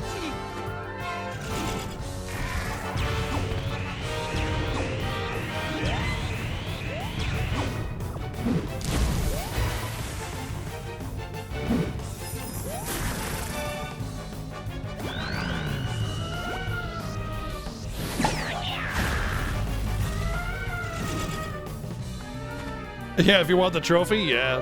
That's exactly what you gotta do.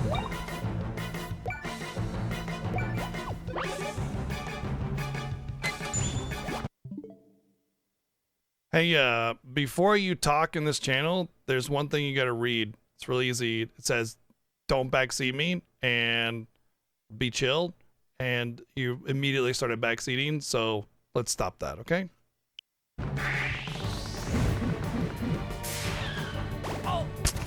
Why did I do that again? I literally just did that twice in a row. I'm such an idiot.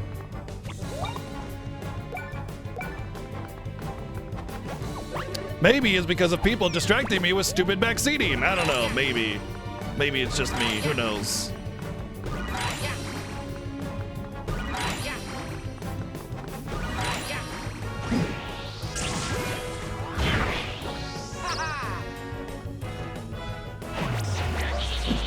Oh, face change?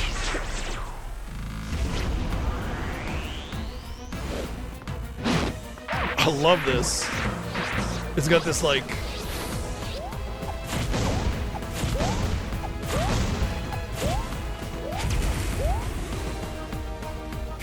It's got this like electronic sort of hardcore thing going on in the background. I love it.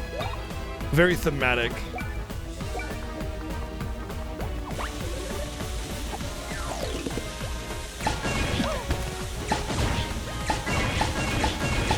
I never mess that up, and yet here we go, messing it up like an idiot.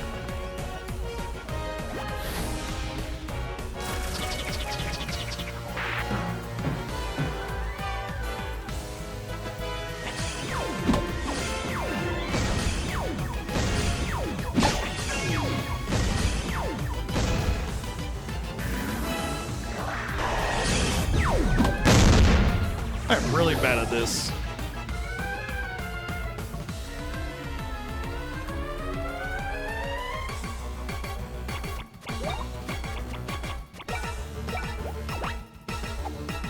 That's pretty much what he is, actually. Yeah. You nailed it. At least that means they got the aesthetic right, eh? Mario. Well.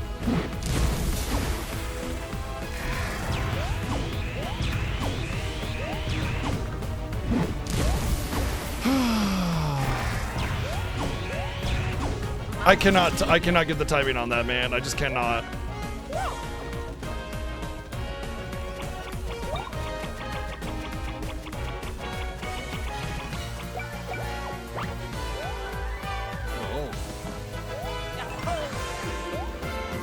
Wow, 50% speed? Luigi should be lapping this asshole then.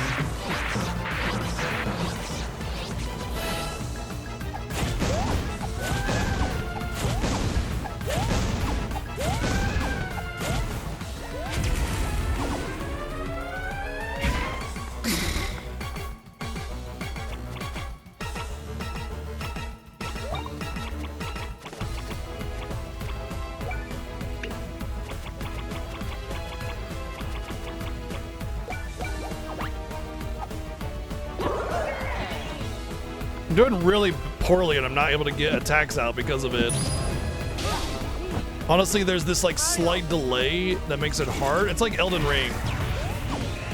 When you play Elden Ring after you play a lot of Dark Souls, everything has this like wind up that's really hard to get past. And finding the right timing is almost impossible because of that bullshit. That wind up that it just takes your rhythm, takes you out of the rhythm, right? I'm just fucked here. Yep, nothing I can do about that.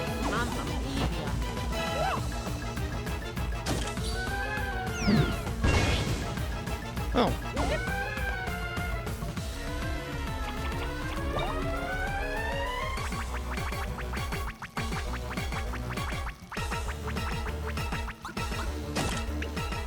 One of the things I hated the most about Elden Ring, the unnecessary wind-up ramp bullshit. No. And it's making it very hard for me to dodge the attacks here.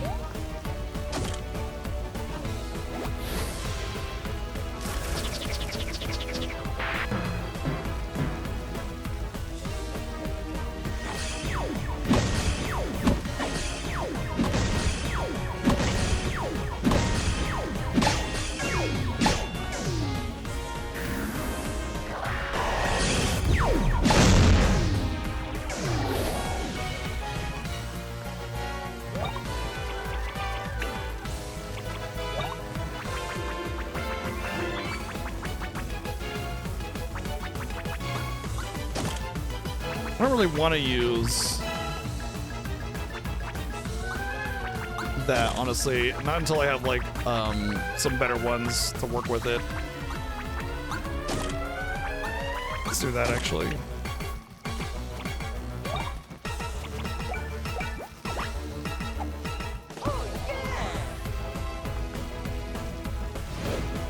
It also doesn't help that he gets an attack for every one of my attacks. I don't get to do Mario and Luigi and then he goes. Okay, I jump, but whatever.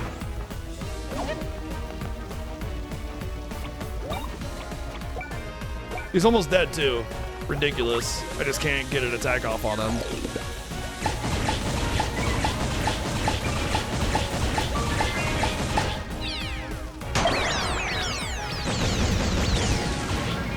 That probably kills him too. Oh, yeah.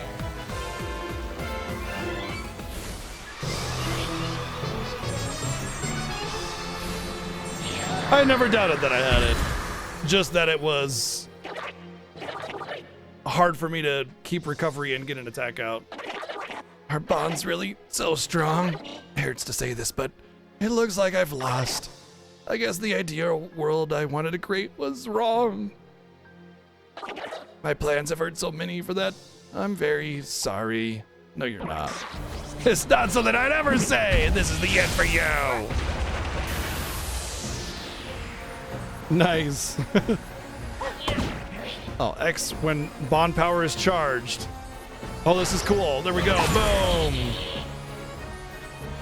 I love it. Like, just they didn't have to have this. They could have just been like, yeah, you win, game over. But no, they're like, nah, let's have this epic finale thing where it's interactive 4000. Oh my god, how cool! This is like Earthbound, dude. This is like Paul of Prey all over again. I love it.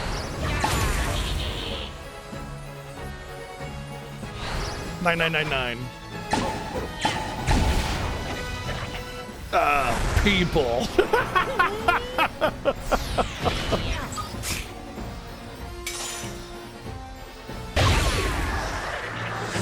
Yeah! That's the best final line ever. Ugh, people.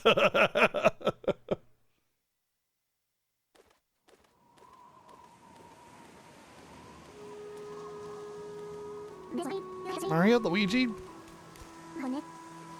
Ah.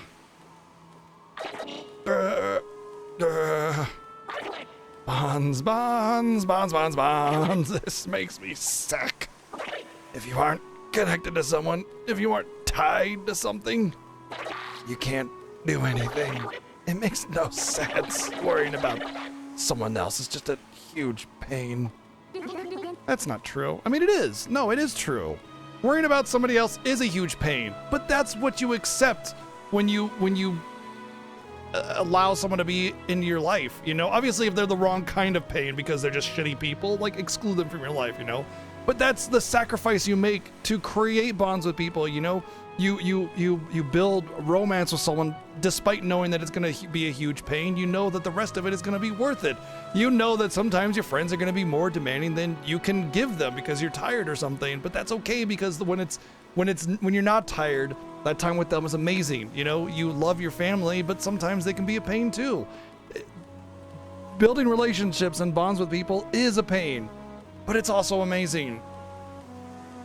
We're social animals. We want to be near people. We want to create these bonds. We want to have close relationships with our bros, our loved ones, our family. But there's also the drawback of that it brings, and you got to answer the question, is it worth it? Is the negative that you get with the effort, and sometimes it's not always ideal, and sometimes you have some arguments, is it worth it for all the good stuff? The family meals, the laughs, the good times, hanging out, being near someone you care about. Those, to me, way outweigh everything. But, you know, as an introvert, it's really hard for me to find somebody that doesn't just drain me every day. And I have found that. And my wife. She doesn't drain me like most people do when I hang out with somebody, because social interactions are very draining as an introvert. And I could be around her all the time. And yeah, you know, we have some times where it's not always the best because, you know, either just life, day-to-day stuff or whatever, but I take that a million times over. Easy. That's not true. Being connected to someone else means you can do things you can't do alone. You combine your strengths, you can overcome even the biggest problems. Even you guys, you know? Just like, chat. Like, ugh. But you know, all the other times when you're not like, it's pretty damn good.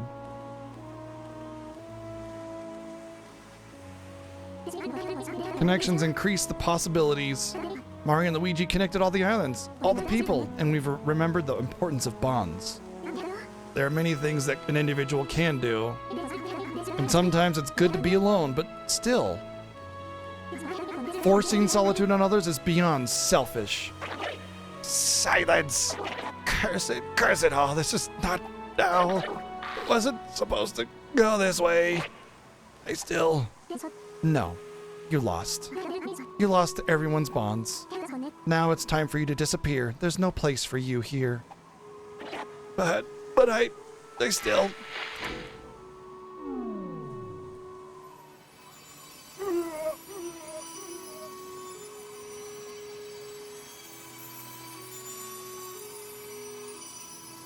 I like that. No big monologue, no big, oh, redemption arc for me, please. It's just turned off.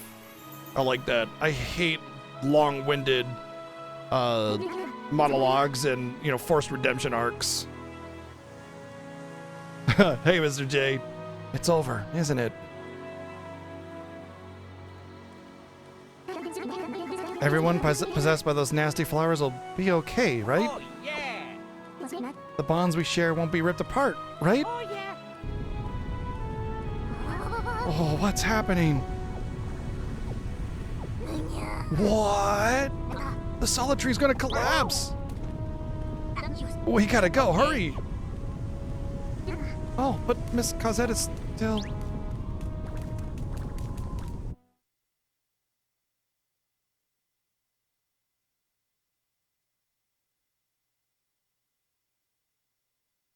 I don't really know if there's supposed to be a technology theme aside from the aesthetic theme, but the whole fact that like things plug into each other is a connection, and that kind of connection is about bonds and connections that we make. It's a metaphor, obviously, but I don't know if like technology versus people is an overarching theme so much as connection and bonds are, but it's possible and I missed it. I mean, it's definitely an aesthetic connection, and I will say that when they get sucked up on the flower, that kind of it's almost kind of like people hermiting themselves in a video game, you know? So I would say that was definitely like a subtle nod at like technology kind of capturing our attention and taking us away from our family. It almost felt like a little self-defeating, like, yeah, Nintendo's over here saying don't play video games and go spend time with your family. Like, isn't that a little that against what, you know, some of the sells video games? But at the same time, you know, there's always the warning of like, hey, don't play more than so many hours in a row before you get up and walk around kind of thing.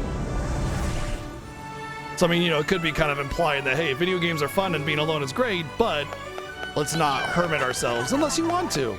You know, it's about choice. It's about choice. Whether it's between two bad choices or not, it's about choice. You can't just tell somebody what they're allowed and not allowed to do.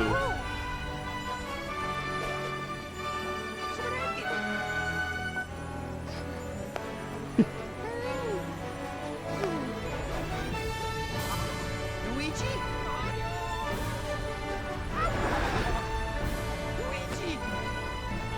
Luigi! Swimming in the air.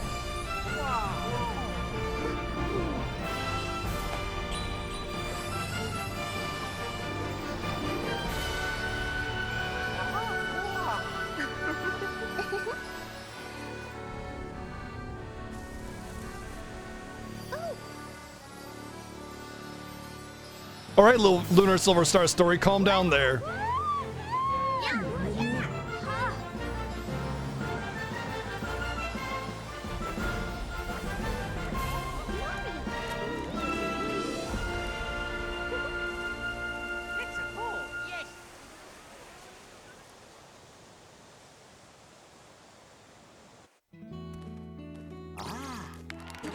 Mario and the others are back.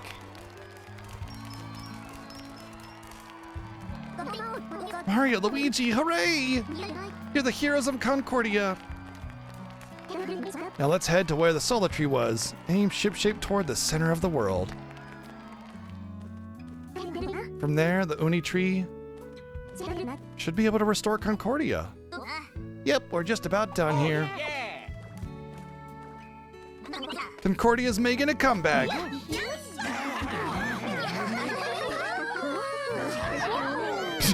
The great conductor's just chilling there like, oh, hello, God. Oh no, that's great to hear. Well, guess there's no beating around the bush anymore. This whole mess looks to be about tied up. We should start thinking about sending Mario and the rest back to the Mushroom Kingdom. I prepared myself for this day, but I didn't think it'd come so soon. That was the agreement after all. Sorry, pal, but it's now or never. I've used up most of my power, not much left in the tank, you see. Couldn't send Mario and the others back if I wanted to, and figure my last shot will be when Concordia is restored.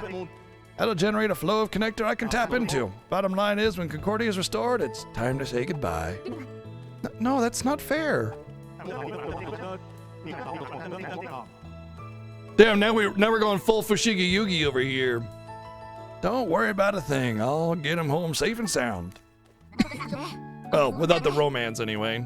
Separating from these two?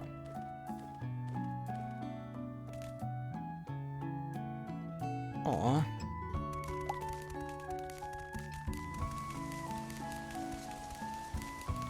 It's like one of the first animes I ever watched, so I always think about it when I think about that kind of storytelling. Is it time to revive Concordia? Open up the ocean map and sail to the center of the world.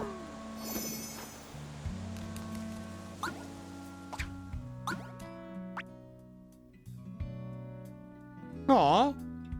It tells you.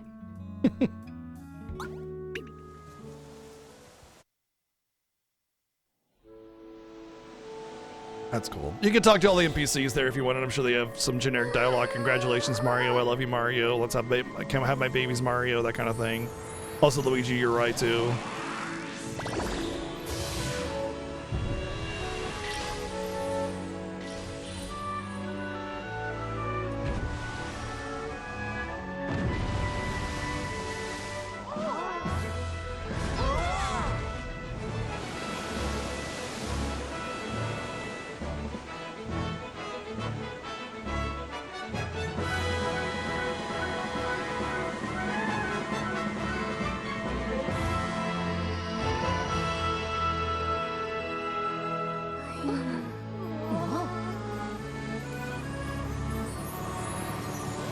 Uh-oh, those people on the lower levels about to sink if it goes into the ground.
Credits!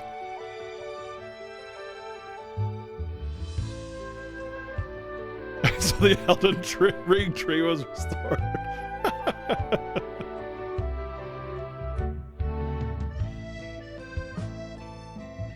What a great game. I'm so mad at IGN for giving this a 5. I mean, I'm always mad at IGN for their stupid reviews, but fucking A, man. How awesome was this? I think it's like one of the best stories in a Mario and Luigi RPG ever. Like, I actually got emotional, man. On a Mario game story? Come on, how does that even happen?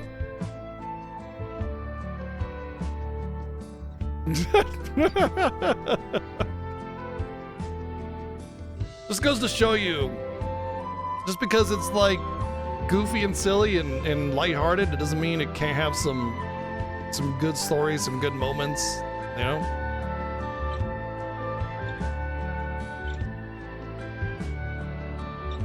Drop it in the spoiler channel in Discord. I'll get to it then.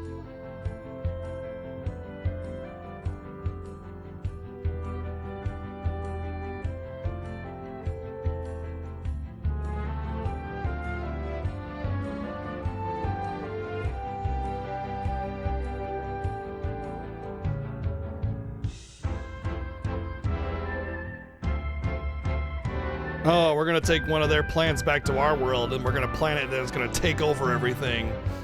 That's their plan all along. This is all just a setup. What about all the Koopas?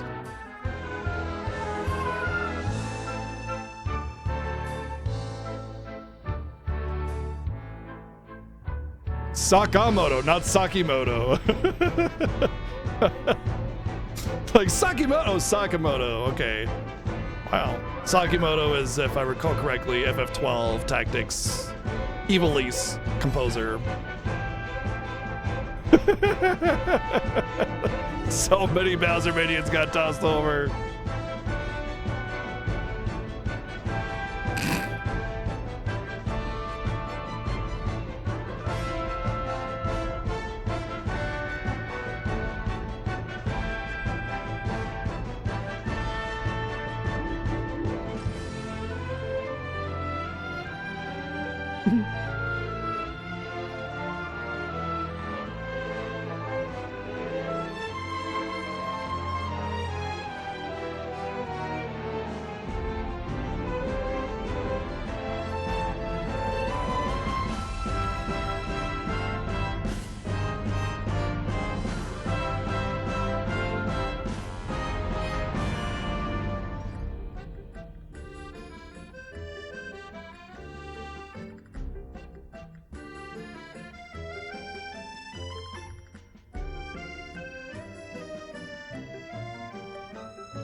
Oh.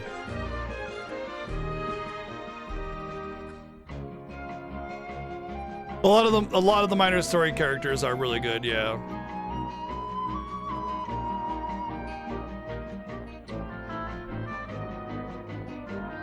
I liked Idol. They were hilarious.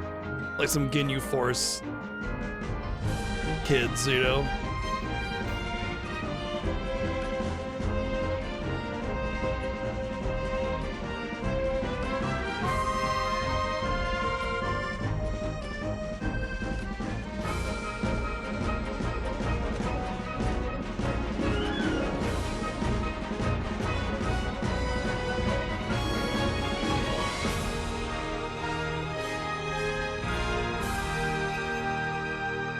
Yeah, that the great conductor didn't go, he just left. He didn't disappear. Luigi? Let me guess, Peach is gonna get captured by Bowser. Mog, thank you for 79 months. What's up, dude? It's about time. Of course.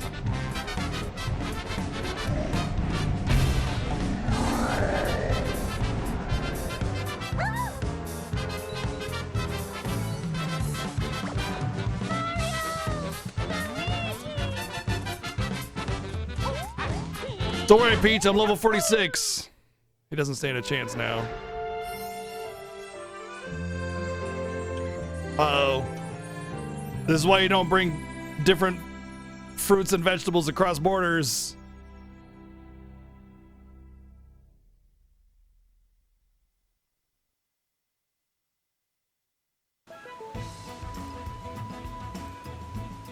Oh, this is the intro title now? Oh, cool. Man, the evolving intro title, like every time you got a new island, it would be shown dragging behind the ship, and it kept changing every time you got a new island, and then when the shit hit the fan, like if you look at the beginning of the stream, it had like the big evil red tree, you know, and the ship kind of going at it, you know, in this angle like that, the upward angle. Yeah, and now it's like, hey, you beat it. Look at all these treasured memories. How freaking cool, man.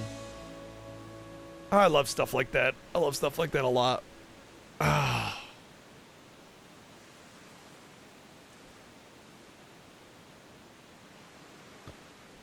All right.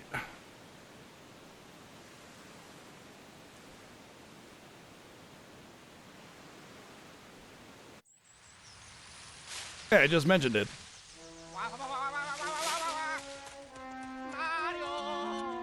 All right. Luigi? Yeah, Reclusa comes out of the sides if you wait long enough, and it's a different position every single time, too.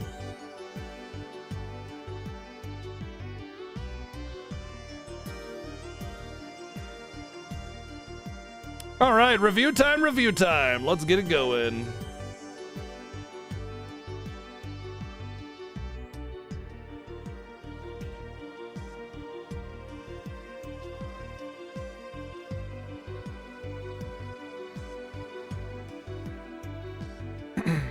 Okay, review time. It's pretty late, so I'll try to make this kind of quick, but there's a lot to talk about with this game because it was great. But first off, let me go off and say that I rate games on a 5 as average scale. Okay, when IGN rates a game, they rate on a 7 as average scale. So things like giving this game a 5 are pretty devastating. If I were to give this game a 5, it'd be like, yeah, it's a pretty average game. Like what average means is kind of like it didn't really excel at anything, it didn't really fail at anything, or maybe it excelled at a lot and failed at a lot, but kind of just sort of came together in the center. But generally speaking, if a game's like, it's all right. Xenosaga 2 got a 7? Nah, ain't no way. I had to give that game like a 4 or something. Maybe by IGN they gave it a 7. And the reason I keep on bringing up IGN is because they gave this game a 5 out of 10, which is just... I gotta see now. Xenosaga got a 4. Xenosaga Episode 1 got a 6. Xenosaga 2 got a 4. Xenosaga 3 got a 5. So no.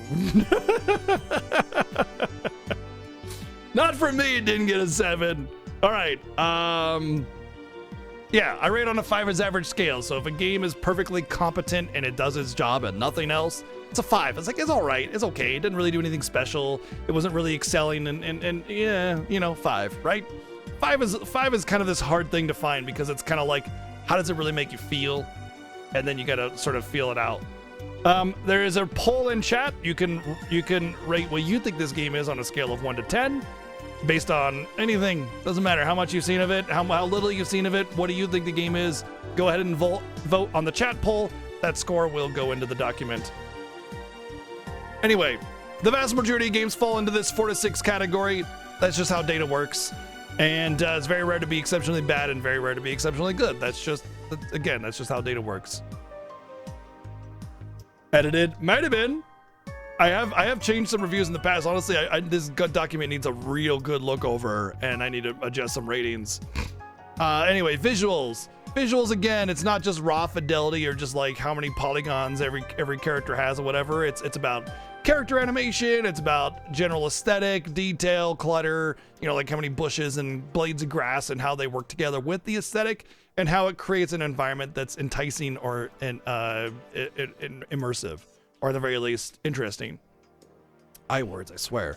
Audio, music, sound effects, voice acting, general audio aesthetic, audio design. Audio design is kind of like spooky sounds before the jump scare. That's an audio design thing. You know, also like, you know, sound wrapping as it cycles for the surround or something like that. You know, pretty photographic memory. And remember you being like, how does Icon that game?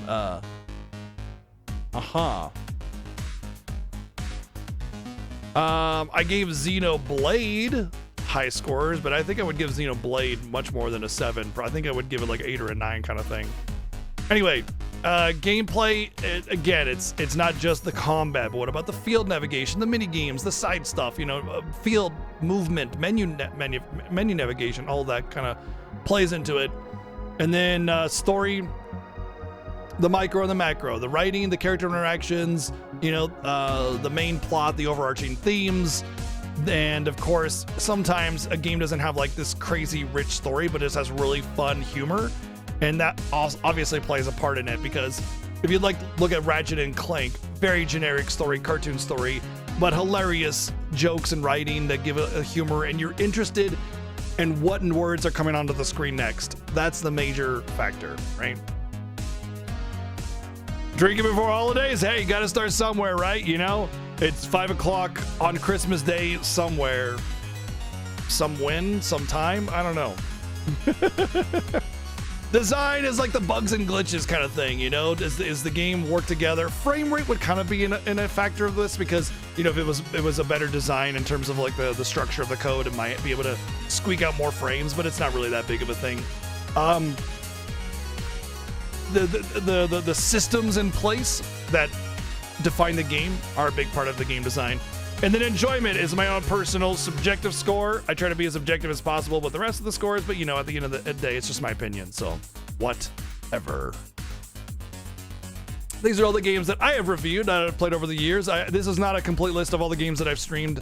It's a list of all the games that I've reviewed, which is about 3 years back, and I've been streaming for 9 years. Actually, it might be time to say it's 4 years back, honestly. Could be.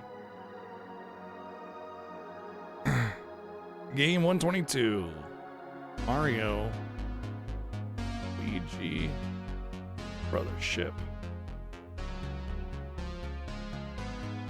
RPG. Does anybody have the US release date for this game? I have always been forgetting to look that up beforehand and just put it in the document.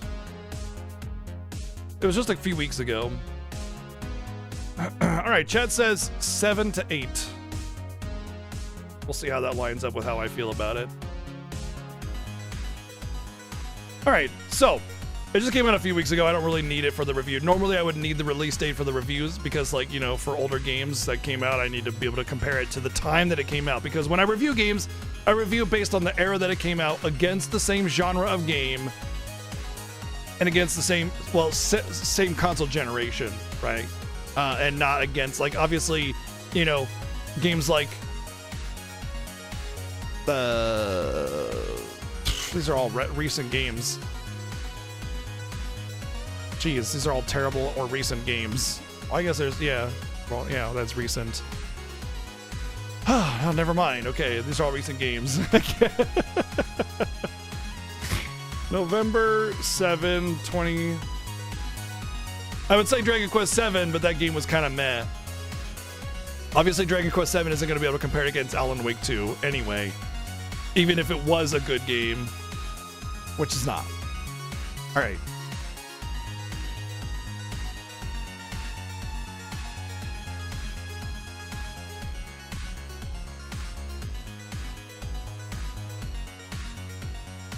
Visuals in this game are great. There's excellent visual conveyance, not just in the puzzle design, because they'll have like different colors, shapes, and like visual what do you call it, like proximity that can cue you to, you know, performing the action that you need to do in a puzzle or some kind of like QTE, or like not really a QTE, but like hit the thing before it hits you kind of thing. And generally speaking, most of the enemies do the same thing too. However, there are definitely some enemies where you're not really sure where they're going with their attack, and you're just kind of like, oh, okay, I guess that's happening, and you sort of have to kind of get hit before you really know what you're doing, and even then at that point, it's like you got to figure out the timing, and it could kind of be a pain, but overall, they do a really, really good job with this. And then there's just the general visual aesthetic. You get a very, very Mario feeling to everything. It's all very lighthearted, whimsical, cute, and fun, and there's a chibi sort of semi-chibi aesthetic that lets you sort of get past the limited animations because it's very cartoony. And despite that, there's actually really great animations. Mario and Luigi have a lot of character in their movements. It's very flowy and fluffy and bouncy, and it just creates a visual aesthetic that makes it much more interesting than just like a stiffness, right? And that kind of flowiness is sort of hard to do.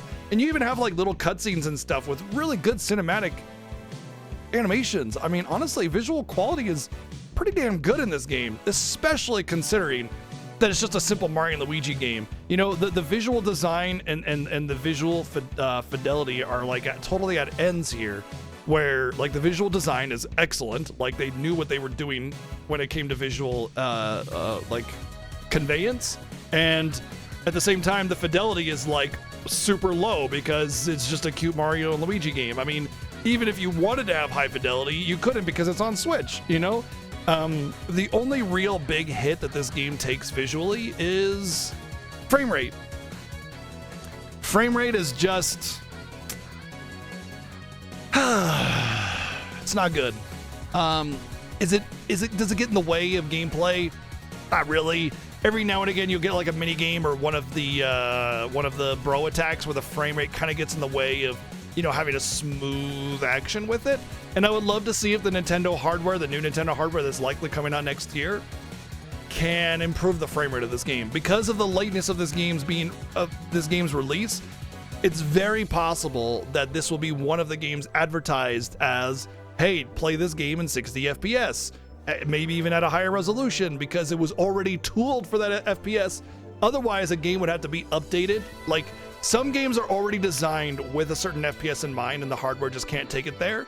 But other games, they're designed with that FPS in mind and it's locked in there. You can't just magically give it good hardware and all of a sudden the frame rate improves. That's not how it works, because the internal clock and the way actions are calculated are based around the frames. Like every frame, a calculation is made. That's how frame rate works. And so you can't just magically make the game more frames. The frames are there to make, you know, it has to have been designed with that frame rate in mind. And since this game was released so late, it's very possible that frame rate issue will be overcome with the new Nintendo hardware. We'll see. I don't know. It might be wishful thinking, but you were already seeing a very, very similar thing with PS5 games on the PS5 Pro. FF7 Rebirth and FF16 can be played in quality mode with 60 FPS now because of the PS5 Pro. I don't know. My throat's getting killed because it's a late night. Otherwise, I honestly have a really hard time giving this anything but an 8 on visuals. I know it's like not the highest fidelity, but it's about visual conveyance, clarity, aesthetic, and detail, and it has all of the major points locked down really well, especially visual conveyance with, you know, the enemy attacks and the puzzles and different little field features and stuff. Not to mention the aesthetic of like the outlet people, you know, and then with the connections and the bonds, it all works together for the like a visual aesthetic. It works together with the story, and that cohesiveness is really important for proper storytelling and proper visual conveyance and story conveyance as well, because you want to project your concept of your story, and you need to do that visually a lot of the time. It's visual storytelling, and they do that really well.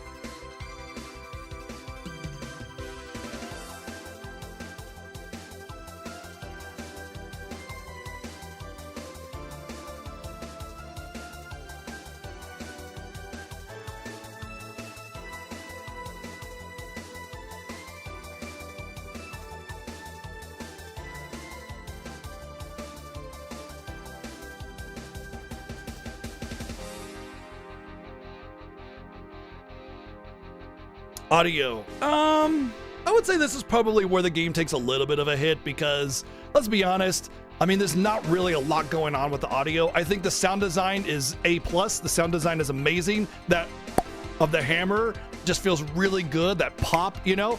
And whenever you get like goods or excellence or something, you have the audio like sound effect, you know, cueing you off, so you don't need to sit there and, oh, did I get an excellent? I don't know. Oh, the ding tells me. And the little cute animalese type language was all right. Obviously, you prefer real voice acting, but you're never going to get that with a Mario game. That's just not how Mario games are made. And the score is probably the worst part about the audio in this game, and that's not a bad thing, because the score is great. You know, it's not an amazing OST where you're just like, okay, man, I want to listen to these jams all the time or anything. But there's definitely some good tracks where you're just like, yeah, I'm digging it. I mean, the final boss track was great. A lot of those, you know, cinematic tracks were great. Everything just felt good. It's like, it's good plus, you know what I mean?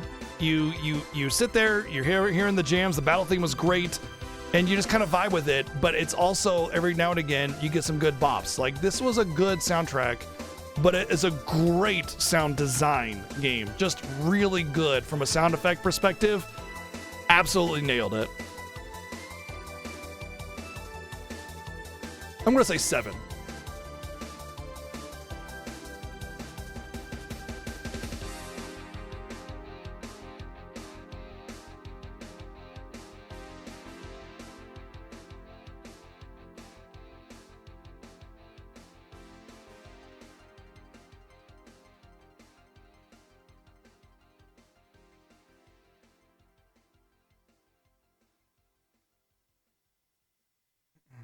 We just finished a vote, so we have nothing basically in the top 3. I mean, I can show you.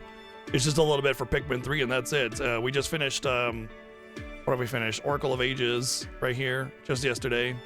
Definitely took less than 30 hours, though. All right, gameplay. This is amazing. The gameplay is fantastic.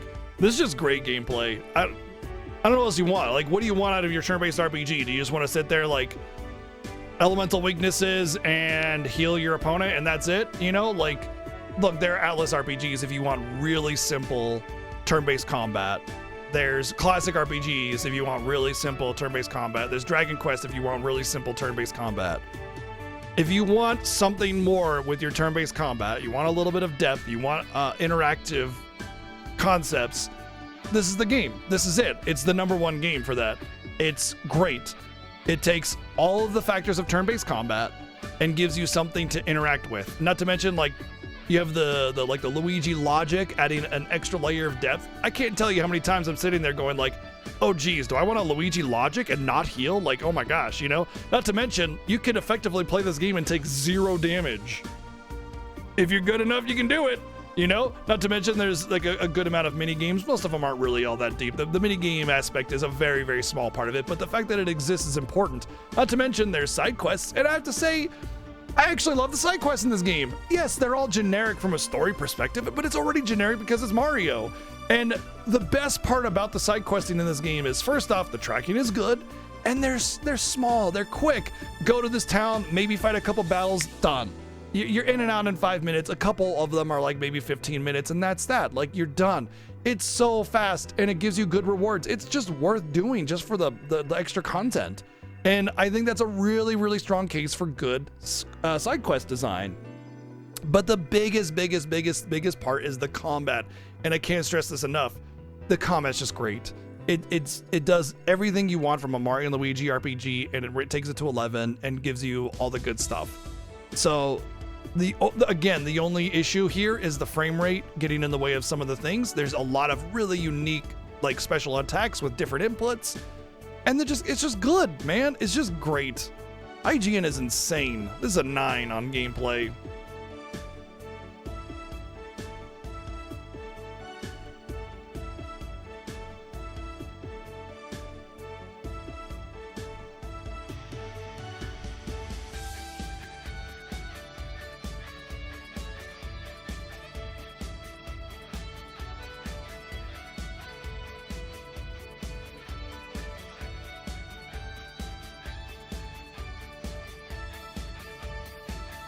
Story. Okay, this is going to be a really hard one to do because it's a Mario game. You're not really going to get a whole lot of story. Not to mention the intro to the story was kind of not really super great. It's just like, hey, portal opens up and suddenly you're here, you know, and then it just throws you on your way.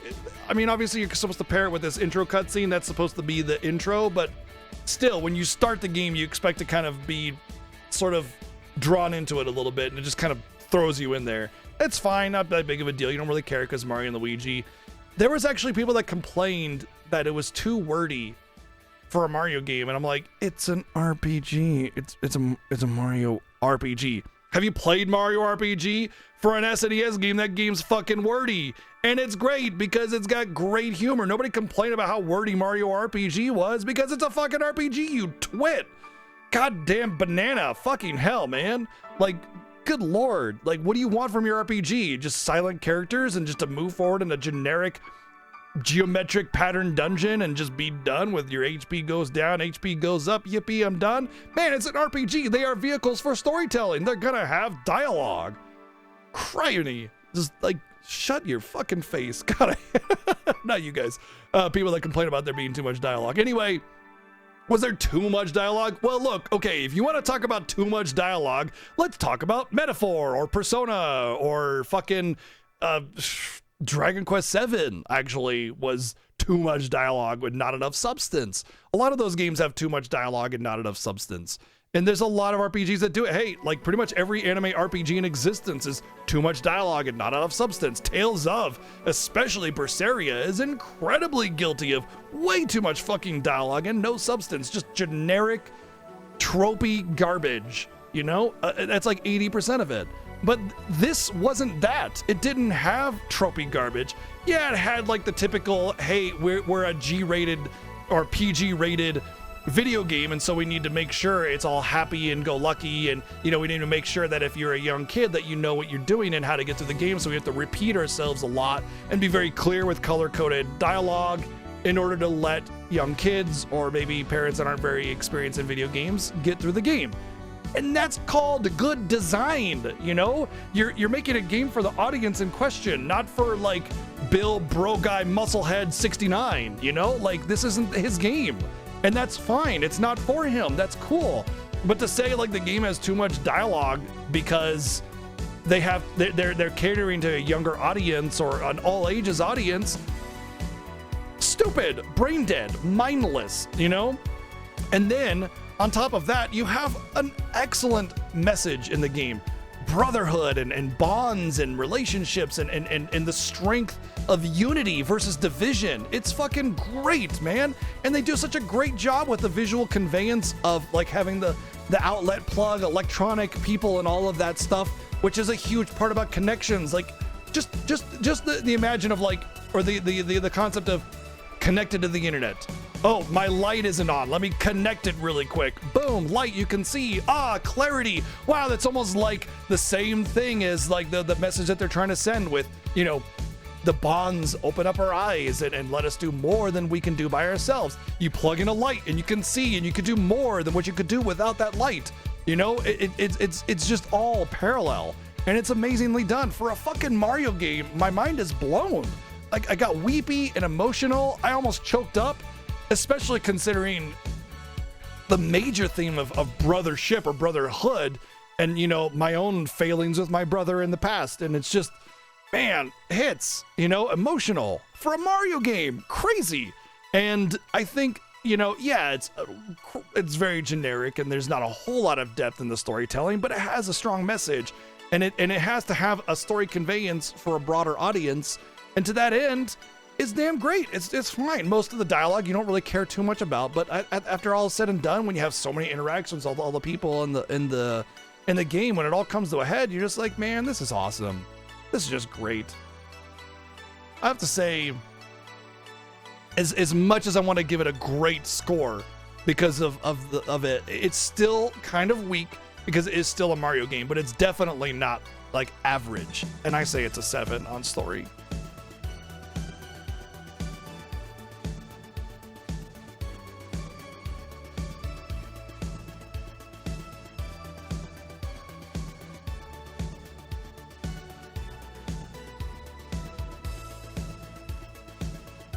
Oh, not to mention good humor,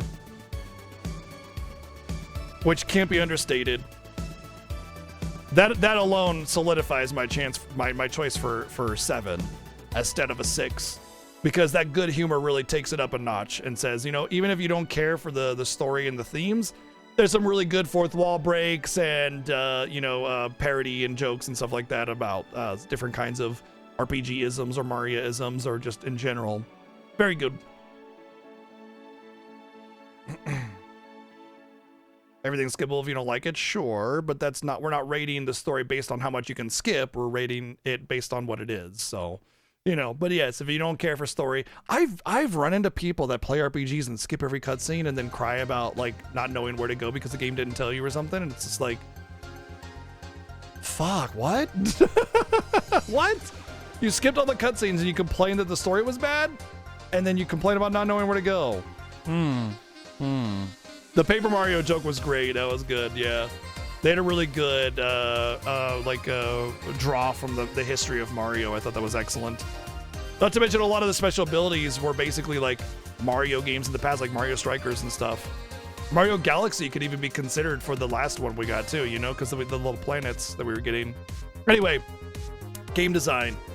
So this one is really interesting because there's some excellent designs in the user interface and the user experience that cannot be understated. So I wanna come back to one of the mini games in the field that we went to, where you needed to hit some nuts into the flower to open up the flower to get a path across, and some red and green things would pop, and then come down, and you'd have to hit them with the mallet, right? So they were different shape based on whether it's for Luigi or Mario. There was the symbol L or M within it. They were green or red based on Luigi or Mario. And then they would come down on Luigi's side or Mario's side based on who was supposed to hit it. 5 different things. So it doesn't matter what your disability is or whatever, color blindness, low vision, bad hearing, whatever. Oh, there was a 6th one, the audio cue. It doesn't matter what it is. You have the ability to get into there and do it despite whatever visual shortcoming you might have. And that is called accessibility. And a lot of people said that this game had no accessibility in it because if you go to the options, there's only one option, and it's like vibration, and that's it. They don't need accessibility options when it's built right into the game. Every inch of the game has this design built into it, meaning that you don't need the options for, the only thing that would need is like a color blindness mode, right? But I'm pretty sure no matter what your color blindness is, I'm pretty sure you can tell the difference between red or green because of the shade. Not to mention you have the symbol, so it doesn't matter. You don't need to worry about it. And the shape, right? It's all there. Like, it's all part of the user interface and the design of the game inherent in the world. And it's just great. I will say there are a couple abilities like the Goku DBZ one where you smash him with the hammer, the time stop one, where you have to determine the color of who's coming up, Luigi or Mario. And yes, you can see whether or not it's Luigi or Mario based on the fact that it's Luigi or Mario, but the major factor for telling which is which is the green streak that you get or the red streak that you get when one of them comes up. However, I don't live in a colorblind world, so I don't know if it matters or not, because you might just be able to detect Luigi or Mario and see that difference right away, not to mention the color or tint or whatever might be fine. I have to talk to someone that has colorblindness to know. That being said, it's just like, it reeks of great design, like all over the place. It's conveyed perfectly well. Like the only thing like I really have a complaint about in the design were the enemies on the field. It was nearly impossible to avoid them or really difficult to get a preemptive strike on them.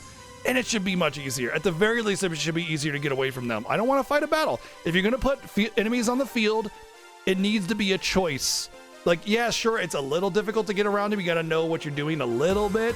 Or you should just be able to fucking walk around, man. Like, any rocket surgery, and that was non-existent. So I ended up near the end of the game just kind of running away from everything. Although I will say that the room that they first give you in the final dungeon had way more encounters than the rest of the dungeon.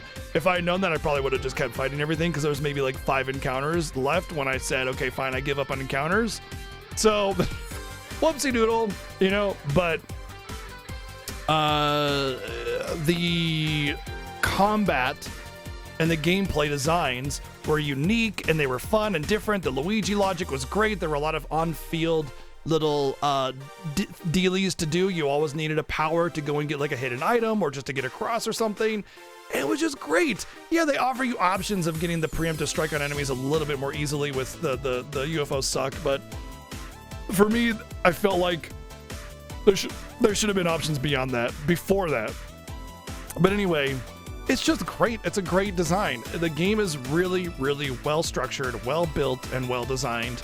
And if you're not seeing this, man, go back to school or something. I don't know. But I'm gonna say 9 on design.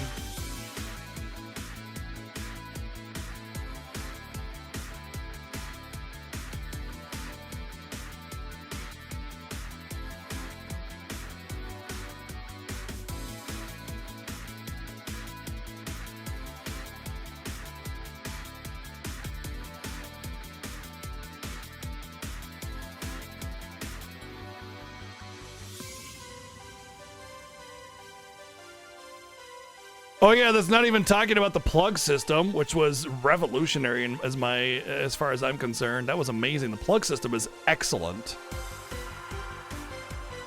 All right, enjoyment 9, easy 9.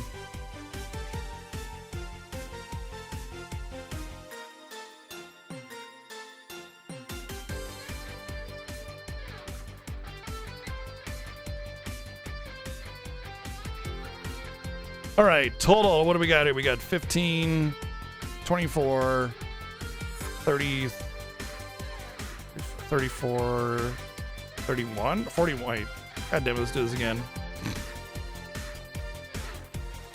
Oh, yeah, the badges were kind of mad. 15.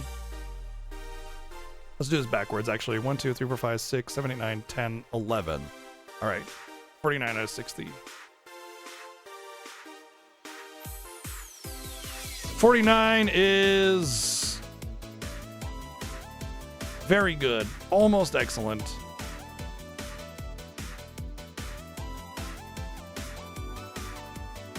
And it is very good. And I would say overall, this is an 8 out of 10 game.